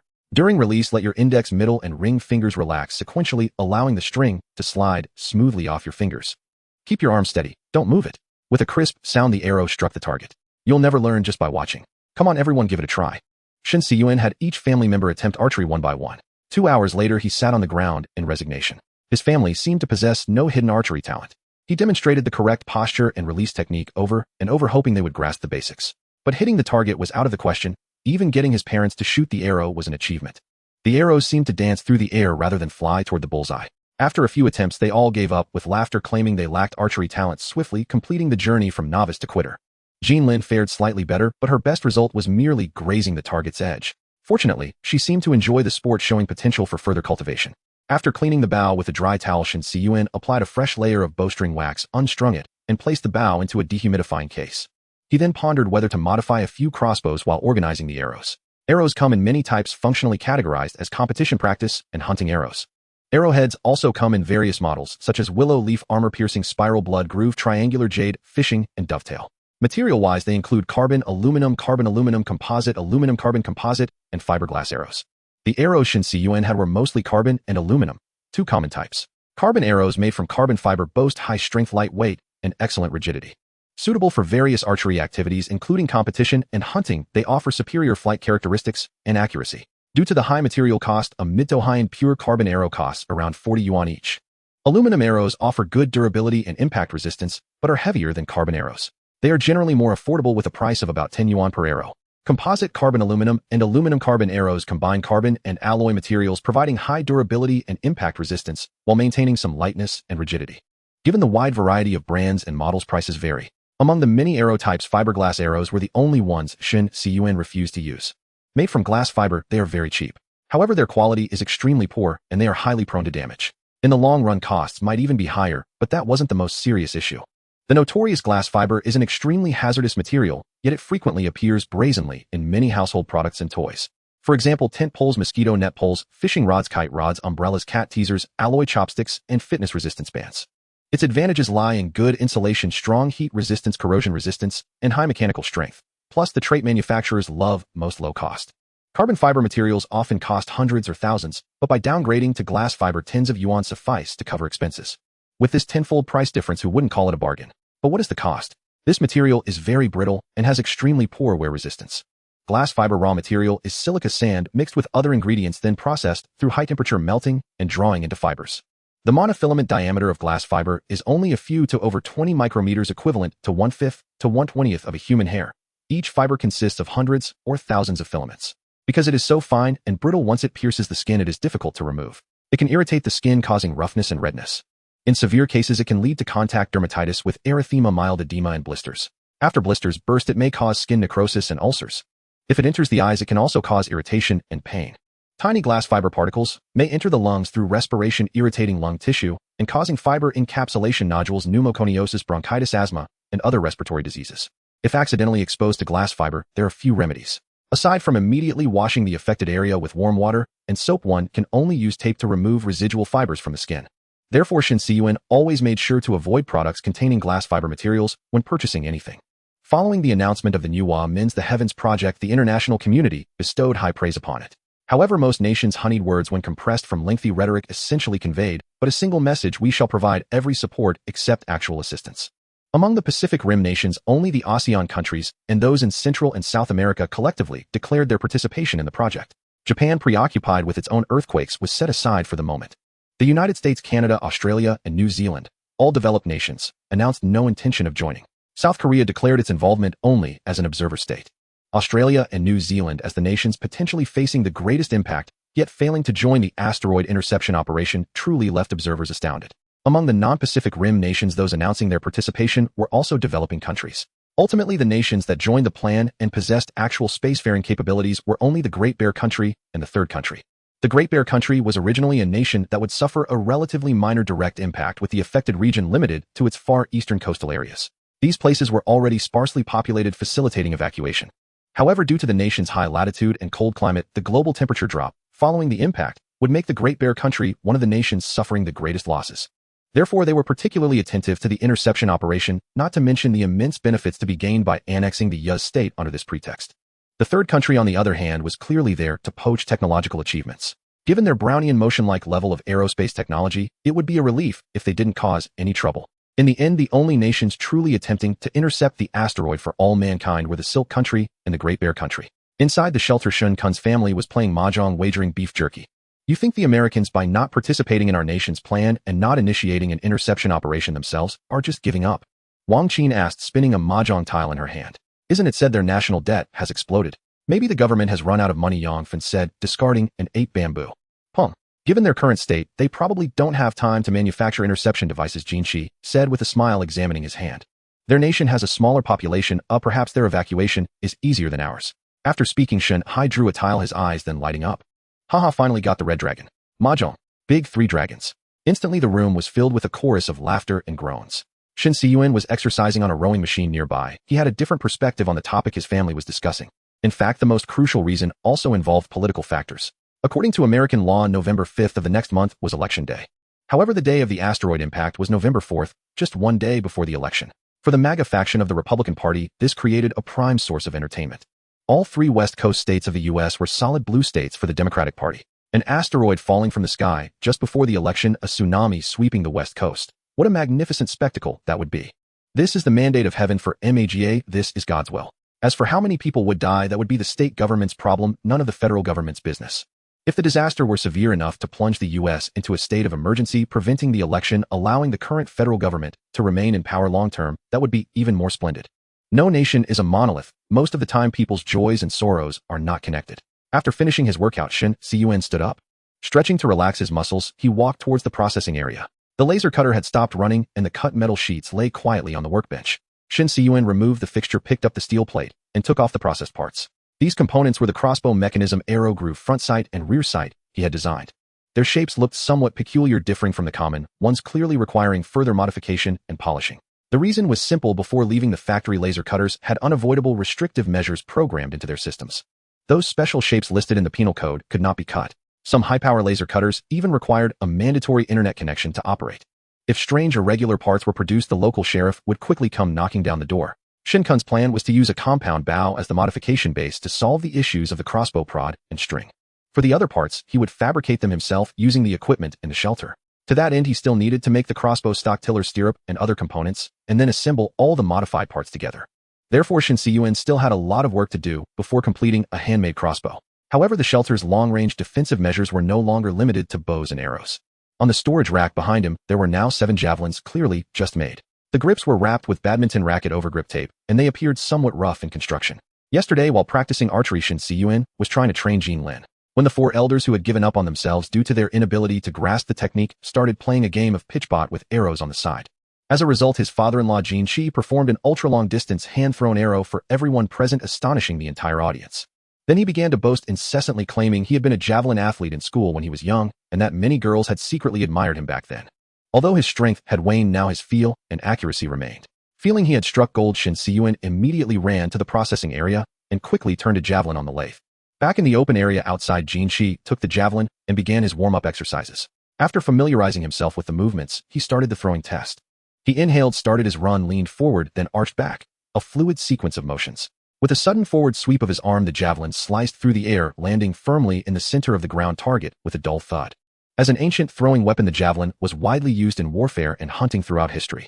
Its simple design, ease of manufacture, long range, and great power made it a highly effective weapon under suitable conditions. However, compared to the bow, the javelin had a slower rate of fire and placed certain physical demands on the user. Simply put, it was somewhat taxing on the person.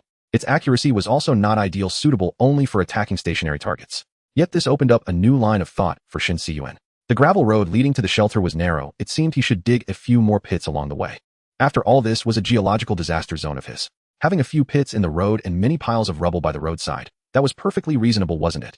On October 15th, the work group specifically responsible for the evacuation of Bamboo Village moved into the village. Although the village's permanent population was less than 100, mostly comprising the elderly. The evacuation process, however, advanced with immense difficulty and sluggishness. Most of the elderly stubbornly insisted on staying, preferring to die in their own homes rather than leave. A few elderly individuals even believed the workers were swindlers intent on seizing the village's land. The air was filled with wails and curses, plunging the village into utter chaos. During this time, similar events were unfolding elsewhere across the land. A speck of dust in space upon striking blue star becomes a cataclysmic collision between heaven and earth. If even inanimate objects suffer such a fate, how much more so must humanity endure? A grain of sand from the era falling upon an individual's head is a mountain crushing them. As Shen Cun's family had already chosen independent evacuation, the work group did not visit them for ideological persuasion. They merely had the Shun family sign the confirmation form before departing, reminding them of the final evacuation deadline. Such a colossal relocation effort was unprecedented in history, with a tight schedule and heavy responsibilities. The workers lacked the energy to verify everyone's actual whereabouts individually.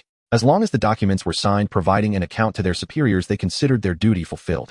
The evacuation dragged on for 5 full days, with workers repeatedly assuring the villagers they could return after the disaster. Ultimately, through a mix of persuasion and coercion, all villagers boarded buses for official shelters laden with bundles. The next morning, after flying his drone around the village several times to confirm it was empty, Shen Cun called his father and father-in-law to join him in scavenging the remaining useful supplies. The most valuable items were clearly the wind solar hybrid street lamps along the main road. These street lamps were treasures in every part, practically essential dismantling gear for the apocalypse. From them one could salvage vertical axis wind turbines, solar photovoltaic panels, with brackets power controllers, with inverters batteries, LED light sources, and various cables. The lampposts themselves made of galvanized steel, stainless steel, and aluminum alloy were perfect raw materials for processing. The three men from Shen Cun's household felled over 30 lampposts along the village roads in one go. Except for a few that were damaged and unrepaired, most were fully functional. Don't you think what we're doing is too unethical? Shen Hai asked, frowning. Anyway, when the shockwave hits, these things will turn into scrap metal anyway. It's better they benefit us. If the villagers come back, they'll probably just assume the lamps vanished into thin air. Jin Shi said, loosening the bolts securing a lamppost to the ground. Wearing his powered mechanical exoskeleton, Shen Cun stepped forward and expertly executed a survivalist's uprooting of a lamppost. With a roar, the 8-meter-long post slowly crashed onto an abandoned mattress. This is the last one. Once we haul it back, today's work is done. The three of them loaded the lamppost onto the agricultural tricycle and left the village. For this scavenging trip, Shen Cun had attached a trailer to the back of the tricycle, significantly boosting its carrying capacity. The next day, the trio set out again to hunt for supplies. Jin Lin, as the archer, was responsible for practicing archery near the city gate and guarding the tower. Wang Qin and Yang Fun, as support staff, handled cooking, laundry, and cleaning inside the shelter. As for the village houses, Shen Cun and his team naturally refrained from looting them. Firstly, it was too unethical, and they wouldn't be able to face their fellow villagers in good conscience. Secondly, anything valuable in ordinary homes had likely already been taken. What couldn't be moved, the villagers would have buried or hidden in unknown corners or cellars. Finally, before evacuating, the villagers had sealed their houses tightly. The most extreme cases had bricked up doors and windows with cement. The farmers of the Silk Nation had faced countless natural and man-made disasters throughout history, outsmarting bandits and marauders with wisdom passed down through generations. They were not so easily plundered. With that time and effort, it was better to just pull up more lampposts. However, many abandoned materials in the countryside were still valuable, and Shen Cun wasn't about to give them up. For instance, he was now prowling around a pig farm in the village, occasionally climbing up and down to inspect its roof. The pig farm was deserted, its gate unlocked, so Shen Cun swaggered right in. His purpose here was to find a set of anti-drone equipment. As for why a pig farm had anti-drone gear, that was an extremely cyberpunk story. In 2018, a sudden outbreak of African swine fever swept through the Silk Nation. To halt its spread, authorities were forced to cull all infected pigs at the outbreak sites. Suddenly, the pork supply tightened and prices skyrocketed. Seizing this opportunity for profit, unscrupulous merchants formed pork speculation groups. They transported live pigs from provinces with low prices to others. Not only that, but some speculators stooped to even more despicable tactics, dumping dead pigs near farms. They also tossed suspicious items into the farms and spread rumors of swine fever terrorizing the farmers. This forced farmers to sell their pigs to them at low prices, allowing the speculators to profit handsomely. After pig farms ramped up security, the situation took a surreal turn. The speculators, now holding large stocks of pigs, began deliberately spreading the swine fever to keep prices rising. To bypass the guards, they cut infected pork into small pieces and used drones to fly them into the farms and drop them. Pigs, being omnivores that eat almost anything, naturally consumed the infected meat. The farms would then suffer devastating outbreaks of swine fever. Faced with such vile tactics, some pig farms, besides sealing their premises and strengthening security, simply installed GPS satellite navigation signal jammers. Then civilian airliners bore the brunt. Whenever planes flew over these pig farms, they frequently experienced GPS signal loss. Some even suffered ADS-B system failures, severely jeopardizing flight safety. The civil aviation authorities were immediately alarmed, reporting to the Industrial Department for radio interference investigations. After countless monitoring vehicles conducted a dragnet search, inspectors entered pig farms with grim faces. They expected to catch a group of enemy agents and earn a great merit, only to find the culprits were the pig farmers themselves. After paying fines and dismantling the jammers and antennas, the pig farmers reflected on their actions, realizing they had indeed affected innocent people. Moreover, any moderately skilled drone pilot could operate without GPS signals to drop poison, making the defense highly ineffective. So the farmers upgraded their technology. Low-altitude security active phased array radar. Excellent, it would immediately alert them to drones and help catch the culprits. Install it. Omnidirectional drone communication link jammers. Even better, they would completely cut off drone communication. Install them. Drone capture nets, drone killing guns. Let those bastards come and never return. Install them all. Thus, a fierce electronic warfare battle erupted over the pig farms in a complex electromagnetic environment. On the roof of a pig farm, Shen Cun finally found what he was looking for. Carrying the low-altitude radar and jammer, he left the pig farm with immense satisfaction. Using his walkie-talkie to call the other two hunters, he got on the electric tricycle and returned to the shelter. On October 23rd, the village had completely lost power, and even the communication base station ceased operation. The now deserted bamboo village was utterly isolated from the outside world. Jin Lin advanced to the village entrance, establishing a lookout post atop the cultural hall. She carried a drone and binoculars ready to alert the others via walkie-talkie the moment anyone entered the village. Jin Lin checked the time. It was 9 a.m., the appointed time for contact. She picked up the walkie-talkie. calling the foraging team all clear at the village entrance. No suspicious targets spotted. Over. Roger that. Maintain vigilant, shooter. Over. Shen Cun replied from the other end. The walkie-talkies they used were digital models. Compared to analog ones, they offered superior anti-interference and noise resistance. Crucially, they featured DMR digital encryption technology. They could employ advanced encryption standard AES algorithms to protect call confidentiality. The receiver needed the identical key to decode the voice. This effectively prevented others from easily intercepting their conversations. Using analog walkie-talkies would require preparing codebooks and speaking in code, which was a headache to even contemplate. Shen Cun's three-member foraging team continued their search of the village, transporting the last batch of useful supplies. They were now in the equipment room of the mobile base station, dismantling valuable components. The communication base station contained a plethora of recyclable materials which Shen Cun was not about to overlook. To ensure stable operation, telecom operators typically required macro base stations to have 3 to 4 hours of backup power. The power consumption of 5G base stations promoted in the Silk Nation was significantly higher than that of 4G ones, reaching nearly 3,800 W at full load, which was 3.5 times that of a 4G base station. Consequently, 5G base stations required larger capacity battery banks to meet backup power needs. While a typical 4G base station had a backup power capacity of 11.2 kilowatt-hours, 5G stations expanded this to 21.2 kilowatt-hours, nearly doubling the capacity. As Jiangnan Province had previously issued a policy mandating 100 5G coverage in all administrative villages, even Bamboo Village, nestled in a remote mountain valley, had a 5G mobile communication base station. Jackpot! The power cabinet is full of high-capacity lithium iron phosphate batteries, Jin Shi exclaimed joyfully. If we switch to wind-solar hybrid power generation, we won't have to worry about storage capacity anymore. Shanghai nodded in agreement. Let's take the air conditioning equipment too. It would be a shame to leave it here to be destroyed, Shen Cun suggested. All right, let's dismantle it now. With that, the three of them stripped the equipment room bare like scavengers. Under normal circumstances, destroying mobile communication equipment was a serious crime with severe legal consequences. Base stations were also equipped with comprehensive surveillance systems directly linked to the constable's alarm network, deterring most from targeting them. But with the apocalypse at hand, this place was now abandoned. Had the antennas of mobile base stations not been functionally different from shortwave radio antennas, Shen Cun would have dismantled and taken the tower's antennas and feeders too. After finishing the morning's haul, Shen Cun set his sights on the village's outdoor transformers. I say let's take these transformers too. What use are such heavy things? Shanghai asked doubtfully. Oh, they're incredibly useful. Jin Shi then began explaining to Shanghai. Besides providing more redundancy for the shelter's power equipment, the transformers themselves were a treasure trove of materials. Transformers were composed of large amounts of metals, including iron and copper, all of which could be recycled. In the resource-scarce post-apocalyptic environment, these metallic materials could be used to manufacture tools, weapons, or other useful items. Transformers also contained substantial insulating oil, which could be reclaimed for other uses, such as lubricant or fuel. Thus, the three spent the afternoon moving all the transformers away. The only remaining infrastructure in the village was the power lines strung high overhead. Given the tediousness of dismantling and transporting them, the foraging team ultimately decided to abandon them after a meeting. After exhausting the infrastructure, Shen Cun's team shifted their foraging area to the agricultural zone. Late October was the rice harvest season, and Bamboo Village's basic farmland had been planted. However, the rice had been fully harvested before the evacuation and transported to the shelter facilities. Additionally, the Tianmu Mountain area, with its natural environment and unique semi-sandy, weakly alkaline selenium-rich soil, was an excellent growing region for small sweet potatoes. The hillsides had originally been planted with many small sweet potatoes also in harvest season. Known for their soft, sweet, and delicate texture, they were a favorite of Shen Cun's family, but they too had already been harvested. Shen Cun only found a few seed potatoes in the field. After a quick rinse, he took them along. The biggest find came from the village mushroom house, where Jin Shi discovered several dozen abandoned spawn bags left by the villagers. He immediately used the walkie-talkie to call the other two over. A spawn bag is a container for cultivating edible fungi, usually packaged in plastic bags or cardboard boxes containing a growth medium suitable for fungi. The medium could be homemade, typically containing materials like hardwood, sawdust, cottonseed hulls, corn cobs, mildewcide, sugar, magnesium sulfate, potassium dihydrogen phosphate, gypsum, and calcium carbonate. A spray bottle was needed to control the moisture content at around 65. After preparation, the medium was packed into plastic bags and then sterilized. Sterilization usually employed high-pressure steam to ensure the medium and containers were sterile.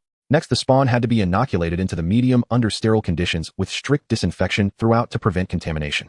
Shen Cun had once tried making spawn bags using plastic bottles, but small-scale personal production was extremely costly, time-consuming, and labor-intensive. The failure rate was high, with each step prone to contamination by miscellaneous bacteria. The final yield was also very low, far inferior to commercial spawn bags.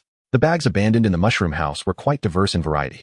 Based on the packaging, they appeared to be common varieties like oyster mushrooms, shiitake enoki, and white beech mushrooms.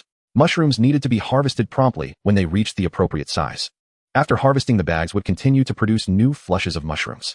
Although the yield would gradually decrease, several harvests were generally possible before the medium's nutrients were depleted.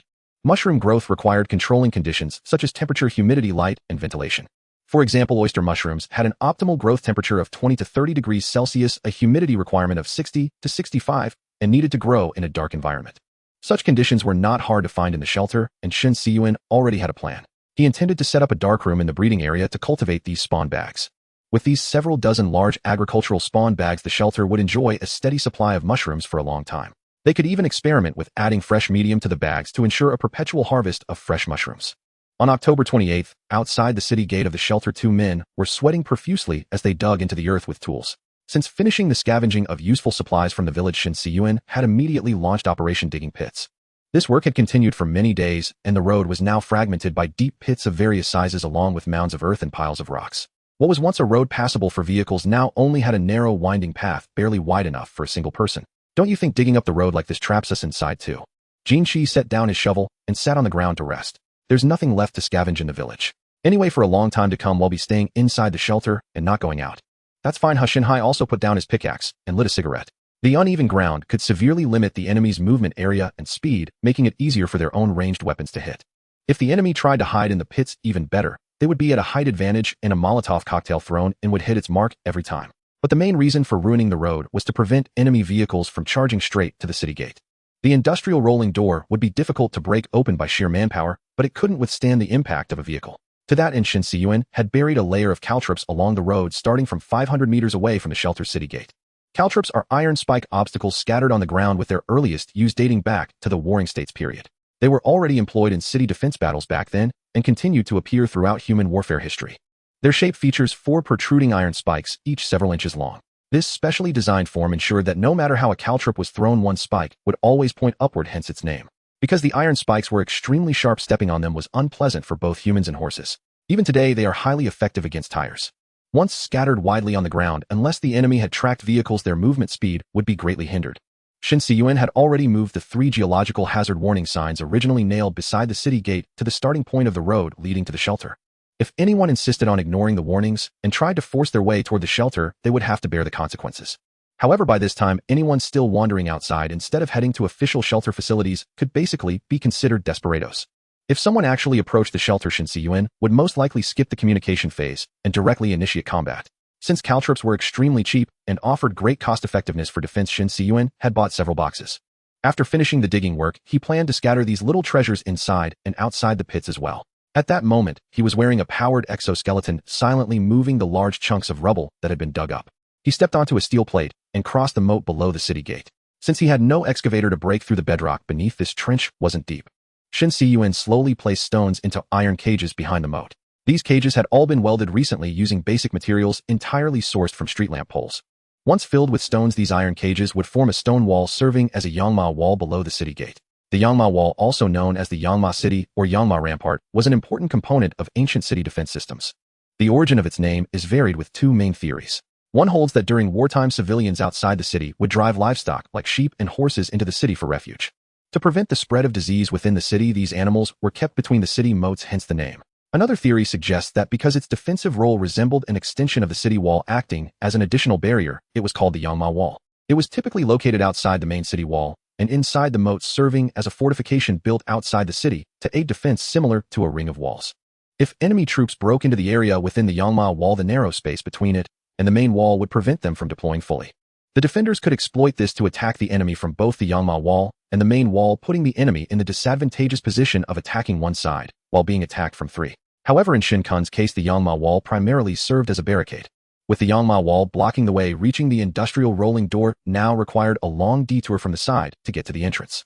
Inside the city gate, it was now piled with clutter, mostly street lamp poles and some large metal materials. Other fragile items had already been moved inside the shelter. If the asteroid interception mission failed, the impact, shockwave, and tsunami would be extremely violent. To avoid damaging the industrial rolling door, it would need to be taken down and stored at that time. The main reason for going to such lengths to set up defenses in front of the city gate was to avoid a bluff. The construction of permanent defensive fortifications around the shelter would have to wait until after the impact.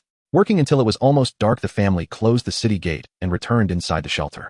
After dinner, Shen Cun went to the processing area to continue improving the hand-cranked crossbow. This hand crossbow had already taken shape, but it only needed some fine-tuning to improve accuracy before it could be put into use. On the weapon storage rack, there were now many new toys as well. Smoke grenades were the most numerous with over 30 of them. Pouring M18 smoke generators were legal items. Widely used in film crews, fire drills, and celebrations, Shen Cun had directly purchased finished products for backup. There were only 6 homemade flashbangs left, each using a section of PVC pipe as the body with main raw materials from aluminum rods, magnesium rods, and firecrackers. A fuse was exposed outside the wax seal, looking somewhat crude. Shen Cun had made 8 flashbangs in total. The first 2 were tested outdoors and indoors respectively. Judging from the results, the effect was less than ideal in an open outdoor environment during the day. But in a dimly lit indoor space, the brightness and noise were quite astonishing. Even Shen Cun, wearing goggles, needed a long time to recover. They were items that could work wonders and turn the tide of battle in specific environments. As for more powerful items, being mixtures of cotton, sugar, and fertilizer, they were too dangerous, so Shen Cun placed them on the shelter's periphery. Their specific location was in a small room within the civil air defense area, serving as a last resort measure for the shelter in the most dangerous situations. At 040 a.m. Beijing time, on October 29th, the night was deep, dotted with stars. The Yazhou Space Launch Center in the Silk Nation and the Baikonur Cosmodrome in the Great Bear Nation were ablaze with lights, a sense of urgency permeating every corner. 2 tense and orderly spacecraft launches were underway, simultaneously racing to seize the final launch window. This was a joint operation by the Silk and Bear Nations to intercept the asteroid Apophis, which was about to collide with Blue Star. At the Yazhou Space Launch Center, a Yuanzhong 5B rocket stood erect on the launch pad like a colossal silver tower. Emblazoned on the rocket's exterior was the emblem of the Nuwa Men's The Heavens Project, a simple blue line drawing of an Eastern goddess raising her hands to support a stone. The 53.7-meter-long Yuanzhong 5B was the Silk Nation's most powerful space rocket with a launch mass of 850 tons and a low Earth orbit payload capacity of 25 tons. The launch site was eerily quiet. As it lay within the red zone, the entire population of Cheongzhou Island had been evacuated. Now only aerospace workers, military personnel, and a few peripheral logistics staff remained on the island. As the launch time approached, aerospace engineers monitored various data points tensely in the control room. Their eyes were fixed on the screens, their fingers flying across the keyboards. They were making final parameter adjustments based on the high-altitude wind field above the launch site provided by the meteorological department. The countdown had entered the 1-hour preparation phase. The command center issued unified orders to the launch site, various tracking stations, the ocean-going survey fleet, and relevant departments. Upon receiving the orders, each department and unit entered the pre-launch work procedures according to the unified clock provided by the time synchronization service system. Then came the 30-minute, 15-minute, 5-minute, and 1-minute preparations. As the launch time arrived, the commander's voice echoed clearly through the speakers across the entire launch site. Countdown begins. 10, 9, 8. The commander's voice resonated in the air, quickening everyone's breath. 3, 2, 1. Ignition. With the final command, the engines at the base of the Yuanzhong 5B rocket erupted with dazzling flames, the immense thrust slowly lifting the rocket. The flames and smoke on the ground created a spectacular scene against the night sky. The rocket pierced through the clouds with overwhelming force, soaring straight into the heavens. The kinetic impactor housed in the payload bay of the Yuanzhong 5B was named Five-Colored Stone. It was roughly cubic in shape, about the size of a large truck. The Five-Colored Stone was not equipped with common scientific analysis instruments. Its primary device was an optical reconnaissance and navigation camera, and its structure was almost entirely solid. Internally, it was fitted with complex guidance, navigation, and control systems, enabling the Five-Colored Stone to autonomously navigate and precisely impact its target without any human intervention. The Five-Colored Stone was designed to operate at an extremely high speed exceeding 25000 kilometers per hour. Its purpose was to alter the asteroid's orbit through kinetic energy transfer, and it was equipped with a 300 kiloton Tianmu equivalent nuclear bomb, which would detonate simultaneously upon impact. With the successful launch of the Yuanzhong 5B, the Five-Colored Stone kinetic impactor entered its predetermined orbit. Cheers erupted in the control room, and the live broadcast was transmitted worldwide. Under the crushing weight of the survival crisis, human society, finally, seemed to glimpse a glimmer of dawn. Then the chief engineer announced in the news, after orbiting Earth several times, the Five-Colored Stone will use the planet's gravitational slingshot effect to accelerate continuously, ultimately heading towards the asteroid Apophis, which is rapidly approaching Blue Star. Through impact and nuclear detonation, we will alter its existing orbit, causing it to narrowly miss Blue Star. The news feed then switched to the Baikonur Cosmodrome. After 4 months of preparation, another towering rocket stood silently on the massive launch pad. The rocket's exterior bore the red Cyrillic inscription A5 alongside the flag of the Great Bear Nation. The white surface of the rocket body reflected the lights, appearing exceptionally dazzling. The Angara A5 was the Great Bear Nation's newest model of heavy-lift launch vehicle with a launch mass close to 800 tons. It used liquid oxygen and kerosene as propellants and could deliver approximately 24 tons of payload to low Earth orbit. The Great Bear Nation employed a similar technical approach. Its kinetic impactor was named Purin after the thunder god in ancient Slavic mythology, an image akin to the more well-known Norse thunder god Thor. In mythology, he was regarded as the ruler of the mortal realm and heaven, protecting humanity from the god of chaos. To increase the success rate of the asteroid interception mission, Purin would serve as a supplementary plan following the five-colored stone and being the second to impact Apophis. By design, Purin's impact velocity was slightly slower than that of the five-colored stone, but its nuclear warhead had a greater explosive yield, reaching 500 kilotons of TNT equivalent. As the ignition command was given, the live broadcast feed shook violently. A surging torrent of power erupted from the spacecraft's base. Orange-eared flames like an enraged dragon tore through the night sky, devouring the darkness. Amidst a deafening roar, the spacecraft slowly rose its speed, increasing rapidly as it began to break free from Earth's gravitational pull. Just as everyone held their breath, praying for a successful launch, an ominous streak of light cut across the night sky. A missile raced in from the distant horizon, its target directly aimed at the ascending rocket. Alarms suddenly blared in the control room. The faces of the Great Bear engineers turned ashen as they witnessed the fatal scene through the monitoring system. Succubliat, the Great Bear officer on site, cursed loudly. A thunderous roar echoed as the missile struck the rocket. The explosion blossomed in the night sky like a suddenly blooming flower of death. The rocket disintegrated under the immense impact. Debris and unburnt fuel scattered and splashed across the sky, tearing through the entire expanse. The rocket's wreckage fell back to the ground like fire meteors, shrouding the launch site in flames and thick smoke. The fire raged through the night. In the footage released the next day, only firefighters in protective suits could be seen futilely spraying water to cool the area.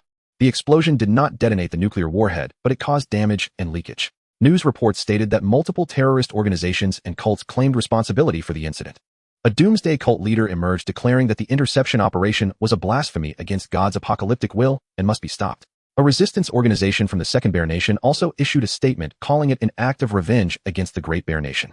However, based on the slogans left at the missile launch site, it was essentially confirmed that the attack was orchestrated by the Yuzhou Nation's resistance forces.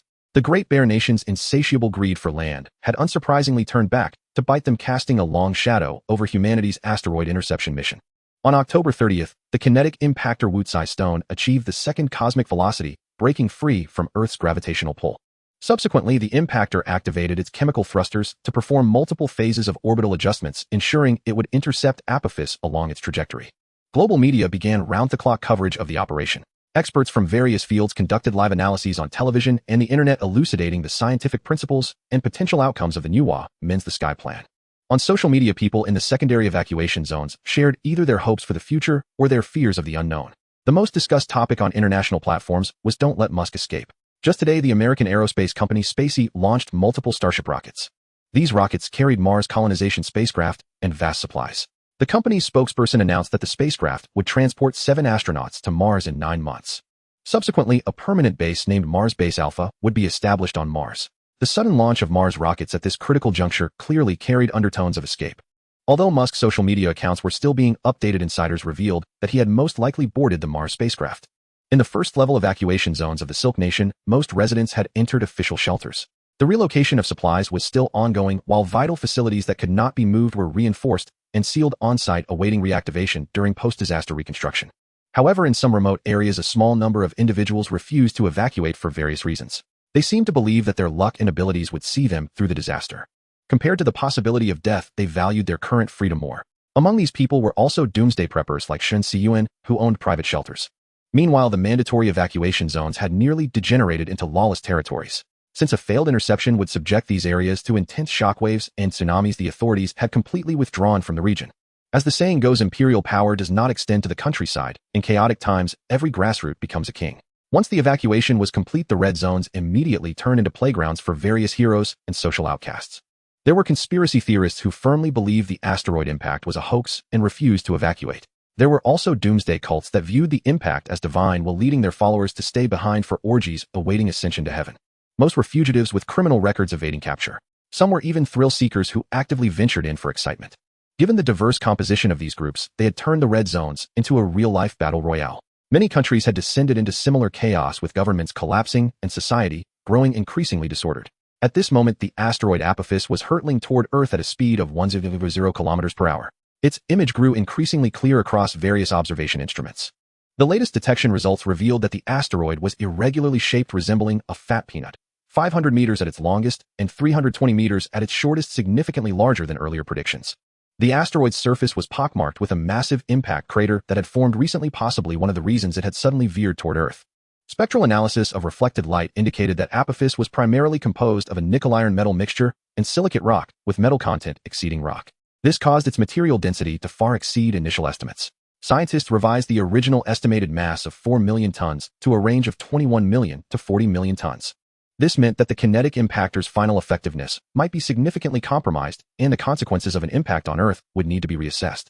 The Silk Nation's Aerospace Department immediately activated emergency protocols adjusting the impact plan based on the new data. With the transmission of commands, the kinetic impactor Wutsai Stone performed another orbital maneuver to alter the collision angle.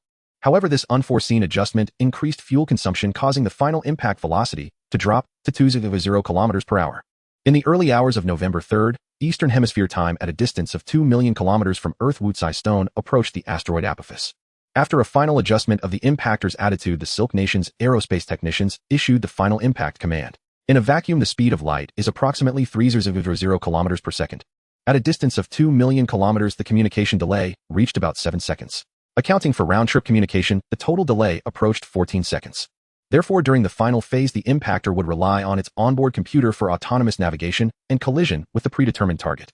On the ground, dozens of astronomical observation devices were aimed at the Orion region, where the collision between the impactor and the asteroid would occur. Countless humans prayed for a successful interception. Everyone awaited the final result. Atop Yinshan Mountain in Rihe City, the Silk Nation National Astronomical Observatory. The director stood before the Lemos telescope awaiting observation results, the telescope with the highest spectral acquisition rate in the nation. The impact countdown on the wall had ended, yet the observation image showed no change. Suddenly, the asteroid's brightness surged dozens of times, indicating that the Wutsai Stone impactor had successfully struck the asteroid Apophis. This news spread worldwide, instantly sparking cheers from countless people. However, the directors and aerospace experts' expressions remained unchanged. A hit was only the first step, and the final outcome required further observation. 30 seconds after the impact, a plume of debris erupted and then expanded outward. The impactor's kinetic energy and nuclear explosion ejected surface material from the asteroid. A tail of ejected material stretching hundreds of kilometers formed behind, lengthening as the asteroid moved. Under solar radiation pressure, it resembled a comet's tail. Astronomers were rapidly calculating the orbital changes of the asteroid Apophis. Half an hour later, the observatory director approached with a report in hand. The calculations are far from ideal. The orbital deviation rate is lower than expected. Most of the energy was wasted on ejecting material, with only a small fraction contributing to altering the orbit. When will the final results be available? Further observation is needed for more precise data. Based on current calculations, the probability of no collision is only 1 in 4500. Send the preliminary report to all ministries and commissions. The Arc-Ember plan moves to phase 2. With that, the director left the room. The news of the failed interception operation spread across the world. The asteroid Apophis striking Blue Star was now inevitable. The authorities of the Silk Nation swiftly initiated the final phase of evacuation and entered a state of top-level combat readiness. All hidden passages within the official shelters were fully opened, and the intricate network of underground tunnels became interconnected. Long-vanished platforms on subway lines and underground facilities never marked on any map appeared before the public for the first time. Since the nation's founding to maintain independence and self-reliance, the Silk Nation had long faced nuclear threats from the two major blocks. The first generation of governing officials, adhering to the fundamental policy of dig tunnels deep, store grain everywhere, and never seek hegemony, constructed robust underground air raid shelters across the country. Particularly in the inland regions, the Third Front construction project was launched, establishing a strategic national rear base. Even during the era of peaceful development, the Strategic Rocket Force's underground Great Wall project never ceased construction. These facilities became the mainstay of all official shelters, saving a tremendous amount of precious time for the evacuation efforts. The steel-like leader had passed away, but his steel still protected his people. Shen Cun glanced at his wristband. The time was Beijing time, November 3rd, 7:30 a.m. He took an electronic display screen from a shelf and hung it in the central control room of the shelter. It showed a countdown. Only 18 hours remained until the asteroid Apophis plunged into the South Pacific. After listening to various news reports and official announcements, Shen Cun switched the receiver frequency to the HF band. The shortwave radio emitted a cacophony of noise. Civilian communication frequencies were almost entirely jammed. Calls and responses were incessant, leaving almost no room to interject. Brother, see you in another world. To hell with another world, I want to travel back in time. Reborn, picking up meteorites on Blue Star. Doomsday check-in system activated. Leave the shelter to claim rewards. With spatial powers and billions of supplies, what is there to fear in the apocalypse? I have arrived in the western regions, ready to enjoy the sunset one last time. This is humanity's sunset. The sun will rise again. CQ, this is BG. YZ, can you hear me? Hello. Hello. Do whatever you want, do whatever you want. A few abstract individuals had hijacked the communication channel. Shen Cun, his head aching from listening, turned off the shortwave radio and checked the surveillance monitors. The shelter's surveillance system was equipped with intelligent video monitoring technology, featuring motion detection and supporting video analysis software. When motion detection was enabled, the surveillance recording would only capture footage with moving objects, ignoring static scenes. This meant that if there were no changes in the monitored area, the device would automatically stop recording, thereby saving storage space and improving retrieval efficiency. The video analysis software could analyze the recorded footage, automatically detect moving objects within the frame, and mark them, helping users quickly locate segments with changes. It could also automatically analyze and extract key information from the video source. When detecting events like people or vehicles, it would immediately push danger alerts. This not only improved monitoring efficiency, but also aided in the rapid retrieval of and response to potential security incidents. Shen Cun looked through the security logs. Over the past period, most moving objects marked by the video analysis software were small animals, and no one had approached the shelter. He then put on a powered exoskeleton, went outside to the small platform beside the shelter, and began dismantling the signal mast. The fragile mast could not withstand the impending impact and needed to be moved inside the shelter in advance. The rest of the family were busy securing various equipment inside the shelter, especially the shelves. All heavy items placed high up were taken down and placed on the floor, and top-heavy furniture was laid flat. Fragile items, flammable and explosive materials were all moved to designated areas, and fire extinguishers were placed in conspicuous locations. After placing the signal mast on the garage floor, Shen Cun selected 2 special types of fire extinguishers from the garage storage cabinet, filled with extinguishers. He then walked into the corridor area of the Civil Air Defense Project, where the lithium iron phosphate batteries retrieved from the communication base station were placed. Jin Shi and Shun Hai were connecting the power cabinet to the shelter's electrical system. The base station's power cabinet came with its own battery management system BMS, making it convenient to serve as an emergency power supply for the shelter. In leaving the fire extinguishers here, Shen Cun said, placing them on the nearby floor. Lithium batteries are extremely dangerous. Once ignited, they are incredibly difficult to extinguish. Ordinary extinguishing agents are largely ineffective against them, and often one can only wait for the battery to burn itself out. This was the primary reason Shen Cun had not initially configured lithium battery packs inside the shelter. The 2 extinguishers placed on the floor were specialized for lithium battery fires, originally prepared for the 2 electric vehicles in the garage. To deal with potential vehicle fires, Shen Cun had prepared 2 types of lithium battery-specific extinguishers. A perfluorohexanone fire extinguisher, which excels in suppressing and extinguishing thermal runaway in lithium battery energy storage. It offers advantages such as being environmentally friendly, highly effective, leaving no residue, and being non-conductive. It rapidly absorbs heat, matching the process of lithium battery thermal runaway, suppressing the battery's temperature to prevent it from reaching the critical point. A composite, highly stable microfoam extinguisher is environmentally non-toxic, provides efficient cooling, absorbs smoke and dust, and adsorbs hazardous gases. It can rapidly discharge a large volume of foam in a short time, covering the burning lithium battery, cutting off oxygen, preventing the fire from spreading, and achieving rapid extinguishment. Both types of extinguishers can effectively control smoke and flames, and through the heat absorption function of their agents, they lower the temperature of the lithium battery, thereby reducing the likelihood of reignition. In comparison, lead-acid batteries are much safer. The lead-acid batteries obtained from streetlight poles had already been transported by Shen Cun to the power distribution room in the container area. They formed a separate circuit, serving as the emergency power supply for the central control room. However, everything has its pros and cons. Relatively safe lead-acid batteries have a shorter cycle life and require regular maintenance to replenish distilled water. They also lag significantly behind lithium batteries in terms of energy density. By volume, the energy density of lithium batteries is approximately 2 to 3 times that of lead-acid batteries, and by weight it is over 6 times higher, since the asteroid impact would trigger violent earthquakes. To prevent damage to the generator and other equipment, most facilities within the shelter would be shut down during the impact. The power supply would also switch to battery power, keeping only the minimum necessary equipment operational. At 1:00 a.m. Beijing time on November 4th, with only 30 minutes remaining until impact, the asteroid Apophis was 500 kilometers from Earth, nearing the altitude of satellite synchronous orbit. Its brightness in the night sky was gradually increasing, becoming visible to the naked eye. After the on-duty personnel withdrew from the periphery, official shelters worldwide began closing their gates, entering the final preparatory phase to withstand the impact. The danger zones outside the shelters grew more chaotic. Those who had not entered the facilities succumbed to a final frenzy. Shen Cun was meticulously inspecting the 2 entrances of the shelter. Though he knew the door seals were secure, his hands could not resist repeatedly tightening the hand wheels. With 10 minutes to impact, Shen Cun shut off the water pipeline valves, and the hydroelectric generator gradually ceased operation. Power switched to battery bank. Over. Jin Shi's voice came through the walkie-talkie. Copy that. Shutting down the ventilation fans in 5 minutes. Over. Shen Cun replied as planned. After the fans were off, Shen Cun began his return to the central control room. The usual white lights of the shelter were all extinguished, replaced by emergency lights emitting a red glow.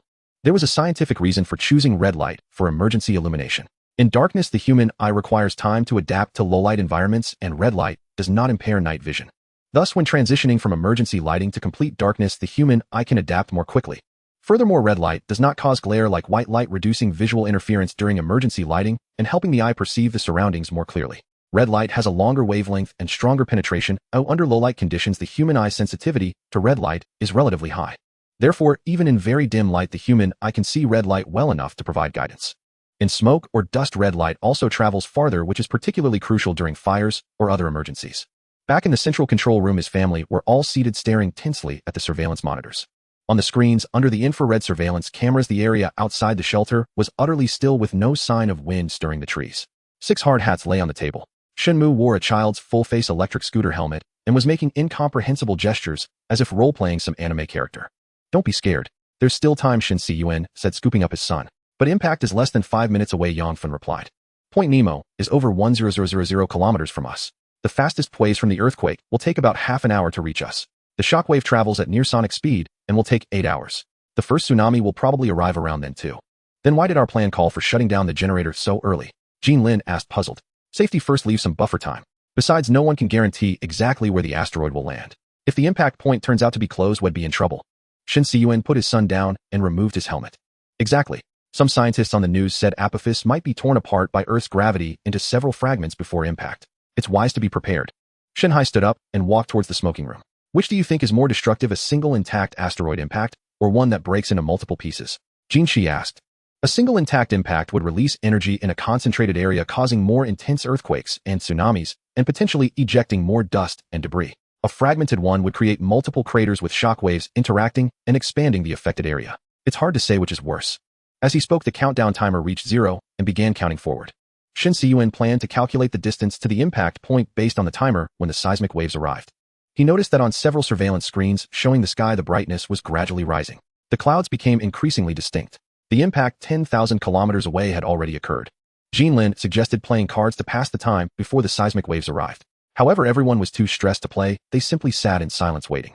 Seeing the family state, Jean Lin went out and brought in Matwan the cat, and Rand followed her into the central control room. After being petted for a while, Matwan began to purr contentedly. When a cat's vocal cords vibrate, resonance in the throat produces a sound between 25 and 150 hertz, typically used to express contentment. This purring benefits not only the cat itself, but also has a positive effect on nearby humans. It can soothe human emotions, lower stress levels, and alleviate anxiety and depression, possessing a powerful healing power on an emotional and spiritual level. In contrast, a certain husky was being rather annoying. It was running in circles around the console, with Shenmu boy and dog chasing each other. Suddenly, Rand stopped, her body stiffening with a slight tremor. Changes appeared on the surveillance monitors. Countless birds took flight. Since most birds lack night vision, they began flying aimlessly. Macho suddenly darted out of Jean Lin's arms, clawed frantically at the floor tiles, and hid in a corner. And Rand started hopping back and forth, emitting a rare bark. Shen Cun knew this was a sign that the seismic waves were about to arrive and began directing everyone to put on their hard hats. The family dispersed throughout the room, gripping the handrails on the walls, ready for the tremors. Shen Cun and Jean Lin each held one of Shenmu's small hands tightly. After 5 minutes, the ground began to shake slightly, like the rumble of a heavy truck passing by. Shen Cun looked up and noted the timer: 27 minutes and 16 seconds. A few seconds later, the ground shook violently, as if a monster were writhing beneath. The earthquake lasted a long time, but felt to Shen Cun like hours had passed. But the timer told him less than 10 minutes had elapsed. When the timer read 36 minutes and 29 seconds, the trembling gradually subsided. Shen Cun immediately went to the screens to check the status of various areas in the shelter. Fortunately, preparations were thorough. No smoke alarms were triggered. Several water intrusion alarms were read, indicating pipe leaks. Beside him, Wang Qin was vomiting into a trash can, and Shen Cun himself felt dizzy, nauseous, and anxious. This was not merely due to psychological stress and loss of balance.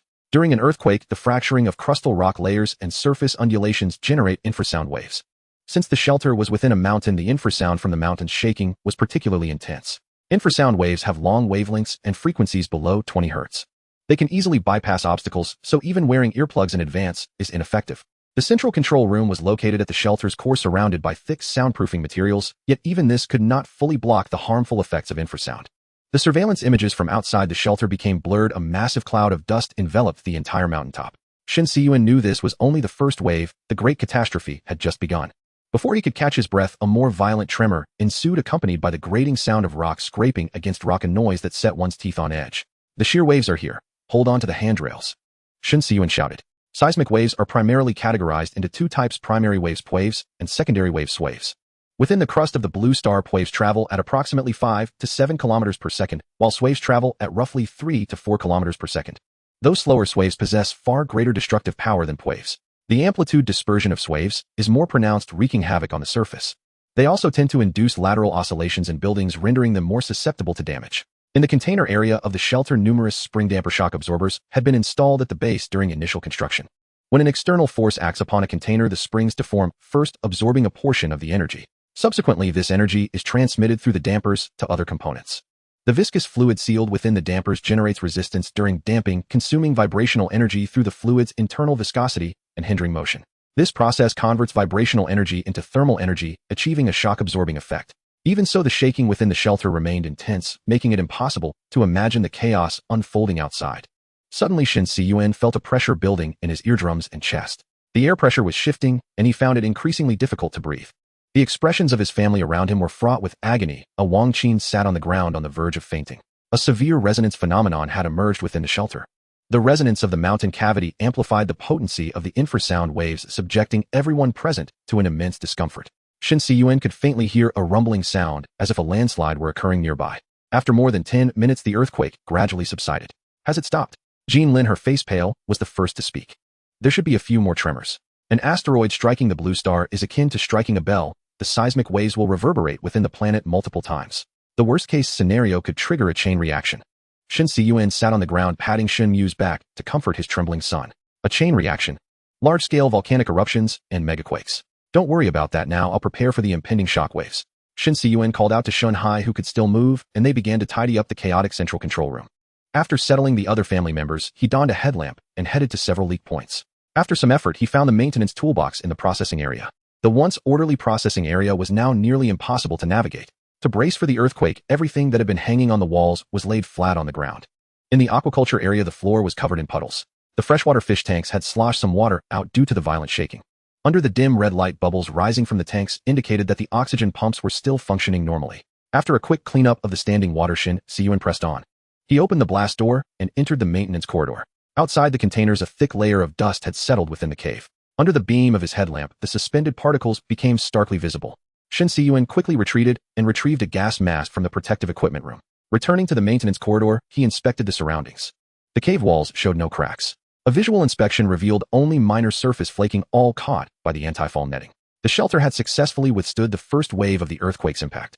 Shen Cun then began pipe repair work, locating and shutting off the valves at several leak points. He used a specialized pipe cutter to remove the leaking sections, then cleaned the fittings with a cloth. The shelter's water supply pipes were standard PPR pipes, quite convenient to install. Shen Cun took the maintenance extension cord hanging on the wall and plugged in the PPR heat fusion tool. Once the temperature rose, he inserted a new section of pipe and a connector into the tool's heating sleeve and head. After the pipe and fitting reached a molten state, he swiftly removed them from the heater. Then he joined them together, allowing the molten parts to fuse thoroughly. Holding the connection steady for a time to let it cool and solidify, the replacement was successfully completed. This method is also the primary way to install water pipes, and it is not particularly difficult. Most repair work follows the same principle. Once you know how to install, repairs become remarkably simple. But if one relies entirely on workers for these tasks, any problem will leave them utterly helpless. The land of silk, founded on manufacturing, has pushed social division of labor to its extreme, keeping labor costs perpetually suppressed at an exceedingly low level. This not only led to weak consumption, but also caused most people's hands-on skills and labor abilities to deteriorate to a dangerous point, making them extremely dependent on the social operational system. High housing prices and high-density residential models further amplified this issue. In contrast, developed countries with exorbitant labor costs force most people to acquire some repair skills. Almost every household has a workbench and a full set of repair tools, either in the garage or the basement. Many foreigners not only handle renovations themselves, but even build their own houses from scratch, something unimaginable in the land of silk. After finishing the repairs, Master Plumber Shun returned to the central control room. Based on the arrival time of the waves, the final impact point is roughly 9600 kilometers from us. The shockwaves and tsunami won't arrive until after 9 a.m. Let's go back to the rooms and get some sleep. Shen Cun retrieved the frazzled Machio from a corner and placed it in Jean Lin's hands. All right, you and I will stand watch here. Everyone else withdraw. Shen Hai fetched 2 camp beds from elsewhere, and they lay down to rest on the spot. The others, dragging the calm and ran by its collar, left the central control room.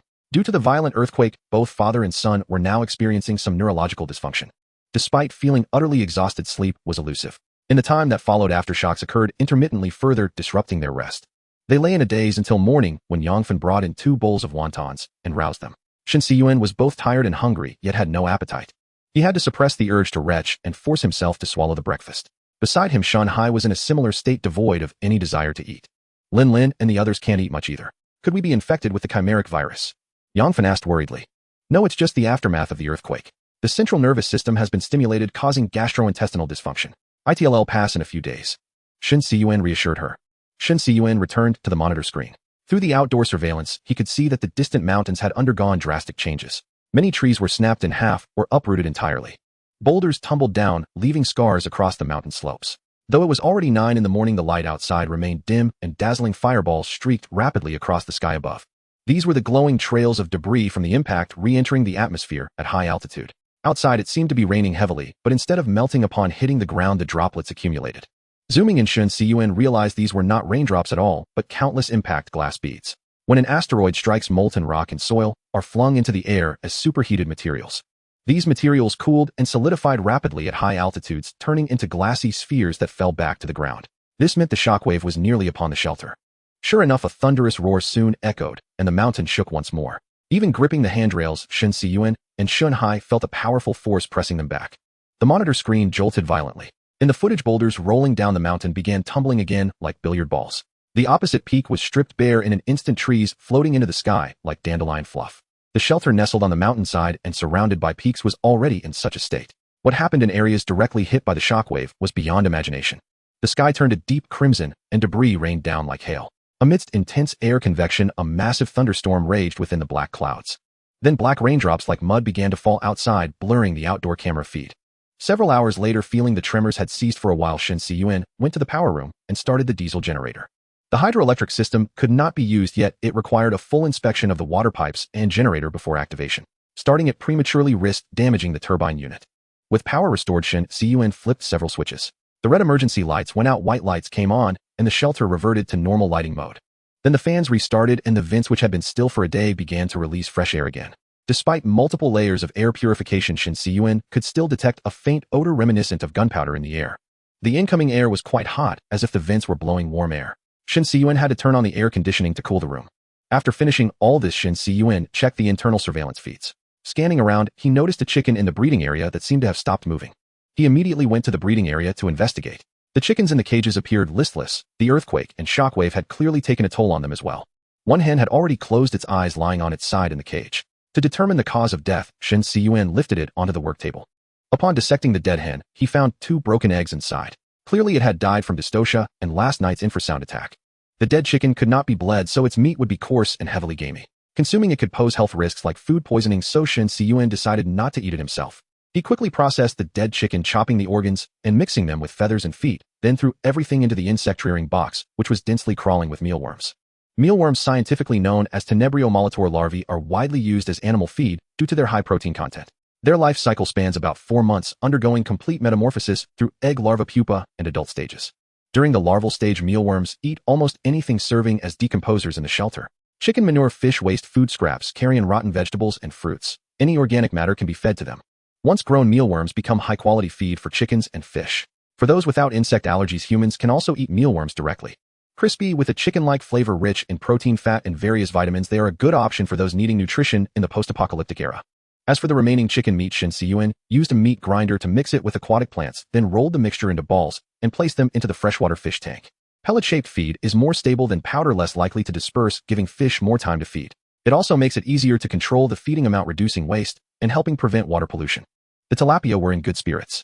Upon seeing the chicken meatballs, they became lively and began competing for the food.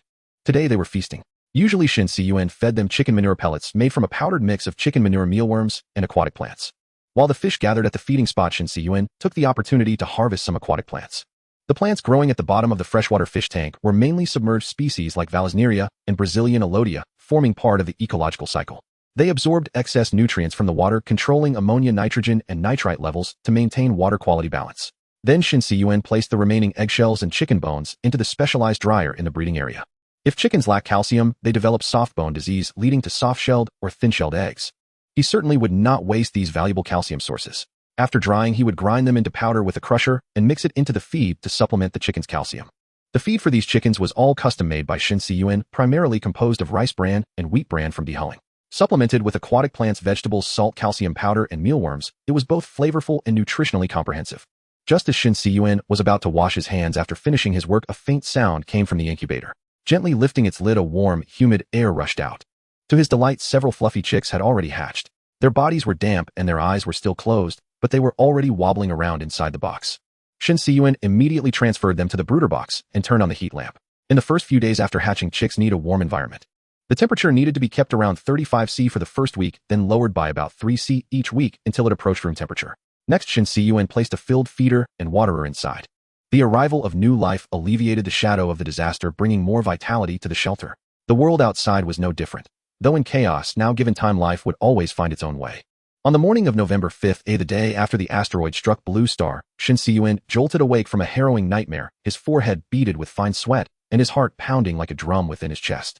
Turning his head, he found his son Shen Mu curled up in the middle of the bed, his small body pressed tightly against his own. Even in sleep, his teeth ground unconsciously, emitting a distinct clicking sound. Shen Cun realized that this was precisely the cause of his nightmare. The grinding of Shen Mu's teeth had become a symbol of terror in his subconscious during the night, plunging him into that chaotic dream. Before going to bed last night, his son, who had experienced the terrifying earthquake during the day, dared not sleep alone. Clutching a pillow, he knocked on the door of this room, slipped silently into the space between him and Jean Lin, and trembled incessantly under the covers.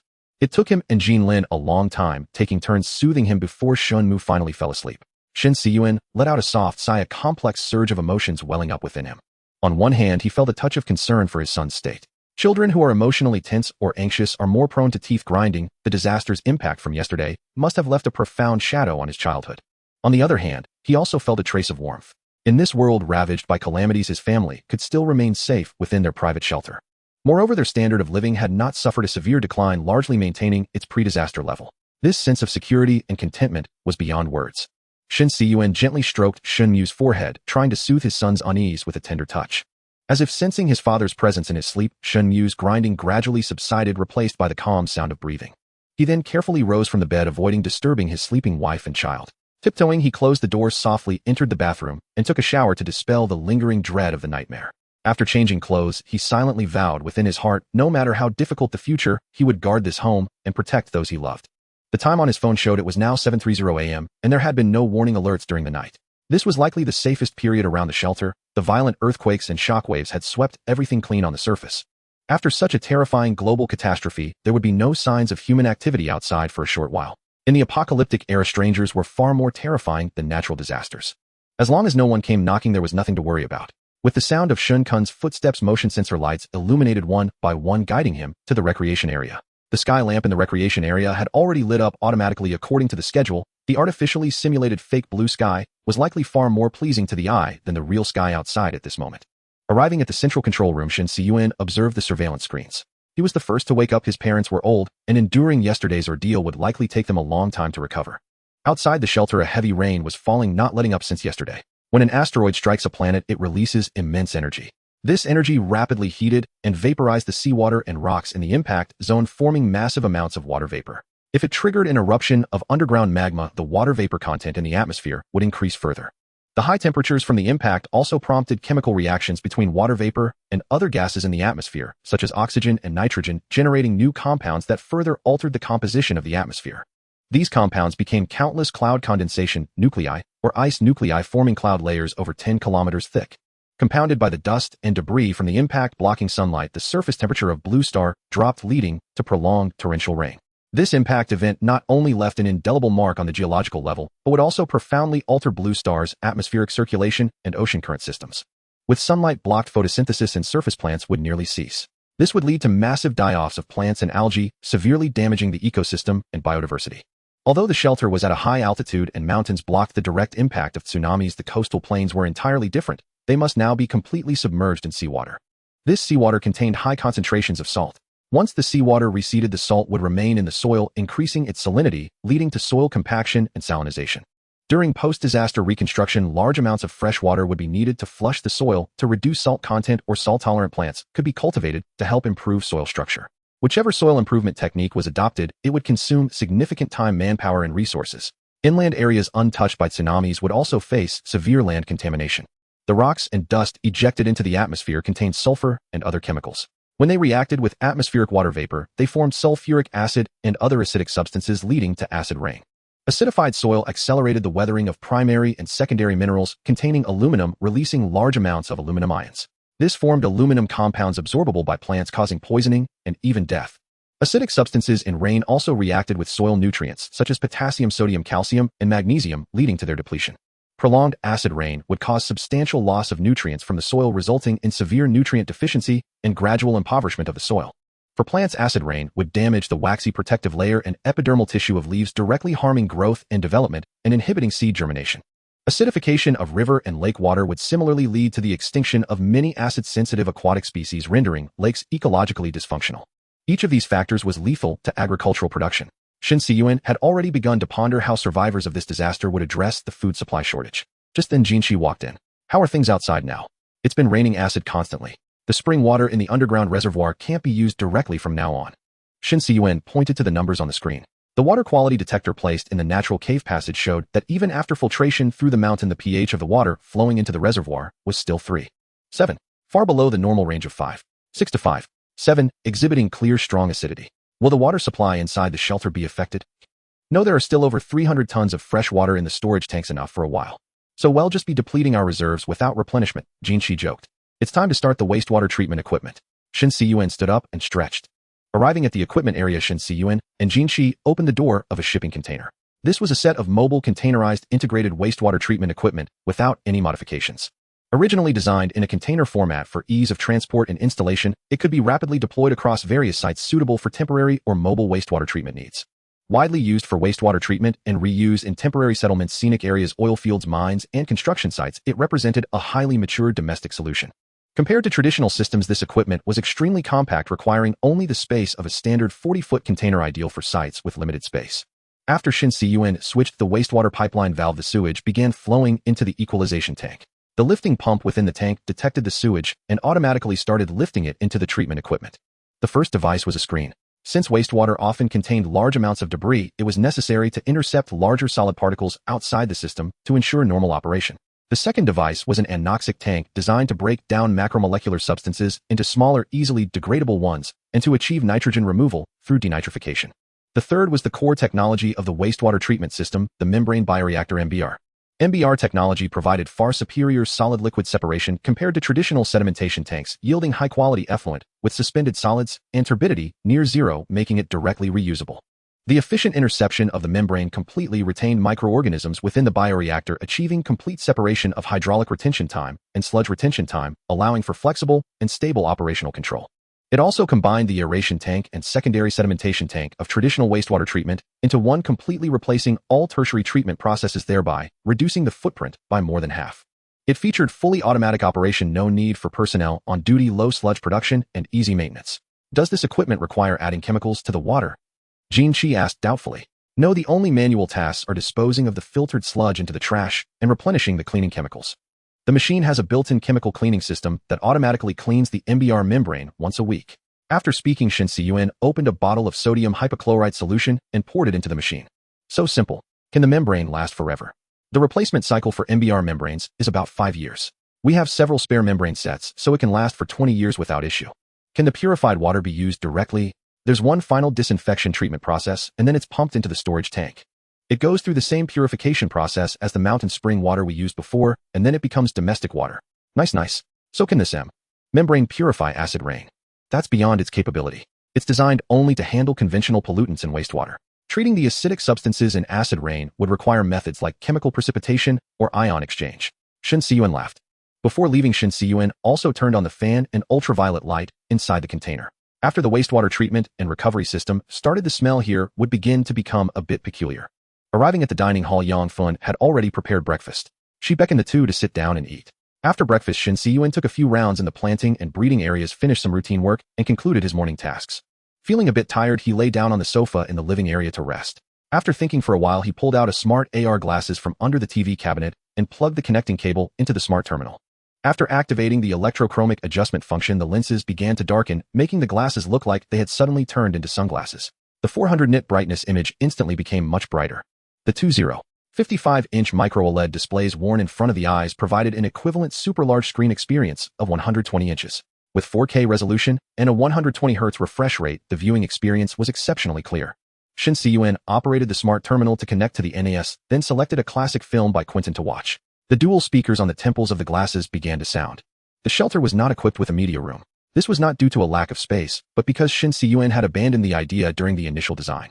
Not to mention the extremely singular purpose of a media room and the suffocating feeling of a dark enclosed space. Family-friendly movies that people of vastly different ages and aesthetic preferences could enjoy together were already scarce, and most of them were comedies. Just thinking about watching certain films with violent aesthetics alongside his parents made Shen Cun so embarrassed he could dig a 3-bedroom apartment with his toes. Watching videos was such a private activity that it was better done alone. Moreover, many TV series nowadays were unbearably slow-paced. If not for the ability to use multi-speed playback and drag the progress bar, Shen Cun simply couldn't watch them. Using smart AR glasses was also more convenient in this regard. If he needed to go to the bathroom or fetch something halfway through, he didn't need to repeatedly take them off like with VR devices. He could just switch the lenses back to transparent mode without affecting his view of the outside world. Weighing just tens of grams, wearing them felt similar to ordinary glasses without the stuffiness, heat, and pressure on the face that came with VR headsets. This small device perfectly replaced bulky display and playback equipment, a typical example of technology improving life. Just as Shen Cun was collapsing onto the sofa, unable to get up, Shun Hai walked over. The rain has intensified again, and a flash flood has erupted outside. The drainage ditch outside the shelter has been blocked by rocks and mud. Hearing this, Shen Cun quickly took off his glasses and stood up. Arriving at the central control room, the surveillance footage indeed showed streams of yellow muddy water converging outside the shelter's main entrance. The protective door is waterproof, but the ventilation swing door is not. I'd better go out and clear it. With that, Shen Cun headed directly to the chemical defense equipment room and retrieved the highest level airtight full-body protective suit from the cabinet. With Shen Hai's help, Shen Cun struggled to put on the suit. The two carefully checked the suit seal, ensuring there was not a single gap for contaminants to penetrate. This full-body sealed suit was made of neoprene resistant to corrosion from various chemicals and was reusable. Arriving at the secondary exit, Shen Cun picked up his tools and pushed open the protective door. Outside rain pelted the transparent face shield, blurring his vision. Shen Cun moved slowly, his chemical boots splashing water with each step. He carefully approached the drainage ditch only to find a pile of rocks and mud blocking it completely. He began to move the rocks one by one with his bare hands and shoveled away the mud. Sweat dripped down his face and his body began to itch, but wearing the protective suit, he could only forcibly suppress the urge to scratch. Finally, as the last rock was removed, the accumulated water-carrying sediment rushed into the ditch and flowed down the mountain. After clearing the clogged drainage ditch, Shen Cun wandered around the vicinity. Seizing this opportunity to go out, he intended to further assess the perimeter of the shelter. Since the shelter's entrance faced southwest, it was on the leeward side of this impact, thus sustaining relatively less damage. Neither of the shelter's two entrances was blocked by falling rocks thanks to the special design implemented during the construction of the Civil Air Defense project. Above the main passage, a protruding protective structure was built akin to the open-cut tunnel of a railway, designed to safeguard the slope at the entrance and ensure the stability of the cutting slope. In normal times, it diverted surface water flow. During disasters, it prevented collapsed earth and rocks from blocking the passage. The secondary passage even featured a right-angle turn, which not only reduced the direct impact of blast waves on the door, but also theoretically eliminated the possibility of debris obstructing the blast-proof door. On the ground, mud mixed with gravel and impact glass beads resembling a pot of bubble pearl milk tea. From time to time, the carcasses of various small animals drifted downstream. Continuing his exploration forward, he arrived at the location of the city gate. Shen Cun stared in shock at the burial mound before him. Countless rocks, silt, and trees had completely buried the structure beneath. The original entrance was entirely invisible, so he had to walk along the slope of the small hill to the top of the city gate. The other side of the gate appeared relatively normal, with the main structure of the building still intact. Although it was daytime, the light outside was still extremely dim due to the cloud cover. The perimeter defenses he had labored over for days were now completely obliterated. In the distance, several massive fissures had split the ground, completely severing the original road. Before the might of nature, human engineering works were as fragile as an ant's nest. By the occasional flashes of lightning through the clouds, he could see that the mountain slopes were all shattered, and the few remaining trees in the valley below appeared completely bare. Amidst the deafening thunder, an ominous sign emerged. A massive boulder on the hillside, loosened by the rain, began to slide slowly downward with a rumbling sound, dragging loose soil and gravel along with it. It caused the surface layer of the entire slope to disintegrate, as if the earth's skin was being ruthlessly torn open. Part of the mountain began to slide under gravity, pulling vast amounts of mud, rocks, and trees into a colossal mudslide. As the mudslide advanced, the mountain eroded, rocks and soil continuously collapsed, and its volume and speed increased. Like an out-of-control dragon, it raced down the valley, heading straight for the location of Bamboo Village. Sensing the danger, Shen Cun immediately returned to the shelter. After closing both protective doors, he glanced at the radiation detector hanging on the wall, which was ticking. Before leaving, he had deliberately turned on the Geiger counter to monitor nuclear radiation levels. Tisk, when the Geiger clicks, your efforts are for naught, Shen Cun muttered as he approached to check the data. The number displayed on the screen was 6.17 USVH, meaning a nuclear radiation dose of 6.17 microsieverts per hour. Under normal conditions, the ambient background radiation should be 0.05 to 0.2 microsieverts per hour. This value was over 30 times the normal level. The alarm threshold of the Geiger counter could be manually set, and by default, it would issue a warning when the level exceeded 1 microsievert per hour. The sievert SV is the SI unit used to measure the equivalent dose of radiation. It can be used to calculate the biological effects of radiation on the human body, i.e., the degree of damage to human tissue. 1 sievert SV equals 1,000 millisieverts MSV, and 1 millisievert MSV equals 1,000 microsieverts MUSV. Natural radiation has always existed on blue stars, some originating from outside the atmosphere, some from natural radioactive nuclides in soil and ore. Natural radioactive radon gas also exists in the air and water, and even the human body contains the natural radioactive nuclide potassium-40. Therefore, human life inevitably receives some radiation. A banana's radiation dose is approximately 0.08 microsieverts. A 2,000-kilometer airplane trip is about 10 microsieverts, and an X-ray examination is about 20 microsieverts. For radiation workers, the annual occupational exposure limit for the whole body is 20 millisieverts. If the human body receives a one-time radiation dose exceeding 250 millisieverts, it will cause invisible harm. Exceeding 2 sieverts can be lethal, and exceeding 6 sieverts without proper medical care results in a 100 mortality rate. To summarize, based on the Geiger counter reading at or below 1 microsievert per hour, long-term habitation is possible. Between 1 and 10 microsieverts per hour, short-term stays are acceptable. Between 10 and 100 microsieverts per hour, one can stay for a few hours. At 1 millisievert per hour, only a brief stop is permissible, and one must not linger. At 10 millisieverts per hour, one must leave the environment as quickly as possible. At 100 millisieverts per hour or more, please seek medical treatment as soon as possible after leaving. Currently, spending 1 hour outside the shelter is equivalent to devouring 80 bananas. Though not immediately fatal, prolonged exposure significantly increases the risk of developing cancer. According to medical research, for every 100 millisieverts increase in radiation dose, the risk of developing all blood malignancies in adults rises by 96, and in children and adolescents the risk increases by 1.96 times. Even at low doses of 10 to 15 millisieverts, the risk of non-Hodgkin lymphoma and mature cell tumors increases. Therefore, even in daily life, the frequency of CT scans should be minimized, especially for children and adolescents. Each additional CT scan increases the overall risk of hematologic malignancies by 43. Shen Cun walked through the gas-tight passage into the decontamination room, and the airlock door closed with a click. After pressing the switch, the white lights went out, red lights came on, and the first washing procedure started automatically, with water jets spraying from the ceiling and walls. Shen Cun stepped forward, raised his hands, and began to spin on the spot. The powerful water jets struck his chemical protective suit, producing strange sounds. After completing the rinsing and disinfection processes, he returned to the chemical equipment room. Shenhai was already waiting there. Together, they worked in tandem to remove the protective suit. How's it out there? The drainage ditch is cleared. It should be fine for now. The entrance building is buried under dirt, completely blocked, and the road down the mountain is cracked. So if we want to go back to the village, we'll have to lay a new road. The village is probably gone. The mudslide came down, all the lowlying areas will be buried. Shenhai fell silent. He had moved to Bamboo Village many years ago and still held some affection for it. Shen Cun then packed away the protective suit. Although the outer layer had been cleaned, the inside was contaminated with sweat and needed manual cleaning, disinfection, and thorough drying before storage. With the surface severely damaged, it was now impossible to even approach the vicinity of the shelter, let alone enter Bamboo Village. Shen Cun's family was temporarily trapped in the shelter, though this might not be entirely detrimental in the post-apocalyptic world. Unable to leave, they were also safe from intruders, sparing them immediate concerns about defense and security. The family gradually adapted to life in the shelter, enjoying a rather pleasant time. As days grew calmer, the most pressing issue became the education of young Shenmu. Everything within the shelter would eventually be depleted or decay, but scientific knowledge was a treasure that could truly be passed down. The surviving humans would one day rebuild nations and restart civilization. It was merely an asteroid. Humanity had faced far more severe challenges in history. 93000 years ago, Earth had entered a harsh ice age. Over the following 117000 years, humanity endured a prolonged and severe bottleneck. According to molecular biology research, within a short period, the original population of over 100 dwindled by 98.7. The number of fertile individuals once shrank to just 1,000, teetering on the brink of extinction. Yet humanity, surviving in small tribal groups, managed to endure the Great Ice Age and eventually rebounded to over 8 billion. Though Shenmu was unlikely to face academic pressures in his future, his family could not allow him to grow up illiterate. The people of the Silk Nation had always valued education.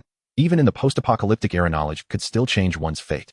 Since Shen Cun was busy with the shelter's main tasks and the grandparents were too old, the responsibility of educating their son fell on Jinlin. As everyone knew, nothing ruined parent-child relationships faster than tutoring one's children. Even Jean Lin, a patient mother, would be driven to frustration when her son failed to grasp lessons after repeated explanations. How many times have I told you? How can you still make mistakes? Are you even listening? As Jean Lin's scolding escalated, Shen Cun, resting under the phototherapy lamp after farm work, could no longer stay still.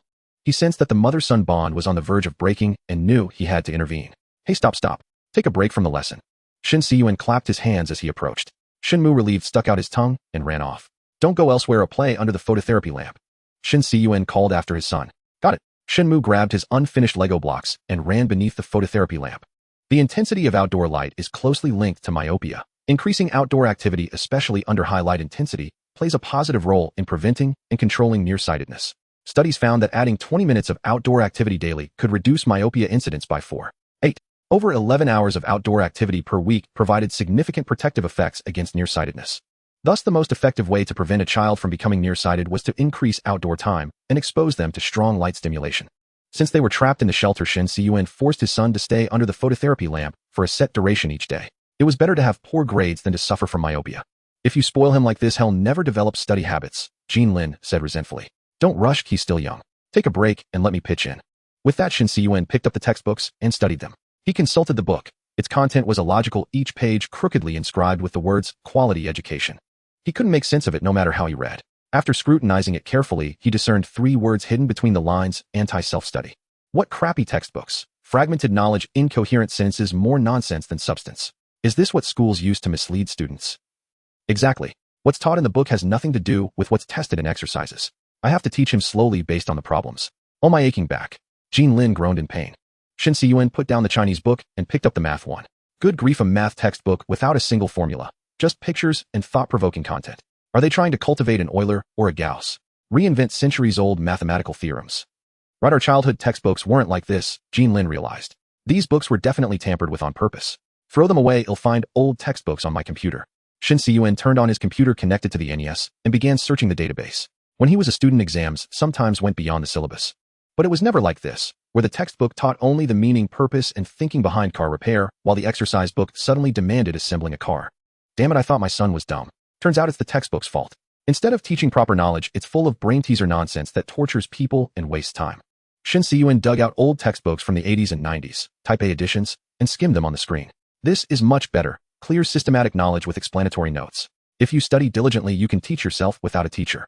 He then transferred the old textbooks to an e-reader. Why did they change it from the original? Jean Lin asked, puzzled. It's simple, information asymmetry. Shen Cun explained bitterly. During the Cold War, the 2 blocks competed for supremacy. Both desperately needed scientific talent and invested heavily in textbooks. The Mao-style textbooks were more concentrated and in-depth with high information density, though the entry barrier for self-learners was higher. They emphasized efficiency and pragmatism, stressing systematic and rigorous theoretical knowledge. Stylistically, they resembled reference books, practical for direct application in future work. American-style textbooks were broader with lower information density, but a lower entry barrier suitable for self-study. They focused on thinking and logical spirit, emphasizing practical application and innovation. Stylistically, they were more like storybooks, engaging and encouraging independent thought. After the Cold War, international competition plummeted and the demand for talent in various countries significantly decreased. Nations lost the incentive to cultivate a large talent pool. Ruling elites began artificially creating educational gaps to block upward mobility for the lower classes. In this process, quality education and happy education became prevalent, making it natural to repeatedly revise outdated textbooks. In the shelter's breeding area, the air was thick with the mingled scents of hay and poultry. A father and his son were seated on small stools, tinkering with the incubator before them.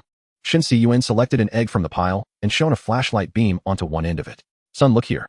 Shen Cun spoke softly. Shenmu leaned in, his eyes wide, trying to discern the secrets within the egg. The beam pierced the shell, illuminating its interior. Within this fertilized egg, a tiny life was quietly developing. The yolk was no longer solitary. A distinct dark spot had appeared upon it. The developing embryo. A chick develops from the blastoderm on the yolk. The yolk we usually eat simply provides the essential nutrients for the embryo's growth. Shen Cun explained. Around the dark spot, the transparent albumin was filled with fine blood vessels, forming an intricate network. These web-like blood vessels are part of the embryo's circulatory system. They transport oxygen and nutrients to the embryo while expelling waste. Why is the other end of the egg empty? Shenmu pointed to the air cell at the broader end of the egg. This is called the air cell. It's where the chick breathes during hatching. As the chick grows, water evaporates from the egg, and the air cell gradually expands, preparing the necessary air for the chick before it breaks through the shell. So that's why one end of a boiled egg is dented, Shenmu realized. There are many tiny pores on the eggshell that we can't see, and air enters the egg through them. I see. That's why Mom doesn't let me wash dirty eggs, to keep water out right. Exactly. When a hen lays an egg, she leaves a protective film on the shell. If you wash it off, water and bacteria can get in, and the egg will spoil. I understand now. Shenmu nodded his little head. Shen Cun handed the flashlight to his son and began teaching him to select the eggs that had failed to fertilize. There were many reasons why eggs failed to hatch. Either they were unfertilized or a crack in the shell during incubation led to bacterial infection. Sometimes dead-in-shell eggs occurred, usually due to poor hygiene or improper temperature and humidity control. Generally, it was pointless to incubate the first eggs laid by a young hen. Because the fertilization rate was low, it would waste eggs. As the hen matured, her eggs grew larger and the hatch rate improved.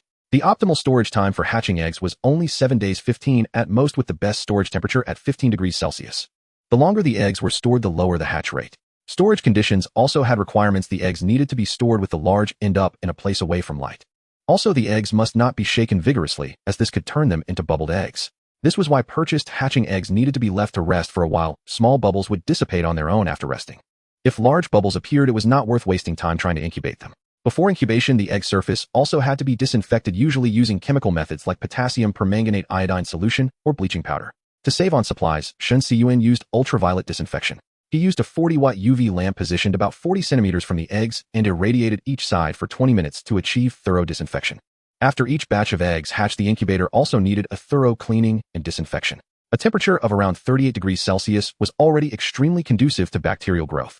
If hygiene and disinfection were not properly managed, the hatch rate for the next batch would drop significantly. Many first-time hatchers, because the incubator was new, achieved high success even without the disinfection step.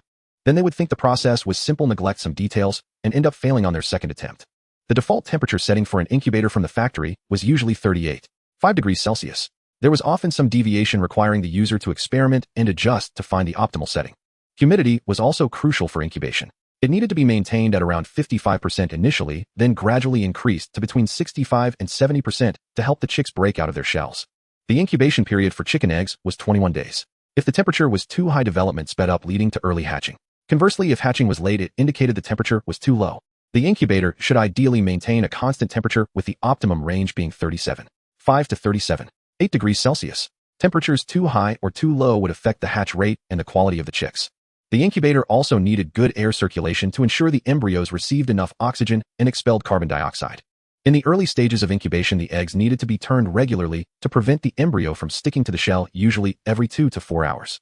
The incubator Shen Cun had purchased had an automatic egg-turning function, saving them this task.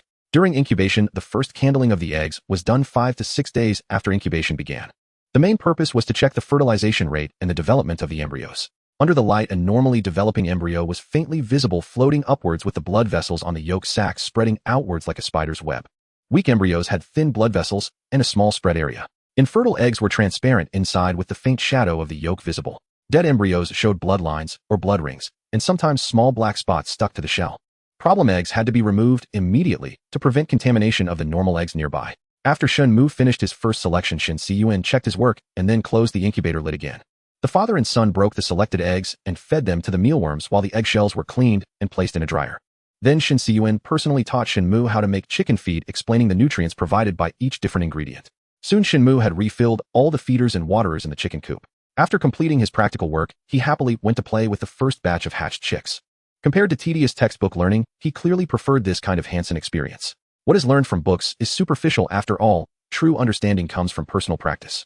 Participating in productive labor itself was a highly efficient learning method, a form of experiential or practical learning. It could cultivate a learner's sense of responsibility and self-management skills. First-hand experience also increased the joy of learning and boosted motivation. Shen Cun had always believed that education must be combined with productive labor. Only through labor could a person establish correct values and a worldview. In the kitchen, Shen Cun had already been busy for over an hour. During this period, the shelter had been using induction cooktops for all their cooking. As time passed, the family began to complain that the dishes lacked flavor and the essence of stir-fry. Therefore, he decided to start using the diesel stove as soon as possible, using high heat to infuse the food with that coveted wok hay. The diesel stove's heat output was far superior to that of gas stoves, making it suitable for high-temperature cooking. Its simple and durable structure made it ideal for harsh environments. Since diesel is generally cheaper than natural gas or liquefied petroleum gas, it could reduce cooking costs, making it common in restaurants and large kitchens. However, the exhaust from burning diesel contains more pollutants, which is harmful to both the environment and human health. It is also more complex to operate and generates significant noise. But diesel was the shelter's primary fuel source, leaving them with little choice. Since this was the shelter's first time using the diesel stove, extensive preparations were needed. Shen Cun had woken up early that morning to begin the process. There were 2 brand new and used woks specifically for the diesel stove. They couldn't be used directly and required a seasoning process first. Shen Cun first vigorously scrubbed the inside and outside of the woks with dish soap and a sponge to remove dust and anti-rust oil. After cleaning both large woks, he meticulously dried them inside and out with a clean cloth, ensuring no moisture remained. As he flipped the switch for the integrated fume purifier, a loud roar filled the room. Donning a mask, Shen Cun ignited the diesel stove below, starting to preheat the burner. Diesel, a light petroleum product composed of complex hydrocarbons, produces thick black smoke when combustion is incomplete during ignition. This smoke irritates the skin and respiratory mucosa.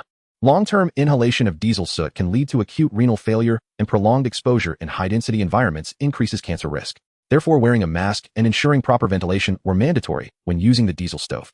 After over 20 minutes of preheating, the temperature inside the diesel stove gradually rose to 220 degrees Celsius, nearing the ignition point of diesel. Shen Cun turned the diesel valve and a fierce orange flame shot straight up.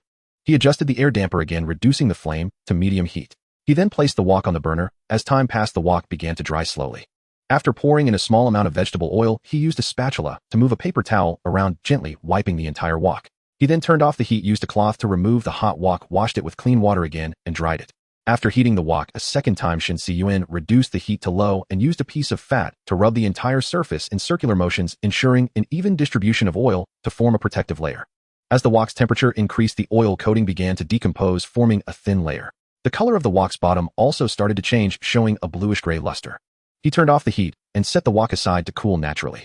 Once cooled, he would gently wipe the inside with a paper towel to remove excess oil and apply another thin layer of vegetable oil. Thus, the seasoning process was complete. The anti-rust oil and impurities on the wok surface were all cleaned away, leaving a protective oil film that prevented rust and enhanced the wok's non-stick properties. Using a wok without this protective oil film makes it more susceptible to rust from moisture and food residue. Cleaning an unseasoned wok after cooking is also more difficult, as food residue and oil tend to stick to the surface. Because food sticks, higher temperatures are needed to release it from the wok, leading to more smoke and endangering the cook's health. Therefore, to ensure the wok's lifespan, cooking performance, and the safety and health of the food, it must be seasoned before its first use. This creates a protective oil film, reducing the risk of sticking and rusting. In the evening, Shen Cun's mother-in-law Yang Fun offered to prepare dinner, saying she would make a few of her signature Mingzhou dishes. After bringing the prepared ingredients into the Chinese kitchen, she quickly learned how to handle the powerful diesel stove under Shen Cun's guidance. By dinner time, the table was laden with a feast: snow vegetable and yellow croaker soup, fire tong chicken, braised beef, stir-fried moss with small square pork, scallion oil mussels, braised mullet, roasted vegetable with rice cakes, stir-fried water spinach, mixed mushroom stir-fry, and yuzhanzi. The aroma was intoxicating, dazzling the eyes. "Mom, what's the occasion? Such a feast!" Jean Lin exclaimed, drawn in by the scent. "It was your father's birthday a few days ago. We were too shaken by the earthquake to celebrate. Now that things have settled down, I'm making up for it with a good meal." "Oh, I forgot all about it. They'll call everyone to eat," Jean Lin said, picking up her phone to message the family group. Knowing Jean Shi enjoyed drinking, Shen Cun opened a bottle of high-quality baijiu for him. Once everyone was gathered, they began their meal joyfully amidst the clinking of glasses. Suddenly, a bout of harsh coughing shattered the warm atmosphere. Shen Yu's face turned bright red, his eyes wide. He clutched his throat with one hand, while weakly pounding the table with the other. Shen Cun instantly realized what had happened. His son was choking. Shen Yu's breathing grew labored, his cough became hoarse, and his face began to turn purple. Before Shen Cun could even stand, Wang Qin, who was closest to Shen Mu, had already sprung into action. She helped him up from his chair, leaned him slightly forward, and wrapped one arm tightly around his waist. Wang Qin formed a fist with her other hand and placed it on Shen Yu's abdomen, just above the navel and below the breastbone. Grasping her fist with her other hand, she performed quick, forceful inward and upward thrusts. 1 thrust, 2 thrusts, 3 thrusts. Each one was forceful. Wang Qin kept her eyes fixed on her grandson's face, searching for any sign of relief. Cough. Shen Mu let out a loud cough, and a piece of fish flew from his mouth onto the floor. Shen Mu began to gasp for air, his complexion gradually returning to normal. "Grandma." His voice still trembled, but relief was spreading across his face. Wang Qin hugged her grandson tightly, whispering soothingly, "It's okay, Mu, it's okay. Remember, eat slowly from now on, don't rush." Everyone finally breathed a collective sigh of relief. Wang Qin had used the standard Heimlich maneuver, also known as abdominal thrusts. This is an emergency technique used to clear airway obstructions in conscious victims. Invented by American Dr. Henry Heimlich in 1974, it is recommended by the World Health Organization (WHO) as the best method for choking first aid. "Mom, thank goodness you were here. I wouldn't have known what to do," Jean Lin said, nearly in tears from the ordeal. "You should all learn the Heimlich maneuver sometime. It can save a life in a critical moment," Wang Qin said calmly. On the afternoon of November 30th, 4 weeks had passed since the asteroid struck the Earth. In the kitchen, Shen Cun was making fruit preserves with his family. Neatly stacked on the ground were cardboard boxes taken from the refrigeration container filled with apples and pears. Due to their good preservation, they still retained their fresh color and aroma. In front of the stainless steel workbench, the family stood in a circle forming a production line. Wang Qin was responsible for washing the fruit in the sink, while Yang Fen used a peeler to remove the skins. Shen Cun held a sharp kitchen knife working on pitting and cutting the fruit into pieces. The cut fruit was placed in a bucket filled with diluted salt water to prevent oxidation and discoloration. This also enhances the sweetness and texture while serving a disinfecting purpose. The ratio for making the syrup is 1 liter of water to 150 grams of sugar heated until the sugar fully dissolves. With this ratio, the sweetness of the syrup is moderate, perfectly complementing the natural flavor of the fruit. The ratio can also be adjusted according to personal taste. If the fruit is very sour, increase the sugar proportion. On the stove, sugar and water gradually merged under the licking flames, emitting a sweet aroma. Jinshi placed the cut fruit pieces into the syrup and cooked them over medium heat until the fruit softened, then poured the mixture into pre-sterilized glass jars while still hot. To prevent the jars from bursting, he left a little space at the top. Wearing heat-resistant gloves, Shen Hai transferred the jars filled with fruit and syrup to the steaming rack. Standing on a small stool, Shen Mu was in charge of placing the lids on the jars. At this point, the lids did not need to be tightened as the jars required another 15 minutes in the steamer for sterilization. Once sterilization was complete, the lids were tightened while still hot, and the jars were turned upside down to cool completely before being placed upright again. This homemade fruit preserve was thus fully completed, and the finished jars could be stored in a cool, ventilated place for long-term preservation. Why did we only make preserves with apples and pears? Don't we have oranges and tangerines too? During a break, Wang Qin raised a question. Citrus fruits require removing the stringy membranes and pith, otherwise they taste extremely bitter. Or are we going to have to peel them by hand? That sounds too troublesome. It's not that exaggerated. We can use an acid-based treatment. Shen Cun explained to his family. The so-called acid-based treatment refers to a common processing technique in canning factories. First, the tangerine segments are soaked in a 0.7 food-grade hydrochloric acid solution for 30 minutes to dissolve the pectin between the membrane and juice sacs. Afterward, they are rinsed with clean water and then soaked in a 0.3 food-grade sodium hydroxide solution for 15 minutes to dissolve and peel off the membrane. Finally, after rinsing multiple times with clean water to remove any residual solution, the subsequent steps are the same as for other fruit preserves. That sounds exhausting. Let's just finish eating the tangerines instead. Shen Mu's comment instantly amused everyone present. Just then the ground shook again and the atmosphere in the kitchen became tense. Shen Cun commanded everyone to stop their work immediately and turn off the heat source. Returning to the central control room, he shut down the diesel generator and the shelter switched back to emergency power mode. The surveillance screen showed that it was snowing outside. Aside from slight shaking in the image, there were no other anomalies. A few minutes later, the earthquake stopped. The magnitude was not high, much lower than on the day of the impact. Was that an aftershock? Shen Hai asked. It's been so long, that shouldn't be happening. Shen Cun was also unsure about the current situation. Forget it, it's time to put the antenna back. It's frustrating not to receive any external news. Shen Cun pulled his father Shen Hai along, donned his protective suit, and opened the door to the secondary exit. A cold wind blew in, and the thermometer on the wall showed the temperature had dropped below 0. The Geiger counter emitted a beep-beep alarm again, with the numbers gradually rising and stabilizing at 539 USVH. The external radiation level was slowly decreasing. The two took their tools outside the shelter. A thin layer of ice coated the ground, cracking under their feet. The sky seemed to have grown darker. Although it was clearly 1240 p.m., the light resembled that of just after sunset. Yellow-brown acidic snow fell to the ground, mixed with black ash, forming various icy water mixtures in the low-lying areas. The two made their way to the upper platform to clean the antenna base. First, clean the ground, and be careful not to slip. Shen Hai shouted, his voice sounding somewhat muffled through the 2 layers of protective suit. Shen Cun nodded, indicating that he heard the warning. After cleaning the base, the two opened the metal cover below and dragged out the feed line. After checking that there were no signs of human activity nearby, the two returned to the shelter. They then opened the main passage door and lifted out the antenna. Once the installation was complete, Shen Cun waved his hands under the entrance camera. After a while, the camera began to move up and down. In the central control room, Jinshi signaled that the radio connection had been established, and Shen Cun, along with his father, closed the heavy explosion-proof door. If the temperature continues to drop, snow will accumulate, and we will need to shovel it regularly. In the chemical equipment room, Shen Hai said, while taking off his clothes. I remember there's a compatible snow plow in the garage that can be mounted on the pickup truck. Shen Cun already had a plan in mind. He sent a message in the family group chat calling for his father-in-law Jinshi. The three of them changed into low-grade, ordinary protective suits and returned to the garage to begin modification work. The installation methods for the front-mounted snow plow are either hinged or attached. The hinged snow plow can adapt more flexibly to uneven ground, reducing friction between the plow and the ground, which lowers resistance when pushing snow, making it more efficient than the attached snow plow. The downside is that it is more complex to install, requiring more mechanical parts and connection points, which increases maintenance complexity and costs. The risk of failure is also higher as the connecting rods and joints are prone to looseness, wear, or even breakage. The attached snow plow prepared by Shen Cun is much simpler to install, allowing for easy attachment or detachment without the need for complex tools or specialized skills. The downside is that the vehicle cannot go too fast when obstacles such as stones or what are hidden under the snow-covered road. It is easy to damage the plow blade and equipment, affecting the vehicle's safety and stability. After completing the modification of the snowplow, the three returned to the central control room. Shen Cun sat down and activated the shortwave radio. The machine emitted a low hum, and as he turned the knob, various static noises crackled from the speaker. Shen Cun began scanning frequencies for signals, his fingers gently rotating the dial. The civilian bands were utterly silent, devoid of any activity. He tuned the frequency to 9.8 MHz, the national emergency broadcast channel, yet still no intelligible sound emerged. When the digital display reached 12 MHz, a familiar broadcast voice finally appeared. This is the Central People's Broadcasting Station, now broadcasting the National Emergency Bulletin to all regions. The voice gradually became clearer. The nation has suffered a catastrophic disaster with critical infrastructure severely damaged. Some state institutions have lost their original functions.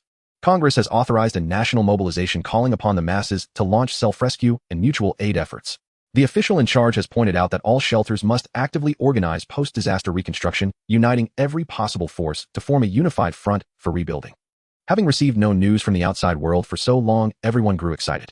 I used to find this stuff annoying, but I never thought it would sound so pleasant one day. You said it. That familiar bureaucratic tone, so authentic. The nation is still functioning. I feel like at any second ill here. That concludes today's broadcast. Thank you for listening. Stop. The flavor's too strong, can't take it anymore. Several people burst into laughter, but as they listened on, their smiles faded as a series of heavy news was reported. On the very day of the asteroid impact, it triggered a chain reaction along the Pacific Ring of Fire. The Tianmu volcano in Maoli country erupted, spewing at least 50 cubic kilometers of pyroclastic debris. What country experienced massive earthquakes across its entire island? Mount Aso, Mount Asima Sakurajima, and Mount Shinmodake all entered active eruption states, with volcanic ash piling up to 8 meters thick in some areas. The largest active volcano, Mount Fuji, ejected vast amounts of lava from its midsection, covering over 30 square kilometers of surrounding land with molten rock. Just this noon, a magnitude 10.0 earthquake struck the Bami region. The epicenter was at 43 degrees north latitude and 67 degrees west longitude. That location was the famous Yellowstone National Park. It's over. Yellowstone has erupted, Shen Cun said in terror. Isn't that in Migwa? It's so far from us, what's there to fear? Yangfen took a bite of her apple. Yellowstone is different. It's a supervolcano, and its impact is global, Shen Cun explained. The largest recorded volcanic eruption in human history was Mount Tambora over 200 years ago, which ejected about 150 cubic kilometers of magma. That caused the year without a summer the following year. But compared to Yellowstone, that's just a drop in the bucket. How big is Yellowstone's scale? It has two magma chambers. The shallow one holds 150 cubic kilometers, and the deep one holds 4500 cubic kilometers. Together, they're over 1,000 times the volume of the Three Gorges Reservoir, the biggest powder keg on Blue Star.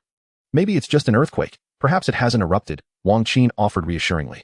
The last eruption was 64000 years ago. With an interval of roughly 600 years, it was already on the verge of erupting. Shen Cun shook his head. As the group fell into silence, the news broadcast shifted. We now interrupt with a report. According to the Associated Press, it has been officially confirmed that Yellowstone volcano has undergone a massive eruption. The lava plume has reached over 800 meters in height, forming a colossal mushroom cloud. 1/3 of Migwo's territory is currently incommunicado. Shen Cun sat down at a computer and played a documentary for his family. As the world's largest and most powerful volcano, Yellowstone supervolcano has garnered immense attention. In the documentary, scientists used computer models to study it, concluding that if this supervolcano had a massive eruption, the most immediate impact would be volcanic ash.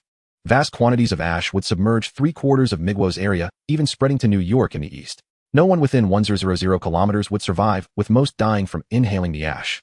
The ash and ejected gases would enter the atmosphere and within a month disperse globally via atmospheric circulation, triggering a worldwide volcanic winter and lowering Blue Star's average temperature by over 10 degrees Celsius. Blue Star's current average temperature is about 15 degrees Celsius. This means only regions near the equator would remain above freezing year-round. Most other areas would be covered by thick snow and ice, with high-latitude zones experiencing temperature drops of over 20 degrees Celsius. Blue Star would directly enter an ice age lasting 6 to 10 years until the volcanic ash gradually dissipated and temperatures slowly returned to normal. After the asteroid impact, now an ice age. This life is utterly hopeless. Shenhai pulled a pack of cigarettes from his pocket and walked out of the central control room. The rest gathered around and began discussing their next steps.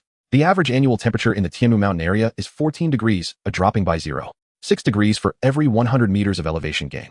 That means our average annual temperature here is just over 10 degrees. With an overall drop of 10 degrees, only summer will hover around freezing and winter lows will fall below -30 degrees. Shen Cun took out paper and pen, quickly calculating. If the south is like this, then the north will become uninhabitable, Jin Lin lamented. No time to worry about others. We need to take care of ourselves first, Jin Shi waved dismissively. Yes, heating demands will increase significantly. We need to find ways to reduce heat loss in the shelter and increase our energy supply, Shen Cun pondered. With temperatures plummeting, all water will freeze, making hydroelectric power completely useless. We'll have to rely on solar and wind energy. But sunlight is too scarce now. At low temperatures, the encapsulation materials of photovoltaic panels lose elasticity and become brittle. Snow will fall for a long time, and solar panels buried under snow can easily be damaged. It's not suitable for installation yet. Then let's wait until the snow lessens. Wind turbines are tall enough to avoid being buried. Before the temperature drops sharply, we need to hurry up and install them, Shen Cun said. After Shen Hai returned, the whole family decided to install wind power equipment as soon as possible and reinforce the shelter's insulation. On December 3rd, outside the shelter, a pickup truck roared as its engine revved. Jin Shi maneuvered the vehicle back and forth, using the snowplow mounted on the front to push sludge and debris down the slope. Shen Cun, Shen Hai, and Jin Lin cleaned the ground with tools, gradually revealing the buried concrete foundation. After finishing the cleanup, Jin Shi drove the pickup back into the garage. Then he drove an electric tricycle loaded with steel pipes, wooden boards, and fasteners back outside. Beeping, reversing, beeping, reversing. The tricycle's horn blared as it dumped the materials onto the ground. After unloading the construction supplies, the four began assembling scaffolding from the ground up. Vertical and horizontal poles were connected with disc buckle joints, forming a stable framework. Surrounding the outermost concrete base, a U-shaped structure took shape. Wooden boards were laid flat on top as scaffolding planks. Once completed, Shen Hai climbed up and shook it vigorously to test its stability. Not bad, pretty sturdy, but it lacks toe boards and safety nets. Doesn't meet construction safety standards. There's no safety inspector now, so we'll make do for now, Shen Cun chuckled. The four returned to the garage, pulled the chain, and used a hand chain hoist to lift the heavy vertical axis wind turbine. They moved it to the pickup truck's cargo bed and secured it with brackets. At this point, the vertical axis wind turbine was fully assembled except for the blades. Its exterior resembled a lamppost with a white base color that wasn't conspicuous against the snowy backdrop. To enhance concealment, Shen Cun sprayed a layer of matte paint in a snow camouflage pattern, reducing light reflection and covering up commercial logos. The pickup moved slowly, aligning the wind turbine's base with the concrete foundation. Together, they pulled the thick silicone rubber cable from the bottom pipe, inserted it into the shaped hole at the turbine's base, and rotated the ring bracket to lock it in place. Next, the four divided tasks and began the formal installation. While Jin Shi and Shen Hai secured the ropes, Shen Cun put on a powered mechanical exoskeleton. Shen Hai pulled the main steel cable, Jin Shi controlled the guy ropes for stability, Shen Cun lifted the turbine from below, and Jin Lin monitored the situation. Working in unison, they slowly raised the turbine, guiding its bottom connector into the concrete base. Hold on, let me check the verticality, Jin Lin called for a pause. She activated the laser level, and a green line appeared on the turbine's outer wall. Okay, pull again. Jin Lin adjusted a metal shim and directed the team to continue lifting. The turbine finally stood firmly on the ground. Shen Cun picked up tools and secured it with 8 bolts. The final step was attaching the 5 blades, all made of high-strength drawn aluminum. Shen Cun climbed the scaffolding and used flange connections to fix the blades and the auxiliary wind wheel. After filling the gaps with lubricating oil and grease, he gave the wheel a push and the blades spun smoothly. The wind wheel had an H shape resembling the prism tower from the game Command Conquer Red Alert 2 when spinning. Its design required a starting wind speed of only 2 meters per second, with a maximum safe wind speed of 35 meters per second. It could generate power with a level 2 breeze and withstand up to a level 12 gale, all while producing minimal noise. The maximum power output was 1 kilowatt, with an operating temperature range of 30 C to 60 C. Unlike horizontal axis wind turbines, resembling windmills, vertical axis turbines could capture wind from any direction without needing to face into it, greatly simplifying the design and enhancing reliability. This also meant the vertical axis wind wheels blades experienced much better stress distribution during rotation compared to horizontal axis ones. With constant inertial and gravitational forces, they bore steady loads, resulting in a longer fatigue life. Since the generator and gearbox were housed in the bottom column, maintenance and repairs avoided the hassles and risks of high-altitude work. Its small footprint also allowed for dense installation without mutual interference. The downside was that all blades operated within the same circle, generating no torque, leading to lower wind energy conversion efficiency and difficulty in scaling up. Wind farms predominantly used horizontal axis turbines for higher efficiency and larger scale. However, for the shelter, horizontal axis turbines had several fatal flaws that made them unworthy of consideration. They required cranes for installation, demanded high maintenance, were difficult to repair, conspicuous in appearance, noisy, massive in size, and couldn't be densely installed. Any one of these issues was insurmountable in a post-apocalyptic scenario and could invite unnecessary risks. Over the next few days, the team followed the same process to erect the remaining 4 vertical axis turbines. After covering the shelter's blast door and city gate With snow camouflage netting, Shen Cun had some material left over. He used wire to attach the remaining netting to the turbine poles for added concealment. From a distance aside from the slightly noticeable top wind wheels, they looked almost like trees. The shelter's wind power capacity had now reached 5 kilowatts, enough to meet part of the power demand. But Shen Cun wasn't satisfied. He still had the vertical axis wind turbines salvaged from solar wind hybrid streetlights. Though each generated only 300 watts, there were many of them. Over 30 small turbines together could exceed 10 kilowatts in total power. At full capacity, they could almost fill the power gap left by the disabled hydroelectric system. Since the lampposts were still buried under rubble and mud inside the city gate, Shen Cun had to start clearing them out. This task had been delayed too long, and the weather was turning cold.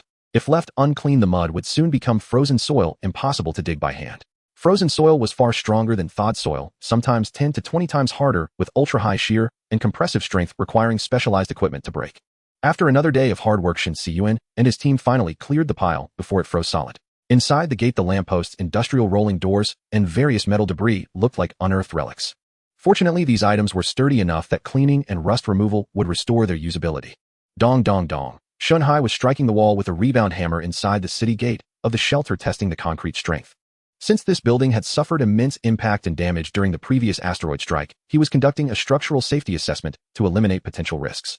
Multiple cracks had appeared on the interior walls of this single-story bungalow, with the largest fissure stretching from the roof all the way to the floor. Parts of the concrete panels on the walls had been struck by flying rocks, resulting in dents and fractures. Due to the compromised waterproof layer, water was continuously seeping down. The plaster layer on the roof had also been shaken loose, exposing the concrete structure beneath, which appeared rough and was covered in gravel and mud. Would need a flaw detector for precise results, but the cracks aren't too wide, and the walls show no obvious tilting. The main structure is likely undamaged. At worst, it's a grade B hazardous building. Shen Hai offered his judgment. Good to know there's no danger, since no one lives here anyway. It saves us the work of reinforcing the structure. Shen Cun, clad in a powered exoskeleton, was straining to drag a door panel across the ground, attempting to flip it over. The drive motor for the lift door is corroded. Looks like it can't be fixed. Jin Shi, after inspecting the wiring, walked over with an electrician's kit. Alright, are the door frame and rails in good shape? No major issues, the circuits are live. Go ahead and reinstall the door panel, and he'll grab a new motor from the warehouse.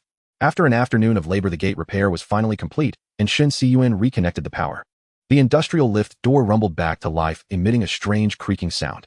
This was likely due to slight deformation at the joints, which had increased the tolerance.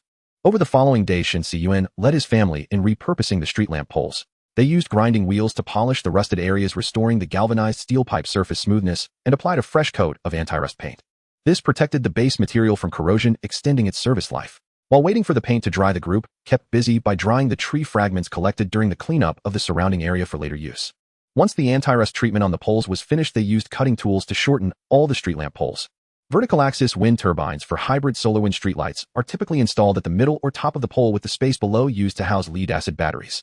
The power output of these streetlights is generally low, ensuring the generator efficiently converts wind energy into electricity as the rotor spins, minimizing mechanical loss. However, this made routine maintenance of the turbines quite troublesome. Therefore, Shen Cun had no intention of restoring them to their original state and re-erecting them. Instead, he chose to cut off the turbine section at the top. He then refixed them atop the city gate roof, routing power through the gate's electrical conduit shafts to the shelter's interior, a good way to make the most of what was available. The cement parapet on the roof was designed like a bunker, standing 1.5 meters high. The vertical axis turbines were roughly the same height, so they wouldn't be very conspicuous after installation. After completion, Shen Cun and a few family members stood on the roof to inspect the newly built small wind farm. 36 300-watt vertical axis wind turbines were neatly arranged on the rooftop in a 6x6 grid. From the front, it's indeed flawless, but wouldn't it be exposed if someone used a drone for aerial surveillance? Jean Lin voiced her concern. It's time to leverage the power of the pig farmers. Shen Cun flashed a cryptic smile, leaving Jean Lin even more puzzled. Shen Cun had salvaged a low-altitude security active phased array radar from a pig farm with a power of 55 watts. Its omnidirectional detection range was 100 to 500 meters, with larger target drones detectable at greater distances. Positioning accuracy was under 10 meters, capable of simultaneously detecting and tracking 50 low-altitude targets. A matching drone communication link jammer had a maximum power of 800 watts. When activated, it could jam the drone's video transmission, flight control links, and navigation signals via radio interference. The directional countermeasure range was 3 to 500 meters, with an omnidirectional range of up to 200 meters. To avoid interfering with shortwave radio communications, Shen Cun installed the radar and jammer on the inner side of the wall atop the city gate. The low-altitude radar had an IP68 protection rating, making it waterproof and dustproof, with a minimum operating temperature of 40 degrees Celsius. Thus no additional protection was needed. It could be installed outdoors directly and operate around the clock. The jammer had an IP67 rating, also waterproof and moisture-resistant, but slightly lower than the radars, with a minimum operating temperature of only 20 degrees Celsius. Therefore, Shen Cun installed a protective cover for it equipped with an electric heating rod and temperature sensor to ensure automatic heating when temperatures dropped low. With these modifications, the shelter's air defense capabilities were significantly enhanced. The energy supply structure also became much safer, no longer relying entirely on the diesel generator. Electricity from the wind turbines would be stabilized through batteries. It was then output to the shelter's electrical circuit. The power control system would automatically adjust the diesel generator's load based on wind strength, thereby saving diesel. As temperatures continued to drop, nighttime temperatures in the mountains gradually fell to 10 degrees Celsius. The biggest problem for the shelter now was de-icing. The shelter's interior was maintained at around 20 degrees Celsius, so warm air from the vents would immediately form condensation when it met the cold outside. This condensation quickly froze in the low temperatures, causing the vent holes in the swing door, used as an exhaust, to constantly ice over, severely impacting ventilation efficiency. Over the past few nights, Shen Cun had received numerous alerts from the shelter's monitoring sensors, forcing him to get up in the middle of the night to knock off the ice with a hammer. This issue was not only tormenting, but also led to heat and moisture loss inside the shelter. After repeated discussions, Shen Cun and Jin Shi decided to modify and repurpose the air conditioning equipment salvaged from the communication base station. At the end of the exhaust vent, they added dehumidification and heat exchange equipment. The residual heat and moisture from the exhaust were recovered with the condensate, flowing directly into the sewage treatment tank through drain pipes. The recovered heat was channeled via pipes into the diesel generator's waste heat recovery system, which together supplied the shelter's heating pipes. This way the exhaust air was simultaneously cooled and dried, reducing icing. The shelter's insulation and water recycling capabilities also improved, achieving multiple benefits at once. On December 20th, as the year drew to a close, the shelter was completely blanketed by heavy snow. In the planting area, Shen Cun was harvesting the first batch of ripe tomatoes with his son. Shen Mu accidentally dropped a fresh tomato onto the ground, leaving a smear of tomato paste. Dad, I'm sorry. It's okay. Try one first to see how it tastes. Shen Cun picked up the tomato, rinsed it, peeled off the damaged part, and handed it to his son. Shen Mu took a big bite, juice bursting into his mouth. Dad, this tomato is incredibly delicious, sweet, like a fruit. Of course. These are heirloom soft tomatoes, nothing like the ones sold in supermarkets. Shen Cun grinned with pride. At lunchtime, Shen Cun brought a plate of washed fresh tomatoes straight to the table. Amidst the puzzled looks of his family, he and his son began eating them raw. Isn't it a bit much to eat them like this? At least slice them and sprinkle some sugar, Shen Hai teased. No need. You should try them too, they're really delicious. Seeing how much Shen Cun and his son were enjoying them, the others grew curious and took a taste. Wow, this tomato tastes like childhood. Jin Shi exclaimed. Thin-skinned, soft flesh, tangy and sweet. Truly exquisite. Wang Qin nodded repeatedly. As the family began chattering praises for Shen Cun's farming skills, he started telling them a story about tomatoes. As a plant fruit, the tomato's purpose is to propagate its seeds. In nature, when a tomato ripens, it falls from the branch and bursts upon hitting the ground with a thud. The exploding juice carries the seeds as far as possible to expand growing space. Thus, soft, juicy skin is the tomato's original form and the source of its flavor. But for producers and sellers, this is an undesirable trait. Before the 1990s, traditional soft tomatoes had a shelf life of at most 2 to 3 days. Tomatoes grown in agricultural areas once had to be airlifted to cities. It wasn't until the invention of hard tomatoes that the global tomato market was forever changed. To solve the drawbacks of short shelf life and fragile skin that hindered transport, agricultural companies crossbred normal tomatoes with a mutant variety that couldn't ripen due to a genetic defect. This yielded a new breed with a greatly extended shelf life, boasting firm flesh, less juice, and high resistance to spoilage. Traditional soft tomatoes would rot within a week of harvest, becoming unsellable. Within 2 weeks, severe mold would render them completely inedible. Thus, up to 40 of tomatoes were wasted annually at various stages, a staggering loss rate. In contrast, hard tomatoes could easily achieve a saleable period of over 25 days. Consequently, hard tomatoes completely defeated soft ones, becoming the market mainstream. The shelf life of store-bought tomatoes extended from 3 days to 3 weeks. Combined with advantages like durability during storage and transport, disease resistance, and high yield, the costs of growing and shipping tomatoes plummeted, reducing the overall waste rate to 20. Seed companies and agricultural giants reaped enormous profits. From then on, soft tomatoes became a local vegetable mostly eaten by farmers near agricultural areas, grown for personal consumption. Occasionally, city dwellers visiting the countryside would taste them and be astounded. Today, most people have mistakenly come to see hard tomatoes as the norm. So what was the cost? I think you already know, Shen Cun said, taking another bite of a tomato. They became tasteless. Yang Fen waved her hand. Yes, hard tomatoes have less sugar, lower sweetness, poor texture, and often a hard core. During breeding, some gene loci controlling tomato flavor were lost, leading to a significant reduction in 13 flavor compounds. No wonder supermarket tomatoes have no taste, like chewing on a slipper, Yang Fen realized. Grandma, have you actually eaten a slipper? Shen Mu asked in horror. Adults are talking, kids shouldn't interrupt. Yangfen rolled her eyes. Actually, besides tasting worse, hard tomatoes have severely declined in nutritional value. Their resistance to spoilage means nutrients are harder to obtain. That's really unethical, Jinshi fumed. Shen Cun pulled out his phone and played a documentary for the family. Delicious flavors often come from key nutrients the body needs. Lab reports show that hard tomatoes contain lower levels of 5 nutrients compared to traditional ones.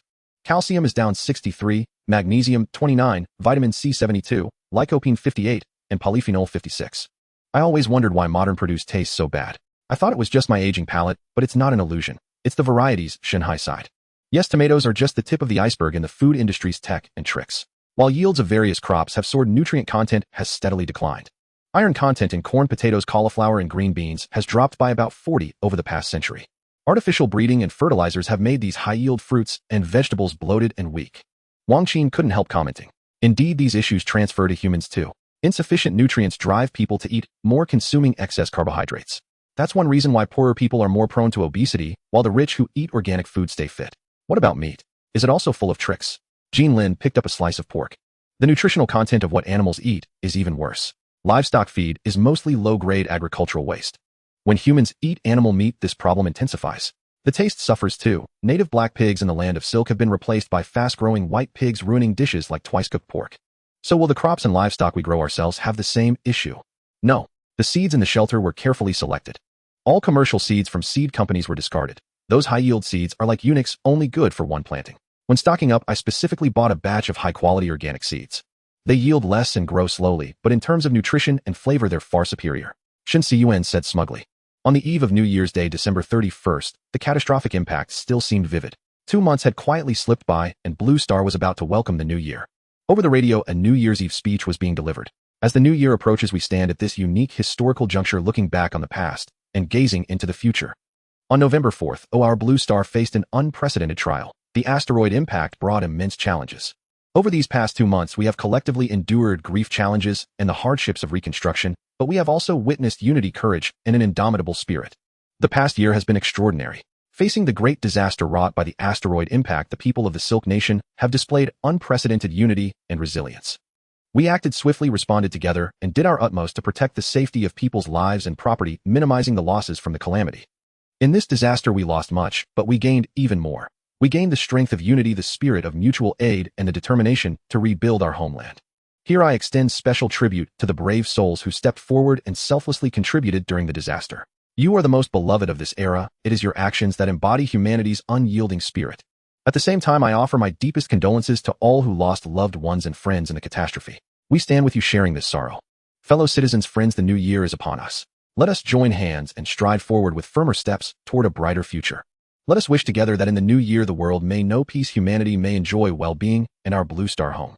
The family members were bustling about with various chores in the shelter, preparing to celebrate New Year's Eve. Shen Cun sat by the shortwave radio, listening to the broadcast, feeling drowsy. Since a certain period, official speeches had always been like this, reminiscent of the pure talk during the Wei Jin and Southern and Northern dynasties. Yet he had no choice but to listen. With the extreme scarcity of external information, he could only piece together the current shifts in the situation from fragments of news. Jean Lin entered carrying a plate of cut fruit. Any good news? Same old, all empty rhetoric. This speech sounds like a recording too. Just as he was about to turn off the radio and get some rest, something changed. Suddenly, a burst of piercing static noise erupted from the broadcast. A low voice cut into the same frequency, and the device's power was clearly immense, almost drowning out the official broadcast. Fellow citizens, friends, we must face a harsh reality. The corruption and injustice of power have permeated every corner of our society. The asteroid impact was not only a natural disaster, but also a test for the current nation. We have seen the abuse of power, the unequal distribution of resources, and the indifference of those in high positions toward the suffering of the people. For those who lost everything in the disaster, for the children shivering in the cold, for the elderly struggling with hunger, we must act and do something. We are not terrorists, we are agents of change. The people demand justice, transparency, and the ability to hear the voices of the grassroots. We will not resort to violence. We will not cause destruction. We will only use our voices and our actions to awaken those dormant souls. Fellow citizens, let us together build a world without oppression, without injustice, without fear. Let us march forward hand in hand for our future, for our children, for. At that moment, an even stronger surge of electrical noise erupted, and the broadcast frequency dissolved into white noise, as if a radio jamming device had been activated. Shen Cun and Jean Lin exchanged glances, beginning to digest the vast amount of information. What just happened? It sounds like some kind of rebellion or revolution. Will there be war next? I don't know about war, but at this point neither side can emerge as the ultimate victor. Why is that? Jean Lin looked utterly bewildered. In a room with 4 people, a king, a priest, a merchant, and a mercenary holding a sword, the other 3 each order the mercenary to kill the other 2. Who do you think the mercenary will kill? Shen Cun posed a classic question, a peculiar expression on his face. You mean the ultimate winner will be the mercenary? It's a riddle without an answer. Power exists where people believe it exists, no more and no less. What does that mean? Jean Lin grew even more confused. Power does not originate from those who wield it, but is granted by all who recognize it. Political power grows out of the barrel of a gun. The more violence one possesses, the greater the power one holds. Though the mercenary holds no high-ranking title, he is the one with the most actual power in that scenario. And any king who needs to emphasize in words that he is a king has already lost his power. But the power structure of a modern state is different from ancient times, Jean Lin argued. After the disaster, the original social order has essentially collapsed. Violence will give rise to a new order, and the new order will produce new power. What is order? Order means that when someone must die, they go to their death. When someone must starve, they endure hunger. Order requires people to farm. Order requires people to weave. Order requires people to fight. Order is the establishment of division of labor among humans. Order needs maintenance, and from order comes power. Order is neither good nor evil, neither just nor selfish. Its sole purpose is to ensure the collective's survival. That is also why the ruling elite will do everything to avoid nuclear war. In a closed shelter, the most powerful person will inevitably be a soldier. Shen Cun's tone was calm, but his words were exceptionally sharp. Now do you understand why I dislike dealing with them? It has nothing to do with any political inclination, it's simply a matter of survival. Jean Lin fell into silence. Just then the New Year's bell tolled. As the lights above the shelter's garage flickered on, Shen Cun approached the pickup truck. The heavy snow that had persisted for months finally ceased today. Seizing the break in the weather, he prepared to clear the accumulated snow outside. Instead of starting the vehicle directly, he first plugged the parking heater into the wall. Due to the extreme winter cold, restarting the engine after shutting it off would prove exceedingly difficult. In the frigid northern regions, some residents even chose to keep their car engines running for months during winter. This practice, while effective in preventing the engine from freezing, led to substantial fuel consumption. In contrast, another solution proved far more environmentally friendly: the parking heater. Such devices generally came in 2 types: fuel-powered and electric. Fuel-powered heaters connected to the vehicle's fuel system, burning fuel to generate heat that warmed the coolant and engine oil, achieving the preheating effect. Electric heaters, on the other hand, used an external power source and resistance wires to heat the coolant and oil by circulating them through an internal heat exchanger. Both types reduced cold start damage to the engine while enhancing output power during the initial driving phase. Although Shen Cun had already filled the pickup with 20 diesel and replaced the coolant with 45 antifreeze, preheating remained necessary to avoid issues like diesel thickening, poor atomization, and insufficient compression caused by low temperatures. Additionally, the heat transferred to the oil pan improved lubrication. This reduced mechanical wear from inadequate lubrication and lowered the engine's failure rate. While waiting for the pickup to warm up, Shen Cun opened the main passage door. A biting wind carrying snowflakes rushed in, quickly coating the walls with a layer of frost. The clouds outside remained thick and heavy, the sky a gloomy gray devoid of sunlight. The Geiger counter indicated that ambient radiation had dropped to around 4 microsieverts per hour, accompanied by a corresponding drop in temperature. Even in daylight, the temperature hovered around -29°C. Back in the vehicle, when he pressed the start button, the pickup showed no response. Only a faint flicker from the dashboard lights. Prolonged exposure to low temperatures had caused the lead-acid battery's voltage to drop too low. The optimal discharge temperature for such batteries was around 25°C. When temperatures fell, the ionization of hydrogen ions in the sulfuric acid decreased significantly, slowing the reaction rate between the active materials and the electrolyte. With the discharge, reaction rate slowed, the capacity released over the same period diminished, manifesting as a drop in battery voltage and reduced endurance. Specifically, when temperatures dropped below 5°C, lead-acid batteries in electric vehicles retained only 60 of their original capacity, reducing range by 40. This equated to a 2 capacity loss for every degree Celsius decrease. Shen Cun had no choice but to exit the vehicle and retrieve the emergency jump starter from the trunk. He opened the hood and clamped the red and black leads to the battery's positive and negative terminals.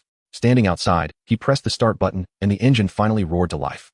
After packing up, Shen Cun returned to the cab. With the radiator preheated, the warm air from the heater quickly dispelled the chill from his body. Activating the defroster, he began clearing the snow piled outside with a shovel. Even near the entrance, which had been cleared several times before, the snow still reached a depth of 1 meter. In areas left untouched, the snow had accumulated to around 5 meters. By his estimates, the daily snowfall over the past 2 months had exceeded 10 millimeters. During the clearing process, distinct color layering became apparent in the snow, resembling a layered cake. The bottom layer consisted of brown acidic snow, gradually transitioning to yellow with height. Higher up, the color shifted again, nearing black. These snow particles were thoroughly coated in volcanic ash, no longer light and fluffy, but heavy and muddy. The topmost layer displayed a pale gray hue, a sign that volcanic ash was beginning to merge with the snow. Beneath the snow lay a sheet of ice formed by acid rain, causing even snow tires to slip. The so-called snow tires commonly found on the market were at best merely winter tires. They merely incorporated a certain amount of silica into the rubber compound, keeping it soft in low temperatures to increase contact area with the road, thereby providing greater friction and grip. The tread patterns employed cross-shaped siping technology to enhance braking performance on snow, increasing friction and traction to some extent. In extreme conditions, their performance did not significantly surpass that of ordinary tires. They generally required metal snow chains to achieve adequate grip.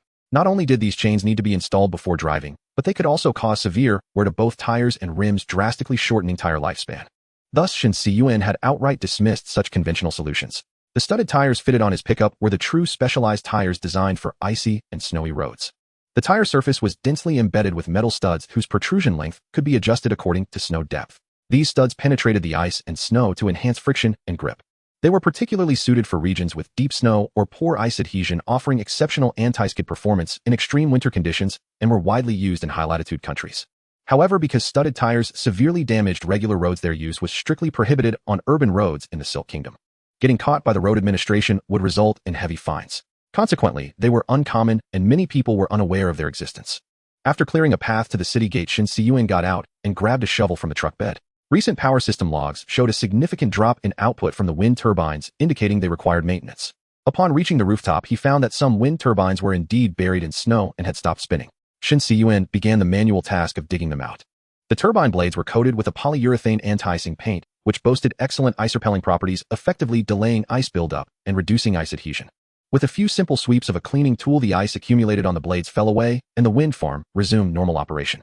Before descending, he cleared the low-altitude radar and jammer from the snow, then returned to the shelter. Back inside the shelter, Shen Cun felt an unprecedented wave of fatigue wash over him. Even as he panted heavily, quickening his breathing, the oppressive tightness in his chest refused to ease. A profound weakness seeped into his muscles, leaving him utterly drained of strength. Glancing at his wristband, he saw his heart rate was alarmingly high, hovering around 180 beats per minute. He activated the blood oxygen saturation monitor on his wristband. The sensor on the back flickered for a minute before displaying the reading. The reading was only 87, a clear sign of mild hypoxia. Shen Cun immediately understood the cause: the oxygen levels in the outside air had changed. This was why he was experiencing oxygen deficiency after strenuous work. Fighting a wave of intense drowsiness, he rushed to the medical area, retrieved an oxygen concentrator from a cabinet, and turned it on. This portable medical oxygen concentrator weighed only 2 kilograms and utilized pressure swing adsorption PSA technology. Its UOP dual-tower molecular sieve selectively allowed oxygen to pass through based on differences in gas molecular size or properties. Thus, it separated oxygen from the air continuously, providing high-purity oxygen at a concentration of up to 93. Powered by batteries, it could be worn and used while moving, with a single battery lasting 2 to 4 hours. Shen Cun put on the nasal cannula and lay down on the hospital bed. The machine beside him began to emit a pulsating noise. To improve oxygen utilization, this concentrator automatically detected the user's breathing rate, releasing oxygen only when it sensed an inhalation. After lying down and breathing the oxygen for a while, Shen Cun finally felt himself recovering. Catching his breath, he stood up and looked in the mirror. His complexion was much rosier than when he had first entered. Slinging the oxygen concentrator's strap over his shoulder, Shen Cun began searching the shelter for a furanone gas detector and a carbon dioxide gas detector. Back in the garage, he placed the 2 pump suction air detectors on the hood of the car and pressed the power button. A few minutes later, both detectors started blaring alarms as expected. The difference was that the furanone gas detector sounded a low concentration alarm, while the carbon dioxide detector triggered a high concentration alarm. The screen on the furanone detector displayed combustible gas 0 LEL, carbon monoxide 2 ppm, hydrogen sulfide 0 ppm, oxygen 19. For vol. The carbon dioxide detector screen showed CO2 1283 ppm. ppm is an abbreviation for parts per million. It is a unit used to express concentration or proportion, describing the amount of one component within a mixture. Specifically, 1 ppm means there is 1 unit of the target component for every 1 million units. Before the disaster, the average atmospheric carbon dioxide concentration was approximately 420 ppm, meaning about 420 out of every million air molecules were carbon dioxide, accounting for roughly 0.04 of the air. Since the disaster struck, the concentration of carbon dioxide in the air had quietly risen to over 3 times that level, while the carbon monoxide concentration had also doubled. Meanwhile, the atmospheric oxygen content had dropped from 20.95 before the disaster to 19.4. This was undoubtedly a dangerous signal. The super-volcano eruption was continuously generating massive amounts of carbon dioxide, altering the composition of the atmosphere. An increase in atmospheric carbon dioxide concentration has a significant impact on the human body.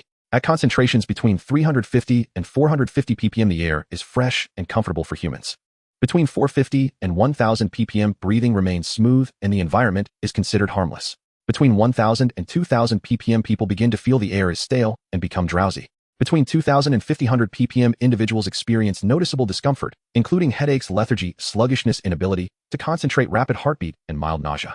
When the concentration exceeds 5000 ppm, it can lead to severe oxygen deprivation, potentially causing permanent brain damage, coma, or even death. The earlier asteroid impact on the Point Nemo had severely damaged the marine environment. The continuous acid rain causing ocean acidification was a catastrophic blow, especially for algae. The ocean plays a vital role in producing oxygen for the blue planet.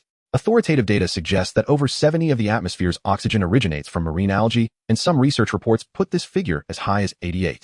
These microscopic life forms are not only the foundation for all life in the marine ecosystem, but also the most crucial source of oxygen for the entire blue planet. With clouds and ash blocking sunlight, preventing photosynthesis, the convergence of these factors made the rising trend of carbon dioxide concentration seemingly irreversible in the short term. Realizing the severity of the situation, Shen Cun quickly called Shen Hai and Jin Shi, informing them about the current state of affairs. One crisis after another. No wonder I've been feeling so lethargic lately. So even the air composition has changed. Shen Hai said with lingering fear. I had considered this possibility, but I didn't expect the change to come so fast, Jin Shi remarked with emotion. Gases follow the law of thermal expansion and contraction. As temperature drops, gas volume shrinks and density increases. The temperature inside the shelter is higher, so the oxygen density in the warmer air is even lower. If not for the plants in the cultivation area continuously supplying oxygen, we would have discovered this much earlier. How about we plant more crops to increase the oxygen supply? The 700 square meter multi-layer vertical cultivation area is equivalent to about 2,000 square meters of farmland. It's more than enough to supply the breathing needs of the people and the animals in the breeding area. Then why don't we modify the ventilation system to be an internal air circulation system? Jin Shi suggested. No, it won't be enough to meet the oxygen demand of the diesel generator. If the atmospheric oxygen level continues to drop, the generator's efficiency will decrease until it malfunctions. Shen Cun shook his head. Stop being so mysterious. You must have a plan ready, Shen Hai said impatiently. The solution is actually in that 5 kilowatt vertical axis wind turbine system. Besides the battery, it also includes a set of electrolysis equipment for producing hydrogen. I see. Electrolyzing water produces hydrogen and oxygen simultaneously. That kills two birds with one stone. Over the following week, the three of them began modifying the ventilation system. The electrolyte used in the hydrogen production equipment was a perfluorosulfonic acid polymer membrane sheeted technology that replaced traditional alkaline electrolytes. It boasted advantages like low energy consumption, high efficiency, safety, reliability, and high purity of the oxygen produced. It was also the primary oxygen production method used by submarines worldwide during underwater navigation. This material acts as an excellent conductor of ions in water. Hydronium ions can migrate across the membrane under the influence of an electric field. Therefore, solid-state electrolyte technology does not require strong alkaline solutions, avoiding the problem of high liquid corrosiveness. The gases produced can be used without multiple washing steps. The maximum lifespan of the perfluorosulfonic acid polymer membrane was also up to 600 hours, allowing for continuous use for up to 7 years. After another round of modifications, the wind power within the shelter was no longer fed into the battery system, but was used directly to electrolyze water to produce hydrogen and oxygen. The oxygen generated at the anode was channeled into the ventilation system to increase the oxygen content inside the shelter. The hydrogen generated at the cathode was remixed with outside air and directly burned off. The heat generated was transferred to the heating system via a heat exchanger, and the resulting water was returned to the electrolytic cell to continue the cycle. Thus, the shelter's oxygen crisis was finally resolved. On February 9th, the 27th day of the 12th lunar month, Shen Cun and his family undertook a thorough house cleaning to welcome the approaching Lunar New Year. This ritual was imbued with the hope of sweeping away the misfortunes of the past year and inviting good fortune for the year ahead. While organizing sundry items, Shen Cun took the opportunity to inventory the stock and consumption rates of their supplies. Unsurprisingly, toilet paper was the most rapidly consumed resource. Despite a substantial reserve, the rate of usage far exceeded their planned projections. To replenish the deficit, Shen Cun soon turned his attention to the garbage collection point. There, a pile of crushed and compacted waste paper blocks had accumulated, sourced from various scrap paper, cardboard packaging, paperboard, paper bags, and even Shen Mu's old textbooks. These materials were excellent raw inputs for producing recycled paper. With a few simple processing steps, they could be transformed from waste into a valuable resource. Without hesitation, Shen Cun found a large plastic bin to serve as a pulping vat. He soaked the paper blocks in water to soften them, then used a heavy-duty soy milk maker to blend the shredded paper into a smooth, fibrous paste free of any clumps. Once the fully separated pulp was ready, the next step was to add a papermaking agent. This agent, often overlooked in many time travel novels, is the very soul of papermaking, serving two primary functions. First, it enhances the paper's toughness and smoothness, increasing the success rate of sheet formation and peeling. Second, it acts as a dispersant, keeping the pulp fibers suspended in water like a colloid to prevent sedimentation. With the addition of this agent, the process of sheet formation yields perfectly uniform paper with greater ease. In ancient times, people prepared this agent using plants like spicebush leaves or kiwi vines that could be steeped to produce a viscous liquid. Sometimes elm powder was also used. In modern times, paper mills typically use fiber dispersants such as polyethylene oxide, which are far more effective than natural materials. Unfortunately, Shen Cun had not prepared such single-purpose items in advance, so he opted for aloe vera juice and cactus juice as substitutes. These two items were abundant in the shelter originally intended as potted plants to improve air quality. Now they could serve an additional purpose. Without these alternatives, ingredients like cornstarch or tapioca flour could achieve a similar effect, though such a use would be excessively extravagant in a post-apocalyptic setting. Next came the sheet forming process, which first required making a paper-making mold. This involved constructing two wooden frames of identical size and stretching a nylon mesh tightly over one of them. For this step, Shen Cun directly repurposed a window screen salvaged from an old house in the village to serve as his paper-making mold. He then found some discarded curtain fabric and cut it to match the size of the mold, using it as a pulp-catching cloth. The fabric could serve as a stable surface for pressing the paper while also absorbing some moisture. With all preparations complete, Shen Cun officially began the recycled paper production process. He stacked the two wooden frames together, dipped them obliquely into the water, leveled them, and gently shook them. After the water surface calmed, he lifted them vertically. After draining excess water, a thin, even layer of pulp was filtered out onto the surface of the screen. Carefully removing the top frame, he inverted the wet sheet of paper onto the fabric.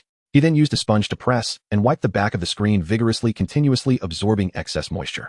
As long as the mold was held steady without shifting, the paper was unlikely to be damaged during this step. However, it was crucial to ensure the paper was fully adhered to the fabric before lifting the mold to avoid trapping air bubbles that could leave the final paper uneven and pitted. Once completed, a new layer of cloth was laid down, fresh pulp was added to the vat, and the process was repeated to continue forming sheets. For thicker paper, the pulp concentration in the water was increased. For thinner paper, it was decreased. After the sheet forming work was finished, the cloths could be hung up to dry. If time permitted, natural air drying in the shade was an option, or alternatively the cloths could be artificially dried to accelerate production. Once both the cloth and paper were completely dry, the paper could be carefully peeled away. Freshly removed, the paper would naturally curl, but a day under a heavy weight would restore its flatness. With this step completed, the hemp paper was ready. Its appearance resembled old-fashioned straw paper, and the fabric's texture left a pattern on the surface, making it feel rather rough. While barely suitable for writing in practical use, it was little more than thick toilet paper. However, Shen Cun's goal in producing recycled paper was simply to repurpose waste. As a type of sanitary paper for cleaning purposes, this hemp paper was more than adequate. To improve paper quality further, one would need to switch to a finer material, like wool felt for absorption, and use a hydraulic press or flattening machine to press the fibers flat while the paper was still wet. The resulting paper would be thinner and tougher with a quality close to the yellow paper used in temples. After trimming the edges neatly with a paper cutter, it could become office paper suitable for smooth writing. Since these steps were more complex, the success rate and yield were lower. Shen Cun had no such need, so he refrained from adding unnecessary difficulty to his life. By New Year's Eve, 2 days later, the family had adorned the walls with spring couplets and paper-cut window decorations, gradually infusing the shelter with a festive atmosphere. Amidst the bustle, Jean Lin used clippers to give the men of the family a New Year's haircut. Her swift and skillful work earned unanimous praise from the family. This was not because Jean Lin harbored a passion for being a hairstylist, but rather out of necessity. As everyone knew, one does not get a haircut in Yuzhou, buy a car in Mingzhou, eat shrimp in Jiaozhou, or dive in Yazhou. Every city in the land of silk had its own rule-based taboos, much like the various prohibitions during the New Year. Failing to adhere to these orally transmitted maxims would incur severe consequences. Having lived in Yuzhou for so many years, Shen Cun had long forgotten what the inside of a local barbershop looked like. If he had known, he might have gone bankrupt before the shelter was even built. After the rituals of ancestor worship and kitchen god worship, the family sat down for the New Year's Eve dinner. During this first spring festival following the disaster, spirits were high amidst the clinking of glasses. Jin Shi even pulled Shen Cun into downing 2 bottles of red wine in quick succession. Under the table, Yang Fun and Jin Lin kept kicking their respective husbands silently, signaling them to drink less. Only Shen Hai seemed somewhat dejected. As a chain smoker who never touched alcohol, he had been without his fix for several weeks. Having exhausted the 50 cartons of cigarettes previously given to him, he had recently been forced to rely on e-cigarettes for a nicotine supplement. His first words to Shen Cun every day were always, "Are you sure there's no more cigarettes? Didn't you stash some away?" Seeing his father in such a pitiful state, Shen Cun felt a pang of sympathy. After whispering with his mother Wang Qin, she finally nodded. "Dad, go check the smoking room." Upon hearing this, Shen Hai bolted out of the dining room. "Whoa, hold on." Shen Cun immediately chased after him. Shen Cun followed his father into the smoking room, which now housed more equipment than before. On the table lay the New Year's gift he had prepared for his father. Shen Hai was fiddling with a hand-operated cigarette roller. Beside the machine, 3 transparent plastic boxes were filled with different sizes of pre-made empty paper tubes with filters. They were 5mm slim stick 6, 5mm medium sticks, and 8.0mm thick sticks, totaling several thousand in number. On the floor nearby, stacks of storage boxes were piled up, filled with empty paper tubes and tobacco leaves. Shen Cun opened a storage box, took out a vacuum-sealed bag of golden tobacco leaves, and handed it to his father. The tobacco leaves were probably heap fermented before I got them. I'm not sure how long they've been aged. There's no choice on the black market, so just make do with it. Still better than e-cigarettes. Do I just chop them up and stuff them in? Shen Hai grabbed the leaves and tore open the vacuum bag. Hold on, the moisture content is a bit high. You need to re-roast them in the oven. Shen Cun opened a small oven and took out the tray inside. While waiting for the roasting to finish, Shen Hai paced back and forth, occasionally peeking into the oven. Dad, come pick a flavor first. Shen Cun took out several black bottles with nozzles from the storage box labeled with tags, saying Huazi flavor, Likun flavor, Yushi flavor, Nanjing flavor, and Furong flavor. What are these? Shen Hai asked, puzzled. Tobacco flavorings. Commercial cigarettes use them for seasoning too. Every 10 milliliters can spray 500 grams of shredded tobacco. Shake before use. Haha, good lad, you've done your research. Want a puff? Shen Hai chuckled. No. I originally kept these to trade for goods later.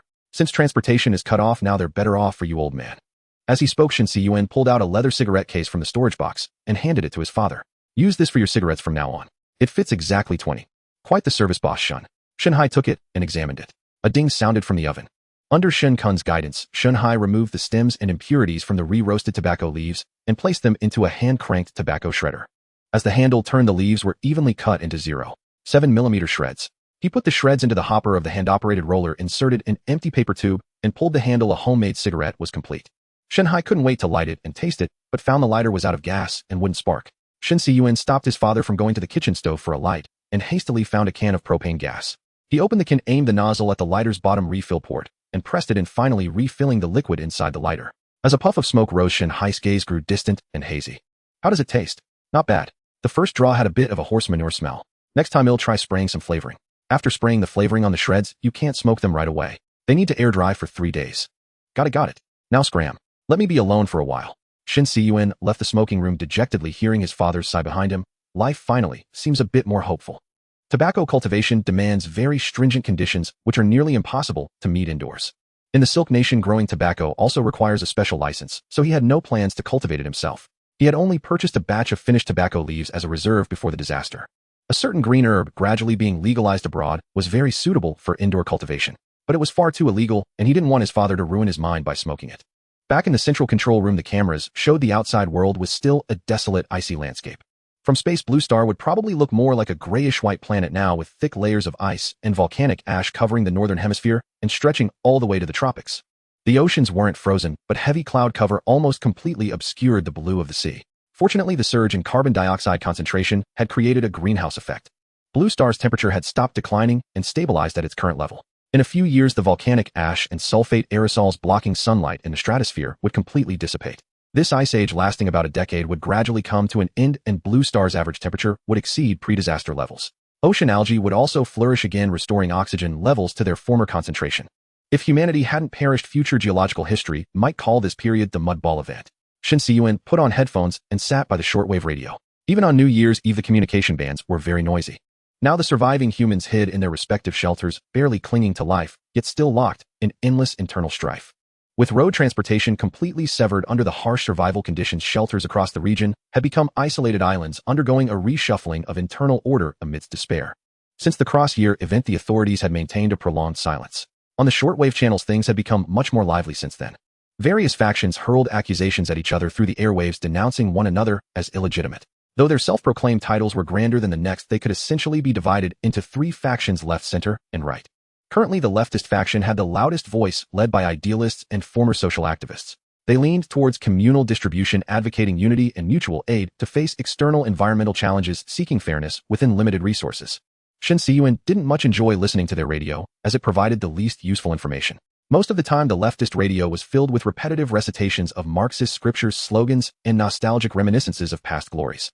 Moreover, they weren't keen on uniting other forces and were themselves rapidly fragmenting internally. They spent all day debating over trivial ideological nuances, busy excommunicating each other from their leftist circle. The centrist faction had the smallest voice, usually led by former government officials, businessmen, and technicians leaning towards pragmatism and conservatism. They focused more on order and stability, constantly trying to maintain the old systems. Within their shelters, a certain degree of private property and trade was permitted, but they also emphasized the importance of law and order. They proclaimed their efforts to establish a management system that could both ensure basic survival and promote internal stability and development. Most of the time, centrist radio appealed for the reconstruction of transportation networks and the initiation of material trade. The rightist faction, on the other hand, leaned towards authoritarian rule and individualism, often controlled by military personnel. They maintained order through force or threats with extremely unequal resource distribution. The strong held more power and resources while the weak lived on the margins. Rightist radio preached that only through competition and elimination could the elite humans fit for the apocalypse be selected to preserve the seeds of civilization. They were becoming increasingly fascist. These three forces were implementing their ideologies within their respective shelters, influencing resource allocation, decision-making, and even cultural trends. The current situation was somewhat like the feudal provinces of the late Tang dynasty, each surviving and developing based on its own survival needs and regional characteristics. At a little past 7 in the morning within the cultivation zone, Shen Cun opened a small refrigerator. A label on the fridge door read active seed bank, and the digital display on the exterior showed a temperature of 4 degrees Celsius, the ideal condition for short-term seed preservation. Seeds of every species in the shelter were divided into 2 portions stored separately in a backup bank and an active bank. The former was for permanent preservation, while the latter was for daily use and germination experiments. This dual storage strategy increased the redundancy of safe seed preservation. The seeds in the backup bank were kept in a separately operated small freezer, which was also equipped with an emergency power supply. The temperature was consistently maintained below -18 degrees Celsius to significantly reduce seed metabolism and slow the aging process. Before storage, seeds were dried to ensure their moisture content was reduced to between 5 and 7. This induced a dormant state, minimizing respiration and microbial activity. They were then sealed in vacuum packaging to isolate them from oxygen and further curtail metabolic activity. The preservation method for the backup bank was modeled after the renowned Svalbard Global Seed Vault. Located on the remote Svalbard archipelago near the Arctic Circle, it is a place where polar bears outnumber people. By utilizing the natural conditions of permafrost to preserve over 1.3 million seed samples, totaling hundreds of millions of seeds, it is known as the Doomsday Vault or Noah's Ark for plants. Built to ensure a diverse gene pool for future generations, it serves as a secure backup for global crop diversity. Their vital crop seeds like wheat, barley, and peas can be safely stored for up to a millennium. Among them, sorghum boasts the longest potential shelf life, capable of lasting approximately 1.95 million years. After the catastrophe, it is highly probable that the vault is now buried under thick layers of ice and snow, awaiting the end of this disaster to become a crucial link in restarting human agricultural production. Compared to the Doomsday Seed Vault built by global non-profit organizations, the variety and scale of seeds in Shen Cun's possession were far more modest. He had only a few hundred species of high-quality organic crop seeds, with 500 seeds per species. The preservation period for these crop seeds ranged from several decades for short-term storage to several centuries for long-term storage, which was more than sufficient for the shelter's prolonged use. On the other hand, the seeds in the active bank were kept in a viable state for daily access. Under refrigeration at 4 degrees Celsius, they could be preserved for a maximum of about 3 years. Shen Cun deftly retrieved a storage box filled with numerous transparent plastic Ziploc bags. Each bag was labeled with the seed's name and purchase date. The fresher the seed, the higher its germination rate. For every additional year of storage, the germination rate would halve. Through the bags, the remaining seed count was clearly visible. The seeds varied greatly in appearance. There were spindle-shaped lettuce and spinach seeds, and spherical onion and celery seeds. Most crop seeds were minuscule, the kind that would be lost if they fell to the ground. Generally, the larger the seed, the easier the seedling cultivation. Therefore, beginners could simply start with the largest seeds and gradually progress to more challenging ones. Water spinach, for instance, one of the easiest to grow, had very large seeds with abundant nutrients, leading to rapid initial germination and growth. Even if overwatered during the seedling stage, it could still grow relatively well. Consequently, as the variety of crops in the cultivation zone increased, Shen Cun no longer dedicated space specifically for water spinach. Instead, he used it to fill in the positions where other plants had failed to thrive. Over half a year had passed, and the shelter's supply of seasonings was running low. Shen Cun selected seeds of basil, cilantro, and thyme to begin the germination process. He first found a shallow flat container, lined it with absorbent paper towels, and moistened them with a small amount of water to create a humid environment. Then he placed some seeds inside and covered the container with plastic wrap. The germination process generally required 1 to 2 days, during which maintaining warmth was crucial. In the seedling tray beside Shen Cun, some vegetable seeds had already sprouted. Once the seeds began to germinate, they entered the so-called whitening stage. After discarding the ungerminated seeds, the next step, transplanting, could proceed. By cutting an I-shaped slit in the center of ordinary black sponge, one created what is known as a planting sponge or grow plug. After securing the sprouted seed within the plug and placing it in the seedling tray, the seed would continue to grow. The seedling tray had a two-layer structure, an upper layer with a mesh grid for support and a lower water basin. The seeds would send their roots down through the grid to absorb moisture. This step was not demanding. In the absence of specialized equipment, a colander or bean sprout tray could serve as a substitute. Once the seedlings grew a bit larger, the grow plugs needed to be transferred and secured into net pots. Net pots are cup-shaped baskets made of PP plastic with a lattice structure available in various sizes to accommodate different plant sizes. At this stage, the plant's leaves and stems had branched out, but the root system was not yet long enough to reach the nutrient solution level in the final planting site. A small gap was intentionally left in the final planting site to prevent root rot. Therefore, the plants needed further cultivation in a transition tray. The structure of the transition tray was similar to the seedling tray. The difference was that the upper layer was replaced with a perforated plate with holes matching the size of the net pots, and the water in the lower basin was replaced with a nutrient solution. Once the plant's root system was sufficiently developed, it could be transplanted into the formal pipe-based planting sites to await harvest. Due to the intricate and laborious nature of the seedling process, Shen Cun had reduced the inefficient harvest method of uprooting entire plants to minimize his workload. In reality, it wasn't necessary to consume most vegetables entirely. Besides chives, which could be cut and regrown continuously, leafy vegetables like lettuce could also be harvested by picking individual leaves. However, he noticed that over time the central stalk of the lettuce would grow taller and taller until it became woody, forming an old stem and eventually flower and go to seed. Lettuce fruit is an achene, long and elliptical in shape. When mature, it splits open lengthwise along the center to release the seeds. In commercial production, to ensure leaf growth and quality measures are usually taken to prevent flowering, as flowering depletes the plant's nutrients. But unless a constant temperature of around 20 degrees Celsius is maintained to delay flowering, normal lettuce will eventually flower and produce seeds once it reaches a certain temperature. Besides the lettuce, many small white and yellow flowers had bloomed in the cultivation zone. The strawberries and cucumbers planted a while ago had also entered their flowering and fruit-setting period. Shen Cun carefully performed artificial pollination using a pollen brush, evenly transferring the pollen to the stigma of the pistil. The optimal time for artificial pollination was during the early morning or dusk when the flowers were open. At these times, the pistil was at its softest and most moist, which facilitated the binding of pollen.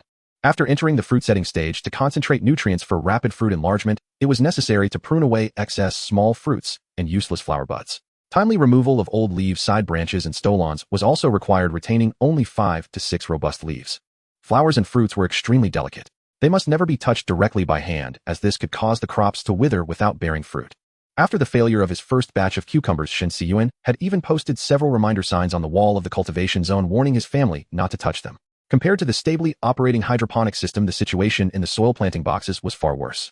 Shen Cun used cocoa coir in his planting boxes, which compared to common formulated nutrient soils was more suitable for indoor planting environments. Due to the high organic matter content in most formulated nutrient soils, coupled with insufficient fermentation, root burn easily occurs when planting crops that do not require heavy fertilization. After a period of use, formulated nutrient soil also experiences a decline in fertility and mild compaction. This phenomenon becomes more pronounced if the substrate is garden soil with high clay content.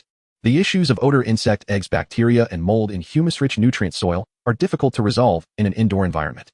To create sterile soil, Shen Cun had even seen people fill the soil with water and then insert a heating rod to sterilize it with high temperatures. It was truly an exaggerated and thankless task. Therefore, when constructing the shelter, he had already abandoned traditional soil. Cocoa coir, on the other hand, is a planting substrate made from crushed, desalinated, and compressed coconut husks with a pH value between 6 and 6.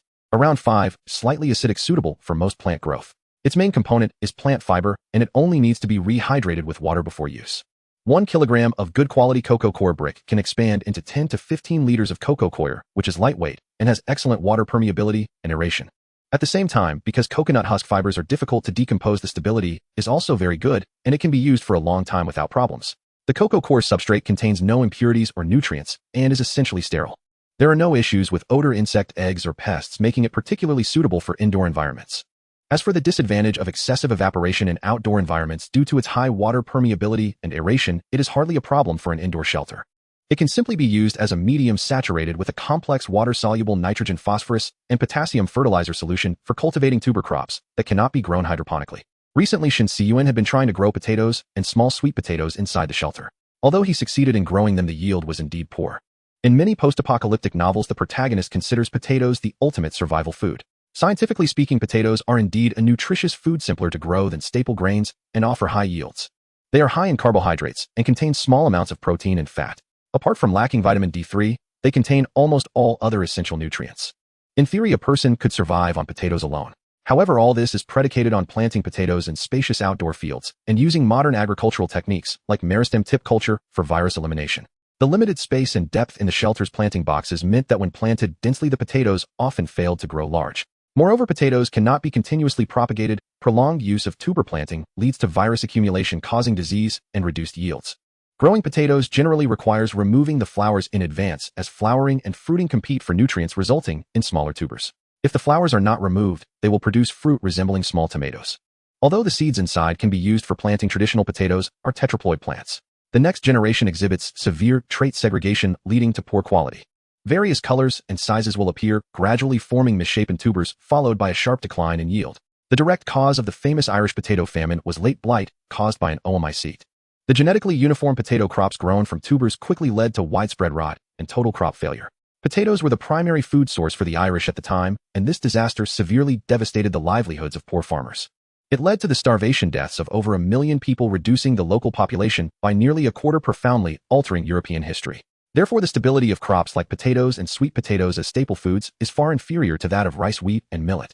They are only used as supplementary crops because their cultivation cycles can often be staggered with those of mainstream grain crops, and they can utilize land unsuitable for mainstream grain cultivation. Thus, in most regions, and most of the time, potatoes can only exist as a secondary crop, primarily serving as a side dish in normal times and as a famine relief food in lean years. Following the planting requirements, Shen Cun cut a large potato into 7 or 8 pieces along the sprouting parts, coated them with plant ash, and planted them. Even then, he often only managed to grow very small potatoes, sometimes yielding less than the amount planted, a clear losing proposition. After exhausting all traditional potatoes, he had abandoned the tuber planting method and switched to using seeds of the domestic variety Yushu No. 1. This is the first generation of highly homozygous diploid potatoes cultivated by the Silk Country Academy of Agricultural Sciences, the ultimate achievement of the Yushu project. Although the yield of Yushu No. 1 is only 60 that of traditional potato varieties, with a maximum yield of about 3,000 kilograms per mu. It is not grown from tubers, but from seeds, offering an extremely high input-output ratio. Planting 1 mu of land requires only 2 grams of seeds, whereas the traditional tuber planting method requires up to 200 kilograms of potatoes per mu. Its hybrid breeding method also endows this potato with extremely high disease resistance. The characteristics of a diploid plant ensure the stability of its offspring's traits, making long-term cultivation and stable yields possible. It represents a great revolution in promoting potatoes as a staple food, yet it remains unknown on the internet. In contrast, the much-hyped carbon dioxide synthesis technology actually requires a large amount of biological enzyme catalysts. Enzymes are derived from biological synthesis and consume a significant amount of energy during production, resulting in high costs that prevent large-scale commercial application. As for the small sweet potatoes collected from the village farmland, after multiple attempts, Shen Cun finally found the most efficient cultivation method. That is the aeroponic method, which, like hydroponics, is a soilless cultivation technique, also known as fodponics or spray cultivation. It involves intermittently spraying a nutrient solution mist onto the plant roots, providing them with the necessary water and nutrients. When transporting the small sweet potatoes, Shen Cun did not harvest them directly, but packaged the entire plant, soil and all, and brought them back to the shelter. He used 3 plastic boards to construct a shaped planting trough as a frame, cut planting holes on the surface, and used planting baskets to suspend the small sweet potatoes in the air. A set of spray nozzles was added to the end of the hydroponic nutrient solution delivery system, atomizing the nutrient solution into fine droplets sprayed into the planting trough. Excess nutrient solution falls back to the bottom and is collected for continued spraying. The advantage of this cultivation method is that it effectively solves the problem of oxygen supply to the root system, and poor growth due to root hypoxia rarely occurs. The disadvantages are high power consumption, a tendency for the spray nozzles to clog over time, and the inability of tubers to grow large due to being suspended. However, it is precisely this suspension that allows for sufficient nutrient supply and makes dense planting possible. The yield per unit area is actually higher, and the space utilization rate is more than 3 times that of traditional planter cultivation. Moreover, harvesting is extremely convenient without the need for digging, and the plants are not damaged after harvest, allowing for long-term cultivation. After successfully solving the future staple food source for the shelter, Shen Cun was no longer satisfied with merely cultivating potatoes. He also began experimenting with growing various types of radishes, further enriching the food supply within the shelter. Nearly a year had passed in the blink of an eye, and Shen Cun's family continued their pastoral subterranean existence within the private shelter. After finishing the farm work, Shen Cun sat before the shortwave radio, tuning into the signals. The radio channels had grown considerably quieter lately. The once fervent political propaganda had died down. According to broadcasts, many shelters had already weathered the turbulent initial days of the catastrophe. The bad news was that after a period of restructuring order, the population had drastically declined, with shelters remaining tight-lipped about the causes of death. Yet it was evident that the weapon of critique could not replace the critique of weapons. Gun barrels had easily triumphed over pens and purses. The good news was that the chimeric virus had finally been completely eradicated. Although the left, center, and right factions held different views, they were remarkably unified in their approach to dealing with the infected. The only difference lay in the methods: quarantine to await death, forced exile, or outright extermination. During the purification process, the victors seem to have also labeled all opponents as suspected infected and cleansed them along with the rest. In Shen Cun's view, this might not have been a conflict of ideologies at all, but merely a ruthless slaughter for survival resources. The various reasons proclaimed were nothing more than self-justifications fabricated by the victors to alleviate their guilt. The devastation of this catastrophe far exceeded expectations, and with post-disaster reconstruction nowhere in sight. From the very beginning, the population had outstripped the carrying capacity of material supplies. To drag things out would only lead to more severe consequences. Resorting to the sword for optimization was a staple in the history of human calamities. It seemed a tangle of grudges and national enmity, but as long as the balance between supply and demand remained broken, the death race would never cease. Lose humanity, and you lose much. Lose your primal nature, and you lose everything. The apocalypse cannot sustain the pure-hearted. In the face of life and death, the sooner one realizes this, the higher the chance of survival. This is Shelter 341-521001. The soldiers here have gone mad, killing everyone. Is anyone there to save us? A woman's desperate voice came through the radio. Over the past year, Shen Cun had received many such distress signals. His recording folder held several gigabytes of them. At first, he would lament the harshness of the world, but after hearing so many, he had become utterly numb. He was merely a witness to history, powerless to intervene in the fates of others. Shen Cun deftly pulled out a map and began locating the shelter's position, all while listening to the woman's tearful accusations. This was crucial information which could be used in the future to assess the danger levels of various shelters. The Civil Air Defense Project numbering was managed by the Silk State's Civil Defense Department, following specific rules and formats to ensure uniqueness and identifiability. The first 4 digits represented the administrative division code of the project's location. 34 was the code for Wan Province, and 3415 indicated that this Civil Air Defense Project was located in Wan City, Wan Province. The second digit 2 denoted the project type: 1 for command projects, 2 for protective projects, and 3 for medical rescue projects. The third digit indicated the project grade: 1 for first grade, 2 for second grade, and 3 for third grade. The fourth digit was the project serial number, indicating that this shelter was the first grade protective project constructed in the area. Soon Shen Cun found the shelter on the map, located at the northern foot of the Tianmu Mountains. At that moment, amidst a jarring sound of metal cutting, the woman let out a final desperate curse. "You beast, you'll die a miserable death." A gunshot rang out, and the radio fell into a deathly silence. Shen Cun circled the shelter with a red pen and jotted down some notes. Jean Lin, hearing the commotion, walked in from outside. "What happened?" "A pity, another shelter's communications room was destroyed by those with guns," Shen Cun said casually. Critical equipment like communication devices often had separate protective facilities, making them the last bastion to fall. Those who were ousted would often make their final lamentations here. The destruction of communication equipment was actually one of the lesser losses. Shen Cun had even heard on the radio a story about shelter administrators who, before their deaths, poisoned the water supply to take everyone down with them. During the solar storm, the military wasn't like this. A profession is just a division of labor. There have only ever been noble individuals, never noble professions. If anyone tries to sanctify a profession, I think there's only one possibility: they're trying to use moral shackles to increase work pressure, or in other words, to exploit for free. Soldiers are different. They should have a sense of honor, Jean Lin said a bit defiantly. The citizen soldiers of the past 30 years were a unique phenomenon in thousands of years of human civilization. And you may not have seen how domineering and overbearing the military could be when it was later allowed to engage in commerce. It was only through multiple disaster relief efforts, floods and earthquakes, that the military's image improved. And that was predicated on improved treatment and benefits that came with economic growth. Seeing Jean Lin fall silent again, Shen Cun stood up and gently embraced his wife. "Don't harbor unrealistic illusions. Only when the granary is full do people learn propriety. Only when well-fed and well-clothed do they know honor and shame.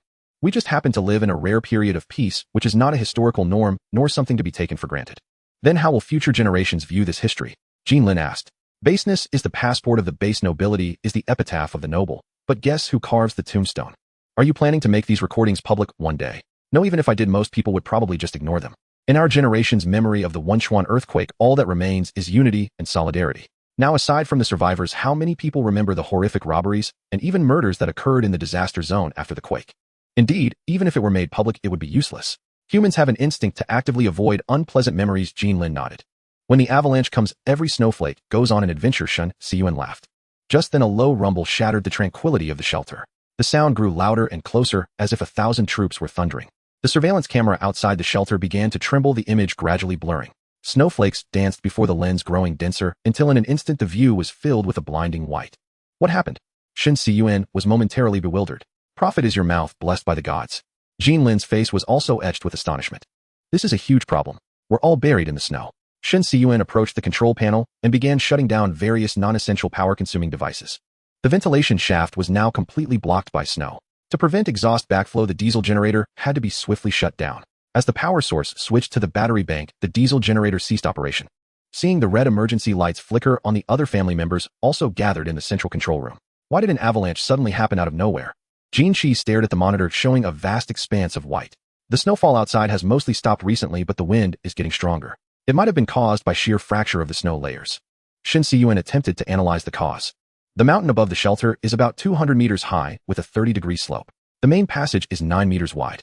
Assuming the avalanche left 6 meters of snow, the volume to clear is roughly 930 cubic meters. Shen Hai, standing nearby, had already taken out paper and a pen and began calculating. So much. Can the snowplow on the pickup truck handle it? Yangfen asked. We're buried now. Oh, it's impossible to push through. Jinshi frowned. Let's check the secondary passage first and see what the situation is outside. At the very least, we need to restore the ventilation. The main entrance was completely blocked by snow and couldn't be opened. At the entrance of the other secondary passage, due to an L-shaped right angle turn, the snow had stopped at the corner without blocking the outward opening door. After equipping portable oxygen concentrators, Shen Cun, Shen Hai, and Jinshi opened the blast door. It's packed solid. We'll have to dig a tunnel just for people to pass through. Shen Cun patted the wall of snow before him. Jinshi rummaged through some corners and found ramp pads, placing them on the threshold of the blast door.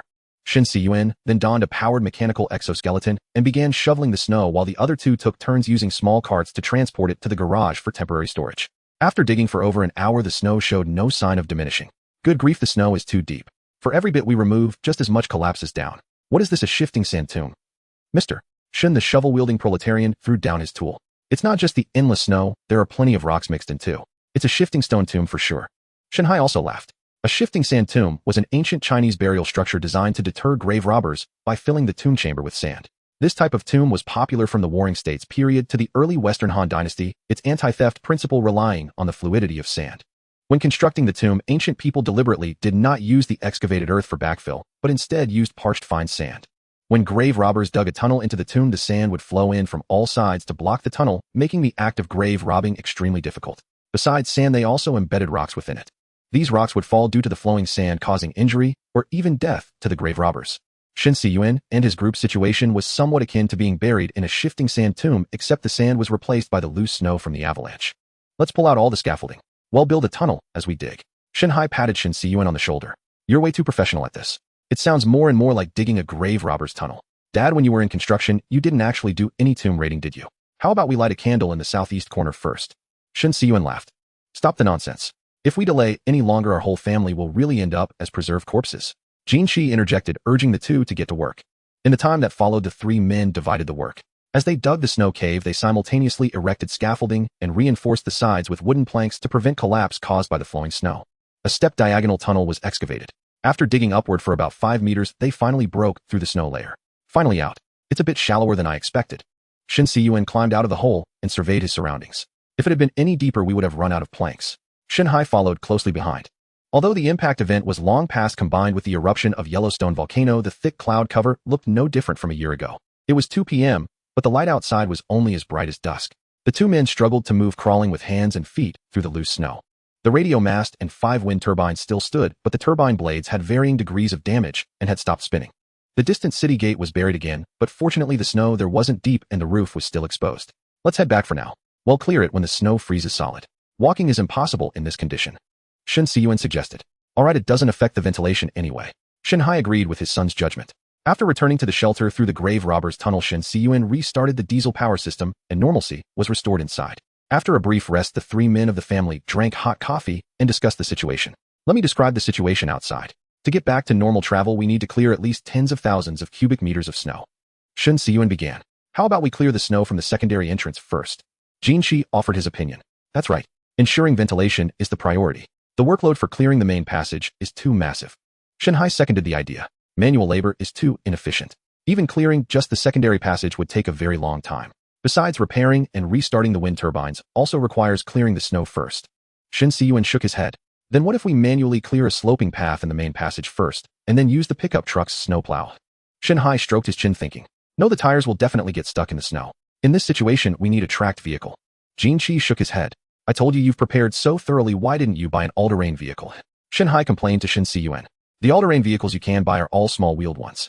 Tracked ATVs are expensive and hard to acquire through normal channels domestically. Most are decommissioned forest fire trucks, which are completely impractical. But don't worry, I have a backup solution. Having said that, Shen Cun led the 2 men to search the warehouse. Four large boxes bearing the Rubitrax logo appeared before them.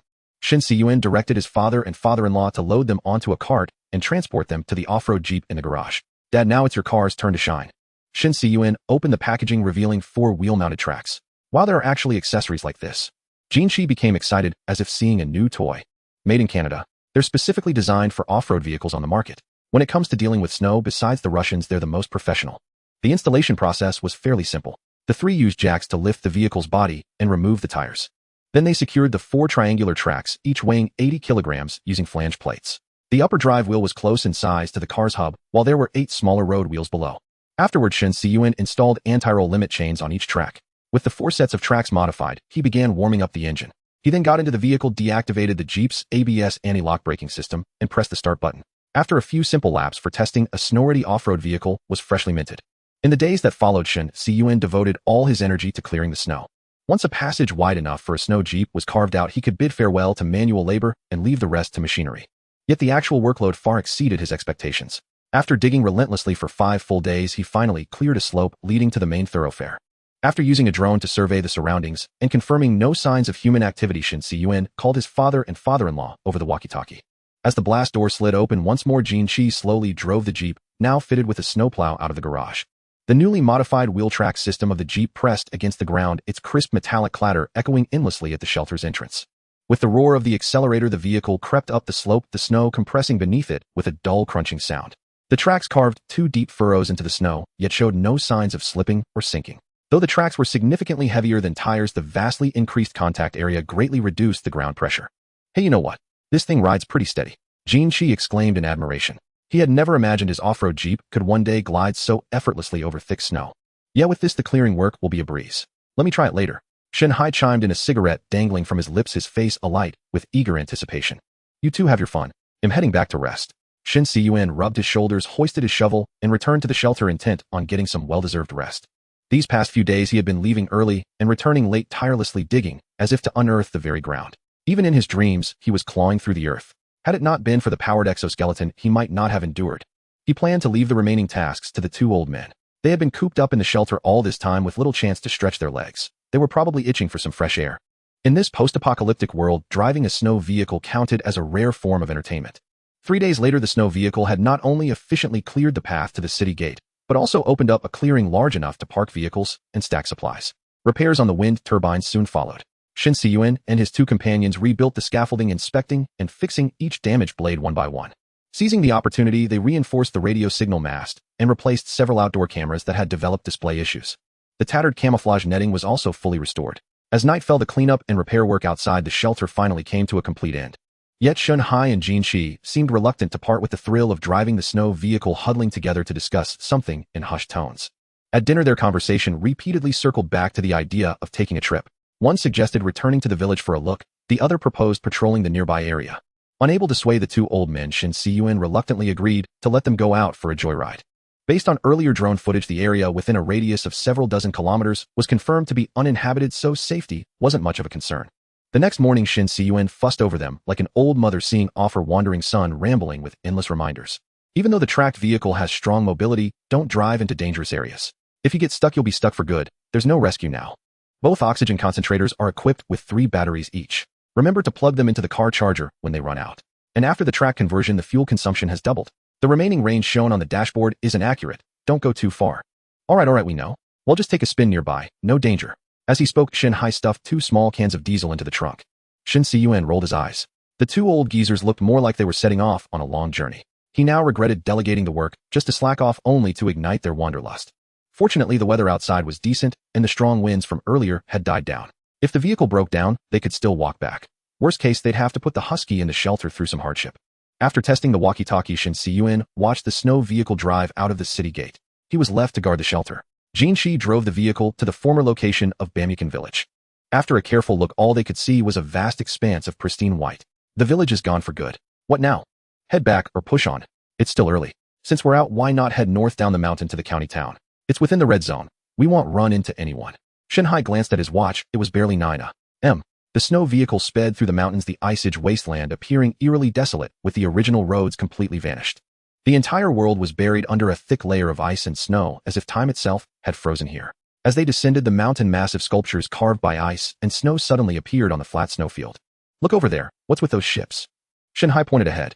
A bizarre sight unfolded before them, colossal ships scattered haphazardly across the boundless white expanse. Some were half buried in the snow, revealing only their mottled hulls, others leaned precariously as if about to collapse, yet miraculously maintained a delicate balance. They must have been pushed inland by the tsunami and stranded here when the waters receded. Jinshi hit the brakes as he spoke. With so many ships, how much loot do you think is inside? Want to go in and scavenge? Shen pulled out binoculars to observe. What if there are survivors inside? Wouldn't we be walking into a trap? Let's send a drone first to check it out. Shen turned and pulled a folding drone from the backpack on the back seat. He deftly unfolded its arms and powered it on. With a faint hum, the drone slowly lifted off from the hood of the engine and flew toward the ice-covered ships. Their eyes fixed on the footage transmitted by the drone, the outlines of the ships gradually sharpened on the screen. Shen skillfully navigated the drone, weaving cautiously among the vessels. The footage showed mostly large bulk carriers along with a few fishing boats. Too bad. No container ships, the most valuable kind. Shen sighed. Move left a bit. What's that big tilted thing? Jinshi pointed at the upper left corner of the screen. Shen adjusted the controls and a massive vessel, its hull thickly coated with ice, came into view. Looks like a large cruise ship, at least 100,000 tons, I'd say. As the drone descended toward the stern, several English letters appeared on the screen. Adora Magic City. The Adora Magic City. I've heard of that. It was the first domestically built large cruise ship of the Silk Nation. Made the news back then. They said it plucked another pearl from the crown of industry. Shen recalled. A pearl or not, there's bound to be plenty of good stuff inside. Jinshi grinned, flashing a set of white teeth. The drone circled the cruise ship a few times, with frost covering the windows, obscuring the view of the interior. Shen let out a sigh of relief and brought the drone back. Let's see if we can find a way to climb up, Jinshi nodded. The two parked the car in a hidden corner, engaged the handbrake, and got out without turning off the engine. Even in heavy winter clothing, they couldn't shield themselves from the biting cold wind. The warm breath escaping from their masks condensed into white mist in the frigid air. As they walked through the snow, they appeared as small as ants in front of the colossal cruise ship.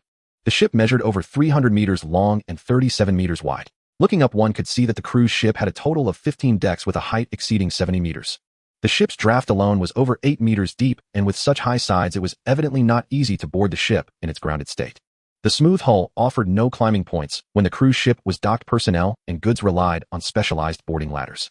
Fortunately, one side of the ship had been pushed against the mountainside by the force of the tsunami, forming a relatively gentle slope. After discussing, Shen and Jinshi decided to use the mountainside as a springboard to enter the ship. After smashing a glass window with an ice pick, they entered the corridor on the third deck. After some searching, they finally found a vast open area. This was the boarding security area and the main reception, also connecting to the atrium bar and the stage square. The floor was scattered with tables and sofas, all covered in ice and snow, appearing dull and lifeless.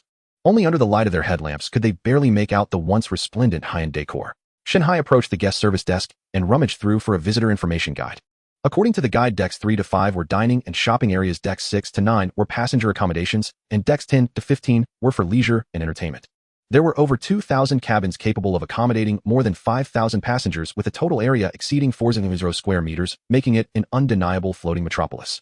There are a dozen restaurants and bars on the ship, along with many duty-free shops. Let's search there first. Shen handed a guide to Jinshi. This ship is too large or we might get lost, Jinshi exclaimed while looking at the densely packed map. Let's take a quick look and head back before the oxygen machine runs out of battery. Shen headed straight for the shopping area on the 4th deck.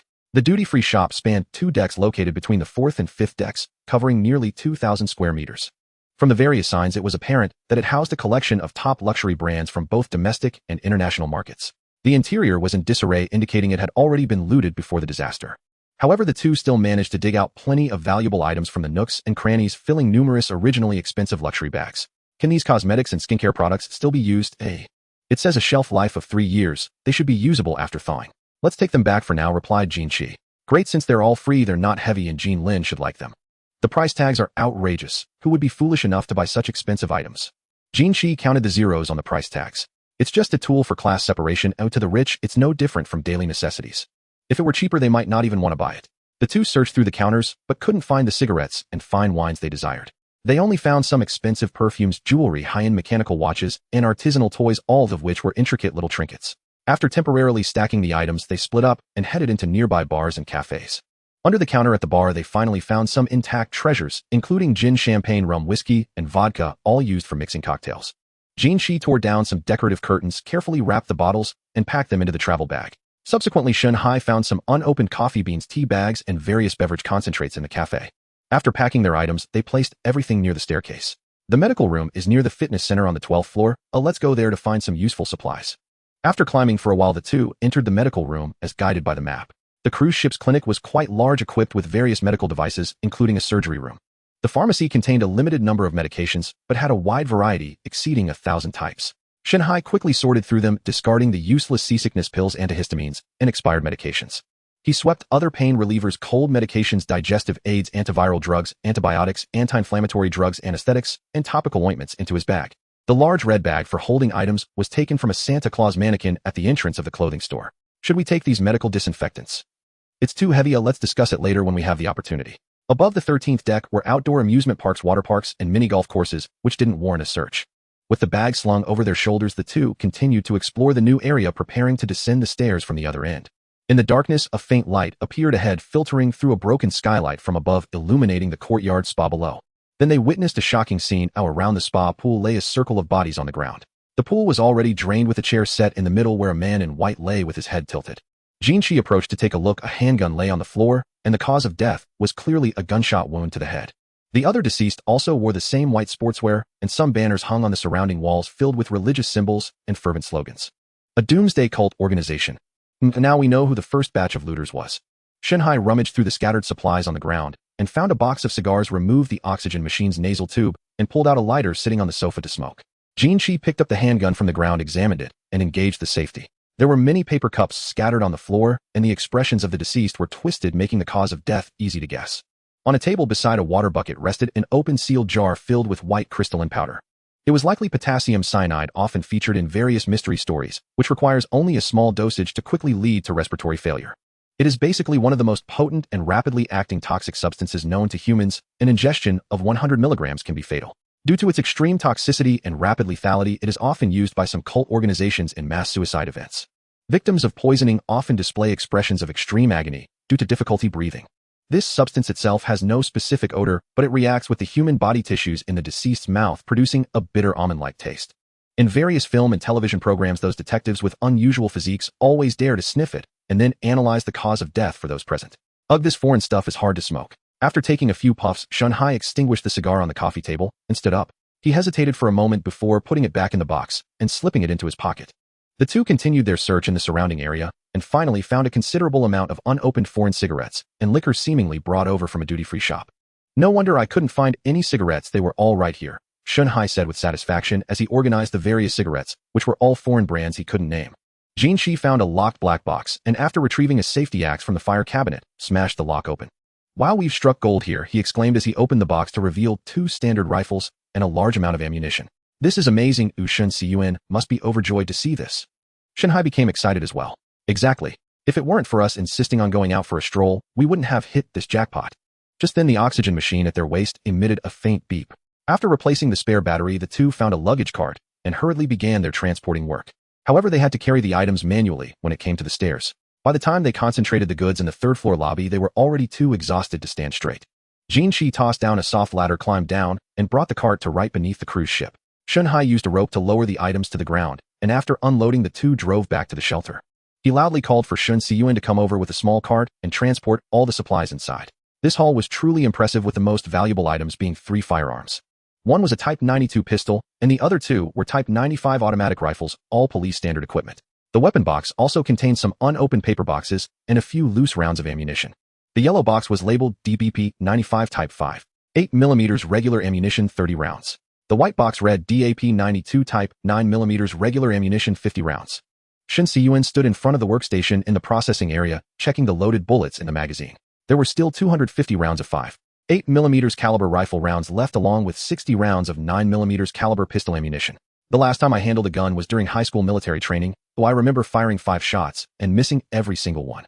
As he spoke, Shen Cun pulled the bolt back, ejecting the chambered round. This gun is so ugly, it's much bulkier than the 56 semi-automatic I used when I was a militia member. Shen fiddled with another rifle. You guys be careful, and make sure not to point the muzzle at anyone, Jinshi warned carefully. In the leisure area, 3 women were frantically selecting from a table and floor full of bags and containers. Jean Lin was enthusiastically explaining the uses of different products to her mother and mother-in-law. She mentioned little brown bottles, little black bottles, light bulbs, big red bottles, green treasure bottles, golden double bottles, as well as gold gel, silver gel vase essence, and anti-gravity essence. Her long list of terms left the 2 women opposite her in a daze. I never saw Jean Lin willing to buy these things before. How does she know so much? Wang Qin asked in confusion. Well, she always liked to study these things and has gotten quite a few samples for free. It's just a hobby, let her be. Yang Fan chuckled. The two mothers looked at the excited Jean Lin, revealing tender smiles. Seeing that her sales pitch was ineffective, Jean Lin turned to play with various bags and jewelry.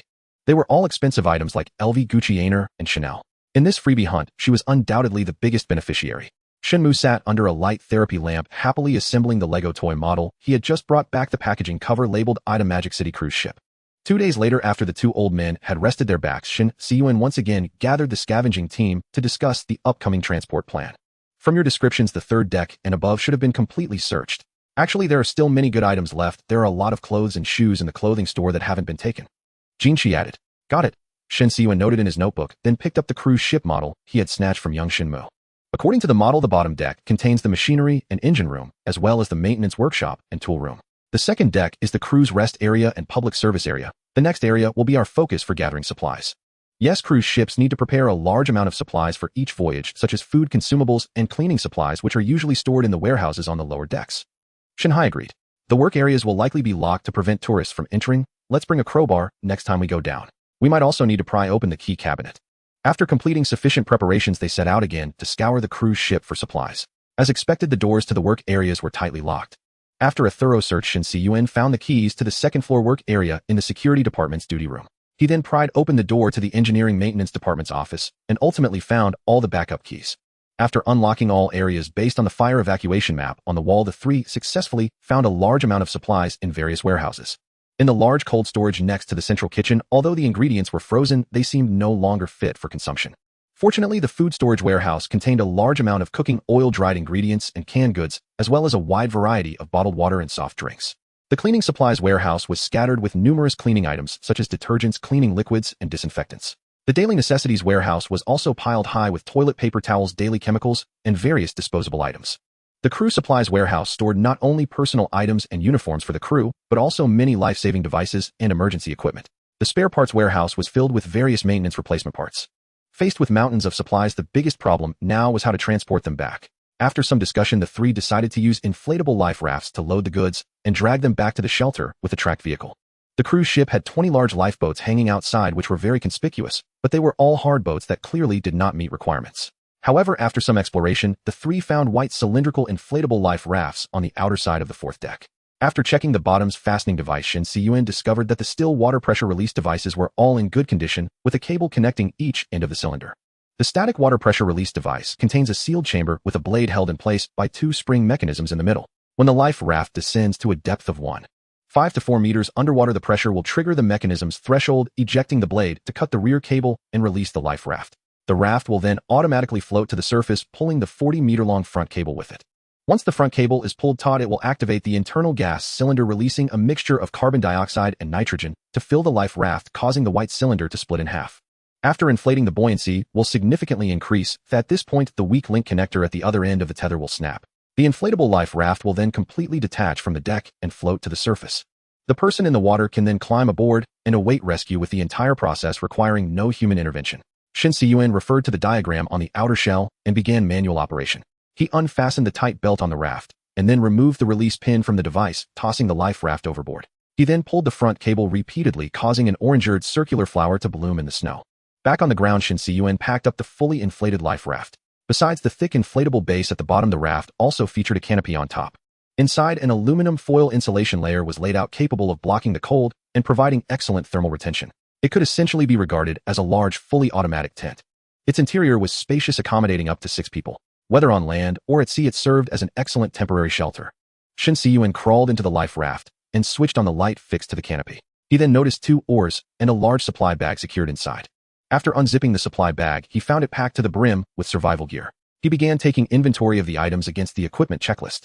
The smaller items included 1 emergency medical kit, 1 waterproof flashlight, 4 AA batteries, 1 ladle, 1 survival knife, 1 whistle, 1 inflatable radar reflector, 1 heliograph, mirror, 1 drinking cup, 6 garbage bags, 1 manual air pump, 1 spare mooring line, 1 spare sea anchor, 40 motion sickness pills, 1 marine survival manual, 1 logbook, and 1 waterproof pen.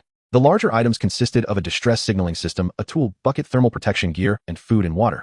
The distress signaling system comprised a red parachute flare launcher, flare sticks, and an orange smoke canister. The red parachute flare launcher contained 2 rocket launch tubes. By removing the moisture-proof paper and pulling the ring, a flare could be launched vertically to an altitude of over 300 meters, burning continuously for more than 40 seconds. 6 flare sticks, once activated, would burn for a minute and could be waved by hand. By opening the bracket on the casing, they could also be placed on the ground as a guiding signal. When used, they emitted an intense red light bright enough to illuminate an area dozens of meters around. Due to their striking atmosphere, they often appeared in disaster or horror films. 2 orange smoke canisters, when opened, would release a large volume of smoke for over 10 minutes. Inside the tool bucket, besides glue, rubber plugs, brushes, and scrapers for repairing the raft, there was also a complete set of fishing hooks, lines, and lures. The thermal protection gear bag contained 2 cold weather suits with a waterproof outer layer and an aluminum foil inner layer offering waterproof and moisture-proof protection. Additionally, there were 10 packs of emergency compressed biscuits and 20 packs of aluminum foil emergency drinking water, the same model as the supply boxes Shen Cun had previously buried along the retreat route. Even the white cylindrical shell split in 2 could serve as a container for storing water or items. In short, for coastal residents, the inflatable life raft aboard a ship was a veritable apocalypse treasure chest. With food, drink, and tools, opening one during a disaster ensured a comfortable period. After a quick tidy up of the raft's interior, Shen Cun climbed back out. Both the exterior and interior of the life raft were lined with ropes for climbing and securing items, and there were 2 lines at the bottom for anchoring the sea anchor. The sea anchor, also known as a drift anchor, looked like a conical piece of plastic sheeting. Its main purpose was to maintain the raft's stability and prevent it from spinning in place. It also slowed the raft's drift speed, preventing it from being turned broadside by wind and waves and capsizing. At this moment, it saved Shen Cun a considerable amount of work. He shortened the 2 lines and tied them directly to the tow hook at the rear of the off-road vehicle. Then the trio used the same method to inflate 4 more life rafts. They placed the various scavenged supplies inside and secured them with ropes. With the snowmobile towing in front and 5 life rafts trailing behind, the formation looked like a hungry snake. Each life raft could carry up to 800 kilograms of supplies, and with the snowmobile's own cargo capacity, they could haul about 5 tons of goods in one trip. In the following days, Shen Cun and his 2 companions began the task of moving supplies at a rate of 1 trip per day. To boost efficiency, they studied the lifeboat launch mechanism installed on the cruise ship's 3rd deck and modified it into a temporary crane for cargo handling. 20 large lifeboats, each capable of carrying over 300 passengers, contained far more emergency supplies than the life rafts, and naturally the scavenging team gladly took them all. Under the high intensity towing, some life rafts quickly sustained damage. Since there were plenty of rafts on the ship, the trio unhesitatingly swapped old for new, continuing their lucky draw. As their moving technique grew more proficient, the snowmobile snake grew longer, with the number of rafts reaching 7. On the 19th day of the moving operation, Shen Cun sat in the captain's cabin flipping through the voyage log. This cruise ship, homeport in Modu, primarily operated medium to long tourist routes to Japan and South Korea. It completed 7 to 8 voyages per month, with fuel refueling occurring about once or twice monthly. Its last return to port was at 6 a.m. on June 8 of the previous year, after which it ceased sailing due to the solar storm. Based on the refueling schedule, it was estimated that less than 1/5 of the fuel remained on board. During high-speed cruising, the ship mainly used heavy oil as fuel, which was of little use to the shelter. However, to reduce vibration and noise and enhance comfort, the ship also employed a diesel engine and electric drive system for low to medium speed sailing and docking assistance.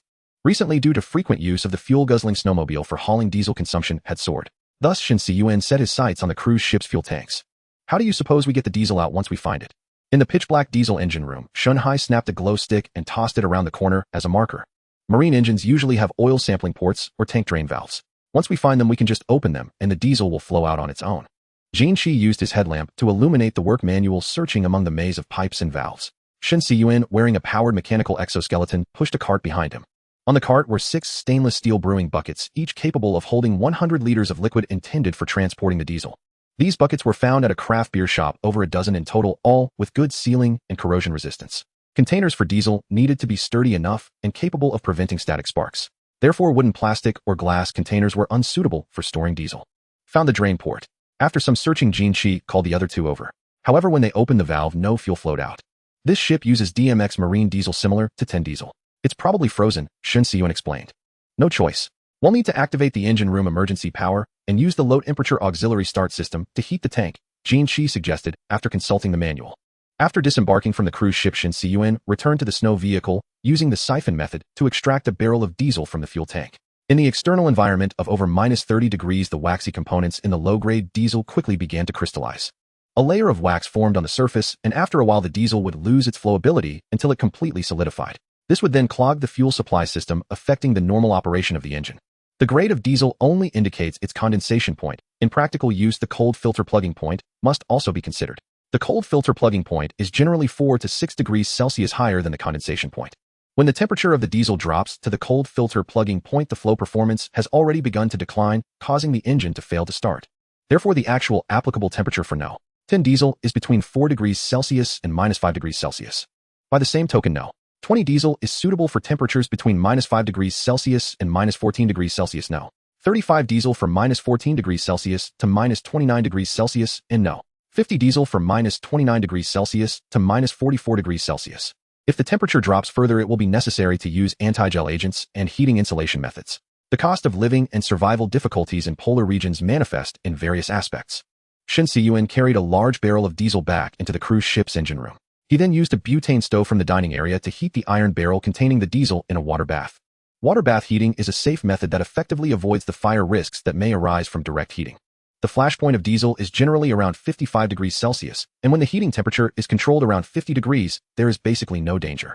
After a while, Shen Cun took off his gloves to feel the temperature. Once he felt it was about right, he poured the diesel into the emergency generator set in the engine room. He then found the starting rope and began to pull it vigorously. Each pull was accompanied by the sound of the flywheel spinning and the click of the starter. The rhythmic mechanical sounds of whoosh, click echoed in the quiet engine room. On the 10th pull, the generator suddenly roared with a sound like a slumbering beast awakening, its vibrations resonating throughout the entire engine room. The exhaust pipe then emitted a series of puff exhaust sounds, and a distinctive diesel smell spread throughout the room.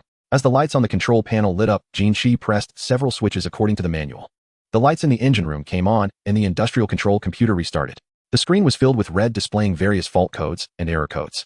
However, Shen Cun and the others did not plan to restart the cruise ship. There was simply too much work to be done. With only 3 people, it was an impossible task. Fortunately, after some research, Jinshi found that the automatic low-temperature auxiliary start device had already started functioning properly. After a while, the indicator lights for the oil temperature heater and fuel preheater lit up. The machine has already started working. It will probably take some time, Jinshi said loudly. It's too noisy here, and let's go out and gather supplies. Shen Cun suggested loudly. Is this amount of diesel enough?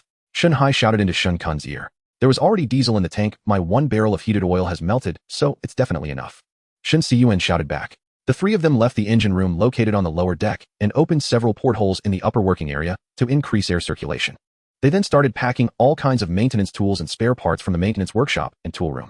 They also unexpectedly found some security equipment, such as police spray, electric batons, telescopic police batons, explosive forks, riot shields, and stab-resistant clothing. After an hour, the 3 returned to the engine room. The industrial control computer displayed that the temperature of the diesel had risen and should have regained its flowability. After placing a stainless steel barrel under the oil tank's drainage outlet, Qi turned the valve above again. This time the liquid flowed out, but it was all black, thick liquid. Oh, this is too dirty, Qi closed the valve again. Let's find a trash can to drain it. It will be clean after we drain some out. Shen Cun went to find some large trash cans and move them down. After filling 7 large cans, the black diesel began to gradually lighten. Under normal circumstances, this is because the diesel failed to burn completely in the engine, causing some carbon particles to enter the fuel tank, turning the diesel black and settling with various impurities at the bottom.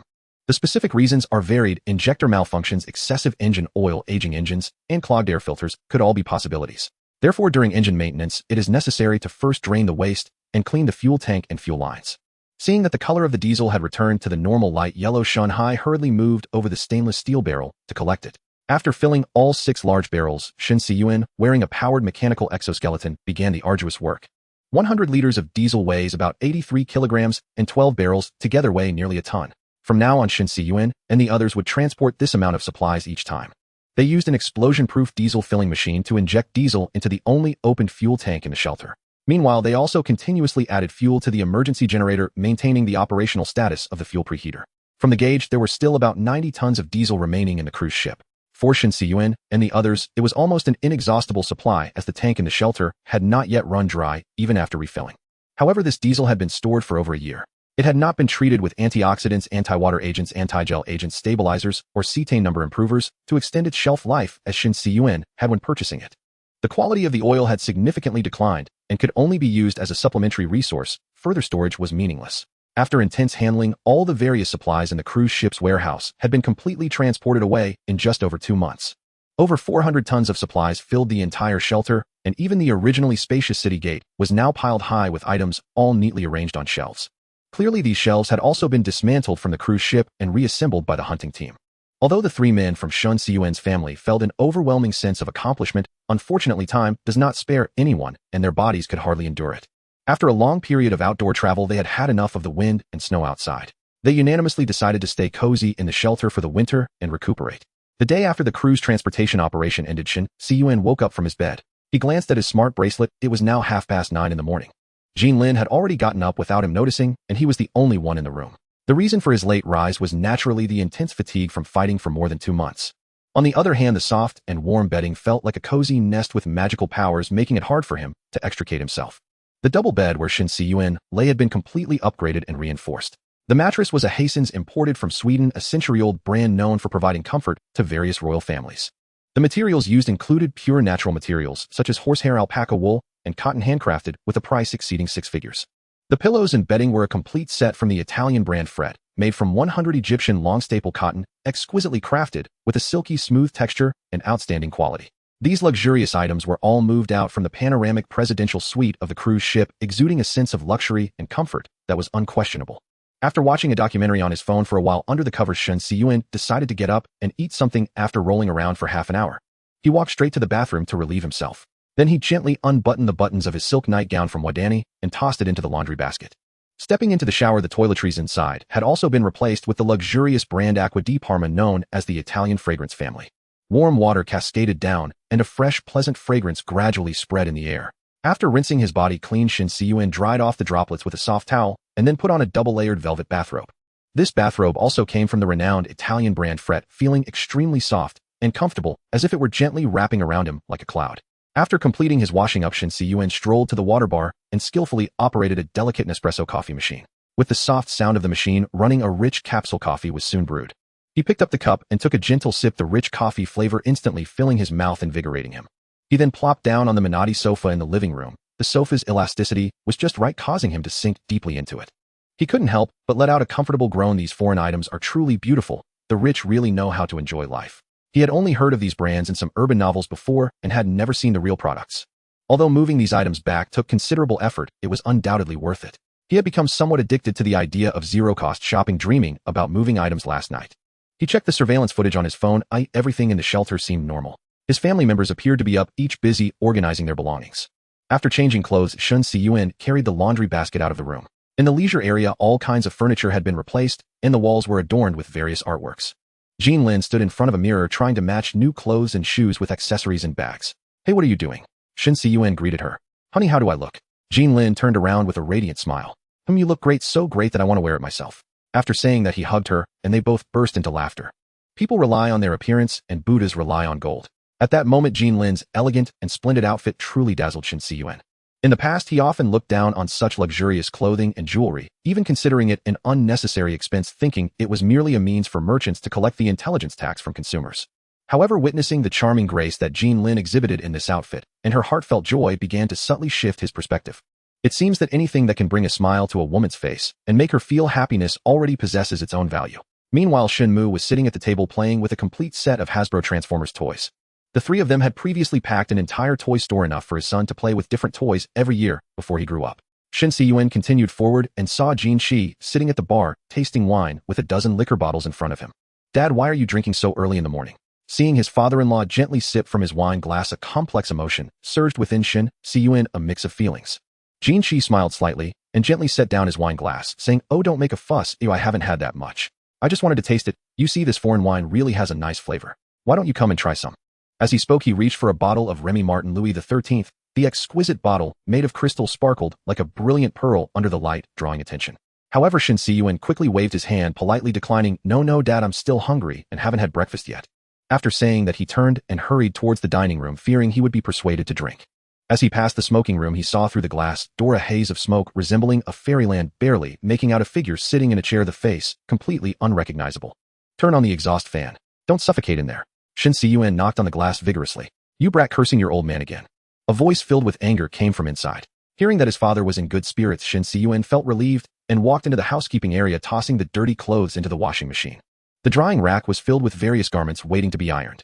Arriving at the dining room, the porridge in the rice cooker was still warm, and Shen Cun served himself a bowl and sat down to eat. He was astonished to find that the side dishes on the table had transformed into caviar, Iberian ham, and crab meat fluff. With so many items transported, he had completely forgotten when these things appeared. After finishing his breakfast contentedly, he carried the bowl and chopsticks into the kitchen. Wang Qin was standing in front of the induction cooker stewing something unknown. "Mom, what are you cooking?" This one on the left is bird's nest soup, and the one on the right is shark fin soup. Isn't this too nourishing? Won't it cause a nosebleed? Shen Cun frowned. Come on, it's been over a year since we moved in, and we've only had a few kinds of food. It's rare to change the taste, so just keep quiet. Alright, during this time my dad and Jean Lin's dad have been working hard outside, so they should be well taken care of. Remember to finish your lunch, but don't always be stingy. Tonight there will be ginseng chicken soup, and Buddha jumps over the wall, and can so eat heartily. Faced with his mother's extravagance, he was momentarily left speechless. Seeing that his family members were all busy enjoying themselves, Shen Cun could only silently head to the planting area to complete his daily farming tasks. Now there was a large fish tank and a set of coupled water circulation devices in the planting area. Shen Cun had already completed the first chicken-fish vegetable symbiotic circulation system in the shelter, although the supply of hydroponic nutrient solution was more than sufficient enough for over 10 years. However, relying solely on stored resources was not sustainable. Shen Cun still hoped to challenge himself to achieve ecological self-sufficiency. The chicken-fish vegetable symbiotic circulation system is a model of ecological agriculture. It achieves an ecological balance where fish are raised without changing water and vegetables are grown without fertilization through scientific design, boasting advantages such as water and land conservation, reduced pests, and ecological circulation. The principles behind this symbiotic circulation system are quite simple, following the principles of material recycling and regeneration. It involves the continuous cycling of elements such as carbon, hydrogen, oxygen, nitrogen, phosphorus, and sulfur that make up living organisms, transitioning from the inorganic environment to the biological community and back. This system consists mainly of 4 components: aquaculture pools, poultry farming cages, insect breeding boxes, and hydroponic vegetable devices. The aquaculture pool is used for raising fish, providing aquatic products. A stagnant water area is set above the pool where wastewater from the bottom of the fish tank enters for filtration and separation. Bacteria in the bacterial bags and balls decompose and convert harmful nitrogenous substances like fish waste and insect waste into nitrates that can be absorbed by plants. The water rich in nutrients such as nitrates will flow into the hydroponic vegetable device, and after the plants absorb the nutrients, it can revert to clean water. The treated clean water, after being disinfected by ultraviolet lamps, will provide water for the poultry farming facilities. The remaining disinfected water will flow back into the fish tank and further purify through the aquatic plants inside, while the oxygen pump will provide sufficient oxygen for the fish. The aquaculture pool and hydroponic vegetable device form a unidirectional closed-loop water circulation system driven by water pumps to maintain a one-way flow. The water cycles endlessly with the vegetables and aquatic plants produced, mixed with feed to nourish the chickens. Under the chicken coop, there are insect farming devices where chicken droppings fall into. The mealworms inside can consume chicken droppings, vegetables, and aquatic plants, and the grown mealworms are used to feed both chickens and fish. Through scientific ecological design, a harmonious and balanced symbiotic state is achieved among fish, insects, chickens, microorganisms, and plants within the water circulation. This establishes a symbiotic relationship where fish are raised without changing water and vegetables thrive without fertilization. The energy source for this system comes from the light of the grow lights, supplemented by chicken feed, while the lost moisture is replenished by condensation from the ventilation. While the principles seem simple, maintaining a stable operation of this system for a long time proves to be quite challenging. Up until now, Shen Cun has only dared to attempt on a small scale. In the previous year's practice, he had already failed many times. Either the hydroponic solution was too diluted, resulting in poor plant growth, or the water quality in the fish tank became eutrophic, leading to the death of the fish. Essentially, only low-demand vegetables like water spinach and lettuce managed to survive. Fortunately, Shen Cun was raising resilient tilapia, as other delicate freshwater fish that require high water quality could not possibly survive in such water. During this time, the symbiotic system also experienced multiple algae blooms, and to combat the algae, he introduced some apple snails into the system. These snails were originally kept for purifying the fish tank. Once grown, the apple snails can be eaten by humans and chickens, and their shells can be crushed into calcium powder to supplement calcium in the feed. However, after the apple snails bred in large numbers, the small snails clogged the pipes, causing severe leaks in the system, putting him in a very awkward position. The symbiotic system is a microcosm of an ecological system. In the real biosphere of Blue Star, various resources such as atmosphere, water, microorganisms, and plants are abundant. The redundancy of space and energy is also high, making it resilient to various emergencies. Life will gradually evolve, adapt to the environment, transform the environment, and ultimately achieve balance even in the event of asteroid impacts or supervolcanic eruptions. On Blue Star, there will always be places that keep the spark of life lying dormant and waiting to flourish again in the future. In contrast, small ecosystems are extremely fragile, where even slight changes in elemental content can lead to rapid collapse of the entire system. In 1991, the United States established a closed ecological system called Biosphere 2 to explore potential future space colonization, simulating the biosphere of Blue Star. The project was named Biosphere 2 because it referred to Blue Star itself as Biosphere 1. Within an area of 1300 square meters, a large number of different species were introduced to simulate various natural ecosystems. These included marine desert, tropical rainforest, grassland, and wetland ecosystems. A total of 8 researchers, 4 men and 4 women, first entered Biosphere 2, staying for a total of 21 months. The experiment ultimately failed to achieve a long-term, self-sustaining ecological cycle. The publicly stated reason was the decrease in oxygen levels inside Biosphere 2 and the increase in carbon dioxide levels. This was mainly because bacteria consumed a large amount of oxygen while decomposing organic matter in the soil. At the same time, the released carbon dioxide was absorbed by the concrete structure, resulting in insufficient oxygen to sustain the researchers' lives. However, after the experimenters evacuated, when people returned to explore Biosphere 2 years later, they were astonished to find that the sealed plants and insects inside had re-established balance without human intervention.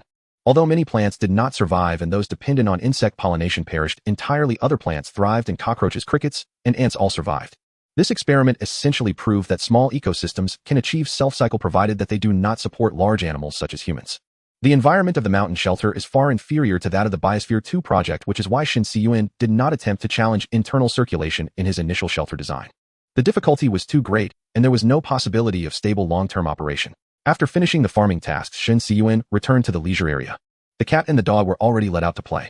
A bell from a donkey brand hung around the neck of the cat, sounding quite crisp. Theobromine and caffeine, 2 components in chocolate, are both stimulants for the nervous system and highly toxic to dogs. They can cause cardiovascular system failures and endocrine system disruptions, leading to damage to internal organs, making them hazardous to dogs. Watching the lively scene at home, a faint smile appeared on Shen Cun's lips. Just then his wristband vibrated, and upon seeing the warning message, he dashed toward the central control room.